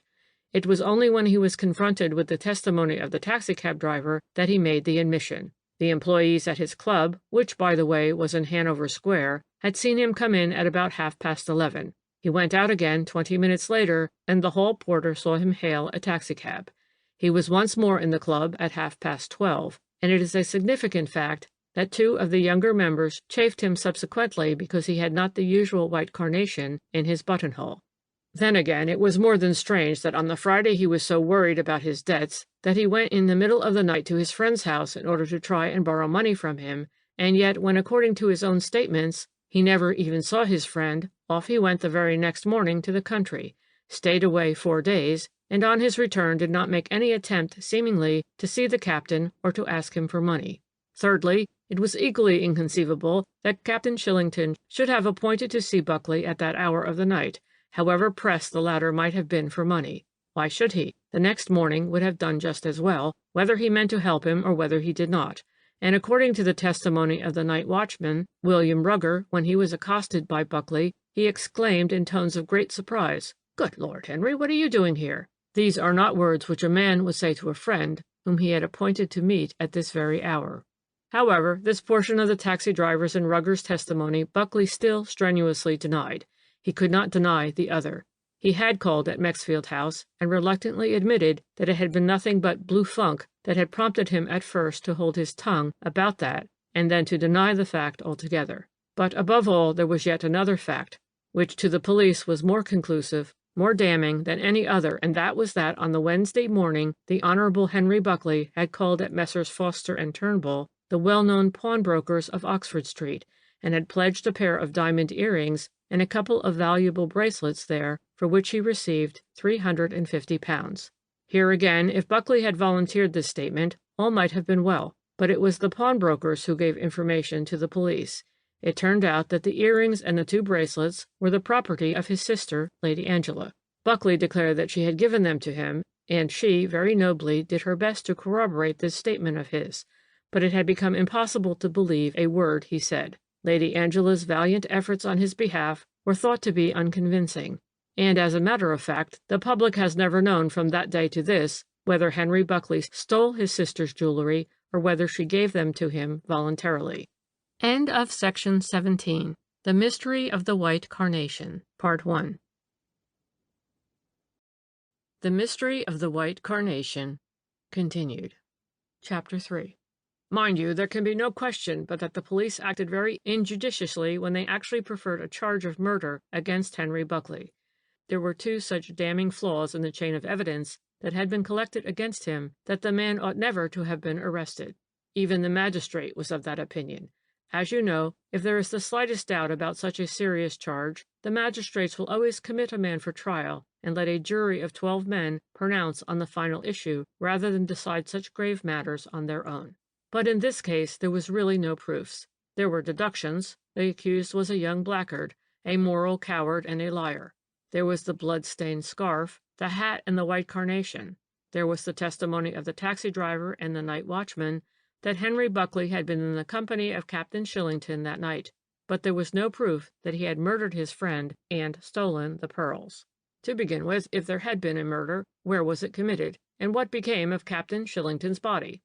Of course, the police still hope to find traces of it, but as you know, they have not yet succeeded. Various theories are put forward that Henry Buckley was member of a gang of ruffians with headquarters in some obscure corner of London close to the river, and that he enticed the captain there and murdered him with the help of his criminal associates, with whom he probably shared the proceeds of the crime. But over a year has gone by since Shillington disappeared, and the police are no nearer finding the body of the missing man. The magistrate dismissed the case against Henry Buckley. There was not sufficient evidence to commit him for trial. What told most in his favor in the end was the question of time. He was able to prove that he was at his club in Hanover Square at midnight on the fateful night. Now, according to James Rose's testimony, it was after midnight when he, Buckley, called at Mexfield House. Even supposing that Shillington had arrived in the taxi 5 minutes later, it was inconceivable that a man could entice another to an out-of-the-way part of London, murder him, even if he left others to dispose of the body, and walk back unconcernedly to Hanover Square, all in less than half an hour. Nor were the pearls or any large sum of money ever traced to Henry Buckley. He was just as deeply in debt after the disappearance of Captain Shillington as he had been before.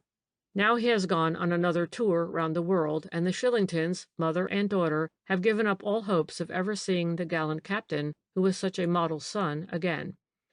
A little while ago, the illustrated papers published photos of the two ladies on board a P&O steamer bound for Australia, but the public had forgotten all about Lady Angela's pearls and the mysterious white carnation. No one was interested in the old lady with the white hair and stooping figure, who was carried on board in a chair, and who obstinately refused to be interviewed by newspaper men eager for copy. The case is relegated, as far as the public is concerned, to the category of undiscovered crimes. But, I argued, as the man in the corner became silent, absorbed in the untying of an intricate knot which he had made a little while ago, surely the police have found out who the man was who accosted Captain Shillington in Somerset Street that night, the man with the light-colored scarf which was subsequently found in the river by the side of the missing man's hat, the man who called the captain Denver, and whom the latter called Henry, and was so surprised to see. If it was not Henry Buckley, who was it? Ah, the exasperating creature retorted with a fatuous smile. Who was it? That's just the point. A point just as dark as that a man like Captain Shillington could be enticed at that hour of the night to an out-of-the-way part of London, and at a moment when he had his fiancée's jewellery worth £25,000 in his pocket. Don't you think that that point is absolutely inconceivable? Well, I said, it does seem— Of course it does, he broke in eagerly. I ask you, is it likely? At one moment we are told that Captain Shillington was a pattern of all the virtues, and that his business acumen and abilities had earned for him not only a fortune, but the admiration of all those who knew him. And the very next we are asked to suppose that he would meekly allow a young blackguard, whom he knew to be dishonest and unscrupulous, to drag him reluctantly to some obscure haunt of a gang of criminals. Surely that should have jumped to the eyes of any sane person who had studied the case. I don't suppose, I retorted, that Captain Shillington allowed Buckley to drag him very far. Most people believed at the time that he was attacked directly he rounded the corner of Somerset Street.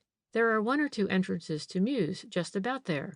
Yes, the funny creature rejoined excitedly, but not one nearer than 50 yards from Mexfield House. And do you think that the immaculate Australian would have walked 10 at night with young Buckley and with those pearls in his pocket? Why should he? He was outside his own door. Wouldn't he have taken Henry into the house with him if he wished to speak to him? No, the whole theory is inconceivable.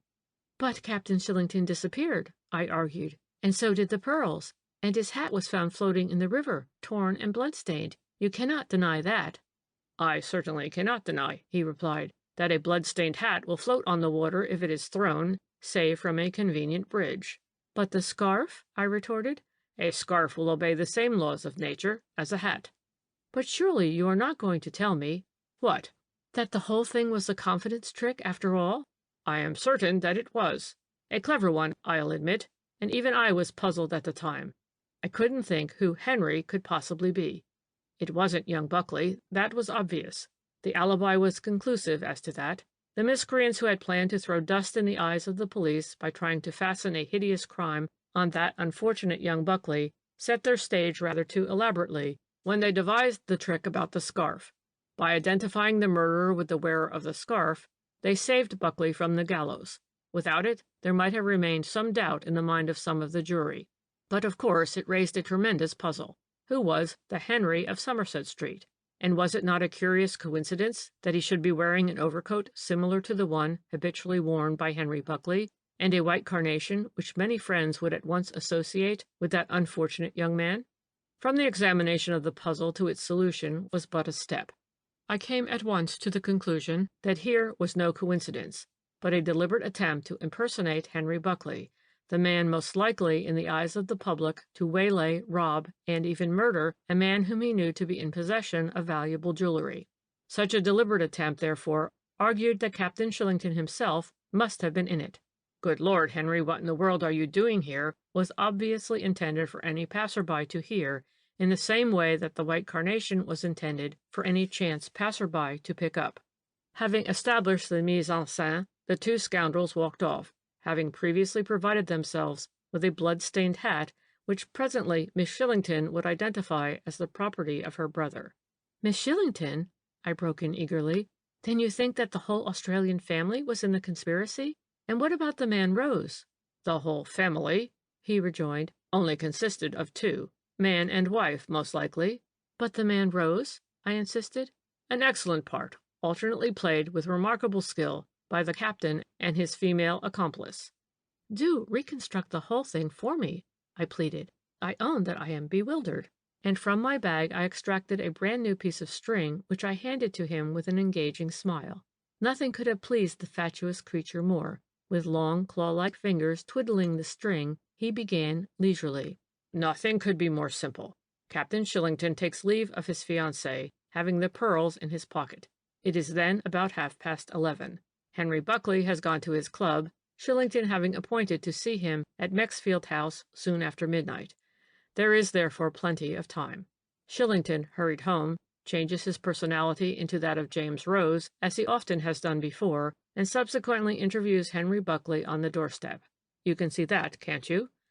"Easily," I replied. "Then, as soon as he has got rid of Buckley, our friend the captain quits the personality of a snuffy, middle-aged manservant and becomes himself once more. He goes back to the neighborhood of Mayfair, hails a taxi, and drives to Mexfield House.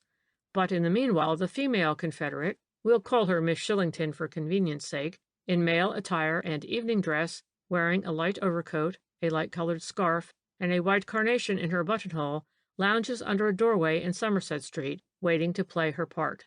Now do you see how simple it all is?" "Perfectly," I admitted. "As you said before, they had provided themselves with a blood-stained hat, which presently they threw into the river, together with the scarf. And what happened after that?" "They walked home quietly and went to bed." "What, both of them? But the mother?" "I don't believe in the mother," he retorted blandly. "Do you?"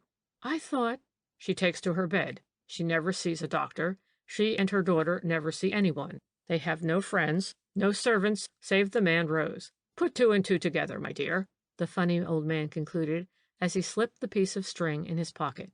"Captain Shillington was the only one in that house who ever went outside the doors. The mother never did.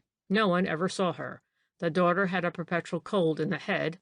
The man Rose had no one to speak for him, and no one to relate his past history except Miss Shillington. Where is he now? What has become of him? There's nobody to inquire after him, so the police don't trouble. The two Shillingtons, supposed to be mother and daughter, went back to Australia last year, but not the man Rose. Then where is he? But I say that the two passengers on board that P&O boat were not mother and daughter, but male and female confederates in as fine a bit of rascality as I've ever seen. And the man Rose never existed. He was just a disguise assumed from time to time by Captain Shillington. It is not difficult, you know, to assume a personality of that sort. The police inspectors who questioned him had never seen Captain Shillington, and dirt and shabby clothes are very perfect disguises. Now the pair of them are knocking about the world somewhere. They will dispose of the pearls to continental dealers, not over-scrupulous, where a good bargain can be struck. If you will just think of Captain Shillington impersonating James Rose and a decrepit old woman alternately, and of Miss Shillington impersonating Henry Buckley on that one occasion, you will see how conclusive are my deductions. I have a snapshot here of the two Australian ladies taken on board the boat. This muffled-up bundle of bonnet and shawl is supposed to be Mrs. Shillington. It might as well be Monsieur Poincaré or the Kaiser, don't you think? And here is a snapshot of James Rose giving evidence to the magistrate's court. Unfortunately, I have no photo of Captain Shillington, Or I could have shown you just how to trace the personality of the handsome young man about town under that of this snuffy, dirty, ill-kempt, unwashed, and badly clothed, stooping figure of an out-at-elbows servant. He threw a bundle of newspaper clippings down on the table. I gazed at them, still puzzled, but nevertheless convinced that he was right. When I looked up again, I only saw a corner of his shabby checked ulster disappearing through the swing doors. End of section 18. End of The Mystery of the White Carnation. 10. The Mystery of the Montmartre Hat. Chapter 1. It was during a foggy, rainy night in November a couple of years ago, the man in the corner said to me that day, that the inhabitants of Wicklow Lane, Southwark, were startled by a terrible row proceeding from one of the houses down the street. There was a lot of shouting and banging, then a couple of pistol shots. After that, nothing more. It was then just after midnight. The dwellers in Wicklow Lane are all of them poor. They are all of them worried about the cares of large families, small accommodation, and irregular work, all of which we must take it make for indifference to other people's worries, and above all to other people's quarrels. Rows were not an unknown occurrence in Wicklow Lane, not always perhaps at dead of night, and not necessarily accompanied by pistol shots, but nevertheless sufficiently frequent not to arouse more than passing interest. Half a dozen tousled heads, no more, were thrust out of the windows to ascertain what this particular row was about. But as everything was quiet again, as no police was in sight to whom one might give directions, and the mixture of rain and fog was particularly unpleasant, the tousled heads after a few minutes disappeared again, and once more peace reigned in Wicklow Lane. Of course, the next morning the event of the night was mentioned and mildly discussed, both by the men whilst going to their work, and by the ladies whilst scrubbing their doorsteps. Everyone agreed that the pistol shots were fired soon after midnight, but no one seemed to be very clear in which particular house the row had occurred. 2 or 3 of the people who lived in number 11 and number 15, respectively, would have it that it occurred next door, but as the house next door to them both could only be the one between them, namely number 13, and as number 13 had been empty for months, this testimony was at first strongly discounted. Presently, however, a helmeted and blue-coated representative of the law came striding leisurely down the lane. Within a minute or two he was surrounded by a number of excited ladies, all eager to give him their own version of the affair. "You can see him, can't you?" the man in the corner went on with a grin, stalking up the street, his thumbs thrust into his belt, his face wearing that marvelous look of impassivity peculiar to the force, and followed by this retinue of gesticulating ladies, dressed in what they happened to have picked up in neighboring old clothes shops, and by a sprinkling of callow youths and unkempt, unshaven men. You can see him solemnly plying the knocker on the dilapidated front door of number 13, while for the space of a minute or two the gesticulating ladies, the youths, and the men were silent and motionless. But not a sound came in response to the bobby's vigorous knocking. The house was silent as the grave. Just above the front door a weather-worn board, swaying and creaking in the wind, mutely gave it out that the lease of these desirable premises was to be sold, and that the key could be had on application to Messrs. J.D. Wishkin and Sons of Newnham Road, southeast. The ladies, with cheeks blanched under the grime, looked aghast at one another. The youths tittered nervously. The men swore. No one appeared altogether displeased. Here was a real excitement at last, to vary the monotony of life. Something that would keep gossip alive at the White Lion for many a day to come. The majestic representative of the law then blew his whistle. This broke the spell of silence, and voluble tongues started wagging again. Soon the second representative of the law appeared, as ponderous, as impassive as his mate. He was quickly put in possession of all the known and unknown facts connected with the mysterious occurrence. Leaving his mate in charge, he stalked off to get assistance. Well, you remember, no doubt, what happened after that. A police inspector called straightway on Messrs. Wishkin and Sons and elicited from them the information that effectively number 13 Wicklow Lane was for sale, had been for some time, and that on the previous morning, it was of course Thursday, a well-dressed gentleman had called to make inquiries about the house. Young Mr. Wishkin gave him the key and asked him to be sure and return it before 1 p.m., as the office closed early on Thursdays. Well, the gentleman hadn't come back yet with the key, but Mr. Wishkin was not troubling much about that, there being nothing in the house, not for a matter of that in the street, likely to tempt a thief. Young Mr. Whiskin thought that he would be able to identify the gentleman if he saw him again. He had rather a red face and a thick nose, which suggested that he was accustomed to good living, rough ginger-colored hair, and a straggly ginger beard and walrus mustache, all of which gave him rather a peculiar appearance. He wore a neat brown lounge suit, a light overcoat, and gray Homburg hat, and he was carrying a large parcel under his arm. Mr. Whiskin added that he had never seen the man before or since. As soon as these facts became known, there was more voluntary information forthcoming. It appears that one or two of the residents in Wicklow Lane remembered seeing a man in light overcoat and soft gray hat and carrying a parcel under his arm enter number 13 with a latchkey. No one had taken particular notice, however, chiefly because the occurrence was not an unusual one. Often people would go in to look at the empty house and come out again after inspection. Unfortunately, too, because of this there was distinct confusion of evidence, some witnesses declaring that the man carried a large parcel and that he went away again, but not until the evening. Others would have it that he had a very small parcel and that he wore a bowler hat, others that the man with the bowler hat was another person altogether and did not call till the evening. Whilst this again was contradicted by another witness who said that the man who called in the evening had very conspicuous ginger-colored hair and beard, but that he certainly wore a bowler hat. And through this mass of conflicting evidence there was always the fact that the fog was very thick that night, and that no one therefore was able to swear very positively to anything. This, then, being all the information that could be gathered for the moment from the outside, the police next decided to force an entry into the empty house. Its unlucky number justified, as you know, its sinister reputation, because the first sight that greeted the inspector when he entered the front room on the ground floor was the body of a man lying in a pool of blood. At first glance he looked like a foreigner, youngish, with jet-black hair and mustache. By the side of him there was a damp towel, also stained with blood. Closer examination revealed the fact that he was not dead, but he seemed in a dead faint, and the inspector sent one of the men off at once to telephone for the divisional surgeon. The wounded man was dressed in a dark suit. He had on a gold watch of foreign make, 20 pounds in notes and some loose silver in his pockets, and a letter addressed to Alan Lloyd, Esquire, at an hotel in Bologna. The letter was a private one relating unimportant family events. It was signed by a Christian name only and bore a London postmark, but no address. The police inspector took charge of the letter and the money, and as the divisional surgeon had now arrived and was busy with the wounded man, he proceeded to examine the premises. The houses in Wicklow Lane all have small yards at the back. These yards end in a brick wall, the other side of which there is a railway cutting.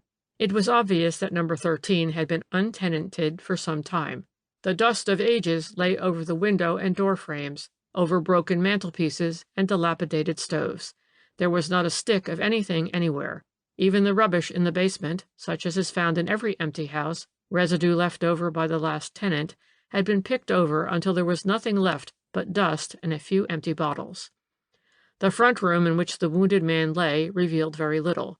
2 bullets were found lodged in one of the walls, one quite close to the ceiling, suggesting that it had been fired in the air, and the other at a height of 7 feet from the ground. The dust on the floor had certainly been disturbed, but by how many pairs of feet it was impossible to say. On the other hand, the back room on the same floor had quite a grim tale to tell. It gave on the small backyard, with the wall as a background, beyond which was the railway cutting. The window in this room was open. In one corner there was an ordinary sink which showed that water had been running from the tap quite recently. There was a small piece of soap in the sink which had also recently been used. On the mantelpiece a small oak-framed mirror was propped up against the wall, and beside it on the shelf there was the remnant of a burnt-out candle and a box of matches, half empty. And thrown down on the floor in a corner of the room were a black Inverness cape and soft black hat with a very wide brim, such as are usually affected by French students. It was, of course, difficult to reconstruct the assault just at present, the wounded man being still in a state of stupor and unable to give any account of himself, but the revolver was found lying at the bottom of the yard, close to the end wall. In the meanwhile, the divisional surgeon had concluded his examination. He pronounced the wound to have been caused by one of the bullets that had lodged in the wall of the front room. It had been fired at very close range, as the flesh was singed all round the wound. The bullet had gone right through the left deltoid, front to back and slightly upwards, just grazed the top of the shoulder, and then lodged in the wall. The surgeon was inclined to think that the wound was self-inflicted, but this theory was thought to be untenable, because if a man was such an obviously poor shot, he would surely have chosen some other way of putting an end to himself, unless, indeed, he was a lunatic, which might account for any incongruity in the known facts, even to the noise, the shouting and the banging that all the neighbors agreed had preceded the revolver shots. But there certainly was one fact which discounted the attempted suicide theory, and that was the undoubted presence of another man upon the scene, the man with the ginger hair and the thick nose who had called for the key at Messrs. Wiskin and Sons, and whom several witnesses had actually seen entering the empty house, the man with the parcel. Now no one saw him come out again by the front door. He must have been in the house when the foreigner with the jet-black hair came and joined him, and he must have slipped out later on in the dark under cover of the fog and rain, either by the front door when nobody happened to be passing by, or over the wall and then by the railway cutting. Now what had brought these two men together in an empty house in one of the worst slums in London? One man was wounded. Where was the other? Had the revolver been dropped by one of them in his flight, or flung out of the window by a lunatic? Was it attempted suicide by a madman, or murder consequent on a quarrel, or blackmail? None of these questions was ever answered, nor was the man with the ginger-colored hair ever found. There was absolutely no clue by which he might be traced. The earth had just swallowed him up as if he had been a spook.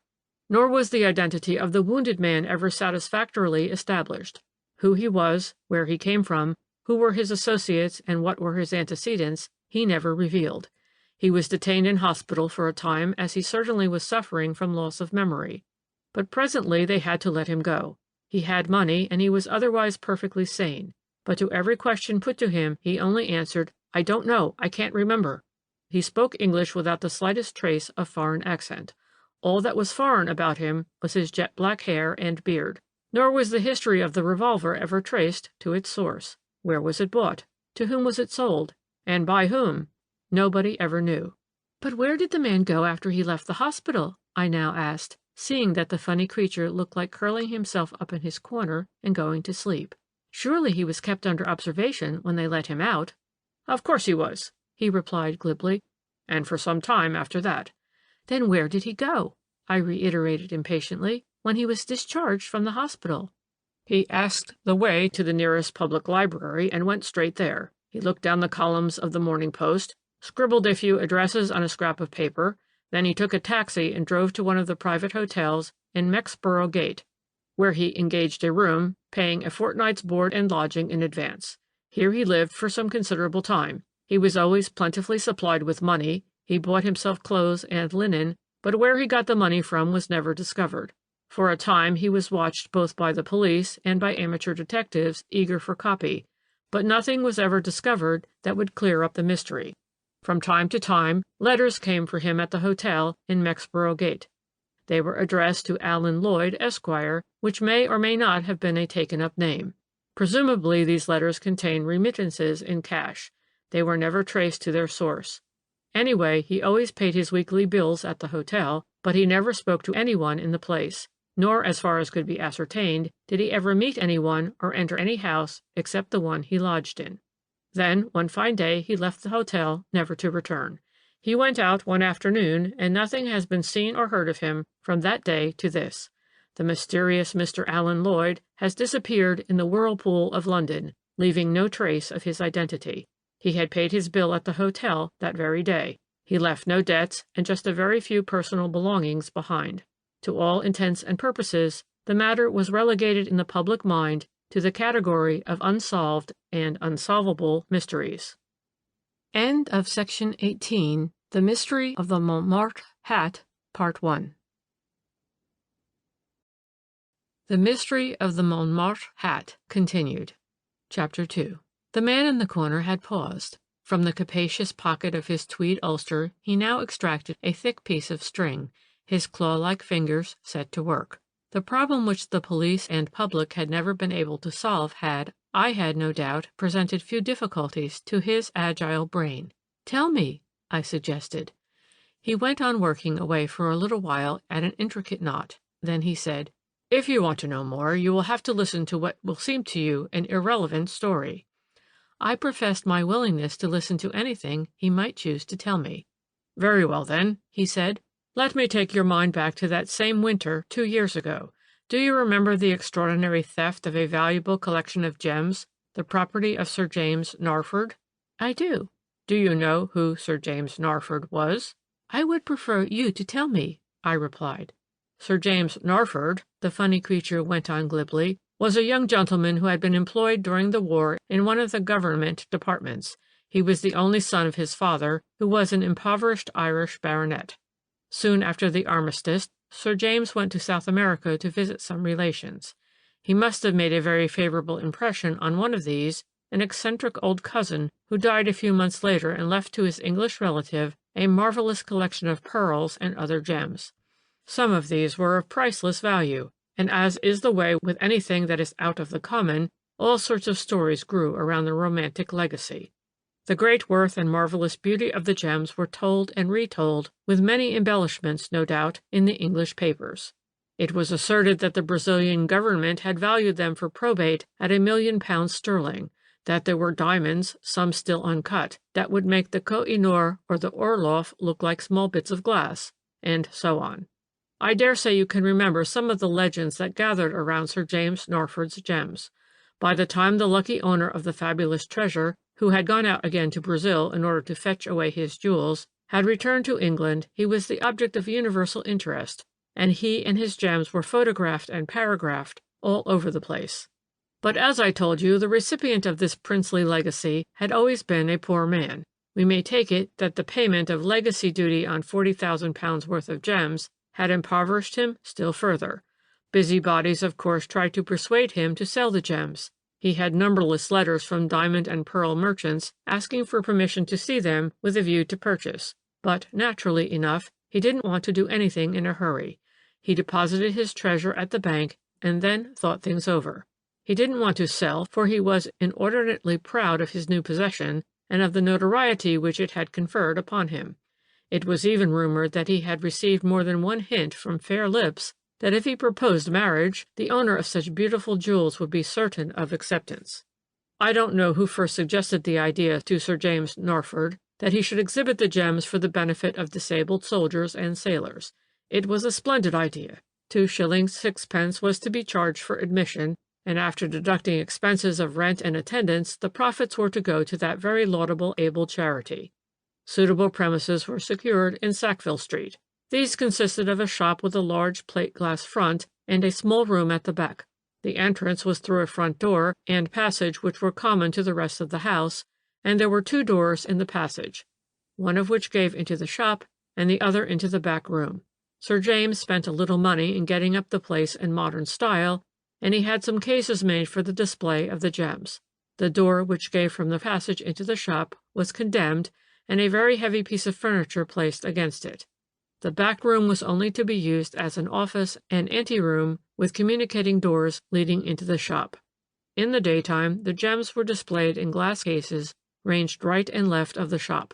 At night they were locked up in a safe which stood in the middle of the shop, facing the plate-glass window, and with a blazing electric light kept on all night, just above the safe. This is a very usual device with jewelers in a smaller way of business. The policeman on night duty can see at once if there is anything wrong. Everything being ready, Sir James Narford asked a distinguished lady friend of his to declare the show open, and for the first fortnight, this I must tell you was in October, there was a steady stream of visitors, ladies for the most part, who came to gaze on the much advertised gems. You might wonder what pleasure there could be in looking at things one could never hope to possess, especially at loose gems, however precious, which to my mind only become beautiful when they are mounted and set in artistic designs.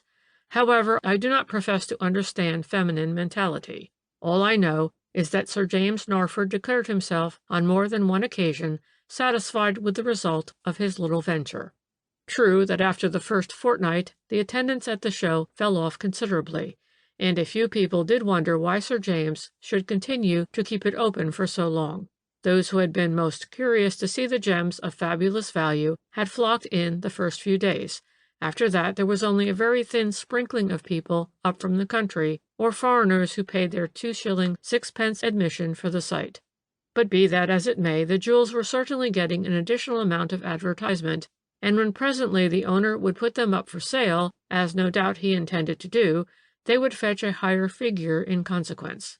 In the meanwhile, Sir James went on living very quietly in a small service flat in George Street, waited on by a faithful servant, a man named Ruggles, whom he had known for years. Every day he would stroll round to Sackville Street to look at his treasure and to talk to one or two friends. At 6 o'clock the exhibition would be closed, and Sir James would himself deposit all the gems into the safe, lock up the premises, and take the keys back with him to his flat. He went out very little in society, and only occasionally to his club. His one extravagance appeared to be a mania for traveling in all sorts of out-of-the-way places. He had been seemingly in every corner of Europe, in Czechoslovakia and Yugoslavia, in Montenegro, Bosnia, and Bessarabia. Before this, whenever he went off on his travels, he would take his man with him and shut up the flat. But on the occasion which presently arose, he left Ruggles in charge of the exhibition in Sackville Street.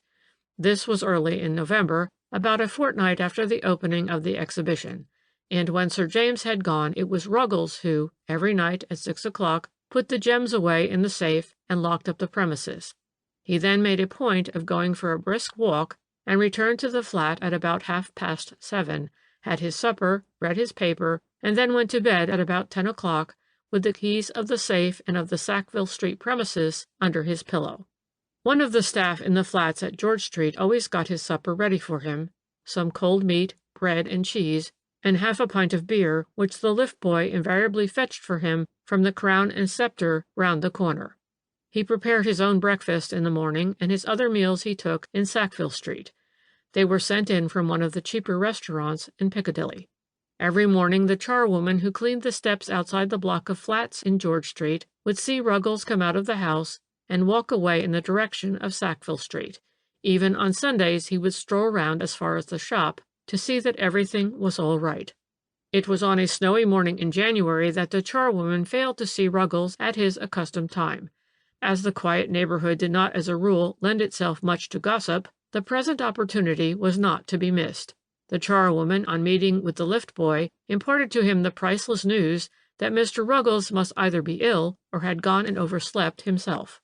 Whereupon the lift boy was ready with the startling information that he had just observed that one of the glass panels in the front door of Sir James Narford's flat was broken. "The glass wasn't broken in the evening, 10:30, he went on to say, when I took a party down who'd been visiting Miss Jenkins. It seems that Miss Jenkins was maid to a lady who had a flat on the same floor as Sir James Narford. But there was the length of a passage with staircase and lift between the two flats, and neither the lady nor the maid, when spoken to by the lift boy about the broken glass panel, had heard anything during the night. Now all this seemed very strange, more especially as the morning hours wore on and there was still no sign of Mr. Ruggles. The lift boy was kept busy for the next hour taking the staff of the service flats up and down in his lift, as everyone wished to have a look at the broken panel and wanted to add their quota of opinion as to what had gone on last night in Sir James Narford's flat. At 10 o'clock the housekeeper, more responsible or more enterprising than the rest of the staff, resolved to knock at the flat door. No answer came. She then tried to peep through the broken glass panel and to apply her ear to it. For a time all was silence. The charwoman, the lift boy, and the scullery maid, and the head housemaid stood by on the landing holding their breath. Suddenly they all gave a simultaneous gasp. A groan, distinctly a groan, was heard issuing from inside the flat. The group of watchers looked at one another in dismay. "What's to be done?" they murmured. The lift boy had the key of the flat, but as the front door was bolted on the inside, the key in itself was no use. The housekeeper, with the air of a general in command about to order a deathly charge, said resolutely, "I shall force my way in." And it was the lift boy who gasped, awe-stricken, "You can put your hand through the broken panel, mum, and pull the bolt." Somehow this bright idea, which had occurred to the lift boy, made everyone there feel still more uncomfortable. The housekeeper, who had been so bold a while ago, stammered something about fetching the police, and when at the precise moment the lift bell rang, the head housemaid declared herself ready to faint. But it was only Sir James Norford who had rung for the lift from below. He had arrived by the night mail from Paris and had only his small suitcase with him. The lift boy had the satisfaction of being the first to impart the exciting news to him. "He took it badly, he did," was the young gentleman's comment on Sir James's reception of the news. Without taking the slightest notice of the group of excited women on the landing, Sir James went straight to his front door, thrust his hand through the broken panel, drew back the inside bolt, and stepped into his flat. The next moment the agitated crowd on the landing heard him cry out, "My God, Ruggles, what has happened?" A feeble voice, which was scarcely recognizable as that of Ruggles, was then heard talking in short, jerky sentences, and a few moments later Sir James's voice could be distinctly heard speaking on the telephone. "He is telephoning for the police," the housekeeper solemnly announced to the staff. "Well," the man in the corner continued after a while, "let me shorten my tale by telling you briefly the story which Ruggles told the police. It did not amount to a great deal, but such as it was, it revealed a degree of cunning and of daring in the ways of burglary that have seldom been equaled. Ruggles, it seems, had as usual put away the gems in the safe and locked up the premises in Sackville Street, and then walked home to the flat, very glad, he declared, that his responsibility would cease before another day went by, as he expected Sir James home from abroad the following morning. He had his supper as usual, but when he settled down to read his paper he felt so sleepy that he just went and bolted the front door, placed the keys underneath his pillow, and went straight to bed. He remembered nothing more until he felt himself roughly shaken and heard his master's voice calling to him. It took him some time to collect himself. He felt dazed, and his head ached terribly. When Sir James told him that it was past 10 o'clock, he could not conceive how he could have overslept himself in this way. Through force of habit he put his hand under his pillow to grope for the keys. They had gone. Then Sir James telephoned to the police. That was all that Ruggles could say. His condition was pitiable. Alternately bemoaning his fate and cursing himself for a fool, he knelt at his master's feet and with hands clasped begged for forgiveness. "I'd have done anything in the world for Sir James," he kept reiterating to the police officer, "and 'ere I've been in the ruin of him just through oversleeping." The police inspector got quite impatient with him, and at one time, I think, he thought that the man was acting a part. But Sir James Norford himself indignantly repudiated any suggestion of the sort. "I would trust Ruggles," he said emphatically, "as I would myself. I have known him for 30 years, and he was in my father's service before that. I trust him with my keys, with money, with everything. He would have plenty of opportunity to rob me comfortably if he had a mind. What would a man of his class do with valuable gems? All the same, I fancy that the police did not altogether lose sight of the possibility that Ruggles might know something about the affair, but in spite of very clever questioning and cross-questioning, his story never varied, even in the minutest detail. All that he added to his original statement that was of any value was the description of a foreign visitor at Sackville Street whom, in his own words, he didn't like the looks of. This was a youngish man with very sallow complexion, jet-black hair and mustache, and wearing a peculiar-looking caped overcoat and black soft hat with a very wide brim, who had remained over half an hour in the shop, apparently deeply interested in the gems. At one time he asked Ruggles whether he might have the glass cases opened so that he could examine the stones and pearls more closely. This request Ruggles very naturally refused. The young man then put a lot of questions to him. Where did the gems come from? What was their value? Were they insured? Where were they kept at night? Was the safe burglar-proof, or only fireproof? And so on. It seems that 2 ladies who were visiting the exhibition at the same time noticed this same young man with the sallow complexion and the jet-black hair. They heard him questioning Ruggles, and remarked upon his foreign accent, which was neither Italian nor Spanish. They thought he might be Portuguese. His clothes were certainly very outlandish. The ladies had noticed the caped coat, a kind of black Inverness, and the hat à la Montmartre. The presence of this foreigner in the shop in Sackville Street became still more significant later on, when another fact came to light. a fact in connection with the half-pint of beer which the lift boy from the flats in George Street had fetched as usual on the evening preceding the robbery from the Crown and Scepter public-house. A few drops of the beer had remained in the mug beside the remnants of Ruggles' supper. On examination, the beer was found to contain chloral. The lift boy at first was probably too scared to throw any light on this circumstance. He had, he declared, fetched the beer as usual from the Crown and Scepter, taken it up to No. 4, Sir James Norford's flat, and put it upon the table in the sitting-room where Mr. Ruggles' supper was already laid for him.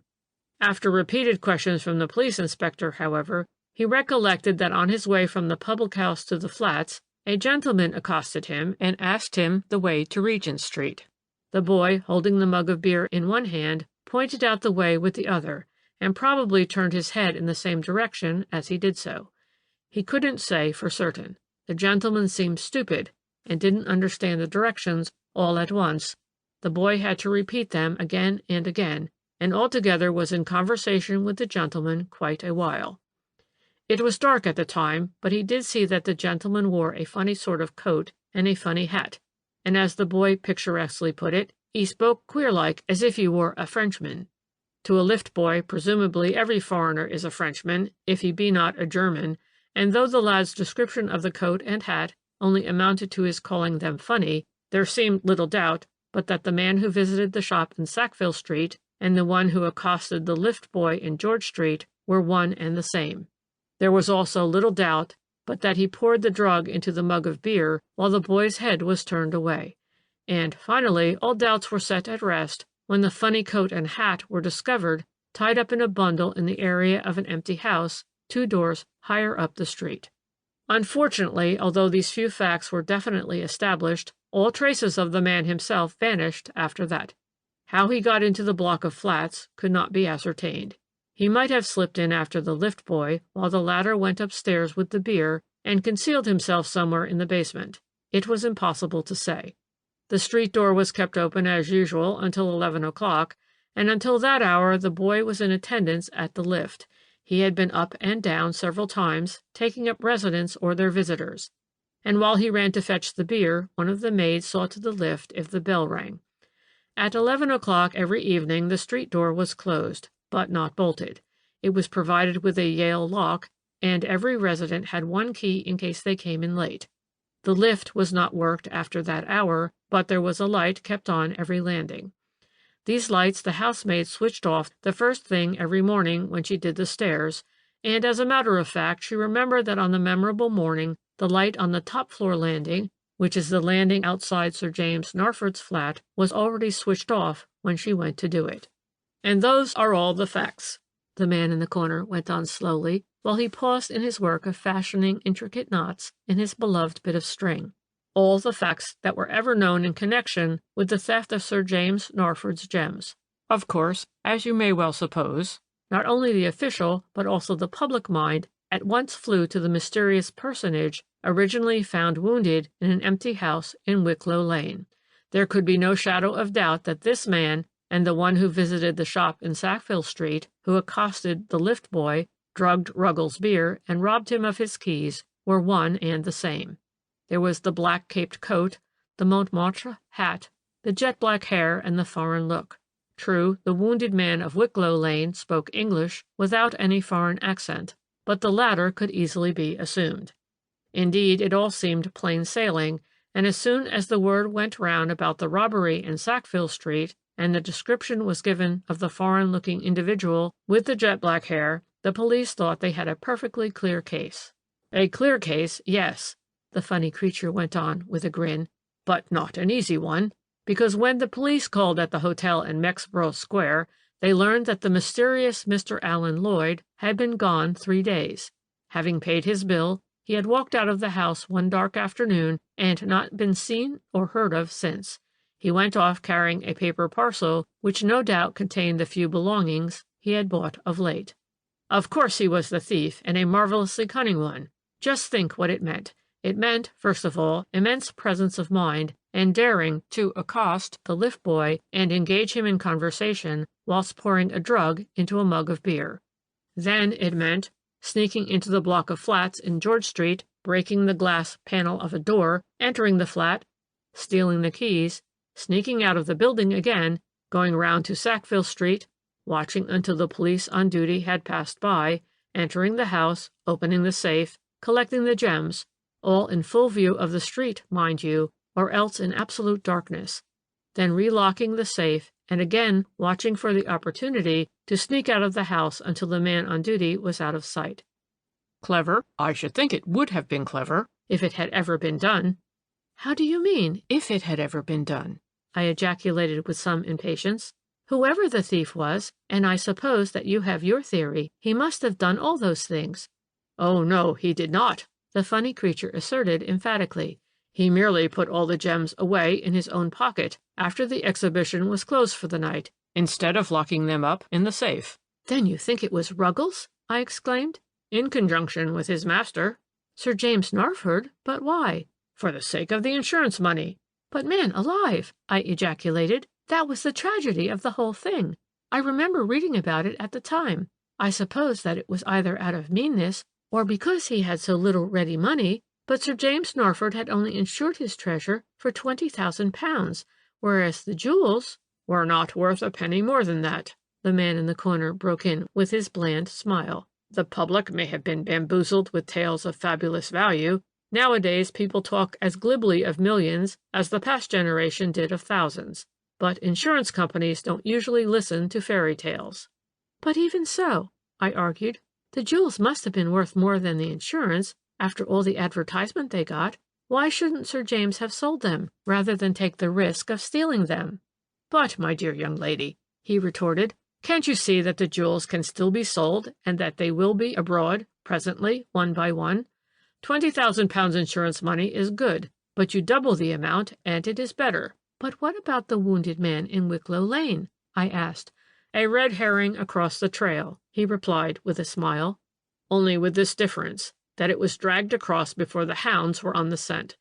And that is where the immense cleverness of the man comes in. To create a personality on whom to draw suspicion of a crime, and then make that personality disappear before the crime is committed, is as clever a bit of rascality as I have ever seen. It needed absolute coolness and a knowledge of facial makeup, in both of which we must take it Sir James Narford was a past master. Think then how easy everything else would be for him.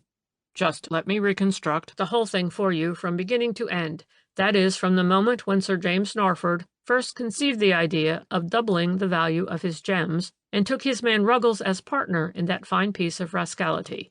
He couldn't have done it without a partner, of course, and probably this was not the first villainy those two scoundrels carried through together. Well then, Narford, having given instructions to Ruggles, and arranged certain matters of detail with him, begins his campaign by ostensibly starting on a journey. He crossed over to France, probably, and then back to England.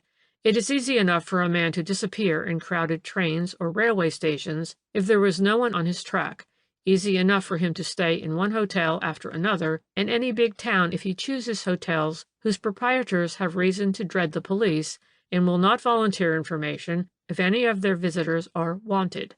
A month only of such wanderings, and Sir James Narford, habitually a very dapper man with sleek, sandy hair, cropped very close, a tiny toothbrush mustache, and shaven cheeks and chin, can easily be transformed into one with shaggy hair and beard and walrus mustache. Add to this a nose built out with grease paint and highly colored, and cheeks stained a dull red, and you have the man who called for the key of the empty house at Messrs. Wishkin and Sons, with a parcel under his arm which contained the black cape and Montmartre hat purchased abroad at some time previously during the course of his wanderings. That's simple, is it not? The funny creature continued, while his thin, claw-like fingers worked away feverishly at his piece of string. Now all that our rascal wants is to change his clothes and his face. So late that evening, by preconcerted plan, Ruggles meets him at the empty house under cover of the fog. Here he and his precious master change clothes with one another. Narford then completes his toilet by applying to his shaggy hair and beard one of those modern dyes that are so much advertised for the use of ladies desiring to possess raven locks. And so we have the explanation of all the conflicting evidence of the witnesses who saw a man with a parcel and yet were so much at variance both as to the time when they saw him as to his appearance, and even as to the size of the parcel. Having thus created the personality of a foreign-looking individual in black clothes, you will easily see how important it was for the general scheme that the comedy of the row and the pistol shots in the empty house should be enacted. Attention had to be drawn to the created personage, attention coupled with mystery, and at this stage of the scheme there was not the slightest danger of the wounded man in Wicklow Lane being in any way connected with Sir James Norford of George Street, Mayfair. Time was no object. The mysterious Mr. Alan Lloyd of Wicklow Lane might be detained days, weeks, even months, but he would have to be let out some time or other. He was perfectly harmless, apparently, and otherwise sane. He could not be kept forever at the country's expense. He was eventually discharged, went to an hotel, and lived there quietly for a while longer until he thought that the time was ripe for complete disappearance. In the meanwhile, we must suppose that he was in touch with Ruggles. Ruggles made a point of taking a brisk walk every evening. Well, winter evenings are dark, and London is a very crowded place. Ruggles would bring what money was required. What more easy than to meet in a crowd? Then at last the two rascals thought that the time was ripe. The mysterious Mr. Alan Lloyd disappeared from the hotel in Mexborough Gate. He went to Sackville Street, where he shaved off his shaggy mustache and beard, and cut his hair once more so close that nothing of the dyed ends could be seen. He changed into his own clothes, which Ruggles kept there ready for him.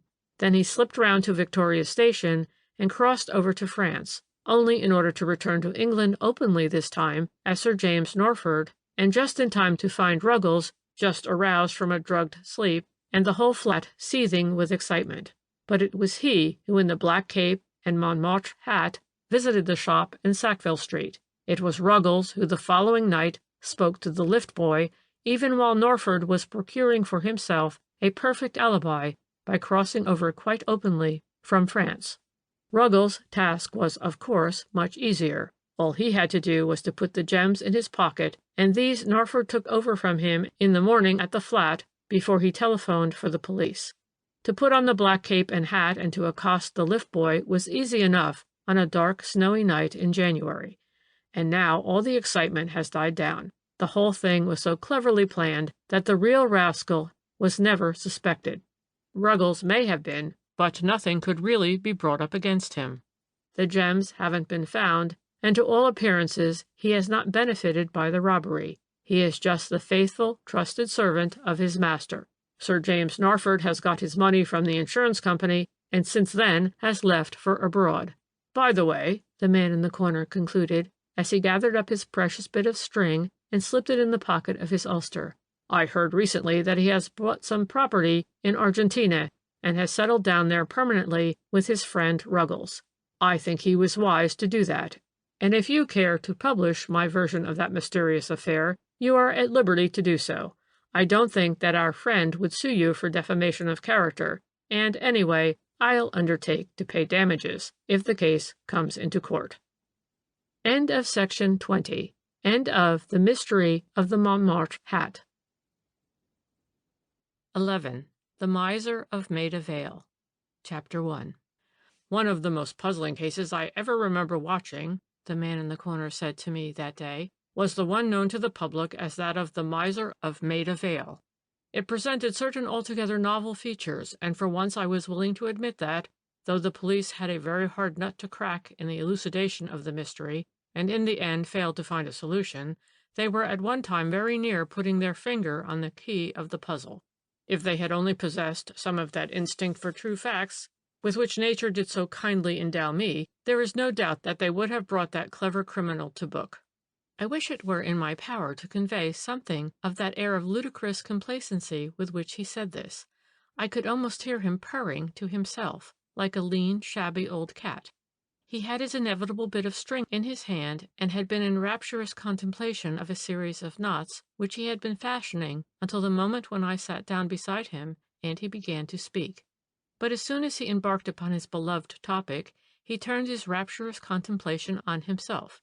He just sat there and admired himself, and now and again blinked at me, with such an air of self-satisfaction that I longed to say something terribly rude first, and then to flounce out of the place, leaving him to admire himself at his leisure. But of course this could not be. To use the funny creature's own verbiage, nature had endowed me with the journalistic instinct. I had to listen to him. I had to pick his brains and to get copy out of him. The irresistible desire to learn something new, something that would thrill my editor as well as my public, compelled me to swallow my impatience, to smile at him, somewhat wryly, perhaps, and then to beg him to proceed. I was all attention. "Well," he said, still wearing an irritating air of condescension, "do you remember the case of the old miser of Maida Vale?" only vaguely, I was willing to admit. "It presented some very interesting features," he went on blandly, "and assuming that you really only remember them vaguely, I will put them before you as clearly as possible, in order that you may follow my argument more easily later on. The victim of the mysterious tragedy was, as no doubt you remember, an eccentric old invalid named Thornton Ashley, the well-known naval constructor, who had made a considerable fortune during the war and then retired, chiefly, it was said, owing to ill health. He had 2 sons, one of whom, Charles, was a misshapen, undersized creature, singularly unprepossessing both in appearance and in manner, whilst the other, Philip, was a tall, good-looking fellow, very agreeable and popular wherever he went. Both these young men were bachelors, a fact which, it appears, had been for some time a bone of contention between them and their father. Old Ashley was passionately fond of children, and the one desire of his declining years was to see the grandchildren who would ultimately enjoy the fortune which he had accumulated. Whilst he was ready to admit that Charles, with his many afflictions, did not stand much chance with the fair sex, there was no reason at all why Philip should not marry, and there had been more than one heated quarrel between father and son on that one subject. So much so, indeed, that presently Philip cut his stick and went to live in rooms in Jermyn Street. He had a few hundreds a year of his own left to him by a godmother. He had been to Rugby and to Cambridge, and had been a temporary officer in the war.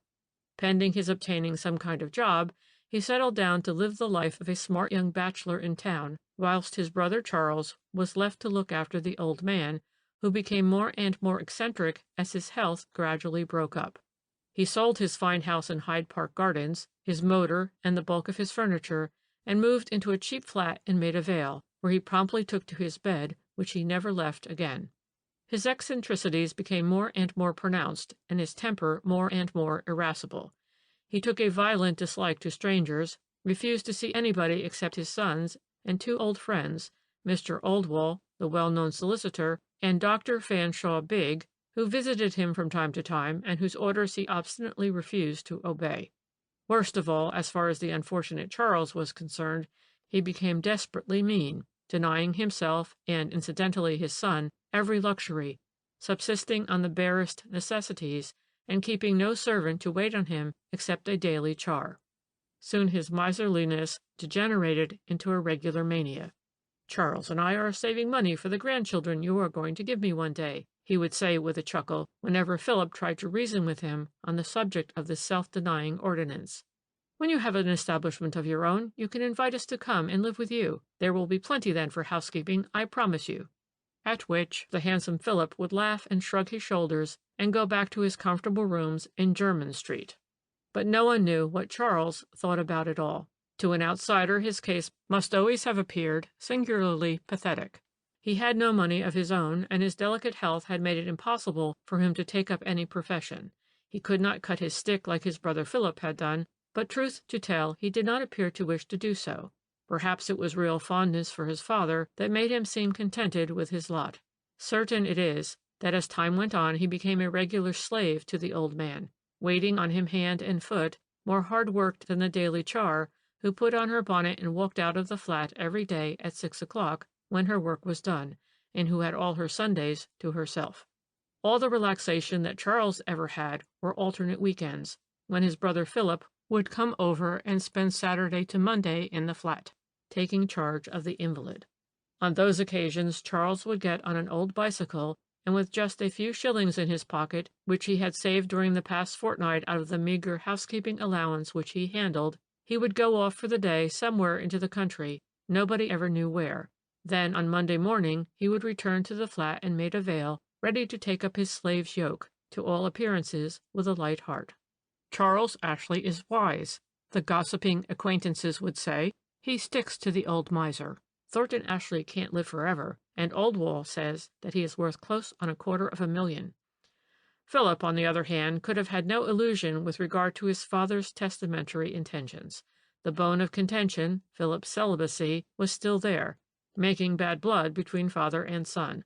More than once the old miser had said to him with a sardonic grin, "Let me see you married soon, my boy, and with a growing family around you, or I tell you that my money shall go to that fool Charles, or to the founding of an orphan asylum, or to the establishment of a matrimonial agency."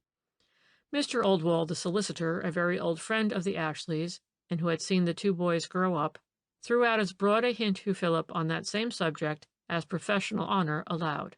"Your father," he said to him one day, "has got that mania for saving money, but otherwise he is perfectly sane, you know. He'll never forgive you if you don't gratify his wish to see you married. Hang it all, man, there are plenty of nice girls about, and what on earth would poor old Charles do with $250,000, I'd like to know?" But for a long time Philip remained obstinate, and his friends knew well enough the cause of this obstinacy. It had its root in a pre-war romance. Philip Ashley had been in love. Some say that he had actually been engaged to her, with a beautiful girl, Muriel Balline, the daughter of an eminent surgeon, Sir Arnold Balline. The two young people were thought to be devoted to one another, but the lovely Muriel had, as it turned out, another admirer in Sir Wilfrid Pete Jackson, the wealthy shipowner, who worshipped her in secret. Philip Ashley and Wilfrid Pete Jackson were great friends. They had been at school and varsity together. In 1915, they both obtained a commission in the Coldstreams, and in 1916 Pete Jackson was very severely wounded. He was sent home to be nursed by the beautiful Muriel in her father's hospital in Grosvenor Square. His case had already been pronounced hopeless, and Sir Arnold himself, as well as other equally eminent surgeons, gave it as their opinion that the unfortunate young man could not live more than a few months, if that. We must then take it that pity and romance played their part in the events that ensued. Certain it is that London society was one day thrilled to read in its Times that Miss Muriel Balline had been married the previous morning to Sir Wilfrid Pete Jackson, the wealthy shipowner and owner of lovely Deverell Castle in Northamptonshire. Her friends at once put it about that Muriel had only yielded to a dying man's wish, and that there was nothing mercenary or calculating in this unexpected marriage. She probably would be a widow within a very short time, and free to return to her original love and to marry Philip Ashley. But in this case, like in so many others in life, the unexpected occurred. Sir Wilfrid Pete Jackson did not die, not just then. He lived 6 years after the doctors had said that he must die in 6 months. He remained an invalid, and he and his beautiful wife spent their winters in the Canaries and their summers in Switzerland. But Muriel did not become a widow until 1922, and Philip Ashley all that time never looked at another girl. He was even willing to allow a fortune to slip away from him, because he always hoped that the woman who he had never ceased to worship would be his wife one day. Probably old Ashley knew all that. Probably he hated the idea that this one woman should spoil his son's life for always. Probably he thought that threat of this inheritance would bring Philip back out of the realms of romance to the realities of life. All this we shall never know. The old man spoke to no one about that, not even to Mr. Oldwall, possibly not even to Charles. By the time that Sir Wilfrid Pete Jackson had died, and Philip had announced his engagement to the beautiful widow, Thornton Ashley was practically a dying man. However, he did have the satisfaction before he died of hearing the good news. Philip told him of his engagement one Saturday in May, when he came for his usual fortnightly week-end visit. Strangely enough, although the old man must have been delighted at this tardy realization of his life's desire, he did not after that make any difference in his mode of life. He remained just as irascible, just as difficult, and every bit as mean as he had always been. He never asked to see his future daughter-in-law, whom he had known in the past, though she did come once or twice to see him, nor did he encourage Philip to come and see him any more frequently than he had done before. The only indication he ever gave that he was pleased with the engagement was an obvious impatience to see the wedding day fixed as soon as possible, and one day he worked himself up into a state of violent passion because Philip told him that Lady Pete Jackson was bound to let a full year lapse before she married again, out of respect for poor Wilfrid's memory. Chapter 2. Of course, a good deal of gossip was concentrated on all these events. Although Thornton Ashley had, for the past 3 years, cut himself adrift from all social intercourse, past friends and acquaintances had not altogether forgotten him, whilst Philip Ashley and Lady Pete Jackson had always been well-known figures in a certain set in London. It was not likely, therefore, that their affairs would not be discussed and commented on at tea parties and in the clubs. Philip Ashley was exalted to the position of a hero. By his marriage he would at last grasp the fortune which he had so obstinately and romantically evaded. True love was obtaining its just reward, and so on. Lady Pete Jackson, on the other hand, was not quite so leniently dealt with by the gossips. It was now generally averred that she had originally thrown Philip Ashley over only because Pete Jackson was a very rich man and had a handle to his name, and that she was only returning to her former love now because Thornton Ashley had already one foot in the grave and was reputed to be worth $250,000. "I have a photograph here," the man in the corner went on, and threw a bundle of newspaper cuttings down before me, "of Lady Pete Jackson. As no doubt you will admit, she is very beautiful, but the face is hard. Looking at it one feels instinctively that she is not a woman who would stand by a man in case of trouble or disgrace. But it is difficult to judge from these smudgy reproductions, and there is no doubt that Philip Ashley was madly in love with her. That she had enemies, especially amongst those of her own sex, was only natural in view of the fact that she was exceptionally beautiful, had made one brilliant marriage, and was on the point of making another. But the two romantic lovers were not the sole food of the gossip mongers. There was the position of Charles Ashley to be discussed and talked over. What was going to become of him? How would he take this change in his fortune? If rumor, chiefly based on Mr. Oldwall's indiscretions, was correct, he would be losing that reputed $250,000 if Philip's marriage came off.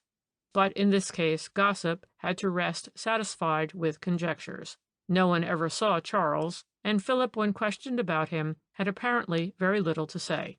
"Charles is a queer fish," he would reply. "I don't profess to know what goes on inside him.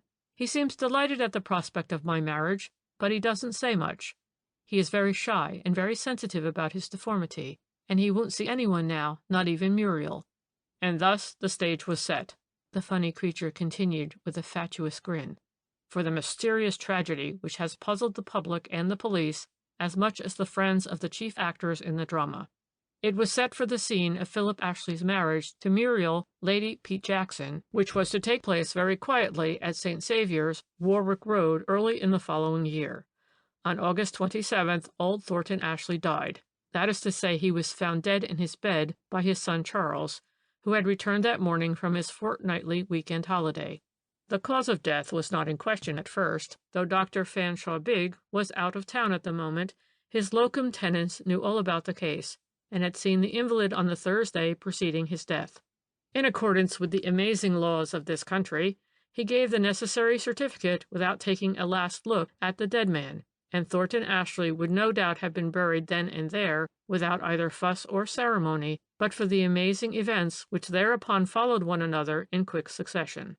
The funeral had been fixed for Thursday the 30th, but within 24 hours of the old miser's death, it had already transpired that he had indeed left a considerable fortune, which included 1 or 2 substantial life insurances, and that the provisions of his will were very much as Philip Ashley and his friends had surmised. After sundry legacies to various charitable institutions concerned with the care of children, Thornton Ashley had left the residue of his personality to whichever of his sons was first married within a year from the time of the testator's death, the other son receiving an annuity of £300. This clearly was aimed at Philip, as poor misshapen Charles had always been thought to be out of the running. Moreover, a further clause in the will directed that in the event of both the testator's sons being still unmarried within that given time, then the whole of the residue was to go to Charles, with an annuity of £100 to Philip, and a sum of £10,000 for the endowment of an orphan asylum at the discretion of the Charity Organization Society. There were a few conjectures as to whether Charles Ashley, who by his brother's impending marriage would be left with a paltry £300 a year, would contest his father's will on the grounds of non compos mentis, but as you know, it is always very difficult in this country to upset a will, and the provisions of this particular one were so entirely in accord with the wishes expressed by the deceased on every possible occasion, that the plea that he was of unsound mind when he made it would never have been upheld. Quite apart from the fact that Mr. Oldwall, who drew up the will and signed it as one of the witnesses, would have repudiated any suggestion that his client was anything but absolutely sane at the time. Everything then appeared quite smooth and above board when suddenly, like a bolt from the blue, came the demand from the insurance company in which the late Mr. Thornton Ashley had a life policy for £40,000 for a post-mortem examination, the company not being satisfied that the deceased had died a natural death. Naturally, Dr. Percy Jutt, who had signed the death certificate, was furious, but he was overruled by the demands of the insurance company, backed by no less a person than Charles Ashley. Indeed, it soon transpired that it was in consequence of certain statements made by Mr. Triscott, a local solicitor, on behalf of Charles Ashley to the general manager of the company, that the latter took action in the matter. Philip Ashley, through his solicitor, Mr. Oldwall, and backed by Dr. Jutt, might perhaps have opposed the proceedings, but quite apart from the fact that opposition from that quarter would have been impolitic, it probably would also have been unsuccessful. Anyway, the sensation mongers had quite a tidbit to offer to the public that afternoon. The evening papers came out before midday with flaring headlines, "The Mystery Miser of Maida Vale," also "Sensational Developments," and "Sinister Rumors." By 4 o'clock in the afternoon, some of the papers had it that a post-mortem examination of the body of the late Mr. Thornton Ashley had been conducted by Dr. Dawson, the divisional surgeon, and that it had revealed the fact that the old miser had not died a natural death, traces of violence having been discovered on the body. It was understood that the police were already in possession of certain facts and that the coroner of the district would hold an inquest on Thursday the 30th, the very day on which the funeral was to have taken place. End of section 21. The Miser of Maida Vale, Part 1. The Miser of Maida Vale, continued. Chapter 3. Now I have attended many an inquest in my day, the man in the corner continued after a brief pause, during which his claw-like fingers worked away with feverish energy at his bit of string. But seldom have I been present at a more interesting one. There were so many surprises, such an unexpected turn of events, that one was kept on tenterhooks the whole time as to what would happen next. Even to those who were in the know, the witnesses in themselves were a surprise. Of course, everyone knew Mr. Oldwall, the solicitor and lifelong friend of old Thornton Ashley, and the divisional surgeon, whose evidence would be interesting. Then there was poor Charles Ashley and his handsome brother Philip, now the owner of a magnificent fortune, whose romantic history had more than once been paragraphed in the press. But what in the world had Mr. Triscott, a local lawyer whom nobody knew, and Mrs. Trapp, a slatternly old char, to do with the case? And there was also Dr. Percy Jutt, who had not come out of the case with flying professional colors, and who must have cursed the day when he undertook the position of locum tenens for Dr. Fanshawe Bigg. The proceedings began with the sensational evidence of Dr. Dawson, the divisional surgeon, who had conducted the post-mortem. He stated that the deceased had been in an advanced state of uremia, but that this had not actually been the cause of death. Death was due to heart failure caused by fright and shock following on violent aggression and an attempt at strangulation. There were marks round the throat and evidences of a severe blow having been dealt on the face and cranium, causing concussion. In the patient's weak state of health, shock and fright had affected the heart's action with fatal results. All the while that the divisional surgeon gave evidence, going into technical details which the layman could not understand, Dr. Percy Jutt had obvious difficulty to control himself. He had a fidgety, nervous way with him, and was constantly biting his nails. When he, in his turn, entered the witness box, he was as white as a sheet, and tried to hide his nervousness behind a dictatorial, blustering manner. In answer to the coroner, he explained that he had been acting as locum tenens for Dr. Fanshawe Bigg, who was away on his holiday. He had visited the deceased once or twice during the past fortnight, and had last seen him on the Thursday preceding his death. Dr. Fanshawe Bigg had left him a few notes on the case. "I found," he went on to explain, "the deceased in an advanced stage of uremia, and that there was very little that I could do, more especially as I was made to understand that my visits were not particularly wanted. On the Thursday, deceased was in a very drowsy state, this being one of the best-known symptoms of the disease, and I didn't think that he could live much longer. I told Mr. Charles Ashley so. At the same time, I did not think that the end would come quite as soon. However, I was not particularly surprised when on the Monday morning I received a visit from Mr. Charles Ashley, who told me that his father was dead. I found him very difficult to understand, Dr. Jutt continued in response to a question from the coroner. Emotion had, I thought, addled his speech a little. He may have tried to tell me something in connection with his father's death, but I was so rushed with work that morning, and, as I say, I was fully prepared for the event, that all I could do was to promise to come round some time during the day, and in the meanwhile, in order to facilitate arrangements for the funeral, I gave the necessary certificate. I was entirely within my rights, he concluded with somewhat aggressive emphasis, and as far as I can recollect, Mr. Charles Ashley said nothing that in any way led me to think that there was anything wrong. Mr. Oldwall, the solicitor, was the next witness called, and his testimony was unimportant to the main issue. He had drafted the late Mr. Thornton Ashley's will in 1919, and had last seen him alive before starting on a short holiday sometime in June. Deceased had just heard then of his son's engagement, and witness thought him looking wonderfully better and brighter than he had been for a long time. Mr. Ashley, the coroner asked, didn't say anything to you then about any alteration to his will? Most emphatically no, the witness replied. Or at any time? At no time, Mr. Oldwall asserted. These questions put by the coroner in quick succession had, figuratively speaking, made everyone sit up. Up to now, the general public had not been greatly interested. One had made up one's mind that the old miser had kept certain sums of money, after the fashion of his kind, underneath his mattress, that some evildoer had got wind of this and entered the flat when no one was about, giving poor Thornton Ashley a fright that had cost him his life. But with this reference to some possible alteration in the will, the case at once appeared more interesting. Suddenly one felt on the alert. Excitement was in the air, and when the next witness, a middle-aged, dapper little man wearing spectacles, a gray suit and white spats, stood up to answer questions put to him by the coroner, a suppressed gasp of anticipatory delight went round the circle of spectators. The witness gave his name as James Truscott, solicitor of Warwick Avenue. He said that he had known the deceased slightly, having seen him on business in connection with the lease of 73 Malvine Mansions, the landlord being a client of his. On the previous Friday, that is the 24th, witness received a note written in a crabbed hand and signed A. Thornton Ashley, asking him to call at Malvine Mansions any time during the day. This Mr. Truscott did that same afternoon. The door was opened by Mr. Charles Ashley, whom he had also met once or twice before, who showed him into the room where the deceased lay in bed, obviously very ill, but perfectly conscious and reasonable.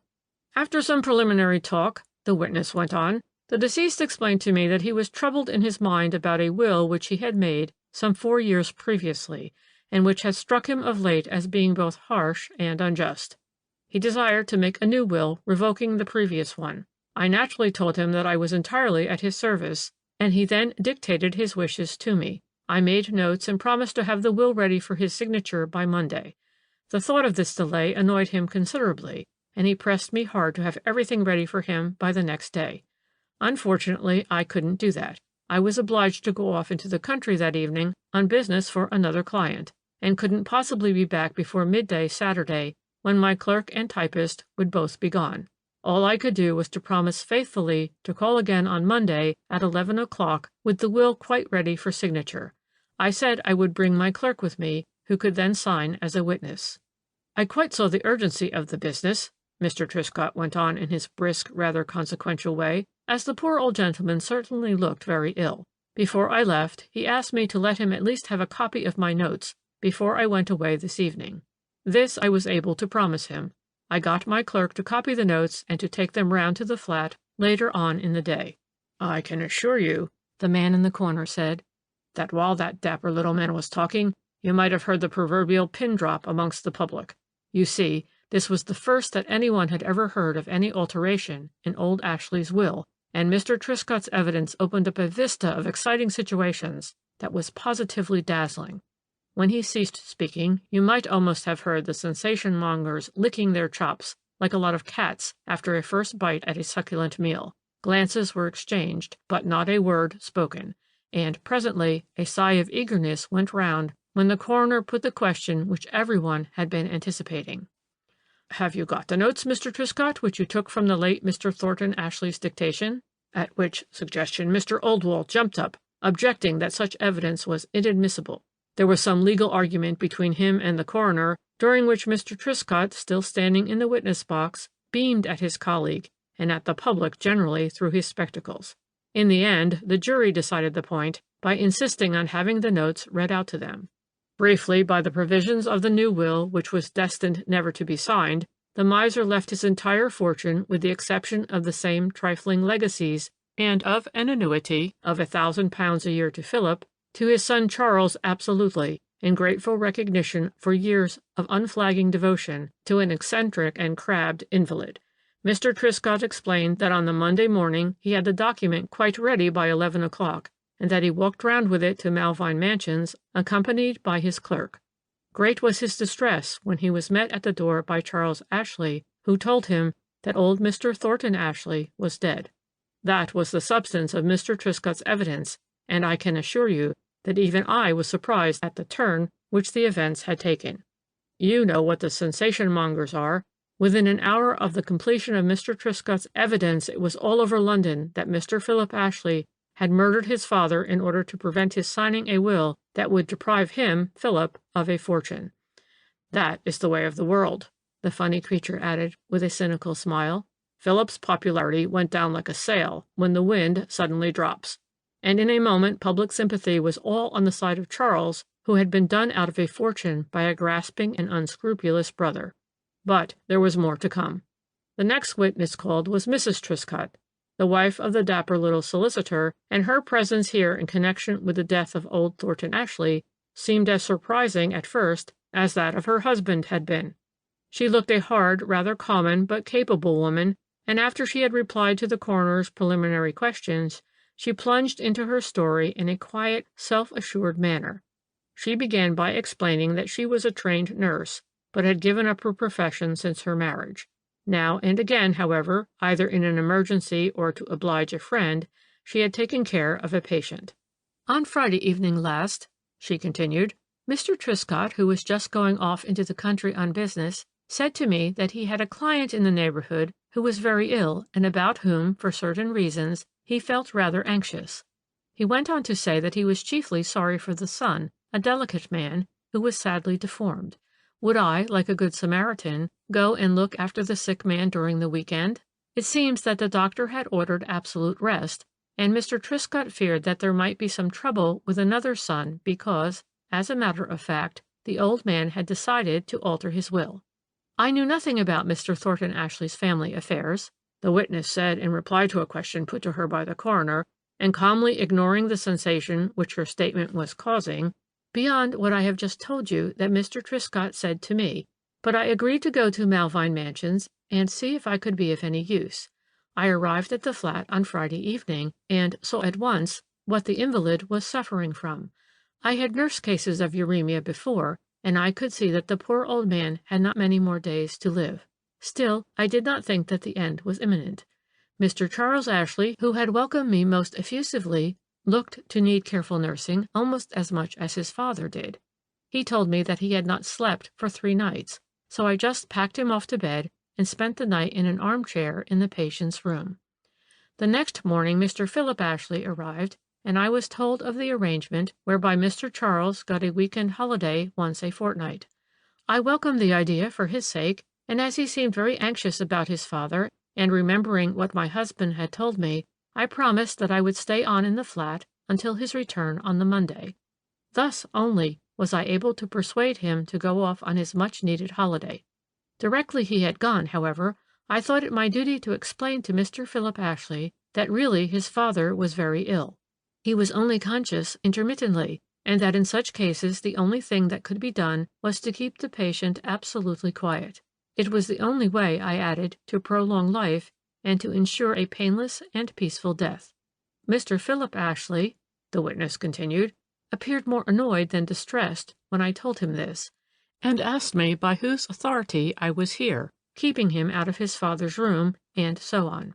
He also asked me several peremptory questions as to who had visited his father lately, and when I told him that I was the wife of a well-known solicitor in the neighborhood, he looked for a moment as if he would give way to a violent fit of rage. However, I suppose he thought better of it, and presently I took him into the patient's room, who was asleep just then, begging him on no account to disturb the sufferer. After he had seen his father, Mr. Ashley appeared more ready to admit that I was acting for the best. However, he asked me, rather rudely, I thought, considering that the patient was nothing to me and I was not getting paid for my services, how long I proposed staying in the flat. I told him that I would wait here until his brother's return, which I was afraid would not be before 10 o'clock on Monday morning, whereupon he picked up his hat, gave me a curt good day, and walked out of the flat. To my astonishment, the witness now said, amidst literally breathless silence on the part of the spectators, it had only just gone 8 on the Monday morning when Mr. Philip Ashley turned up once more. I must say that I was rather pleased to see him. I was expecting Mr. Truscott home and had a lot to do in my own house. The patient, who had rallied wonderfully the last 2 days, had just gone off into a comfortable sleep, and as I knew that Mr. Charles would be back soon, I felt quite justified in going off duty and leaving Mr. Philip in charge, with strict injunctions that he was on no account to disturb the patient. If he woke, he might be given a little barley water first, and then some beef tea, all of which I had prepared and put ready. My intention was directly I got home to telephone to Dr. Judd and ask him to look in at Melvine Mansions sometime during the morning. Unfortunately, when I got home, I had such a lot to do that frankly I forgot to telephone to the doctor, and before the morning was over, Mr. Truscott had come home with the news that Mr. Thornton Ashley was dead. This, the man in the corner continued, was the gist of Mrs. Truscott's evidence at that memorable inquest. Of course, there were some dramatic incidents during the course of her examination, glances exchanged between Philip Ashley and Mr. Oldwall, and between him and the dapper little Mr. Truscott. The latter, I must tell you, still beamed on everybody. He looked inordinately proud of his capable, businesslike wife, and very pleased with the prominence which he had attained through this mysterious and intricate case. End of Section 22. The Miser of Maida Vale, Part 2. The Miser of Maida Vale, continued.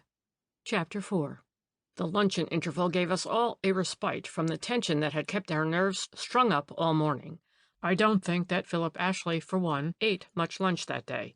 I noticed, by the way, that he and Mr. Oldwall went off together, whilst Mr. and Mrs. Truscott took kindly charge of poor Charles. I caught sight of the three of them subsequently in a blameless tea-shop.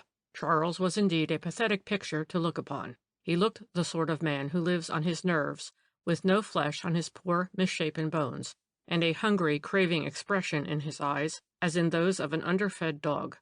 We had his evidence directly after luncheon, but as a matter of fact, he had not much to say.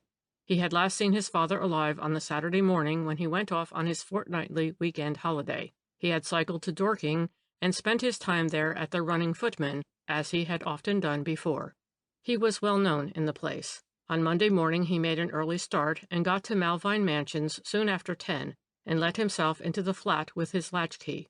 He expected to find his brother or Mrs. Truscott there, but there was no one. He then went into his father's room and at first thought that the old man was only asleep. The blinds were down and the room very dark. He drew up the blind and went back to his father's bedside. Then only did he realize that the old man was dead. Though he was very ignorant in such matters, he thought that there was something strange about the dead man, and he tried to explain this to Dr. Judd. But the latter seemed too busy to attend to him, so when Mr. Truscott came to call later on, he told him of this strange feeling that troubled him. Mr. Truscott then thought that as Dr. Judd seemed so indifferent about the matter, it might be best to see the police. But this, Charles Ashley explained, I refused to do, and then Mr. Truscott asked me if I knew whether my dear father had any life insurances, and if so, in what company. I was able to satisfy him on that point, as I had heard him speak to Mr. Oldwall about a life policy he had in the Empire of India Life Insurance Company. Mr. Truscott then told me to leave the matter to him, which I was only too glad to do. Witness was asked if he knew anything of his father's intentions with regard to altering his will, and to this he gave an emphatic no. He explained that he had taken a note from his father to Mr. Truscott on the Friday, and that he had seen Mr. Truscott when the latter called at the flat that afternoon. But when the coroner asked him whether he knew what passed between his father and the lawyer on that occasion, he again gave an emphatic no. He had accepted gratefully Mr. Truscott's suggestion that Mrs. Truscott should come over for the week-end to take charge of the invalid, but he declared that this arrangement was in no way a reflection upon his brother. On the whole, then, Charles Ashley made a favorable impression upon the public and jury for his clear and straightforward evidence. The only time when he hesitated, and did so very obviously, was when the coroner asked him whether he knew of any recent disagreement between his father and his brother Philip, a disagreement which might have led to Mr. Thornton Ashley's decision to alter his will.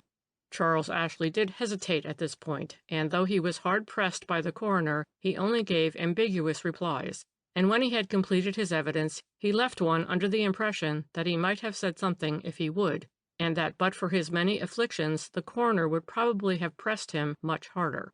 This impression was confirmed by the evidence of the next witness, a Mrs. Trapp, who had been the daily char at Malvine Mansions. She began by explaining to the coroner that she had done the work at the flat for the past 2 years. At first, she used to come every morning for a couple of hours, with the exception of Sundays, but for the last 2 months or so she came on the Sundays, but stayed away on the Monday. On Wednesday she stayed the whole day, until about 6, as Mr. Charles always did a lot of shopping those afternoons.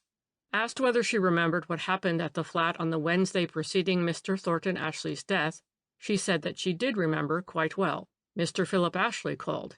He did do that sometimes on a Wednesday when his brother was out.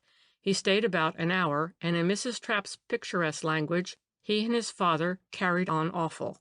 "I couldn't 'ear what they said," Mrs. Trapp explained with eager volubility, "but I could 'ear the old gentleman screaming. I had 'eard him storm like that at Mr. Philip once before, about a month ago. But Lord bless you, Mr. Philip, he didn't seem to care. And on Wednesday, when I let him out of the flat, he just looked quite cheerful like. But the old gentleman, he was angry. I had to give him a nip of brandy. He was sort of shaken after Mr. Philip went." "You see, then, don't you?" the man in the corner said with a grim chuckle, "how gradually a network of sinister evidence was being woven around Philip Ashley. He himself was conscious of it, and he was conscious also of the wave of hostility that was rising up against him. He looked now not only grave, but decidedly anxious, and he held his arms tightly crossed over his chest, as if in the act of making a physical effort to keep his nerves under control. He gave me the impression of a man who would hate any kind of publicity, and the curious, eager looks that were cast upon him, especially by the women, must have been positive torture to a sensitive man. However, he looked a handsome and manly figure as he stood up to answer the questions put to him by the coroner. He said that he had arrived at the flat on the Saturday at about midday, explaining to the jury that he always came once a fortnight to be with his father, whilst his brother Charles enjoyed a couple of days in the country. On this occasion, however, he was told that his father was too ill to see him.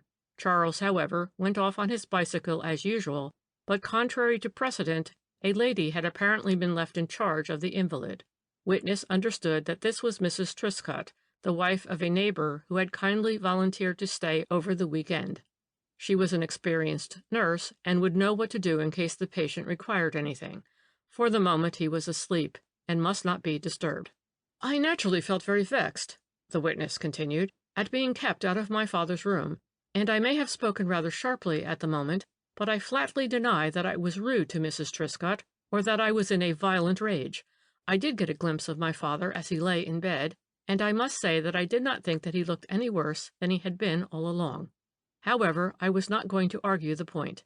I preferred to wait until the Monday morning, when my brother would be home, and I could tackle him on the subject." At this point, the coroner desired to know why, in that case, when the witness was told that his brother would not be at the flat before 10 o'clock, he turned up there as early as 8:30.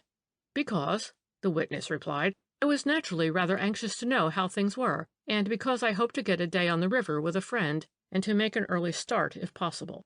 However, when I got to the flat, Mrs. Truscott wanted to get away, and so I agreed to stay there and wait until 10 o'clock, when, so Mrs. Truscott assured me, my brother would certainly be home. As a matter of fact, He always used to get home at that hour with clockwork regularity on the Monday mornings after his holiday.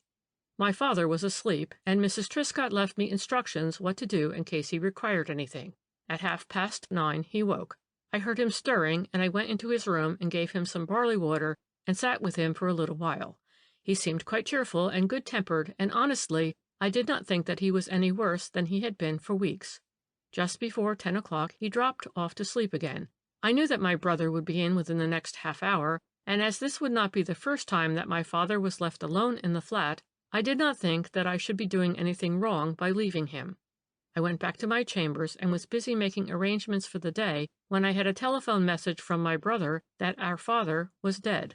Questioned by the coroner as to the disagreement which he had had with his father on the previous Wednesday, Mr. Philip Ashley indignantly repudiated the idea that there was any quarrel. "My father," he said, "had a very violent temper and a very harsh, penetrating voice. He certainly did get periodically angry with me whenever I explained to him that my marriage to Lady Pete Jackson could not, in all decency, take place for at least another 6 months. He would storm and shriek for a little while," the witness went on, "but we invariably parted the best of friends." The man in the corner paused for a little while, leaving me both interested and puzzled. I was trying to piece together what I remembered of the case with what he had just told me, and I was longing to hear his explanation of the events which followed that memorable inquest. After a little while, the funny creature resumed. "I told you," he said, "that a wave of hostility had risen in the public mind against Philip Ashley. It came from a sense of sympathy for the other son, who, deformed and afflicted, had been done out of a fortune. True that it would not have been of much use to him, and that in the original will ample provision had been made for his modest wants, but it now seemed as if, at the 11th hour, the old miser had thought to make reparation toward the son who had given up his whole life to him, whilst the other had led one of leisure, independence, and gaiety. What had caused old Thornton Ashley thus to change his mind was never conclusively proved. There were some rumors already current that Philip Ashley was in debt, and had appealed to his father for money, a fatal thing to do with a miser.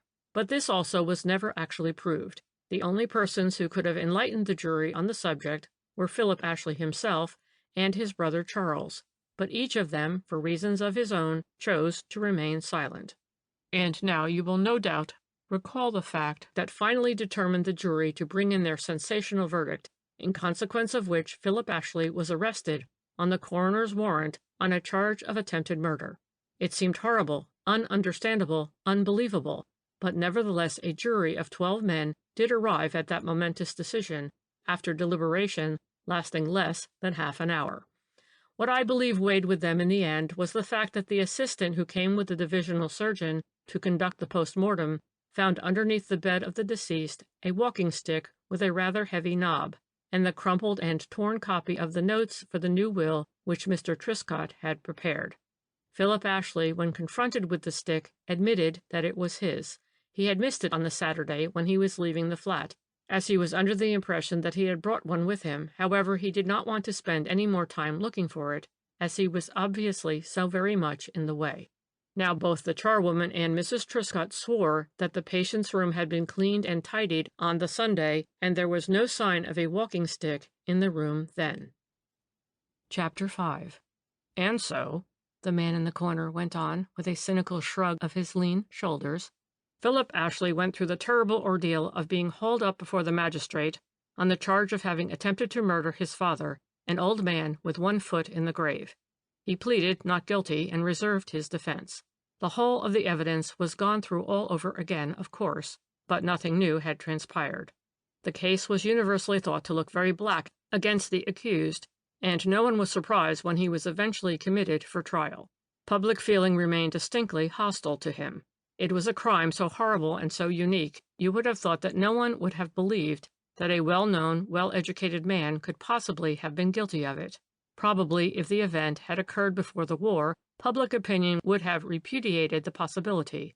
But so many horrible crimes have occurred in every country these past few years that one was just inclined to shrug one's shoulders and to murmur, perhaps one never knows. One thing remained beyond a doubt. Old Thornton Ashley died of shock or fright following a violent and dastardly assault. Finger marks were discovered round his throat, and there were evidences on his face and head that he had been repeatedly struck with what might easily have been the walking stick which was found under his bed. Add to this the weight of evidence of the new will about to be signed, and of the quarrel between father and son on the previous Wednesday, and you have as good a motive for the murder as any prosecuting counsel might wish for. Philip Ashley would not, of course, hang for murder, but it was even betting that he could get 20 years. Anyway, I don't think that, as things were, anyone blamed Lady Pete Jackson for her decision.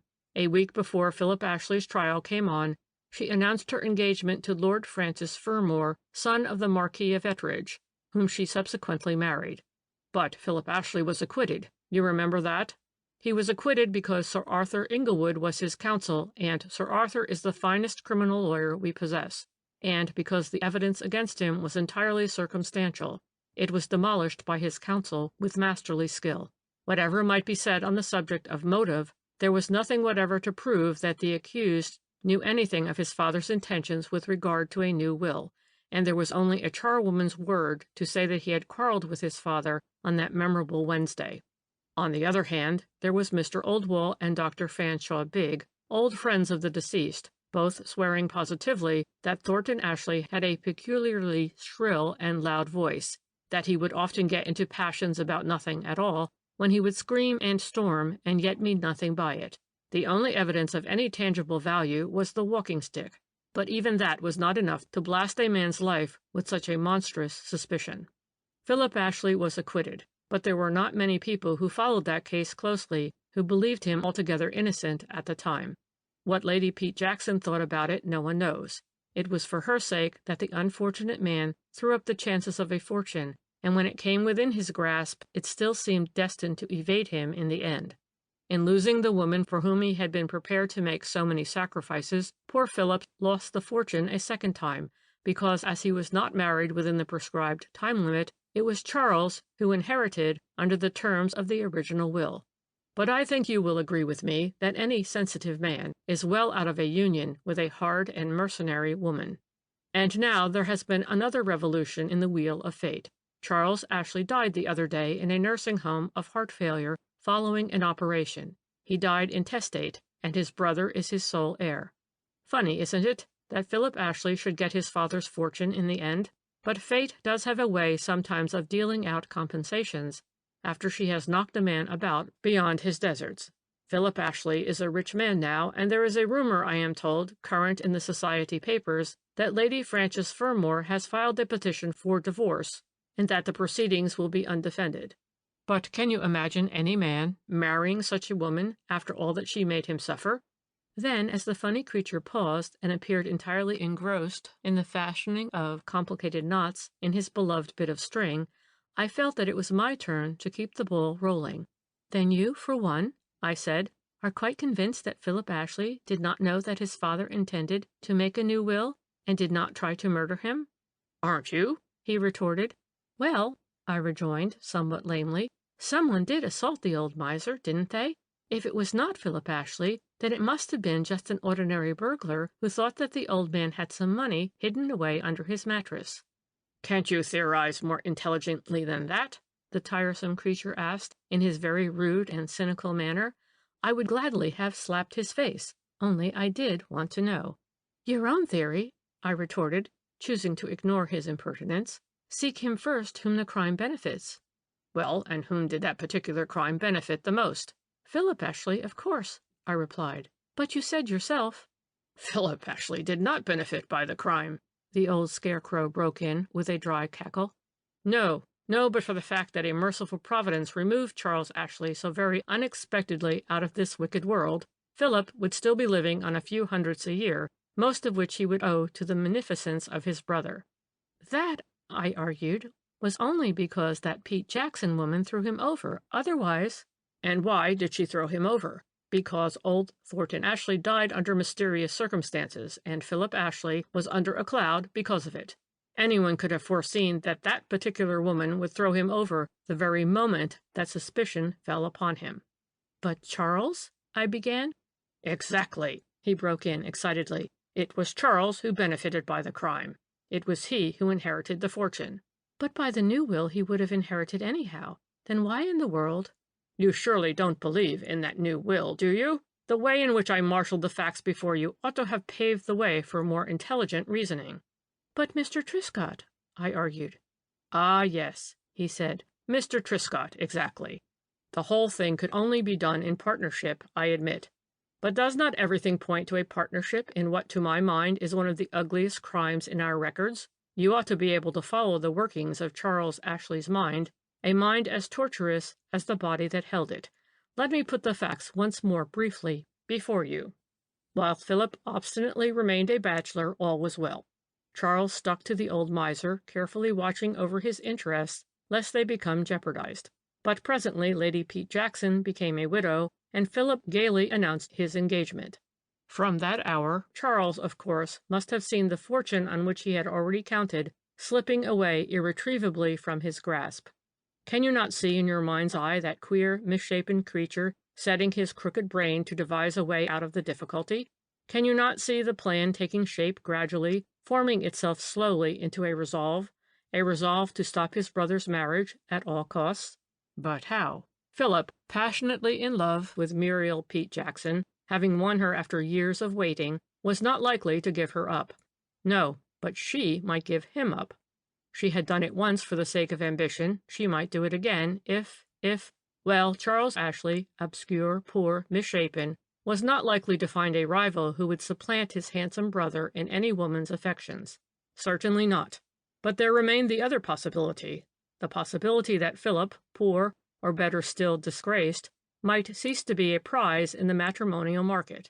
Disgraced, but how? By publicity? By crime? Yes, by crime. Now, can you see the plan taking shape? Can you see Charles cudgeling his wits as to what crime could most easily be fastened on a man of Philip's personality and social position? Probably a chance word dropped by his father put the finishing touch to his scheme, a chance word on the subject of a will. And there was the whole plan ready. The unsigned will, the assault on the dying man, and there were always plenty of quarrels between the peppery old miser and his somewhat impatient son. As for Truscott, the dapper little local lawyer, I suppose it took some time for Charles Ashley's crooked schemes to appear as feasible and profitable to him. Of course, without him nothing could have been done, and the whole of my theory rests upon the fact that the two men were partners in the crime. Where they first met and how they became friends, I don't profess to know. If I had had anything to do with the official investigation of that crime, I should first of all have examined the servant in the Truscott household, and found out whether or no Mr. Charles Ashley had ever been a visitor there. In any case, I should have found out something about Truscott's friends and Truscott's haunts. I am sure that it would then have come to light that Charles Ashley and Mr. Truscott had constant intercourse together. I cannot bring myself to believe in that unsigned will. There was nothing whatever that led up to it, except the supposed quarrel on the Wednesday. But if that old miser did want to alter his will, why should he have sent for a man whom he hardly knew, and whom, mind you, he would have to pay for his services, rather than for his friend, Oldwall, who would have done the work for nothing? The man was a miser, remember. His meanness, we are told, amounted to a mania. A miser never pays for something he can get for nothing. There was also another little point that struck me during the inquest as significant. If Truscott was an entire stranger to Charles Ashley, why should he have taken such a personal interest in him and in the old man to the extent of sending his wife to spend 2 whole days and nights in charge of an invalid who was nothing to him? Why should Mrs. Truscott have undertaken such a thankless task in the house of a miser where she would get no comforts and hardly anything to eat? Why, I say, should the Truscotts have done all that if they had not some vital self-interest at stake? And I contend that that vital self-interest demanded that one of them should be there in the flat on the watch, to see that no third person was present whilst Philip spent his time by his father's bedside, a witness such as Lady Pete Jackson, perhaps, or some friend, whose testimony might demolish the whole edifice of lies which had been so carefully built up. And did you notice another point? The charwoman, by a new arrangement, was never at the flat on a Monday morning, and that arrangement had only obtained for the past 2 months. Now why? Charwomen stay away, I believe, on Sundays always. But I ask you, have you ever heard of a charwoman having a holiday on a Monday? I was bound to admit that it was unusual, whereupon the old scarecrow went on with excitement. that grew as rapidly as did the feverish energy of his fingers manipulating his bit of string. "And now propel your mind back to that same Monday morning. When the coast being clear, Charles Ashley, back at the flat and alone with the old man, was able at last to put the finishing touch to his work of infamy. One pressure of the fingers, one blow with the walking-stick, and the curtain was rung down finally on the hideous drama that he had so skillfully invented. Think of it all carefully and intelligently," the old man in the corner concluded, as he stuffed his beloved bit of string into the capacious pocket of his checked ulster, "and you will admit that there is not a single flaw in my argument." "The walking-stick," I broke in quickly. "Exactly," he retorted, "the walking-stick.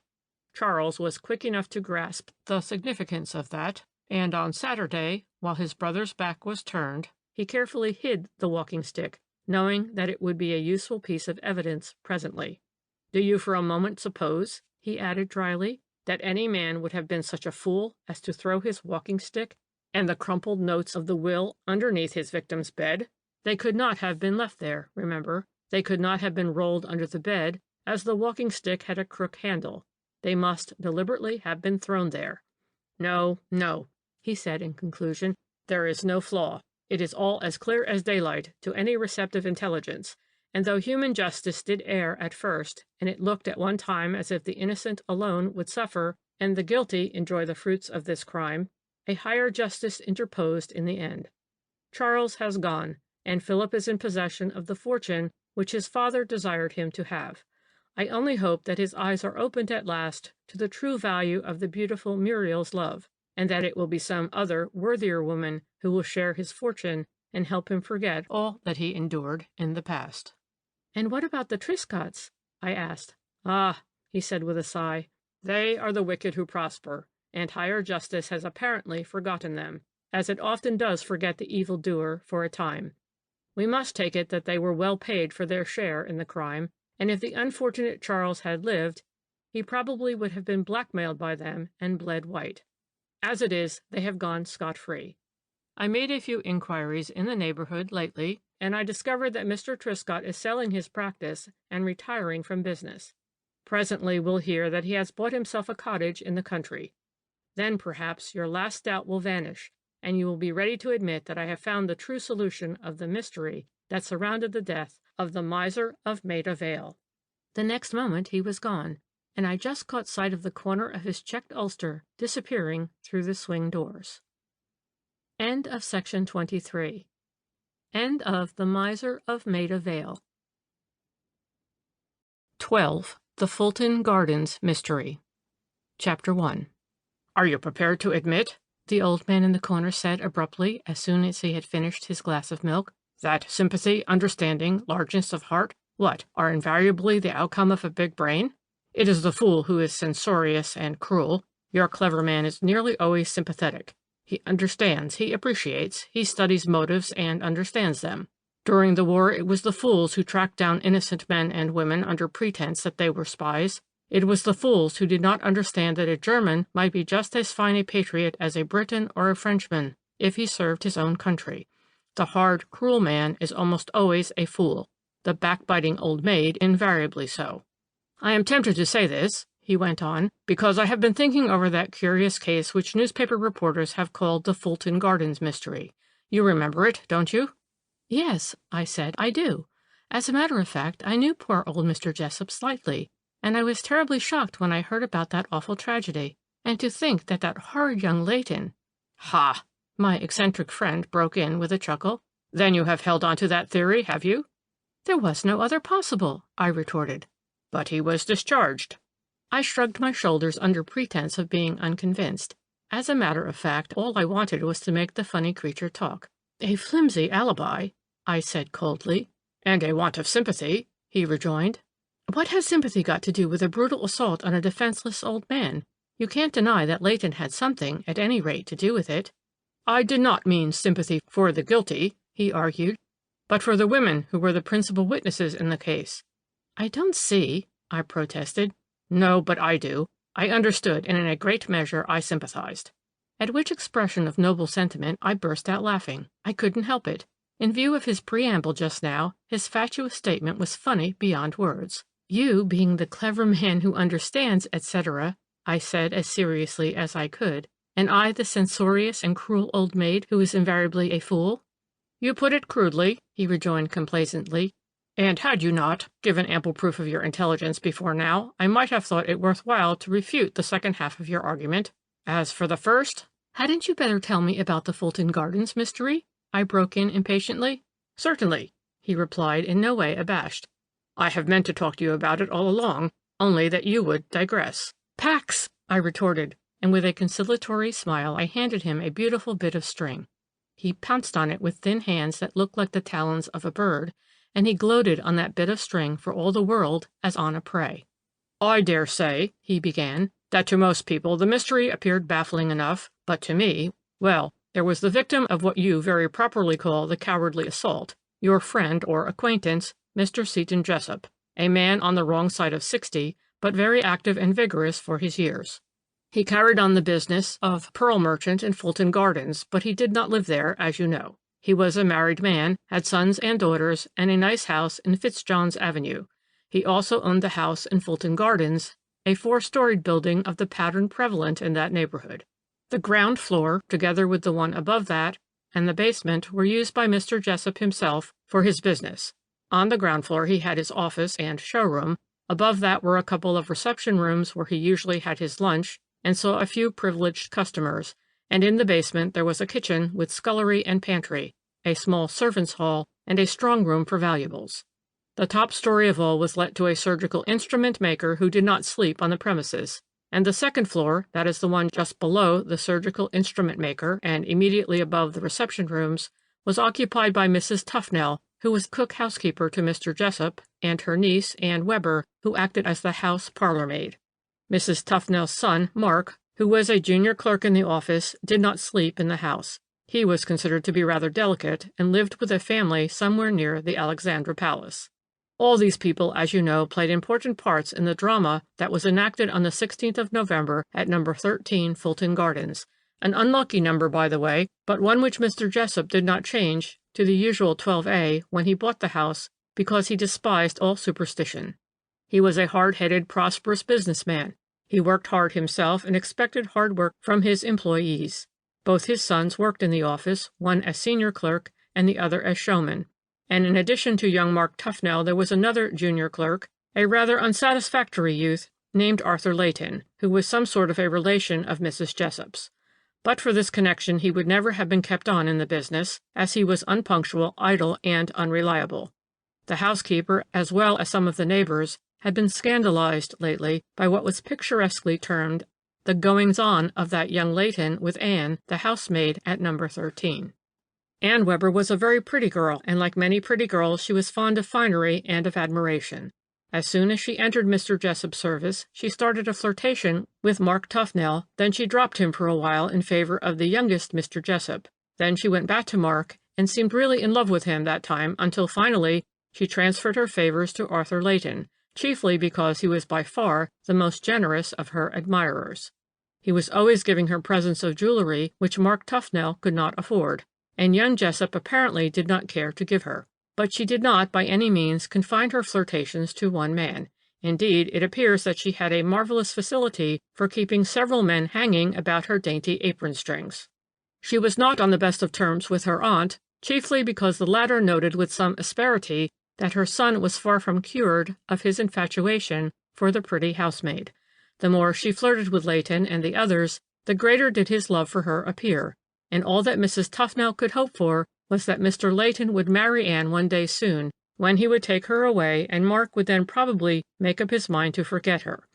Young Layton was doing very well in business, apparently, for he always had plenty of money to spend, whilst poor Mark had only a small salary, and, moreover, had nothing of the smart, dashing ways about him which had made the other man so attractive to Anne. Chapter 2. And now, the man in the corner continued after a while, we come to that 16th of November when the mysterious drama occurred at No. 13 Fulton Gardens. As a general rule, it seems, Mr. Jessup was in his office most evenings until 7 o'clock. His clerks and showmen finished at 6, but he would almost invariably stay on an hour longer to go through his accounts or look over his stock. On this particular evening, just before 7 o'clock, he rang for the housekeeper, Mrs. Tufnell, and told her that he would be staying until quite late, and would she send him in a cup of tea and a plate of sandwiches in about an hour's time. Mrs. Tufnell owned to being rather disappointed when she had this order, because her son Mark had arranged to take her and Anne to the cinema that evening, and now, of course, they could not leave until after Mr. Jessup had gone, in case he wanted anything, and he might be staying on until all hours. However, Mark stayed to supper, and after supper Mrs. Tufnell got the tea and sandwiches ready and took the tray up to Mr. Jessup herself. Mr. Jessup was then sitting at his desk with 2 or 3 big books in front of him, and Mrs. Tufnell noticed that the safe in which the cash was kept that came in after banking hours was wide open. Mrs. Tufnell put down the tray and was about to leave the room again when Mr. Jessup spoke to her. "I expect Mr. Layton back presently. Show him in here when he comes. But I don't want to see anybody else, not any of you. Understand?" It seems that he said this in such a harsh and peremptory manner that Mrs. Tufnell was not only upset, but quite frightened.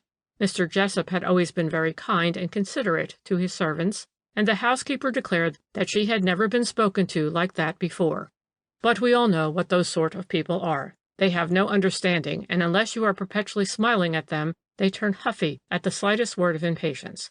Undoubtedly, Mr. Jessup was both tired and worried, and no great stress was laid by the police subsequently on the fact that he had spoken harshly on this occasion.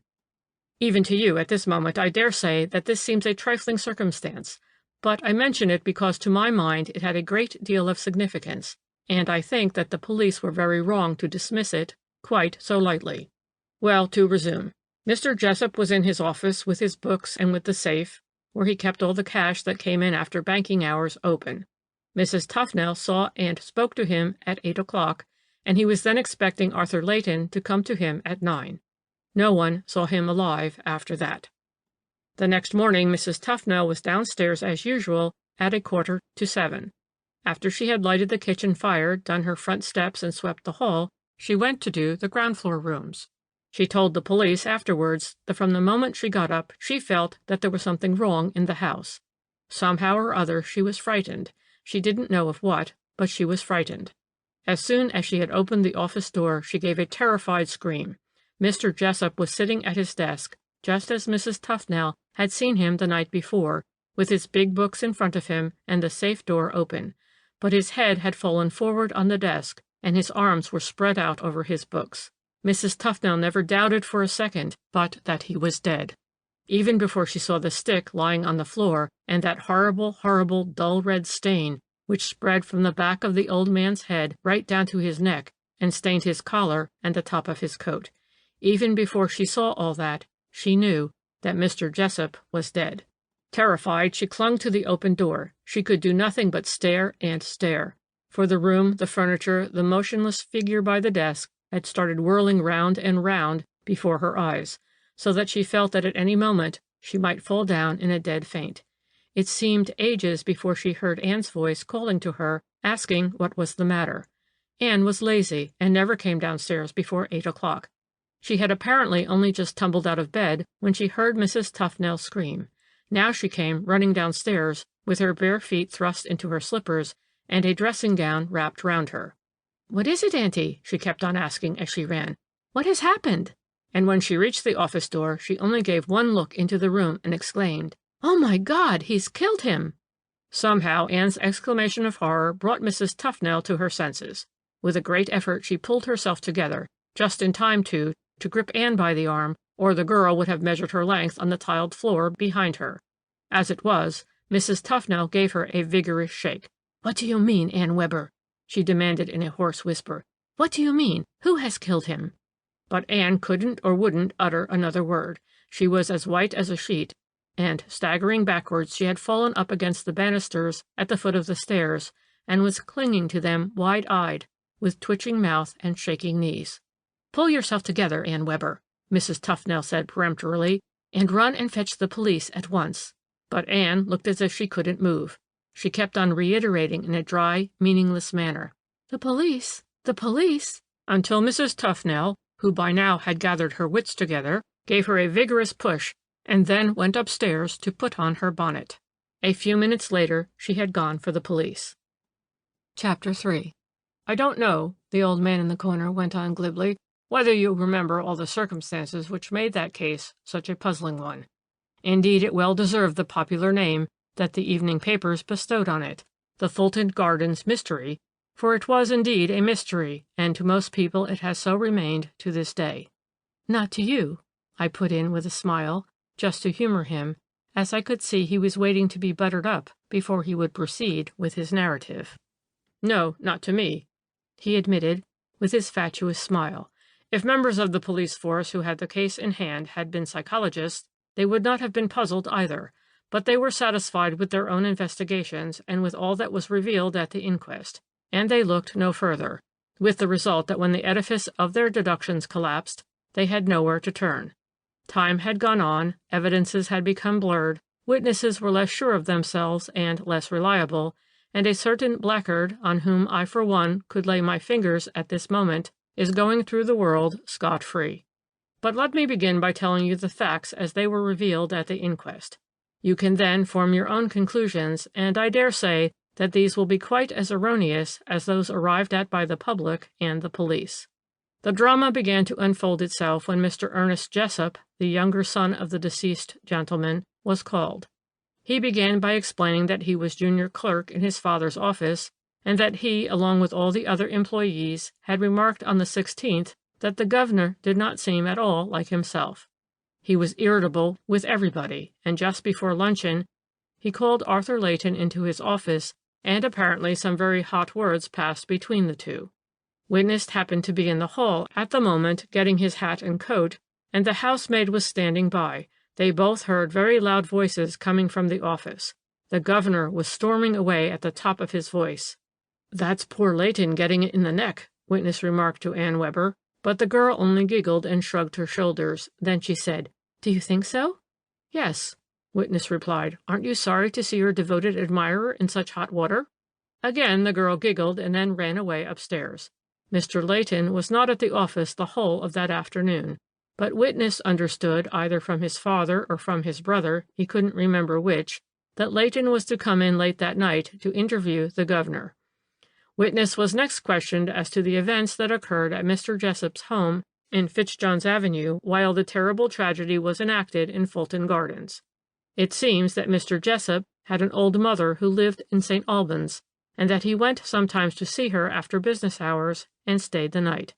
As a general rule, when he intended going, he would telephone home in the course of the afternoon. On the 16th he rang up at about 5 o'clock and said that he was staying late at the office, later than usual, and they were not to wait dinner for him. Mrs. Jessup took this message herself and had recognized her husband's voice. Then, later on in the evening, it might have been 8:30 or 9, there was another telephone message from the office. Witness went to the telephone that time. A voice, which at first he did not think that he recognized, said, "Mr. Jessup has gone to St. Albans. He caught the 7:50 and won't be home tonight." In giving evidence, Witness at first insisted on the fact that he did not recognize the voice on the telephone. It was a man's voice, and sounded like that of a person who was rather the worse for drink. He asked who was speaking, and the reply came quite clearly that time. "Why, it's Layton, you ass. Don't you know me?" Witness then asked, "Where are you speaking from?" And the reply was, "From the office, of course. I've had my wigging, and am being consoled by our Annie Bird." Annie Bird was the name the pretty housemaid went by among the young clerks at the office. Witness then hung up the receiver and gave his mother the message. Neither Mrs. Jessup nor anyone else in the house thought anything more about it, as there was nothing whatever unusual about the occurrence. Witness only made some remarks about Arthur Layton having been drinking again, and there the matter unfortunately remained until the following morning, when Witness and his brother arrived at the office and were met with the awful news. Both Mrs. Jessup and Mr. Aubrey, the eldest son, corroborated the statements made by the previous witness with regard to the telephone messages on the evening of the 16th.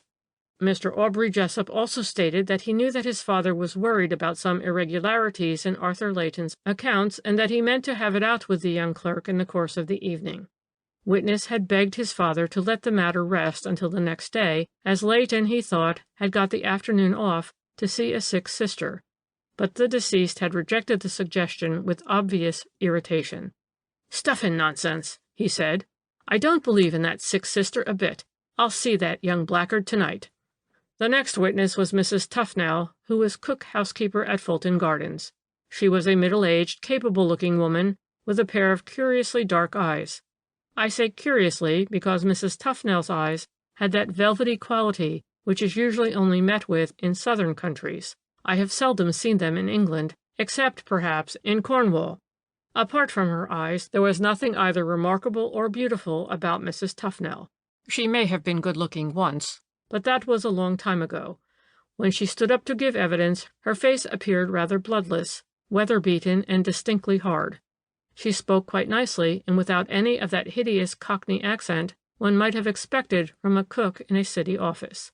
She deposed that on the 16th, just before the luncheon hour, she was crossing the hall at 13 Fulton Gardens. The door into the office was ajar, and she heard Mr. Jessop's voice raised, evidently in great wrath. Mrs. Tufnell also heard Mr. Layton's voice, both gentlemen, as she picturesquely put it, going at one another, hammer and tongs. Obviously, though she wouldn't admit it, Mrs. Tufnell stopped to listen, but she does not seem to have understood much of what was said. However, a moment or two later, Mr. Jessop went to the door in order to shut it, and while he did so, Mrs. Tufnell heard him say, quite distinctly, "Well, if you must go now, you must, though I don't believe a word about your sister being ill. But you may go, only understand that I expect you back here this evening, not later than 9. I shall have gone through the accounts by then, and—" At this point, the door was shut, and witness heard no more. But she reiterated the statements which she had already made to the police, and which I have just retold you, about Mr. Jessop staying late at the office, and her taking him in some sandwiches, when he told her that he was expecting Mr. Layton at about 9 o'clock, and did not wish to be disturbed by anybody else. The witness was asked to repeat what the deceased had actually said to her with reference to this matter, and she laid great stress on Mr. Jessop's harsh and dictatorial manner, so different, she said, to his usual gentlemanly ways. "I don't want to see anybody else, not any of you. That's what he said," Mrs. Tufnell replied with an air of dignity, and then added, "as if Ann Webber or I had ever thought of disturbing him while he was at work." Witness went on to relate that after she had taken in the tray of tea and sandwiches, she went upstairs and found Ann Webber sitting in her room by herself. Mark, the girl explained, had gone off, very disappointed that they couldn't all go together to the cinema. Mrs. Tufnell argued the point for a moment or two, as she didn't see why Anne should have refused to go if she wanted to see the show. But the girl seemed to have turned sulky. Anyway, it was too late, she said, as Mark had gone off by himself. He had booked the places and didn't want to waste them, so he was going to get another friend to go with him. Mrs. Tufnell then settled down to do some sewing, and Anne turned over the pages of a stale magazine. Mrs. Tufnell thought that she appeared restless and agitated. Her cheeks were flushed, and at the slightest sound she gave a startled jump. Presently she said that she had some silver to clean in the pantry, and went downstairs to do it. Some little time after, there was a ring at the front door bell, and Mrs. Tufnell heard Anne going through the hall to open the door. A quarter of an hour went by, and then another. Mrs. Tufnell began to wonder what Anne was up to. She put down her sewing and started to go downstairs. The first thing that struck her was that all the lights on the stairs and landing were out. The house appeared very silent and dark. Only a glimmer came from one of the lights downstairs in the hall at the foot of the stairs. Mrs. Tufnell went down cautiously.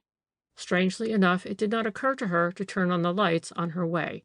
After she had passed the first-floor landing, she heard the sound of muffled voices coming from the hall below. Thinking that she recognized Anne's voice, she called to her. "Is that you, Anne?" And Anne immediately replied, "Coming, Aunt." "Who are you talking to?" Mrs. Tufnell asked, and as Anne did not answer this time, she went on, "Is it Mr. Layton?" And Anne said, "Yes, he is just going." And Mrs. Tufnell stood there waiting. She was halfway down the stairs between the first floor and the hall, and she couldn't see Anne or Mr. Layton. But a moment or two later she heard Anne's voice saying quite distinctly, "Well, good night, Mr. Layton. See you tomorrow, as usual." After which the front door was opened, then banged to again, and presently Anne came tripping back across the hall. "You go to bed now, Anne," Mrs. Tufnell said to her. "I'll see Mr. Jessop off when he goes. He won't be long now, I dare say." "Oh, but," Anne said, Mr. Jessup has been gone some time." "Gone some time?" Mrs. Tufnell exclaimed. "He can't have been gone some time. Why, he was expecting Mr. Layton, and Mr. Layton has only just gone." Anne shrugged her shoulders. "I can only tell you what I know, Mrs. Tufnell," she said acidly. "You can come down and see for yourself. The office is shut up and all the lights out." "But didn't Mr. Layton see Mr. Jessup?" "No, he didn't. Mr. Jessup told Mr. Layton to wait, and then he went away without seeing him." "That's funny," Mrs. Tufnell remarked dryly. "What was Mr. Layton doing in the house, then, all this time? I heard the front doorbell half an hour ago and more." "That's no business of yours, Aunt Sarah," the girl retorted pertly, "and it wasn't half an hour, so there." Mrs. Tufnell did not argue the point any further. Mechanically she went downstairs and ascertained in point of fact that the door of the office and the showroom on the ground floor were both locked as usual, and that the key of the office was outside in the lock. This was entirely in accordance with custom. Mrs. Tufnell, through force of habit, did just turn the key and open the door of the office. She just peeped in to see that the lights were really all out. Satisfied that everything was dark, she then closed and relocked the door. Anne, in the meanwhile, stood halfway up the stairs, watching. Then the two women went upstairs together. They had only just got back in their room when the front doorbell rang once more. "Now, whoever can that be?" Mrs. Tufnell exclaimed. "Don't trouble, Aunt," Anne said with alacrity. "I'll run down and see." Which she did. Again it was some time before she came back, and when she did get back to her room, she seemed rather breathless and agitated. "Someone for Mr. Jessup," she said in answer to Mrs. Tufnell's rather acid remark that she had been gone a long time. "He kept me talking ever such a while. I don't think he believed me when I said Mr. Jessup had gone." "Who was it?" Witness asked. "I don't know," the girl replied. "I never saw him before." "Didn't you ask his name?" "I did, but he said it didn't matter. He would call again tomorrow." After that the two women sat for a little while longer, Mrs. Tufnell sewing, and Anne still rather restlessly turning over the pages of a magazine. At 10 o'clock they went to bed, and that was the end of the day as far as the household of Mr. Jessup was concerned. You may well imagine that all the amateur detectives who were present at the inquest had made up their minds by now that Arthur Layton had murdered Mr. Seton Jessup, and robbed the till both before and after the crime. It was a simple deduction easily arrived at and presenting the usual features.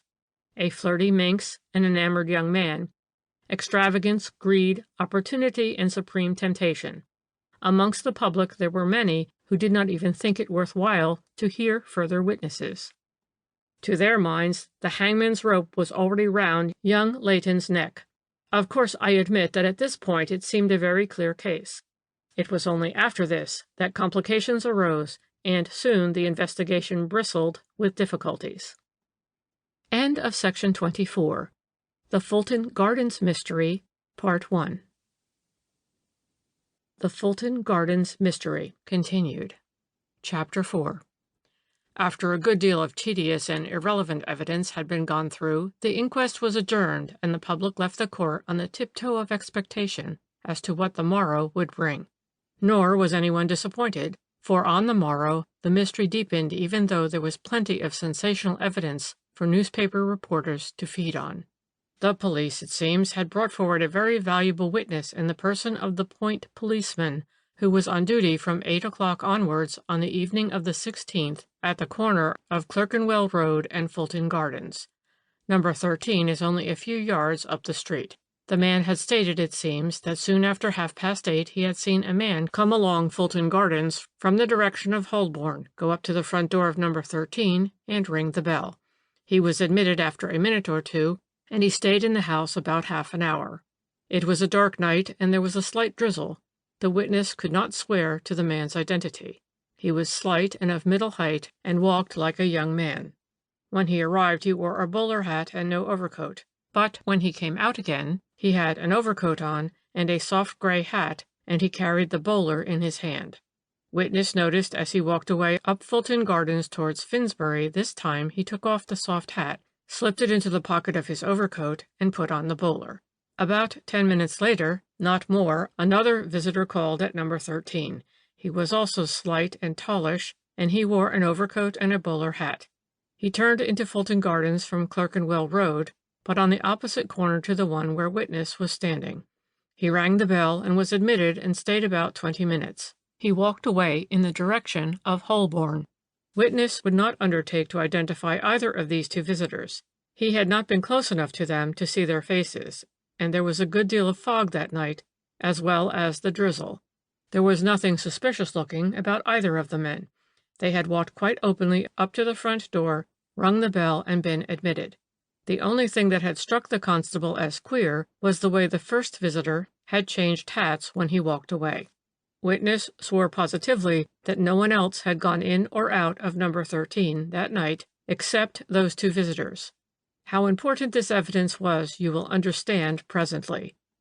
After this, young Tufnell was called. He was a shy-looking fellow with a nervous manner altogether out of keeping with his dark, expressive eyes which he had obviously inherited from his mother, and which gave him a foreign as well as a romantic appearance.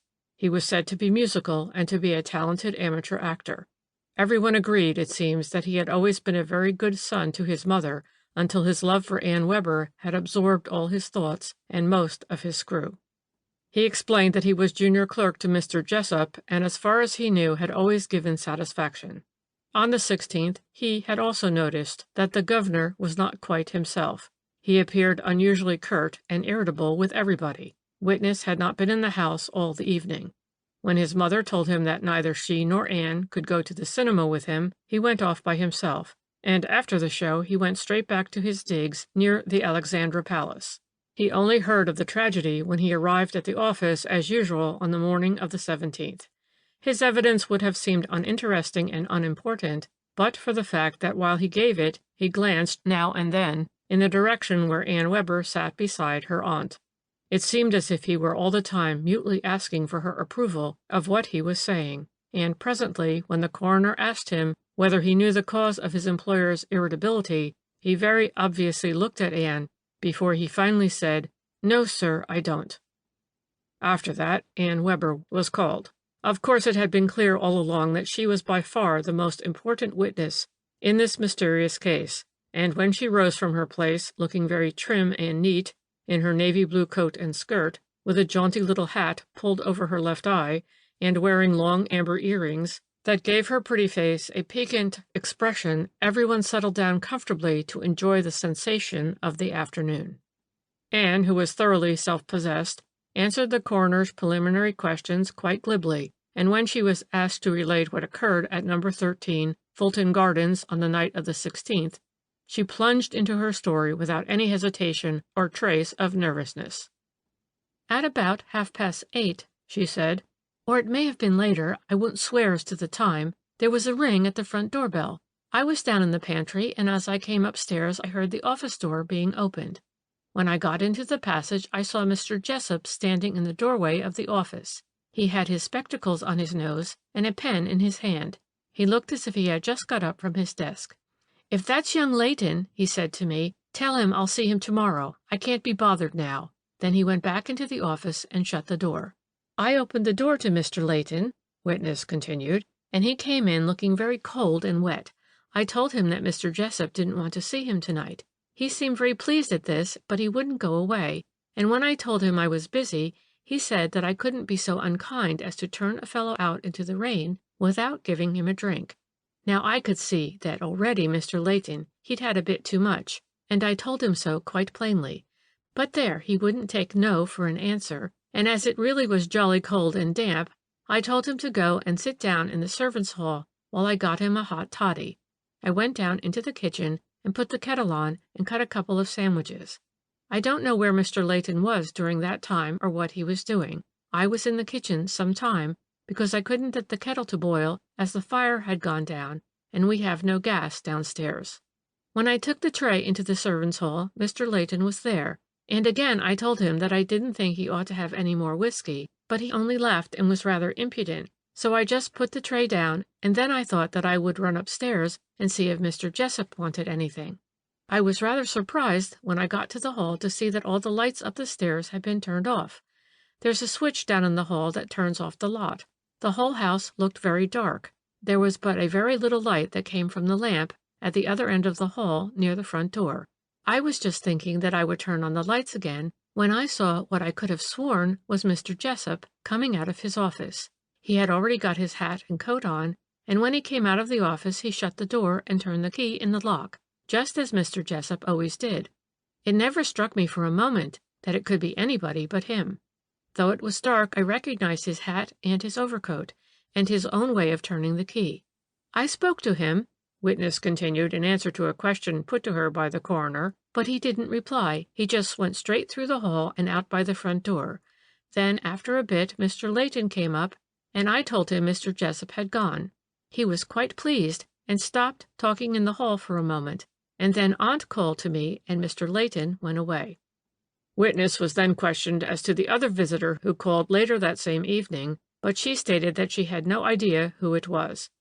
He came about 9, she explained, and I went down to open the door. He kept me talking ever such a time, asking all sorts of silly questions. I didn't know how to get rid of him, and he wouldn't leave his name. He said he would call again, and that it didn't matter. Anne Weber here gave the impression that the unknown visitor had stopped for a flirtation with her on the doorstep, and her smirking and pert glances rather irritated the coroner. He pulled her up sharply by putting a few straight questions to her. He wanted to pin her down to a definite statement as to the time when, 1, she opened the door to Mr. Layton, 2, she saw what she thought was Mr. Jessup go out of the house, and 3, the second visitor arrived. Though doubtful as to the exact time, Anne was quite sure that the 3 events occurred in the order in which she had originally related, and in this she was, of course, corroborating the evidence of the point policeman. But there was the mysterious contradiction. Anne Weber swore that Mr. Layton followed her up from the servants' hall just after she had seen the mysterious individual go out by the front door. On the other hand, she couldn't swear what happened while she was busy in the kitchen getting the hot toddy for Mr. Layton.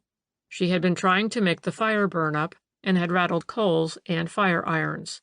She certainly had not heard anyone using the telephone, which was in the office, and she did not know where Mr. Layton was during that time. Nor would she say what was in her mind when she first saw her employer lying dead over the desk and exclaimed, "My God, he has killed him!" And when the coroner pressed her with questions, she burst into tears. Except for this, her evidence had, on the whole, been given with extraordinary self-possession. It was a terrible ordeal for a girl to have to stand up before a jury and, roughly speaking, to swear away the character of a man with whom she had been on intimate terms. The character, did I say? I might just as well have said the life, because whatever doubts had lurked in the public mind about Arthur Layton's guilt, or at least complicity in the crime, those doubts were dispelled by the girl's evidence. For I need not tell you, I suppose, that every man present that second day at the inquest had already made up his mind that Anne Weber was lying to save her sweetheart. No one believed in the mysterious impersonator of Mr. Jessup. It was Arthur Layton, they argued, who had murdered his employer and robbed the till, and Anne Weber knew it and had invented the story in order to drag a red herring across the trail. I must say that the man himself did not make a good impression when he was called in his turn. As he stepped forward with a swaggering air and a bold glance at coroner and jury, the interest which he aroused was not a kindly one. He was rather a vulgar-looking creature, with a horsey get-up, high collar, stock tie, fancy waistcoat, and so on. His hair was of a ginger color, his eyes light, and his face tanned. Everyone noticed that he winked at Anne Weber when he caught her eye, and also that the girl immediately averted her glance and almost imperceptibly shrugged her shoulders. Thereupon Layton frowned and very obviously swore under his breath. Questioned as to his doings on the 16th, he admitted that the governor had been waxy with him because, as he put it with an indifferent swagger, there were a few pounds missing in the till. He also admitted that he had not been looking forward to the evening's interview, but that he had not dared refuse to come.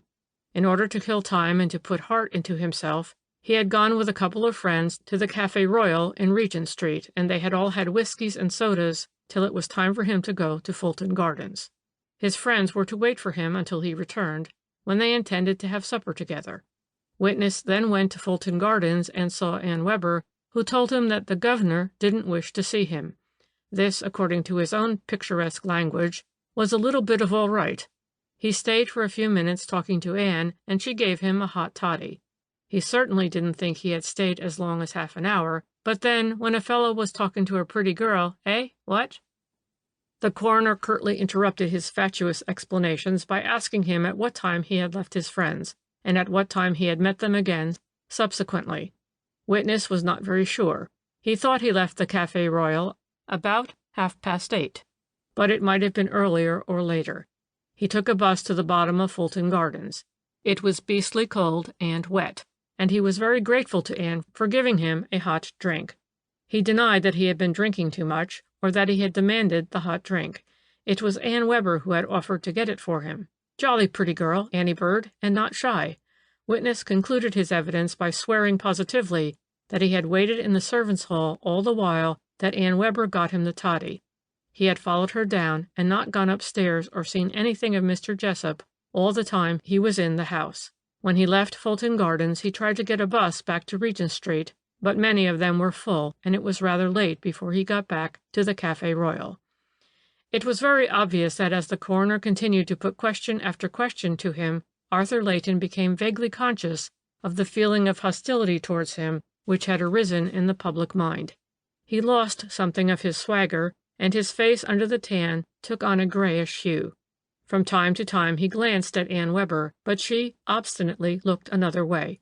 Undoubtedly he felt that he was caught in a network of damnatory evidence which he was unable to combat. The day ended, however, with another adjournment. The police wanted a little more time before taking drastic action. The public so often blamed them for being in too great a hurry to fasten an accusation on the flimsiest grounds that one is pleased to record such a noteworthy instance when they really did not leave a single stone unturned before they arrested Arthur Layton on the charge of murder. They did everything they could to find some proof of the existence and identity of the individual whom Anne Webber professed to have seen while Layton was still in the house. But all their efforts in that direction came to naught, whilst Layton himself denied having had an accomplice just as strenuously as he did his own guilt. He was brought up before the magistrate, charged with the terrible crime. No one, the police argued, had so strong a motive for the crime or such an opportunity. Alternatively, no one else could have admitted the mysterious impersonator of Mr. Jessup into the house, the accomplice who did the deed, whilst Layton engaged Anne Webber's attention, always supposing that he did exist, which was never proved, and which the evidence of the police constable refuted. People who dabbled in spiritualism and that sort of thing were pleased to think that the mysterious personage whom the housemaid saw was the ghost of poor old Jessup, who was then lying murdered in his office, stricken by Layton's hand. But even the most physically minded individual was unable to give a satisfactory explanation for the ghost having changed hats while he walked away from that fateful number 13. Altogether, the question of hats played an important role in the drama of Layton's arrest and final discharge. The magistrate did not commit him for trial because the case for the prosecution collapsed suddenly like a pack of cards. It was the question of hats that saved Layton's neck from the hangman's rope. You remember, perhaps, that in his evidence he had stated before starting to interview his irate employer he had been with some friends at the Café Royal in Regent Street, and that subsequently he met these friends there for supper.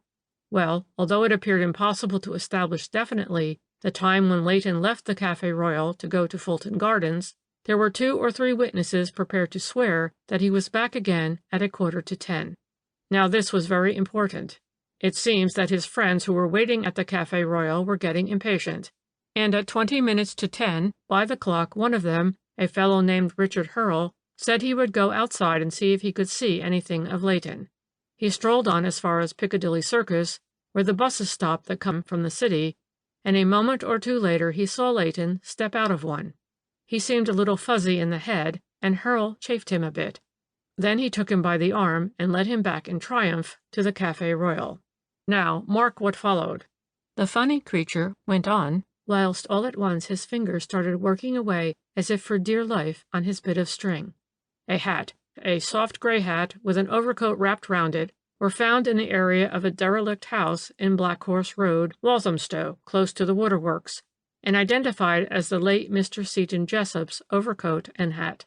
I don't suppose that you have the least idea where Black Horse Road, Walthamstow is, but let me tell you that it is at the back of beyond in the northeast of London. If you remember, the point policeman had stated the first visitor had called at number 13 Fulton Gardens at 8:30 and stayed half an hour. He then walked away in the direction of Finsbury. That visitor, the police argued, was Arthur Layton, who had murdered Mr. Jessup and sent the telephone message to Fitzjohn's Avenue. Then, hearing Ann Webber moving about downstairs and frightened at being caught by her, he had put on the deceased hat and coat and slipped out of the house. Anne, however, had recognized him. She had involuntarily given him away when the housekeeper asked her whom she was talking to, so she invented the story of having seen what she thought was Mr. Jessup in order to save her sweetheart. It was a logical theory enough, but here came the evidence of the hat. The man who walked away from Fulton Gardens at 9 o'clock, whom the point policeman saw changing his hat in the street at that hour, could not possibly have gone all the way to Walthamstow, either by bus or even part of the way in a taxi, and back again to Piccadilly Circus, all in the space of 45 minutes. And Layton, mind you, stepped out of a bus when his friend met him. And I can tell you that the police worked their hardest to find a taxi man who may have picked up a fare that night in the neighborhood of Clerkenwell and driven out to Walthamstow and then back to Holborn. That search proved entirely fruitless. On the other hand, Layton had paid his bus fare from Holborn, and the conductor vaguely recollected that he had got in at the corner of Clerkenwell Road. Well, that being proved, the man couldn't have done in the time all that prosecution declared that he did. After he was discharged, the press started violently abusing the police for not having directed their attention to the second visitor who called at Fulton Gardens 10 minutes or so after the first one had left. But this person appeared as elusive and intangible as the mysterious wearer of Mr. Jessup's hat and coat. The point policeman saw him in the distance, and Ann Webber admitted him into the house and chatted with him for over 20 minutes. She didn't know him, but she declared that she could easily recognize him if she saw him again. For some time after that, the poor girl was constantly called upon by the police to see, and if possible identify, the mysterious visitor. Half the shady characters in London passed, I believe, before her eyes during the next 3 months. But this search proved as fruitless as the other. The murder of Mr. Seton Jessup has remained as complete and as baffling a mystery as any in the annals of crime. Many there are, you amongst the number, who firmly believe that Arthur Layton had, at any rate, something to do with it. I know that the family of the deceased were convinced that he did. Mr. Aubrey Jessup, the eldest son of the deceased, who was one of the executors under his father's will, and who had gone through the accounts of the business, had noted certain irregularities in Layton's books. He also declared that various sums which had come in on the 16th after banking hours were missing from the safe. Moreover, young Layton himself had admitted that the governor was waxy with him because a few pounds were missing from the till. All these facts, no doubt, had influenced the police when they applied for a warrant for his arrest. But there was no getting away from the evidence of that hat and coat, found 10 miles and more away from the scene of the crime, and of the bus conductor who could swear that out of 45 minutes, which the accused had to account for, he had spent 20 in a bus. "It is all very mysterious," I put in, because my eccentric friend had been silent for quite a long time, while his attention was entirely taken up by the fashioning of a whole series of intricate knots. I am afraid that I was one of those who blamed the police for not directing their investigations sooner in the direction of the second visitor. He seems to me much more mysterious than the first. We know who the first one was." "Do we?" he retorted with a chuckle. "Or rather, do you?" "Well, of course, it was Arthur Layton," I rejoined impatiently. "Mrs. Tufnell saw him." "She didn't," he broke in quickly. "The house was pitch dark. She heard voices, and she asked whether she was speaking to Mr. Layton." "And Anne said yes," I riposted. "She said yes," he admitted with an irritating smile. "And Layton himself in his evidence." "Layton in his evidence," the funny creature broke in excitedly, "admitted that he had called at the house. He admitted that he remembered vaguely that Ann Webber told him that Mr. Jessup had decided not to see him, and that to celebrate the occasion he got the girl to make him a whiskey toddy. But apart from these facts, he only had the haziest notions as to the time when he came, and when he left, or how long he stayed. Nor were his precious friends at the Café Royal any clearer on that point. They had all of them been drinking and only had the haziest notion of time until 20 minutes to 10, when they got hungry and wanted their supper. But what does that prove? I argued with an impatient frown. It proves that my contention is correct, that the first visitor was not Leighton, that it was someone for whom Anne Webber cared more than she did for Leighton, as she lied for his sake when she told her aunt that she was speaking to Leighton in the hall. The whole thing occurred just as the police supposed. The first visitor called, and while Anne Webber was down in the kitchen getting him something to eat and drink, he entered the office, probably not with any evil intention, and saw his employer sitting at his desk with the safe containing a quantity of loose cash, invitingly open. Let us be charitable and assume that he yielded to sudden temptation. Mr. Jessup's coat, hat, and stick were lying there on a chair. The stick was one of those heavily weighted ones which men like to carry nowadays. He seizes the stick and strikes the old man on the head with it. Then he collects the money from the safe and thrusts it into his pockets. At that moment Anne Webber comes up the stairs. I say that this man was her lover. She had returned to him as she did once before. Imagine her horror first, and then her desire, her mad desire to save him from the consequences of his crime. It is her woman's wit which first suggests the idea of telephoning to Fitzjohn's Avenue. She, who thinks of plunging the house in darkness. And now to get the criminal out of the house. It can be done in a moment, but just then Mrs. Tufnell opens her door on the second floor and begins to grope her way downstairs. It is impossible to think quickly enough how to meet this situation. Instinct is the only guide, and instinct suggests impersonating the deceased to avoid the danger of Mrs. Tufnell peeping in at the office door. The criminal hastily dons his victim's hat and coat, and he is almost through the hall when Mrs. Tufnell calls to Anne. "Is it Mr. Leighton?" And Anne, on the impulse of the moment, replies, "Yes, it is. He is just going." And so the criminal escapes unseen. But there is still the danger of Mrs. Tufnell peeping in at the office door, so Anne invents the story of having seen Mr. Jessup walk out of the house some time before. So, for the moment, danger is averted.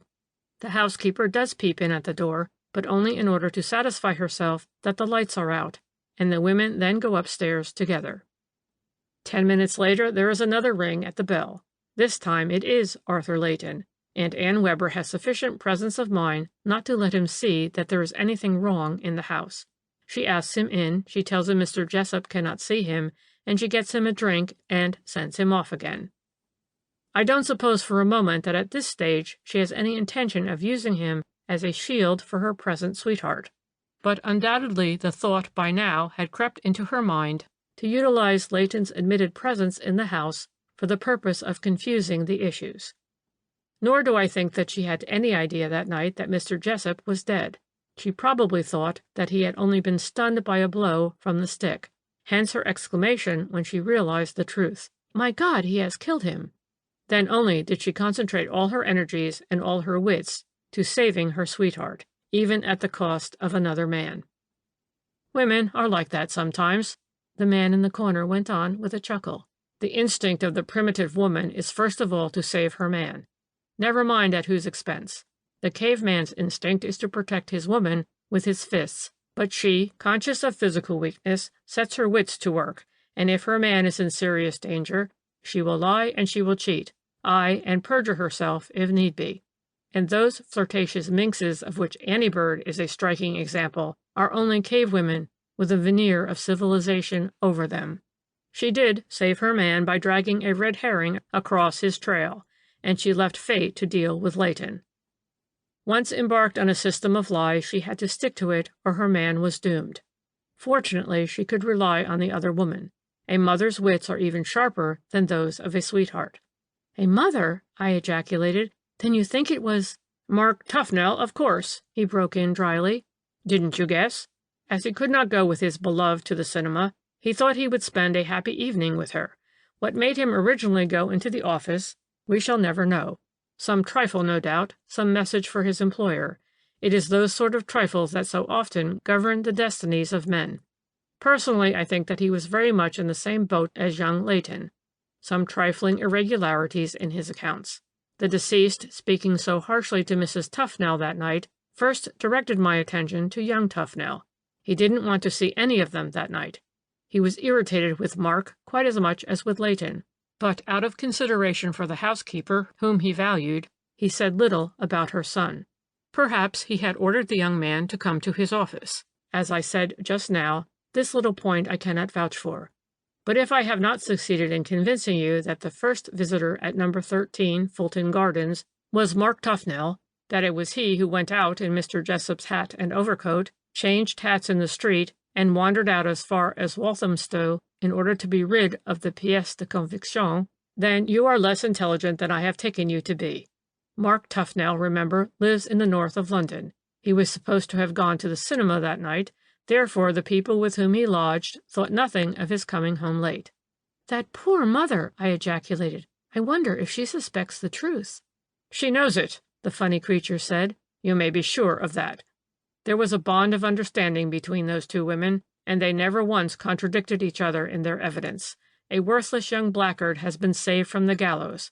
My sympathy is not with him, but with the women who put up such a brave fight for his sake." "Do you know what happened to them all subsequently?" I asked. "Not exactly.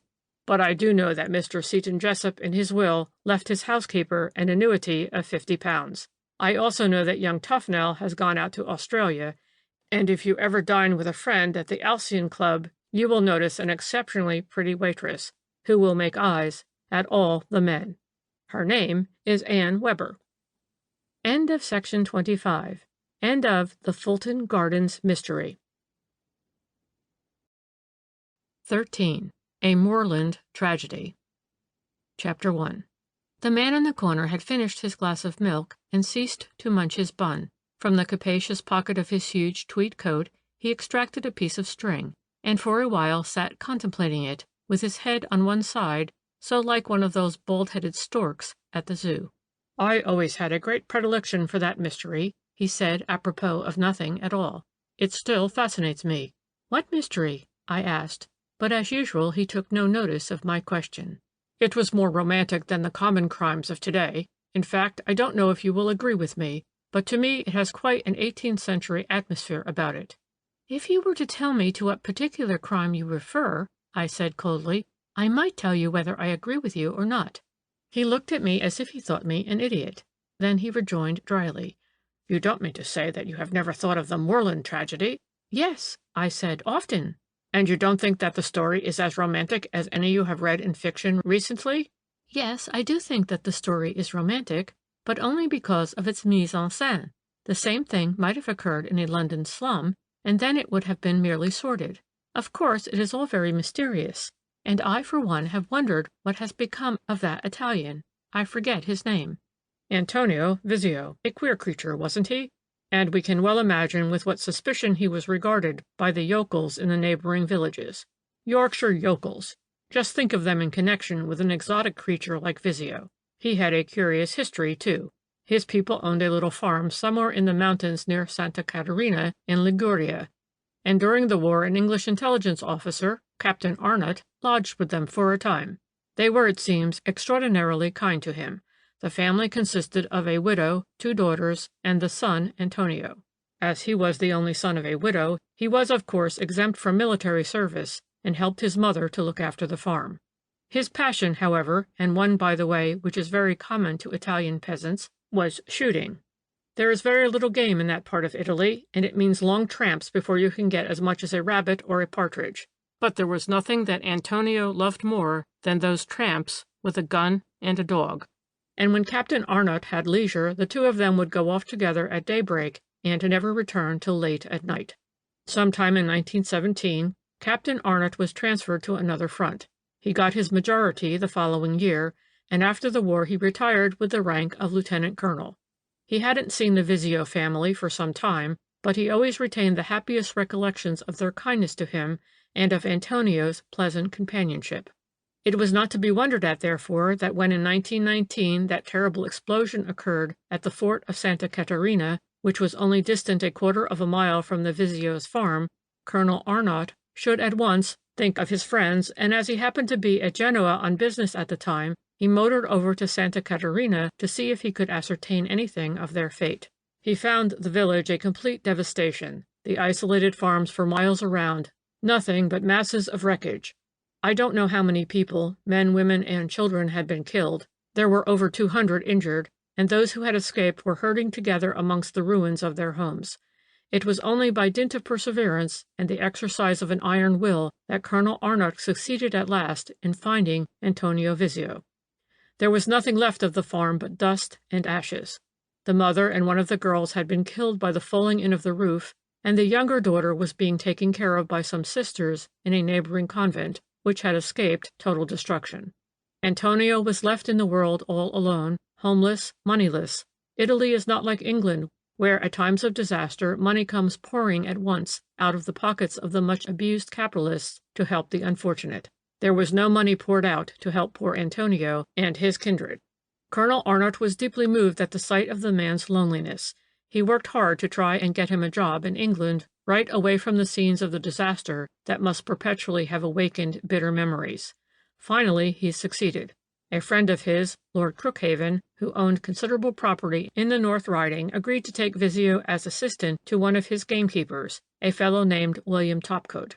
Of course, this was an ideal life for Antonio. He could indulge his passion for shooting to his heart's content, and incidentally, he would learn something of the science of preserving and of the game laws as they exist in all the sporting countries. I don't suppose that Antonio ever realized quite how unpopular he was from the first in his new surroundings. The Yorkshire yokels looked upon him as a dago, and the fact that he had not fought in the war did not help matters. During the first 6 months he did not speak a word of English, and even after he had begun to pick up a sentence or two, he always remained unsociable. To begin with, he didn't drink. He hated beer, and said so. He didn't understand cricket, and was bored with football. He didn't bet, and he was frightened of horses. All that he cared for was his gun, and he went about his work not only conscientiously, but intelligently, took great interest in the rearing of young birds, and was particularly successful with them. After he had been in England a year, he fell madly in love with Winnie Gooden, and that is how the tragedy began. Chapter 2. An Italian peasant's idea of love is altogether different to that of an English yokel. The latter will begin by keeping company with his sweetheart. He will walk out with her in the twilight and sit beside her on the stile, chewing the end of a straw and timidly holding her hand. Kisses are exchanged and sighs, and usually no end of jokes and chaff. On the whole, the English yokel is a cheerful lover. Not so the Italian. With him, love is the serious drama of life. He is always prepared for it to turn to tragedy. His love is overwhelming, tempestuous. With one arm he fondles his sweetheart, but the other hand is behind his back, grasping a knife.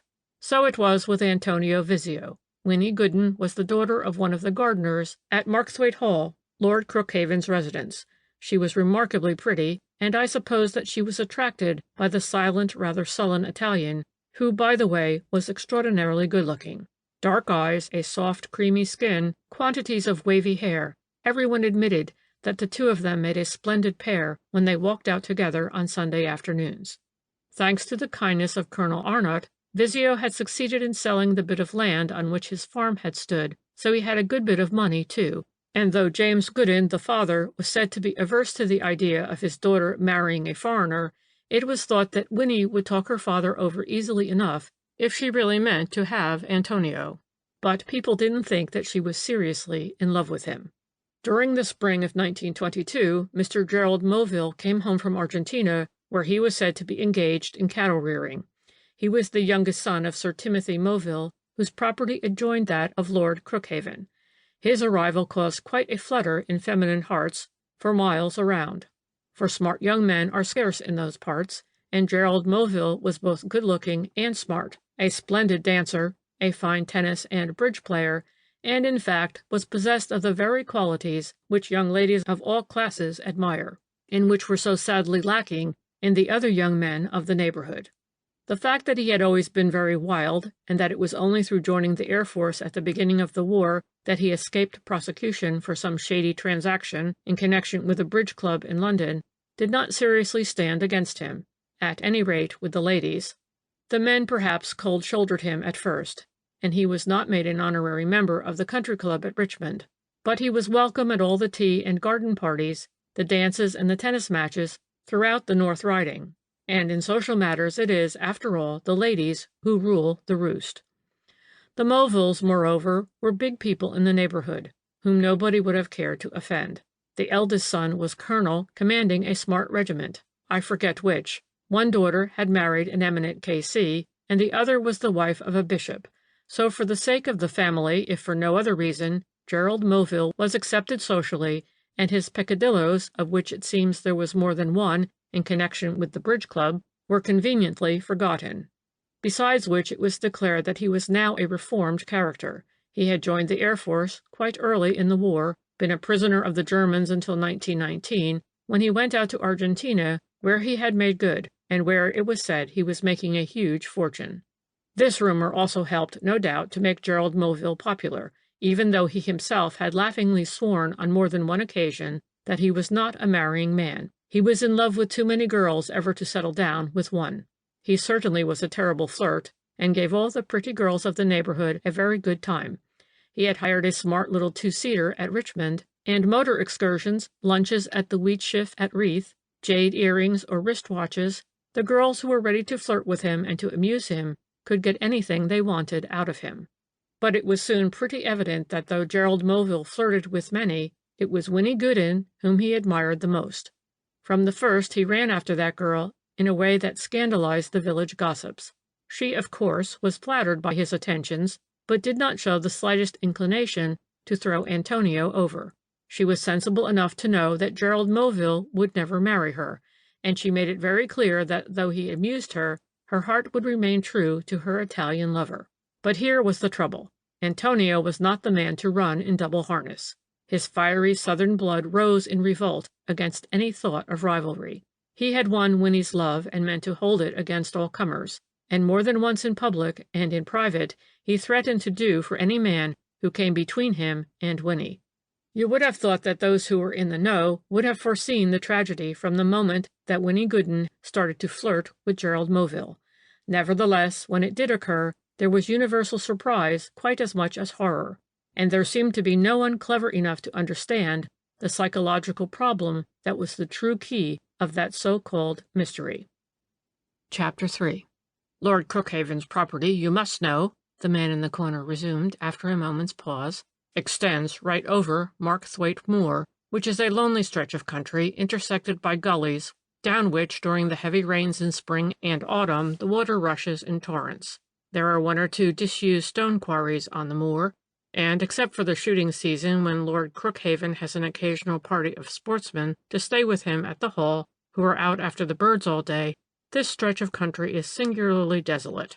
Topcoat's cottage, where Vizio lodged, is on the edge of the moor, on the Markthwaite side. About a couple of miles away to the north, the moor is intersected by the secondary road, which runs from Kirkby Stephen and joins up with the main road at Richmond, and 3 or 4 miles again to the north of the road is the boundary wall that divides Lord Crookhaven's property from that of his neighbor, Sir Timothy Moville. It was in September 1922 that the tragedy occurred which made Markthwaite Moor so notorious at the time. Topcoat was walking across the moor in the company of the Italian, both carrying their guns, when about a half a mile away on the further side of the quarry, known as the Poacher's Leap, the gamekeeper spied a man who appeared to be crouching behind some scrub. Without much reflection, he pointed this crouching figure out to Vizio and said, "There's a fellow who is up to no good. After the birds again, the damned thief. Run along, my lad, and see if you can't put a shot or two into his legs." Topcoat swore subsequently that when he said this he had not recognized who the crouching figure was. But he was a very hard man where poachers were concerned. He had been much worried with them lately, and a day or two ago had been reprimanded by Lord Crookhaven for want of vigilance. This, no doubt, had irritated his temper and made him rather jumpy. Vizio, with his gun on his shoulder, went off in the direction of the Poacher's Leap. Topcoat watched him until a bit of sharply rising ground hid him from sight. A moment or two later the crouching figure stood up, and Topcoat recognized Mr. Gerald Moville. He had always had exceptionally fine sight, and Mr. Moville had certain tricks of gait and movement which were unmistakable even at that distance. Topcoat immediately shouted to Vizio to come back, but apparently the Italian did not hear him, and the last thing that the gamekeeper saw on that eventful morning was Mr. Moville suddenly turn and walk towards the high bit of ground behind which Vizio had just disappeared. And that was the last My eccentric neighbor concluded with a chuckle all his own. That has been seen up to this hour of those two men, Mr. Gerald Moville and Antonio Vizio. Topcoat waited for a while on the moor and called to the Italian several times, but as he heard nothing in response, and as it had started to rain heavily, he finally went home. Vizio did not turn up at the cottage the whole of that day, and he did not come home that night. The following morning, which was a Thursday, Topcoat walked across to the Goodins' cottage to make inquiries, but no one had seen the Italian, and Winnie knew nothing about him. The gamekeeper waited until the Saturday before he informed the police. That, of course, was a serious delay, which ought never to have occurred. But you have to know that class of North Country yokel intimately to appreciate this man's conduct throughout the affair. They all have a perfect horror of anything to do with the police. The type of delinquency most frequent in these parts is, of course, poaching, and the gamekeepers on the big estates look on themselves as the only efficient police for those cases. Half the time they don't turn the delinquent over to the magistrates at all, and administer a kind of rough justice as they think best. They hate police interference. In this case we must also bear Topcoat's subsequent statement in mind, which was that at first no suspicion of foul play had entered his head. He had not heard the report of a gun, and all he feared was that the Italian had tried to pick a quarrel with Mr. Moville and been soundly punished for his impertinence, and that probably he did not dare show his face until the trouble had blown over. Topcoat, however, spent a couple of days scouring the moor for the missing man, in case he had met with an accident and was lying somewhere unable to move. On the second day he found Vizio's gun lying in a gully close to the Poacher's Leap. It had not been discharged, and the next day, that is, on the Saturday, he, very reluctantly, went to the police. Even then he made no mention of Mr. Gerald Moville. He only said that his assistant, an Italian named Antonio Vizio, who lodged with him, had not been home for 3 days, and that he had last seen him on Marksthwaite Moor on the previous Wednesday, carrying a gun and walking in the direction of the Poacher's Leap. Poachers, of course, were at once suspected. Topcoat referred vaguely to Vizio having gone after a man whose movements had appeared suspicious. He was severely blamed for having delayed so long before informing the police. Even if the Italian had not been the victim of foul play, he might, it was argued, have met with a serious accident, and been lying for days, perhaps, with a broken leg out in the cold and wet, and might even have perished of exposure and neglect. But this latter theory Topcoat would not admit. He had scoured the moor, he declared, from end to end. If Vizio had been lying anywhere, he swore that he would have found him. Another 3 or 4 days were now spent by the police in scouring the moor, and it was only after a last fruitless search that Topcoat mentioned the fact that he had seen Mr. Gerald Moville the very morning and close to the spot where Vizio disappeared. That, as a matter of fact, he was the man after whom the Italian had gone, and that the two must have met somewhere near the north end of the Poacher's Leap. Of course, to the general public, to you, for instance, Topcoat's attitude of reticence all this while must seem positively criminal. But it is useless to measure the conduct of people of that class in remote North Country districts by the ordinary rules of common sense. For a man in Topcoat's position to connect one of the gentry with the disappearance of a gamekeeper's assistant, and a foreigner at that, would seem as preposterous as to imagine that the King of England would go poaching on his neighbor's estate. It simply couldn't be, and when the D.C.C., to whom Topcoat first made this statement, rebuked him with unusual severity, the gamekeeper turned sulky and declared that he didn't see he had done anything wrong. More than a week, you see, had elapsed since that Wednesday morning when Vizio had last been seen alive. For the past 4 days the police had worked very hard, but entirely in the dark. Now, at last, they felt that they had a glimmer of light to guide them in their search. The public, who had taken some interest at first in the moorland mystery, was beginning to tire of reading about this fruitless search for a missing dago. But now, suddenly, the mystery had taken a sensational turn. Topcoat's statement had found its way into the local papers, and Mr. Gerald Moville's name was whispered in connection with the case. And hardly had the lovers of sensation recovered from this first shock of surprise when they received another that was even more staggering. Mr. Gerald Moville, it seems, had left home on the very day that Vizio disappeared, and his people were without news of him. Just think what this sensational bit of news meant. It evoked at once in the mind of the imaginative a drama of love and jealousy, a real romance such as is only dreamt of in the cinema, with an Italian dago as the jealous lover and a handsome young Englishman as the victim of that jealousy. The police, holding on to this clue, turned their attention to the investigation of Mr. Gerald Moville's movements on the morning of that eventful Wednesday.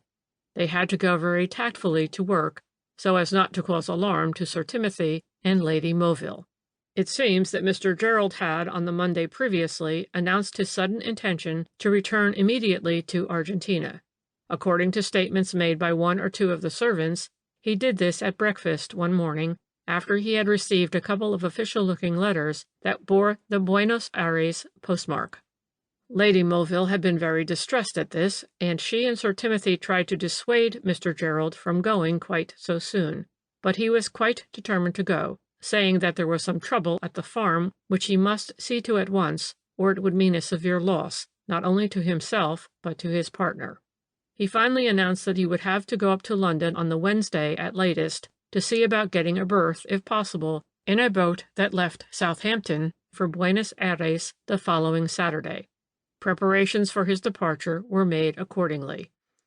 On the Tuesday, the chauffeur took his luggage to Richmond and saw to its being sent off to London in advance. It was addressed to the Carlton Hotel. On the Wednesday, Mr. Gerald had breakfast at 6:30, as he wished to make an early start. He was going to drive the little two-seater back to the place in Richmond whence he had hired it, and then take the train that would take him to Dalton in time to catch the express up to London. He had said good-bye to his parents the evening before, and having tipped all the servants lavishly, he made a start soon after 7. Two laborers going to their work saw the little car speeding along the road that intersects the moor. According to their statement, there were 2 people in the car, a man and a woman. They thought that the man who was driving might have been Mr. Moville, but the woman had on a thick veil, and they had not particularly noticed who she was. On the other hand, one witness had seen the car standing unattended on the roadside within 100 yards of a group of cottages, one of which was occupied by Gooden. Whereupon Winnie was taken to task by the police. Amidst a flood of tears, she finally confessed that she had seen Mr. Moville on the Wednesday morning. He had called for her in his car very early. Her father had only just gone to work, so it could not have been much later than 7 o'clock. He told her that he had some business to attend to in Richmond, would she like to come for a run and have lunch there with him. To this she willingly assented. On the way, Mr. Moville told her that as a matter of fact he was going away for good, and that he could not possibly live without her. He begged her to come away with him. He would take her to London first, and buy her everything she wanted in the way of clothes, and then they would go on to Paris, and travel all over the world, and be the happiest couple on this earth. It seems that the girl at first was carried away by his eloquence. She was immensely flattered and thrilled by this romantic adventure, until something he said or didn't say, some expression or some gesture, Winnie couldn't say what it was, but something seemed to drag her back. Probably it was just sound Yorkshire common sense. Anyway, she took fright, turned a deaf ear to Gerald Moville's blandishments, and insisted on being taken back to her father's cottage at once. Still to the accompaniment of a flood of tears, Winnie went on to say that Mr. Gerald carried on terribly when she finally refused to go away with him, and he reproached her bitterly for having played with him, all the while that she was in love with that dirty dago.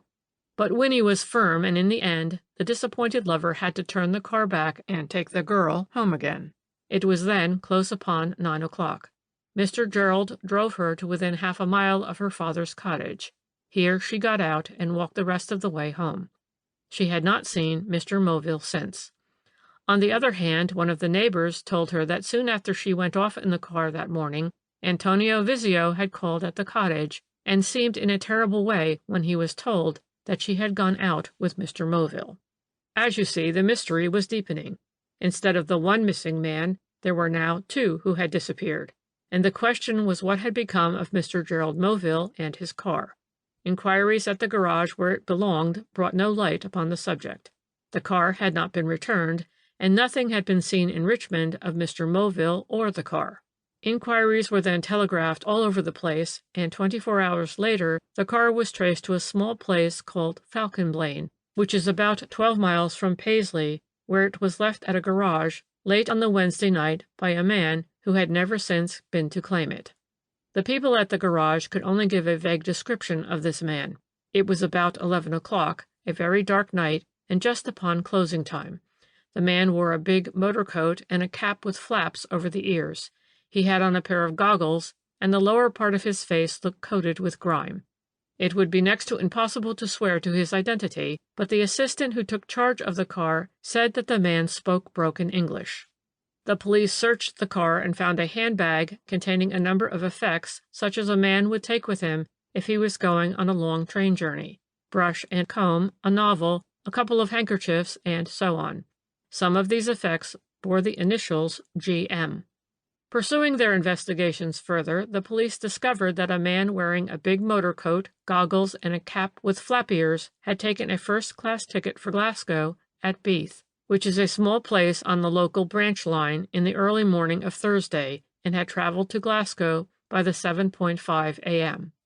Glasgow being a very busy terminus, no one appears to have noticed him there, but one of the porters found a motor coat, a cap, and a pair of goggles in one of the first-class carriages on the local from Beath, and a certain Mr. Eddy, who was a gentleman's outfitter in the station road, stated that he had a customer in his shop early on Thursday morning who purchased a tweed cap and an overcoat off the peg.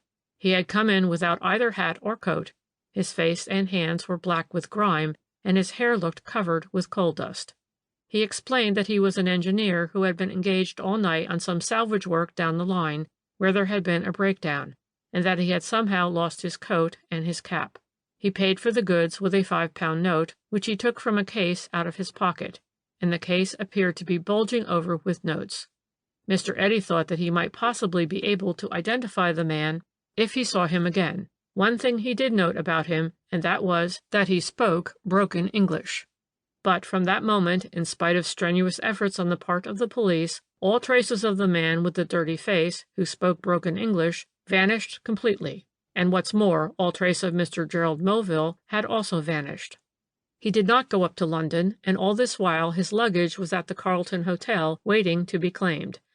Nor was it ever claimed by him, because about a month after that tragic Wednesday in September, the body of Mr. Gerald Moville was found in a gruff or gully about 3/4 of a mile from the Poacher's Leap. When I say that the body was found, I am wrong, for it was only a part of the body, and that, of course, was completely decomposed. The head was missing, and it was never found, in spite of the most strenuous efforts on the part of professional and amateur detectives, and lavish expenditure of money, thought, and trouble on the part of Sir Timothy Moville. It lies buried, I imagine, somewhere on the moor. The clothes, though sodden, were, however, still recognizable. Also, the unfortunate man's wrist-watch, which had stopped at 5 minutes past 11, his cuff-links, and his signet ring, which had fallen from his fleshless finger and lay beside it in the gruff. And about 70 yards higher up in the gully, a search party found a knife of obviously foreign make, which still bore certain stains, which scientific analysis proved to be human blood. That knife was identified by Topcoat as the property of Vizio. End of section 26. A Moorland Tragedy, Part 1. A Moorland Tragedy, continued. Chapter 4. The man in the corner had been silent for a little while, as was his habit when he reached a certain stage of his narrative. At such moments it always seemed as if nothing in the world interested him except the fashioning of innumerable and complicated knots in a bit of string. It was my business to set him talking again. "Of course there was an inquest after that," I said casually. "Yes, there was," he replied dryly, "but it revealed nothing that the public did not already know. A few minor details, that was all. For instance, it came to light that when Mr. Moville left home on that fateful morning, he was wearing the coat, cap, and goggles which were subsequently found in the train at Glasgow Station. It was easy to suppose that the murderer had stolen those from his victim, the cap and goggles being especially useful for purposes of disguise. The same supposition applies to money. Vizio, it was argued, had probably only a few shillings in his pocket when in a moment of mad jealousy he killed Gerald Moville. That, of course, was the universally accepted theory. It was only desperate necessity that pushed him on to robbing the dead. Topcoat and others who knew Antonio well declared that he was quite harmless, except where Winnie Gooden was concerned. But it was more than likely that that morning he was tortured by one of his jealous fits. He had hated Gerald Moville from the first, and according to the girl's own admissions, she must have given him definite cause for jealousy. That very morning he had called at her cottage and found that she had gone out with his rival. Perhaps he knew that Moville was going away for good. Perhaps he guessed that he would try and induce Winnie to go with him. With such torturing fears in his heart, what wonder that when he met his rival on the lonely moor, he saw red, and used his knife, as Southerners, unfortunately, are only too apt to do? The coroner's jury returned a verdict of willful murder against Antonio Vizio, and the police hold a warrant for his arrest. But more than 2 years have gone by since then, and Vizio has succeeded in eluding the police. For many weeks the public were deeply interested in the mystery. The evening papers used to come out with the headlines, "Where is Antonio Vizio?" and one great daily offered a reward of £500 for information that would lead to his apprehension. But, as you know, it has all been in vain. The public want to know how a man of unusual personality and speaking broken English could possibly lie perdu so long in this tight little island. And if he did leave the country, then how did he do it? He hadn't his passport with him, as that remained with his effects at Topcoat's cottage. How then did he evade the passport officials at Glasgow or any other port of embarkation? It is done sometimes, we all know that, and in this case Vizio had 4 days' start before Topcoat gave information to the police. But somehow the newspaper-reading public felt that if Vizio got out of the country, something would have betrayed him. Someone would have seen him and furnished the first clue that would lead to discovery. And so the disappearance of the Italian has been classed as one of the unsolved mysteries in the annals of crime. But to me, the only point on which I am not absolutely clear, although even there I hold a theory, is why Gerald Moville should have gone wandering about the moor, after he had parted from Winnie Gooden, and when he didn't have very much time left to catch his train, if he didn't want to miss his connection at Dalton. That point did strike Inspector Dodsworth of the CID, who had been sent down from London to assist the local police in the investigation of the crime. I know Dodsworth very well, and he and I discussed that point once or twice. Of course, I was not going to give him the key to the whole mystery, a key, mind you, which I had discovered for myself. But I didn't object to talking over 1 or 2 of the minor details with the man, and I told him that in my opinion Moville undoubtedly went out on the moor in order to meet Vizio and have it out with him on the subject of Winnie. He wanted Winnie, badly, to come away with him, and I believe that he was just the sort of man who would think that he could bribe the Italian to stand aside for him, by offering him money.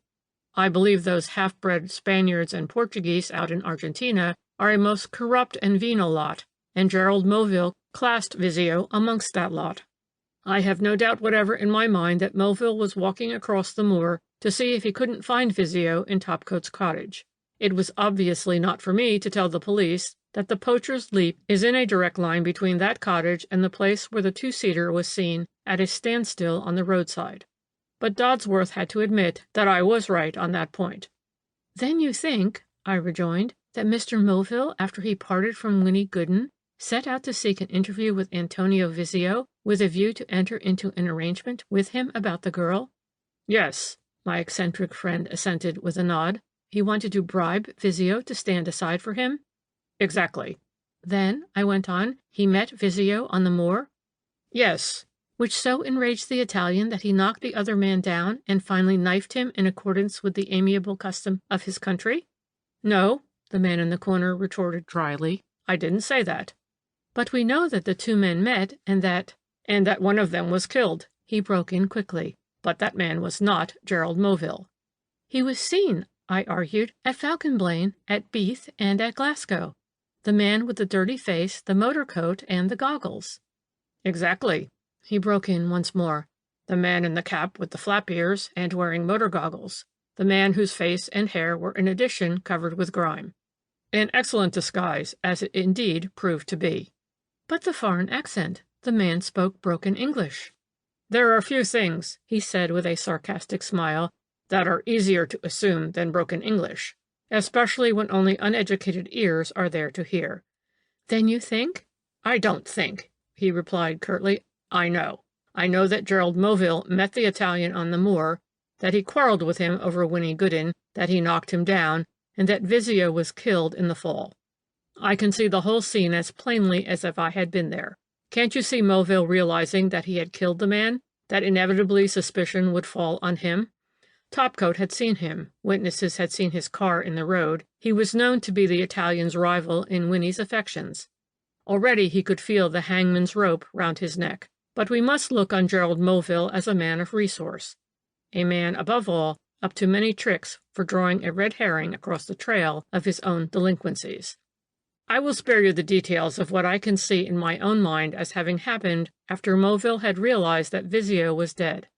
The stripping of the body, the exchange of clothes, down to the vest and shirt, the mutilation of the corpse with the victim's own knife, and the dragging of the body to a distant gruff, where it must inevitably remain hidden for days, until advanced decomposition had set in to efface all identification marks. Fear, no doubt, lent ingenuity and strength to the miscreant, and as a matter of fact, Gerald Moville is one of the few criminals who committed no appreciable blunder when he set to work to obliterate all traces of his crime. He left the knife with its telltale stains on the spot, and that knife was identified as the property of the Italian. And the head, which alone might have betrayed him, even if the body were not found for weeks, he took away with him to bury somewhere far away, goodness only knows where, but somewhere between Yorkshire and Scotland. I can see Gerald Moville, after he had accomplished his grim task, making his way back to his car. The loneliness of this stretch of country would be entirely in his favor, more especially as it had begun to rain. I can see him driving along, putting mile upon mile between himself and the scene of his crime. At one place he stopped, a lonely spot it must have been, where he disposed of his gruesome burden. Then on and on, past the borders of Yorkshire, of Westmoreland and Cumberland, and into Scotland, till he came close to the network of railway round about Paisley and Glasgow.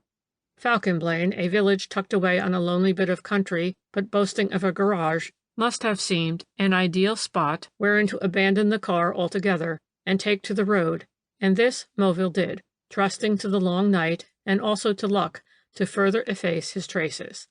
Again, I can see him wandering restlessly through the dark hours of that night, not daring to enter a house and ask for a bed, determined at all costs to obliterate every vestige of his movements since the crime. Then, in the morning, he takes train for Glasgow, the busiest centre wherein a man can disappear in a crowd. In the train, he takes the precaution of divesting himself of the motor coat, the goggles, and the cap, but not of the grime that covers his face and hair. We know how he provided himself with a more suitable hat and coat. We know how all through his wanderings he kept up his broken English. At Glasgow all traces of him vanish. He has become a very ordinary-looking man, wearing quite ordinary clothes, and in Glasgow people are far too busy to take much notice of passers-by. We can easily conjecture how easy it was for Moville to leave the country altogether. He had plenty of money, and it is never difficult for a man of resource to leave a British port for any destination he pleases, especially if he is of obviously British nationality.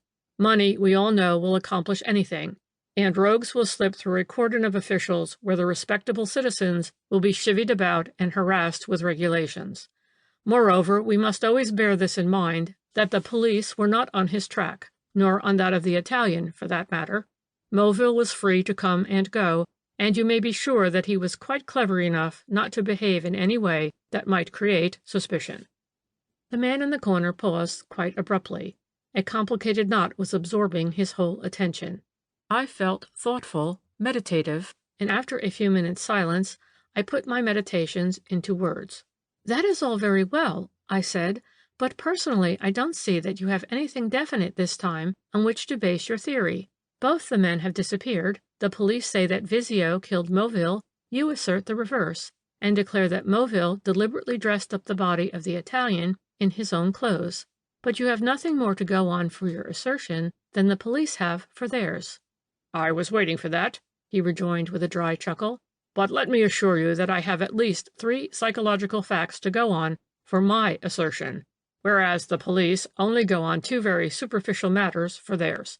They base their whole argument, firstly, on the clothes, watch, jewelry, and so on, found on a body that was otherwise unidentifiable, and secondly, on a blood-stained knife known to have belonged to the Italian. Now, I have demonstrated to you, have I not, how easy it was for Moville to manufacture both these pieces of evidence? So mark the force of my argument, the funny creature went on, gesticulating with his thin hands like a scarecrow blown by the wind. First of all, why did Moville suddenly declare his intention of leaving England? In order to look after his partner's affairs? Not a bit of it. He left England because of some shady transaction out there in Argentina which was coming to light, and because of which he thought it best to disappear altogether for a time. My proof of this, you will ask? The simple proof that his parents accepted his disappearance for a whole week without making any inquiries about him either in Richmond or London, or the shipping company that controls the steamers to Buenos Aires. Can you imagine that Sir Timothy Moville, having seen the last of his son on the Tuesday evening, would say and do nothing when he was left 8 days without news? He would have inquired in London. He knew to which hotel his son intended to go. Someone would have inquired at Richmond whether the car had been left there. But no, there was not a single inquiry made for Gerald Moville by his parents, or his brothers and sisters, until after Topcoat had mentioned his name to the police, and the latter had started their investigations.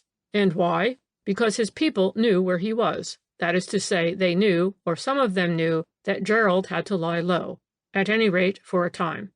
Of course, his supposed death under such tragic circumstances must have been a terrible shock to them, but it is a remarkable fact, you will admit, that the offer of a substantial reward for the apprehension of the murderer did not come from Sir Timothy Moville. It came from one of the big dailies out for publicity.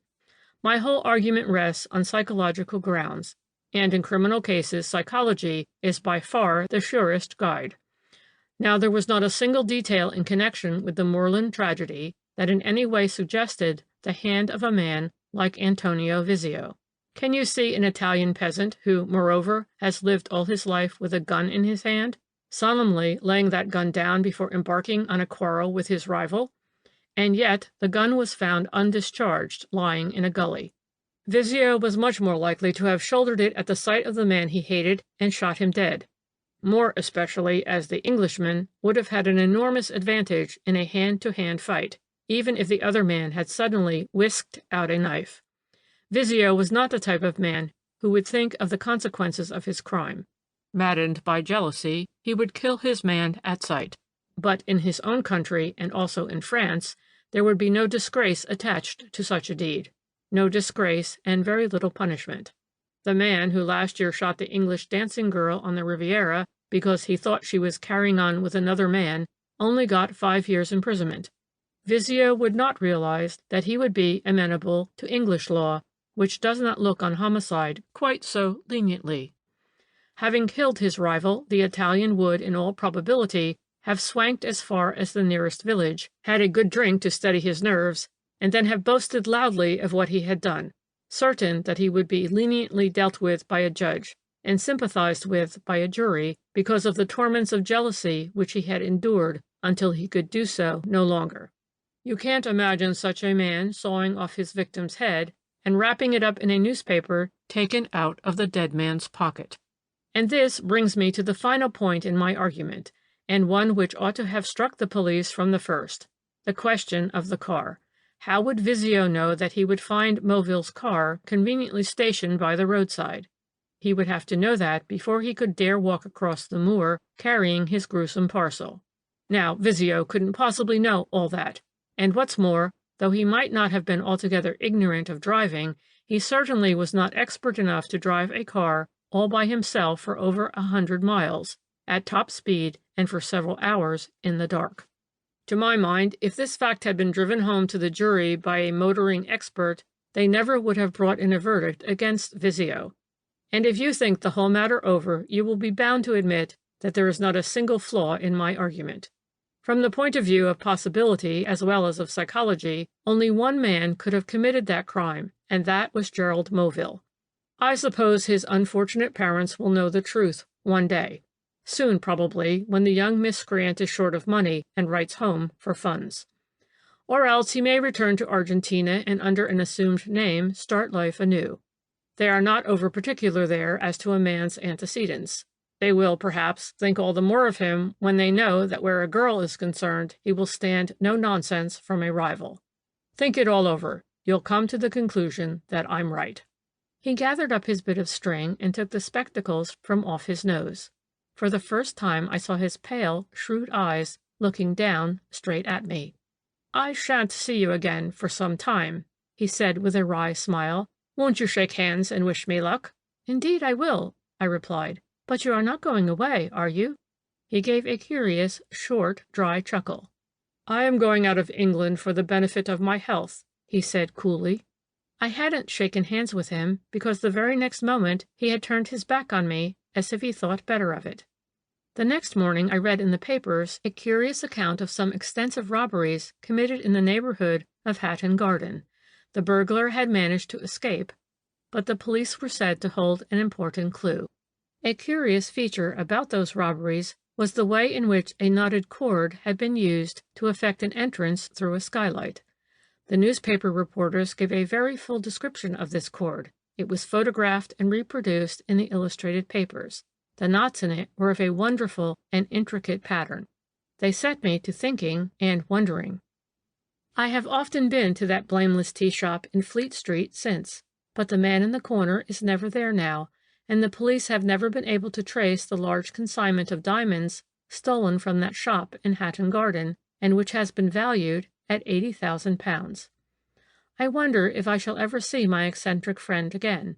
Somehow I think that I shall. And if I do, shall I see him sitting in his accustomed corner, with his spectacles on his nose, and his long, thin fingers working away at a bit of string, fashioning knots, many knots, complicated knots, like those in the cord by the aid of which an entrance was effected into that shop in Hatton Garden, and diamonds worth £80,000 were stolen? I wonder. The End. End of Section 27, A Moorland Tragedy. End of Unravelled Knots by Baroness Orczy.